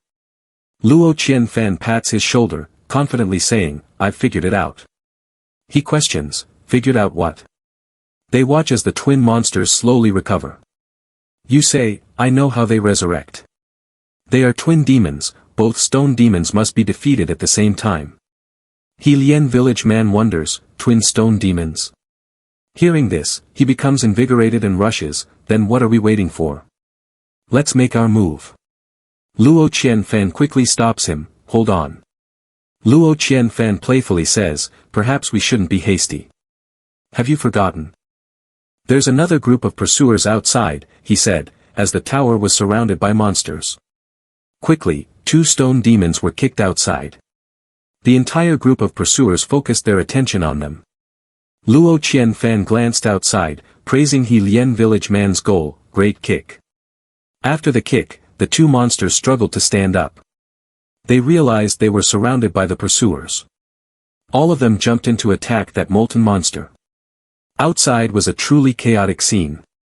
The system, observing the outside situation, felt helpless. It was speechless with anger when it saw Luo Qianfan and He Lian village man playing around together. The two laughed. Your move is good, it's much easier than trying to think of a way to deal with them at the same time. Luo Qianfan's nose flared. As long as they don't disturb our fate refining process, what does it matter if they live or die? Witnessing this scene, the system felt utterly helpless. From inside the building, a stream of fate surged outward. Bai He woke up in the middle of the night, holding his head. Her head throbbed. This was the effect of fate. She struggled to stand up. No wonder Qing Tian the Empress entered Zong Lling herself. It turns out it was for this reason. The schemes within Bai He seemed to awaken. She greedily said, if I could obtain this part of fate. Inside Zong Lling, after a time resisting the pursuing troops, a monster had exhausted itself. It sat huddled in a corner, its head no longer on its body. It turned out that its head was firmly held in the hands of Luo Qianfan. Have you given up resisting? It's only been a short while, after all. The system angrily retorted, just being able to hold out for a single incense stick is already quite strong. He tossed its head to the ground and kicked it hard. Its body trembled, leaving one last monster lying among the pursuing troops. The He Lian village man sighed wearily, finally done. This is exhausting, truly, an ambush is much easier. At this moment, the power of luck was very strong, enveloping the entire city. He wondered, the luck of the city is gradually turning into nothingness, it must be close to being refined successfully, right? Luo Qianfan agreed, just a little bit more. Suddenly, someone appeared, and he spoke angrily. It was Lin Wanlan's uncle, standing right behind her, exclaiming, you were so close to achieving your goal. 10 minutes earlier, the uncle of the Empress was sitting inside a magical orb, his hands seemingly practicing some kind of spell, beads of sweat forming on his forehead, and his expression twisted in an ugly grimace. He didn't care and only pondered, why is the speed of fate being refined so quickly? What are those two idiots doing? While the physical body of the Empress's uncle remained eyes closed and calm, stabilizing the orb, his soul had been expelled. Humph, fate is more important. It seems I can only temporarily leave this body. His soul floated lightly, gliding above a deity who was quietly resting with closed eyes. However, just afterward, the corners of the giant statue's lips, which seemed thoughtless and lifeless, began to curve slightly upwards. At that moment, the Empress's uncle was being pelted with stones by someone. Turning around, he saw two people standing there, ready. Luo Qianfan was reminding him, hey, there are still two great guardians here. Without a word, he immediately unleashed his technique, the twin-blade wind slash. Sensing the danger to the person beside him, Luo Qianfan hurriedly cast his own spell to protect them. Watch out! The opponent's attack was far too powerful. Unable to withstand it, Luo Qianfan was sent crashing backward to the ground. It didn't stop there. The man from He Lian village flinched when he sensed the enemy's spell surging toward him. From the palm of his hand, a grinning mouth quickly emerged. At once, he used his own technique to intercept the two incoming attacks the moment they lunged at him. With a single sweeping motion of his arm, he roared, take it back. The force rebounded, flying straight back to strike its caster instead. The Empress's uncle laughed with smug satisfaction as a shielding spell appeared before him. Oh. Your physique is rather interesting. But it seems your calculations aren't very good. In the next instant, his spells rebounded yet again. This sudden turn made the man from He Lian village freeze in shock. Caught completely off guard, he was struck by a palm strike and sent flying far away. He sneered in a low voice, some so-called guardian, how utterly ridiculous. Luo Qianfan panted heavily. Chu Duan just walked straight into the water spirit's sacred ground like that. Then why haven't we seen any of Zong Ling's master's methods this time? Is that all the courage you have? Then he shifted his gaze toward the woman. Next, amidst the surrounding turmoil, his whole body hovered in midair. Suddenly, a sound made the Empress's uncle glance over. Outside, it seemed something was being destroyed in an instant. As the exit opened, a group of people surged in. Luo young master, I'm here to help you. Luo young master has given us so many good things before, so now is the time for me to repay that. For this person, Luo Qianfan was also astonished. Why are you all? He couldn't help but marvel at this scene, yet remained silent. At this moment, a familiar voice rang out. A woman gently descended, saying, "Who would have thought that General Chu, the one who betrayed the divine dynasty Qing Tian and vanished from the mortal realm back then, has actually been hiding inside Zong Lling all along." Luo Qianfan was taken aback as he recognized her. "It's you." It was Bai He. She crossed her arms, smiling triumphantly, feeling stuck in a lucky dream. Is it really that unpleasant? Luo, young master, let me see this time. You and I have the same goal now. Upon hearing this, he seemed to understand. Looks like that's how it is. He thought to himself, but based on our strength, I fear we won't be able to compete with Chu Duan. Suddenly, the system's voice announced, just a reminder, he is currently in a comatose state. Luo Qianfan found this even more interesting. Oh, I see. Chu Duan lightly extended his hand, and a series of bagua symbols appeared right where the group was standing. A bunch of insects, die for me. Divine sky relief. He suddenly shouted, open. Right behind him, something enchanting began to unfold. Chu Duan was taken aback. What? In an instant, his body was sucked into the magic sphere. Chu Duan was pulled in completely, leaving only one hand behind, reaching out as if trying to hold on. Luo Qianfan gritted his teeth, fingers pressed together. Just wait for me there. The system's voice warned, the strength of the clone is exceeding the limits of the illusionary world, it's about to collapse. The clone began to shake violently, experiencing intense tremors. He gritted his teeth. His current foundation is entirely reliant on the shard of fate. Refining the shard is all that is needed. Over here, Bai He seems to have targeted Lin Wanlan. Luo Qianfan, upon seeing this, was startled. Mississippi. Lin Wanlan appeared to be in a daze, continuously emanating strands of fate. Meanwhile, Bai He rushed forward. Fate belongs to me now. Suddenly, a sharp sword flew towards her. Bai He reacted swiftly. As the tip of the sword flashed by, she dodged with all her might and then landed firmly. The sword was embedded, releasing an eerie, enchanting aura. At this moment, someone picked it up. It was Lin Wanlan, with her other hand seemingly holding some kind of token. Everyone here was astonished as everything around them began to disappear. The pond has vanished. Bai He mocked, congratulations, your highness, on regaining fate. Casting a glance around, a sense of unease stirred within her. It seems that after this trip, Zong Ling's seal won't hold anymore. While speaking, Bai He performed a gesture of respect, her aura spreading around her. No need to trouble yourself to intervene. Your Majesty, then we shall meet again outside. After Bai He vanished, Lin Wanlan remarked, decisive indeed. At this moment, Luo Qianfan spoke up, drawing her attention, congratulations. She quickly approached, grasping his hand with gratitude. Thankfully, you helped me stop Chu Duan. Luo Qianfan chuckled politely. I should thank you for training so quickly, otherwise, I wouldn't have been able to hold him back for so long. The man from Helian village chimed in, hey, stop flirting, Zong Lling is about to be destroyed. Everyone reacted with concern. What? Zong Lling is about to be destroyed? How did this happen? What should we do? Looking around at the unusually dark surroundings, is this for real? There's something wrong with Zong Lling right now.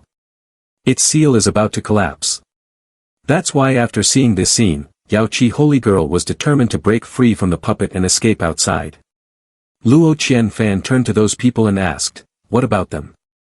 Lin Wanlan whispered back, if you really go in, it will be difficult to get out. Meanwhile, they were crying, it can't be, absolutely impossible.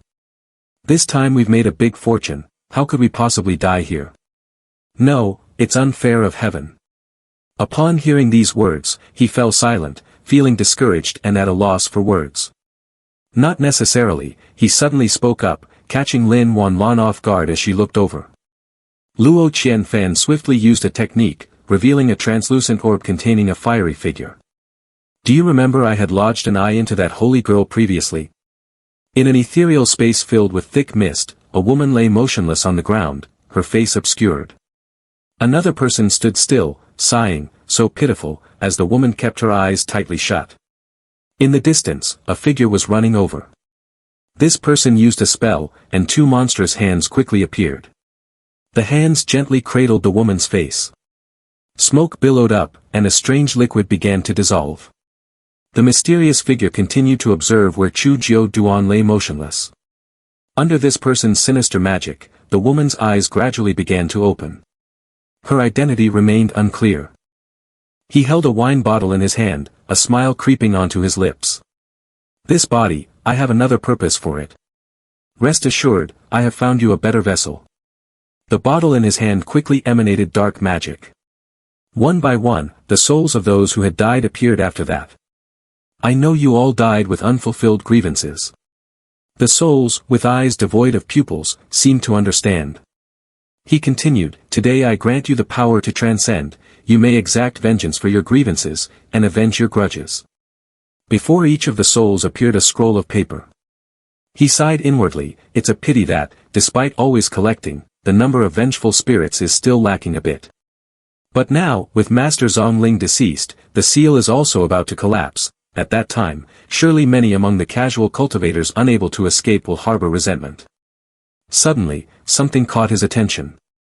Immediately, he glanced back and sneered, you always manage to surprise me.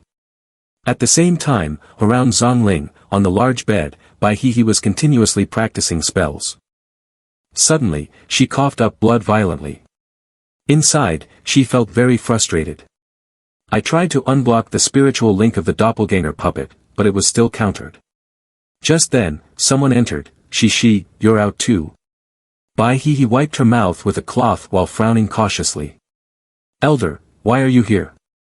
The elder replied softly, that brat sword son was expelled, and I couldn't rest easy with you, so I came to check. Were you also sabotaged by someone on your doppelganger puppet? He sighed, a look of sorrow showing on her face. I chose to abandon the doppelganger puppet myself. The elder looked worried, why? She replied seriously, the seal of Zong Lling is about to collapse. There have been too many strange occurrences on this journey to Zong Lling. Not only is the seal malfunctioning, but even shards of fate have appeared. Hearing this, his seriousness became more evident. What? Shards of fate? No wonder the Empress came in person. The elder's face darkened, becoming agitated, so, do you have that shard?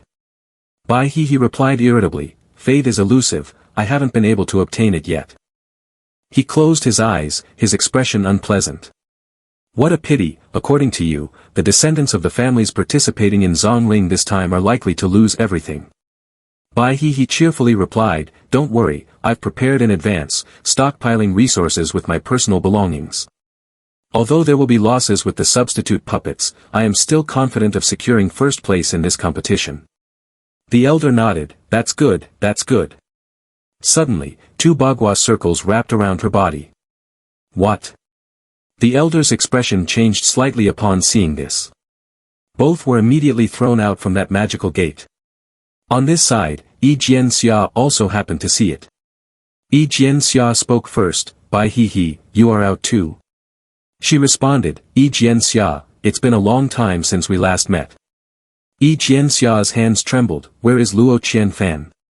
Has he come out yet? Several people gradually appeared behind him. He frowned, the seal in Zong Lling is malfunctioning, it must be that young Master Luo is about to give up the substitute puppet and come out soon. Everyone was talking excitedly, what? The Zong Lling seal is malfunctioning? No wonder Zong Lling is so unstable today.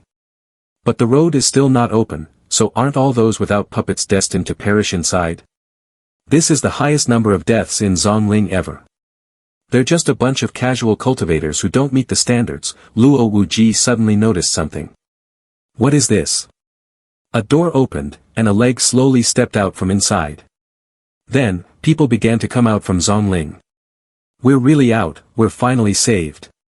The man from Helian village and Lin Wanlan helped Luo Qianfan out. He breathed a sigh of relief, this time, Old Man Bo's teleportation formation has accomplished great things. The two helped Qianfan sit down. Lin Wanlan spoke first, Luo family master, Qianfan's illusion realm is currently being countered by my uncle, please lend a hand to help him. Did he swallow Chu Duan? Luo Wuji rushed over to support him, and Qian Fan insisted, to be honest, he is temporarily trapped in the illusion realm, but the temperament of that guy is quite impetuous. Wuji placed his hand on Qian Fan's shoulder, channeling his internal energy. Qian Fan sensed it. Suddenly, he's quiet now. Wuji smiled softly. Humph, he's not stupid. Now that he's in the outside world, without fate as his support, he probably won't dare to show himself casually anymore. You were surprised. Oh, is it possible to pull him out of my illusion realm? Luo Wuji replied calmly, of course, but him always hiding in your illusion realm isn't necessarily a bad thing. Luo Qian Fan was a bit curious. What do you mean? Suddenly, Zong Lling over here seemed a bit strange. Luo Wuji became serious. You go look for the Council of Elders first. I need to see what's happening with Zong Lling. Hearing this, Yu obeyed, understood. Seeing him jump inside, Qian Fan spoke up, be careful of the wind barrier in there, it has become unpredictable now. Just then, Yi Jianxia angrily called out, Luo Qian Fan, making you turn back in confusion.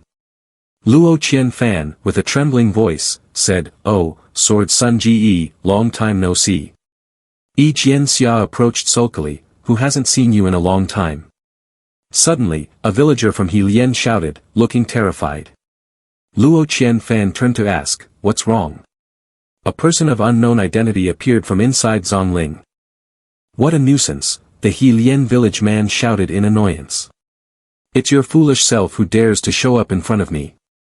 He was startled and panicked when he saw the crowd gathered around.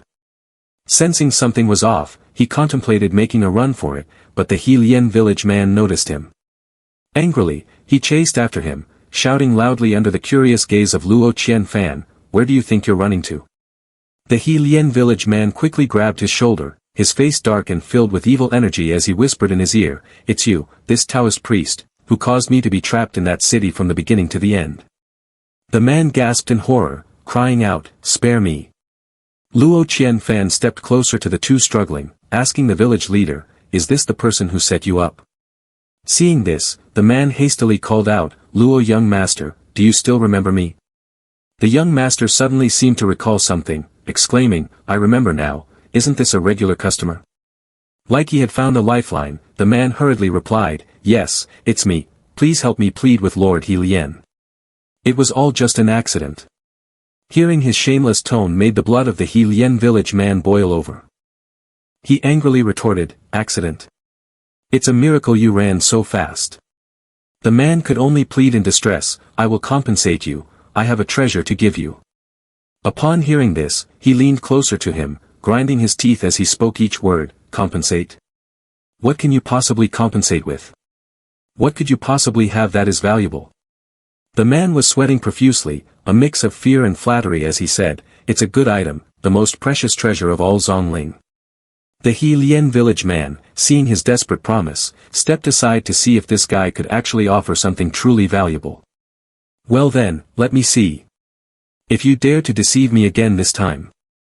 He smiled, putting on a standard flattery performance, reached into his large sleeve to take out the item, pretending to comply as he replied, I would not dare deceive you. In the blink of an eye, his face turned sinister as if calculating something. He pulled out an intricately made head of a woman and dangerously enunciated, look. The Heilian village man widened his eyes staring at the object in his hands, filled with an unimaginable surprise, what on earth is this? The woman's face suddenly opened its eyes. The thing immediately entered a frenzied state, rushing towards him at breakneck speed, leaving him panicked and unable to react, his face filled with horror. The event unfolded too quickly for Luo Qian Fan to do anything but stare in shock, unable to respond. That evil Dao swiftly shot past the Heilian village man, directly attacking him. Without time to evade, his entire body was knocked down, before the astonished eyes of everyone around. Luo Qian Fan hit the ground hard, letting out a painful cry. The woman's head remained firmly lodged in his neck.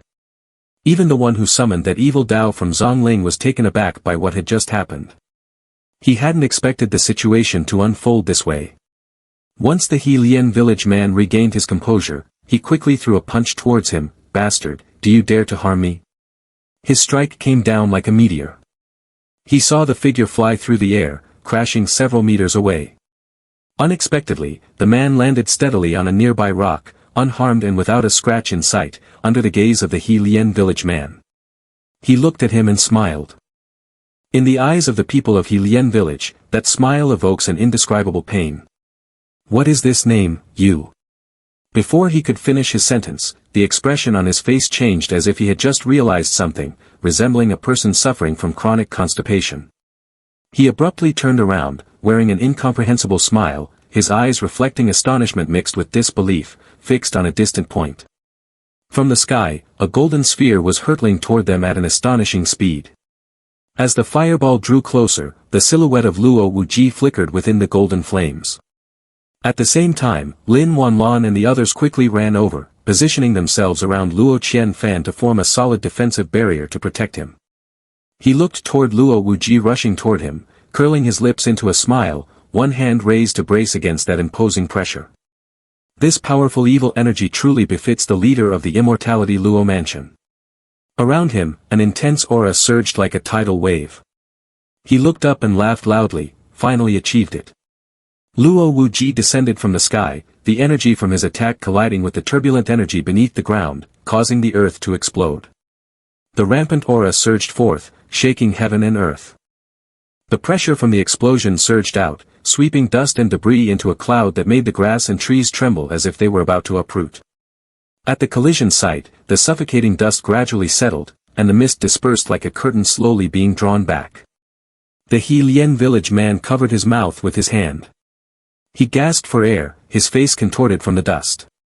Luo Wuji's figure still stood tall behind the haze of smoke, and one could hear the deafening shout of someone, Luo Wuji. The elder unleashed a defensive technique and reproachfully spoke to him, "Do you want to kill us all?" The dust gradually dispersed, revealing the chaotic scene of people encased in a layer of purple defense. It turned out he was using a technique to protect himself and his allies. Luo Wuji's face darkened, his brows furrowing as he looked in that direction. Luo Qianfan was lying under the protection of the others, however, his face showed signs of great pain, his brows knitted tightly together, without any indication of readiness. The He Lien village man looked over in astonishment, silently thinking, "This is Tai Xian." Luo Wuji moved toward the group where his son lay unconscious. Ing hesitated and said, "Family master, young master he." Before she could finish her sentence, he quickly knelt down to accept his guilt. The subordinate did not protect well.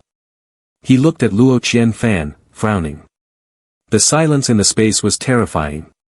The head of that woman showed no signs of releasing its grip, still pinned tightly to his neck. Luo Wuji spoke up, "It's the head in Zong Lling." Nearby, an elder turned to ask the palace master of Liberated Dragon Palace, which divine sect was that Taoist from. He smiled and replied, "Impossible to discern the origin." The elder looked towards the dangerous aura swirling not far away, baffled, and exclaimed, "This dark mist." Suddenly he seemed to realize something, his eyes widening as he said, "Not good, Zong Lling is sealing off." The mysterious man stood within the dark mist, laughing dangerously out loud.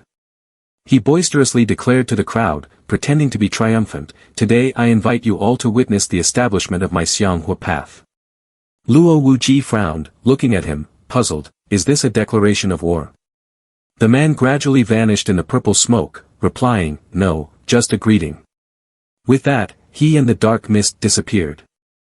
A few days later, the people in the city were bustling with talks. One person spoke up, stirring the curiosity of the crowd, "Have you heard? The young master at Luo Mansion in Zong Lling has been disabled. Is that true or false?" "Of course it's true, it's caused by the Xianghua path making waves recently." "Is the Xianghua path real?" At the same time, at Luo Mansion, the young master's voice sounded mournful. Ing and the group of palace maids were sniffling, covering their mouths to cry, calling out the young master's name sorrowfully. Someone gently stirred a pot of deep red liquid that looked very dangerous, small whirlpools spreading across its surface, carrying a fragrant scent throughout the space. Tired, Ing spoke to that person, "How much longer do we have to do this?" Luo Qianfan, the one talked about in rumors, had woken up at some point, covering his mouth with a cloth while continuing to stir the pot. Playfully, he replied, "Do you think making a genuine pot of hot pot with red oil is easy?" He continued, "This pot of hot pot isn't right, the flavor is still a bit lacking, let's cook another pot. The mournful cries echoed once more throughout the Luo mansion. Luo Qianfan sat leisurely, enjoying his tea. The tea had a light fragrance that filled the space. The wind rustled through the leaves, and everything seemed to slow down in the calm of the afternoon. He had just raised the cup to his lips when suddenly his head transformed into that of the woman from Zong Lling. Luo Qianfan, flustered, waved his arms and legs, while Ing, standing beside him, anxiously exclaimed, "Young master." He quickly pulled out a talisman adorned with intricate patterns. As soon as the talisman was placed on his forehead, Luo Qianfan's head immediately returned to normal. He let out a tired sigh of frustration and said, "The suppression this divine talisman has on my head is getting weaker. I feel like I need to think of a new solution." Ing quickly restored her composure and said, "Young master, don't worry, the family master will come up with a solution." Luo Qianfan, dejected, rested his chin on his hand and said lightly, with a burning talisman on his forehead, "But the good news is, Chu Duan, whom I trapped in the illusion realm, has suddenly gone quiet. I wonder if it's related to this head. If both sides are in turmoil, I won't be able to handle it." Then he turned to her and asked, "Recently, has there been any news from the Xianghua path?" Ing frowned and replied, "The soul bodies that ran out that day, only a few were caught. The majority escaped and simultaneously used reincarnated infant soil to reshape their bodies." Ing continued, "Moreover, because of the situation in Zong Lling, the Xianghua path has been developing rapidly. These soul bodies have blatantly spread the inheritance of the Xianghua path because of this. The more inheritance they have, the more their cultivation will increase." Luo Qianfan frowned in annoyance and said, "This is a snowball effect." He then continued to ask, "What about the people from the other holy lands? Do they have any reactions?" She obediently replied, "Currently, the people from the holy lands are still investigating the collapses at Zong Lling along with the family master." While the two were talking, a bird appeared in the sky, radiating a shiny golden color. It flew straight down to the two of them and quickly landed on Luo Qianfan's hand. Ing, standing beside him, exclaimed in surprise, "It's the soaring eagle technique of the family master." The bird merged into him, and he immediately closed his eyes to receive it. Ing quickly asked, "Usually, the family master seldom uses the soaring eagle technique to transmit messages. Young master, is there something urgent?" Luo Qianfan frowned in concern and replied to her, "Indeed, there is something urgent, and it is quite troublesome." He opened his eyes and seriously said, "It seems that the holy girl of Yao Qi has been ambushed. After all, this is our territory, so they asked me to go and help." Ing was startled, her brow furrowing in confusion as she questioned, "Yao Qi holy girl? Who has the audacity to take action against her?" Outside a certain courtyard, Luo Gu'er stood there, his eyes quietly gazing inside, as the wind blew, causing his clothes to flutter. Behind him, a subordinate of the holy girl respectfully reported, "Elder, that woman survived thanks to this pavilion after coming out of the night shroud." Luo Gu'er slowly raised his hand, and magical power gradually gathered in the shape of a sphere. The sphere was thrown towards the group of subordinates under their astonished gaze. The leader eagerly reached out to catch it, his face filled with joy as he shouted, "No one take this, it is a reward from the elder for me, this is my cultivation." Suddenly, the sphere went straight into his mouth, rendering him unable to make any sound, and he could only let out an unclear cry. Her face was pale with fear. The power from the orb was quickly absorbed, and he immediately erupted into cultivation. "Is this the taste of the Xianghua path? Wonderful, I can easily break through the long-standing bottleneck." Luo Gu'er pointed at the tower and shouted to the person inside, "Holy girl, do you really want to hide in that shell for the rest of your life?" Inside, the holy girl sat on the floor, panicking. The sound from him still echoed in the air. "No wonder we encountered the night shroud unexpectedly that day. It turns out you deliberately blocked the information to make us casual cultivators help you gather some resources. You lured us into a trap without a care. In your eyes, what are our lives worth?" He frowned tightly, silently considering. In just a few short days, he has grown to this scale. Is the Xianghua path really that powerful? Suddenly, a purple flame erupted beside her, startling her. With no other choice, she could only fly out of the tower. Luo Gu'er had been waiting outside all this time, just for this moment, and quickly rushed toward Bai He, catching her off guard. The corners of his mouth curled into a disdainful smile. He spoke up. "It seems you are not as impressive as I imagined." He was being choked tightly, and she screamed in pain. The two struggled in midair. Luo Gu'er showed no intention of loosening his grip, no matter how much she tried to wriggle free. "I want to take you down with me and master." Suddenly, a portal opened beside the two. A figure rushed in, quickly separating He from him, freeing her. Luo Gu'er swiftly landed on the ground, looking up toward the portal. Luo Qianfan and his team had arrived on the scene. Luo Gu'er was filled with rage. He spoke irritably in a loud voice. "Luo Qianfan, I didn't come looking for you, yet you came right to my doorstep." Luo Qianfan sternly ordered. "Capture him." A scuffle quickly broke out between both sides. His men swiftly gained control of the situation, overwhelming Luo Gu'er's faction. He, weak and supported by Ying on her shoulder, quietly thanked Luo Qianfan. "Thank you, Luo young master." He replied nonchalantly. "It's nothing, luckily I kept an eye on you." He frowned, filled with worries. Just a few short days have passed, and in Xianghua Path, there are already cultivators on par with the high-ranking ones. Luo Qianfan looked towards the group engaged in a fierce and inconclusive battle, thinking, with such a rapid rate of development, no wonder a great storm has arisen in such a short time. He suddenly noticed something. A purple flame was emanating from beneath Luo Gu'er's feet. Luo Qianfan quickly warned, "Watch out." The flame shot straight towards him, transforming into terrifying faces. Luo Qianfan frowned, "What is this?" The flame grew increasingly massive, attacking the crowd. Then, it gradually took the shape of the mysterious man from before. He sneered, "Daoist friend, you have quite a few treasures on you, don't you?" Luo Qianfan widened his eyes in astonishment. "Isn't this the Taoist who set a trap for the He Lian village man?" He greeted Luo Qianfan, saying, "Luo family young master, it's a pleasure to meet you again." He activated his clairvoyance, his eyes shimmering with purple light, secretly thinking, "Let me see why that head chose your family." The technique projected onto Luo Qianfan, revealing floating threads wrapping around him. He was astonished. This is a stroke of luck. So this is how it is, being foolishly upset, yet still relying on that head to notice it. Immediately after, he quickly launched a swift attack towards the boy, grapple with one hand. Luo Qianfan assumed a defensive stance, ready to block the blow at any moment. The events unfolding before him surprised him. His attack had stopped right in front of Luo Qianfan, much to the boy's astonishment. This made him ponder as he looked at his fiery hand. The system's avatar appeared beside Luo Qianfan, reminding him, "You can no longer deal with this guy, retreat quickly."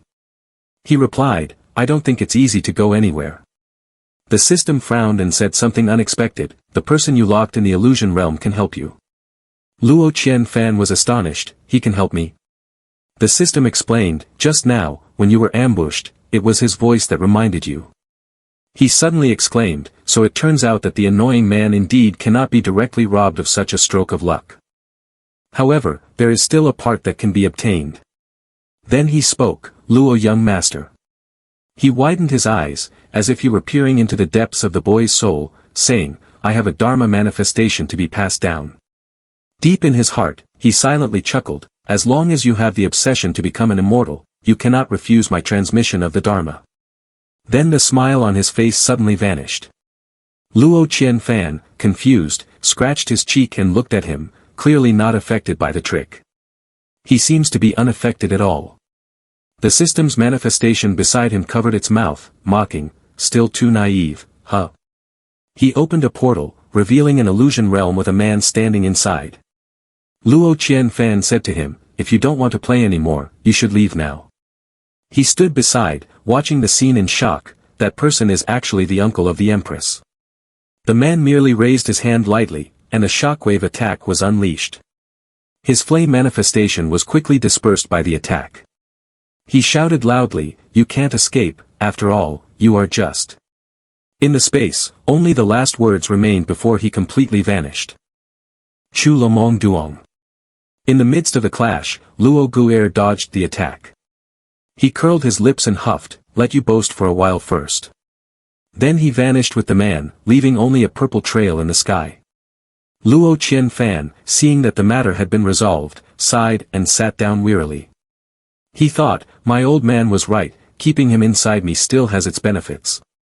Luo Qianfan told him, if you want to go outside, now is a good opportunity.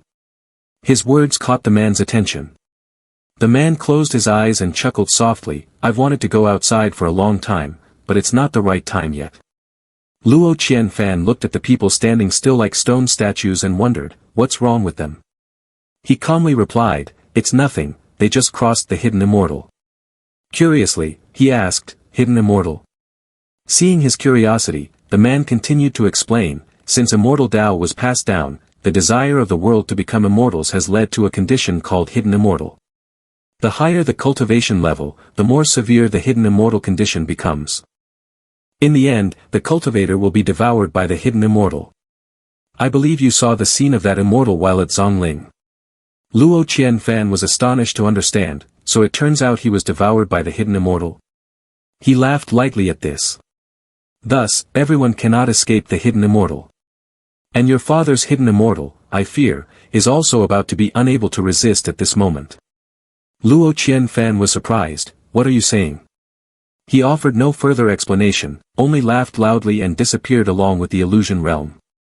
Everyone had escaped from the hidden immortal. Ing pressed her forehead and spoke, young master. Luo Qianfan casually replied, you've already been saved, let's prepare to tidy up.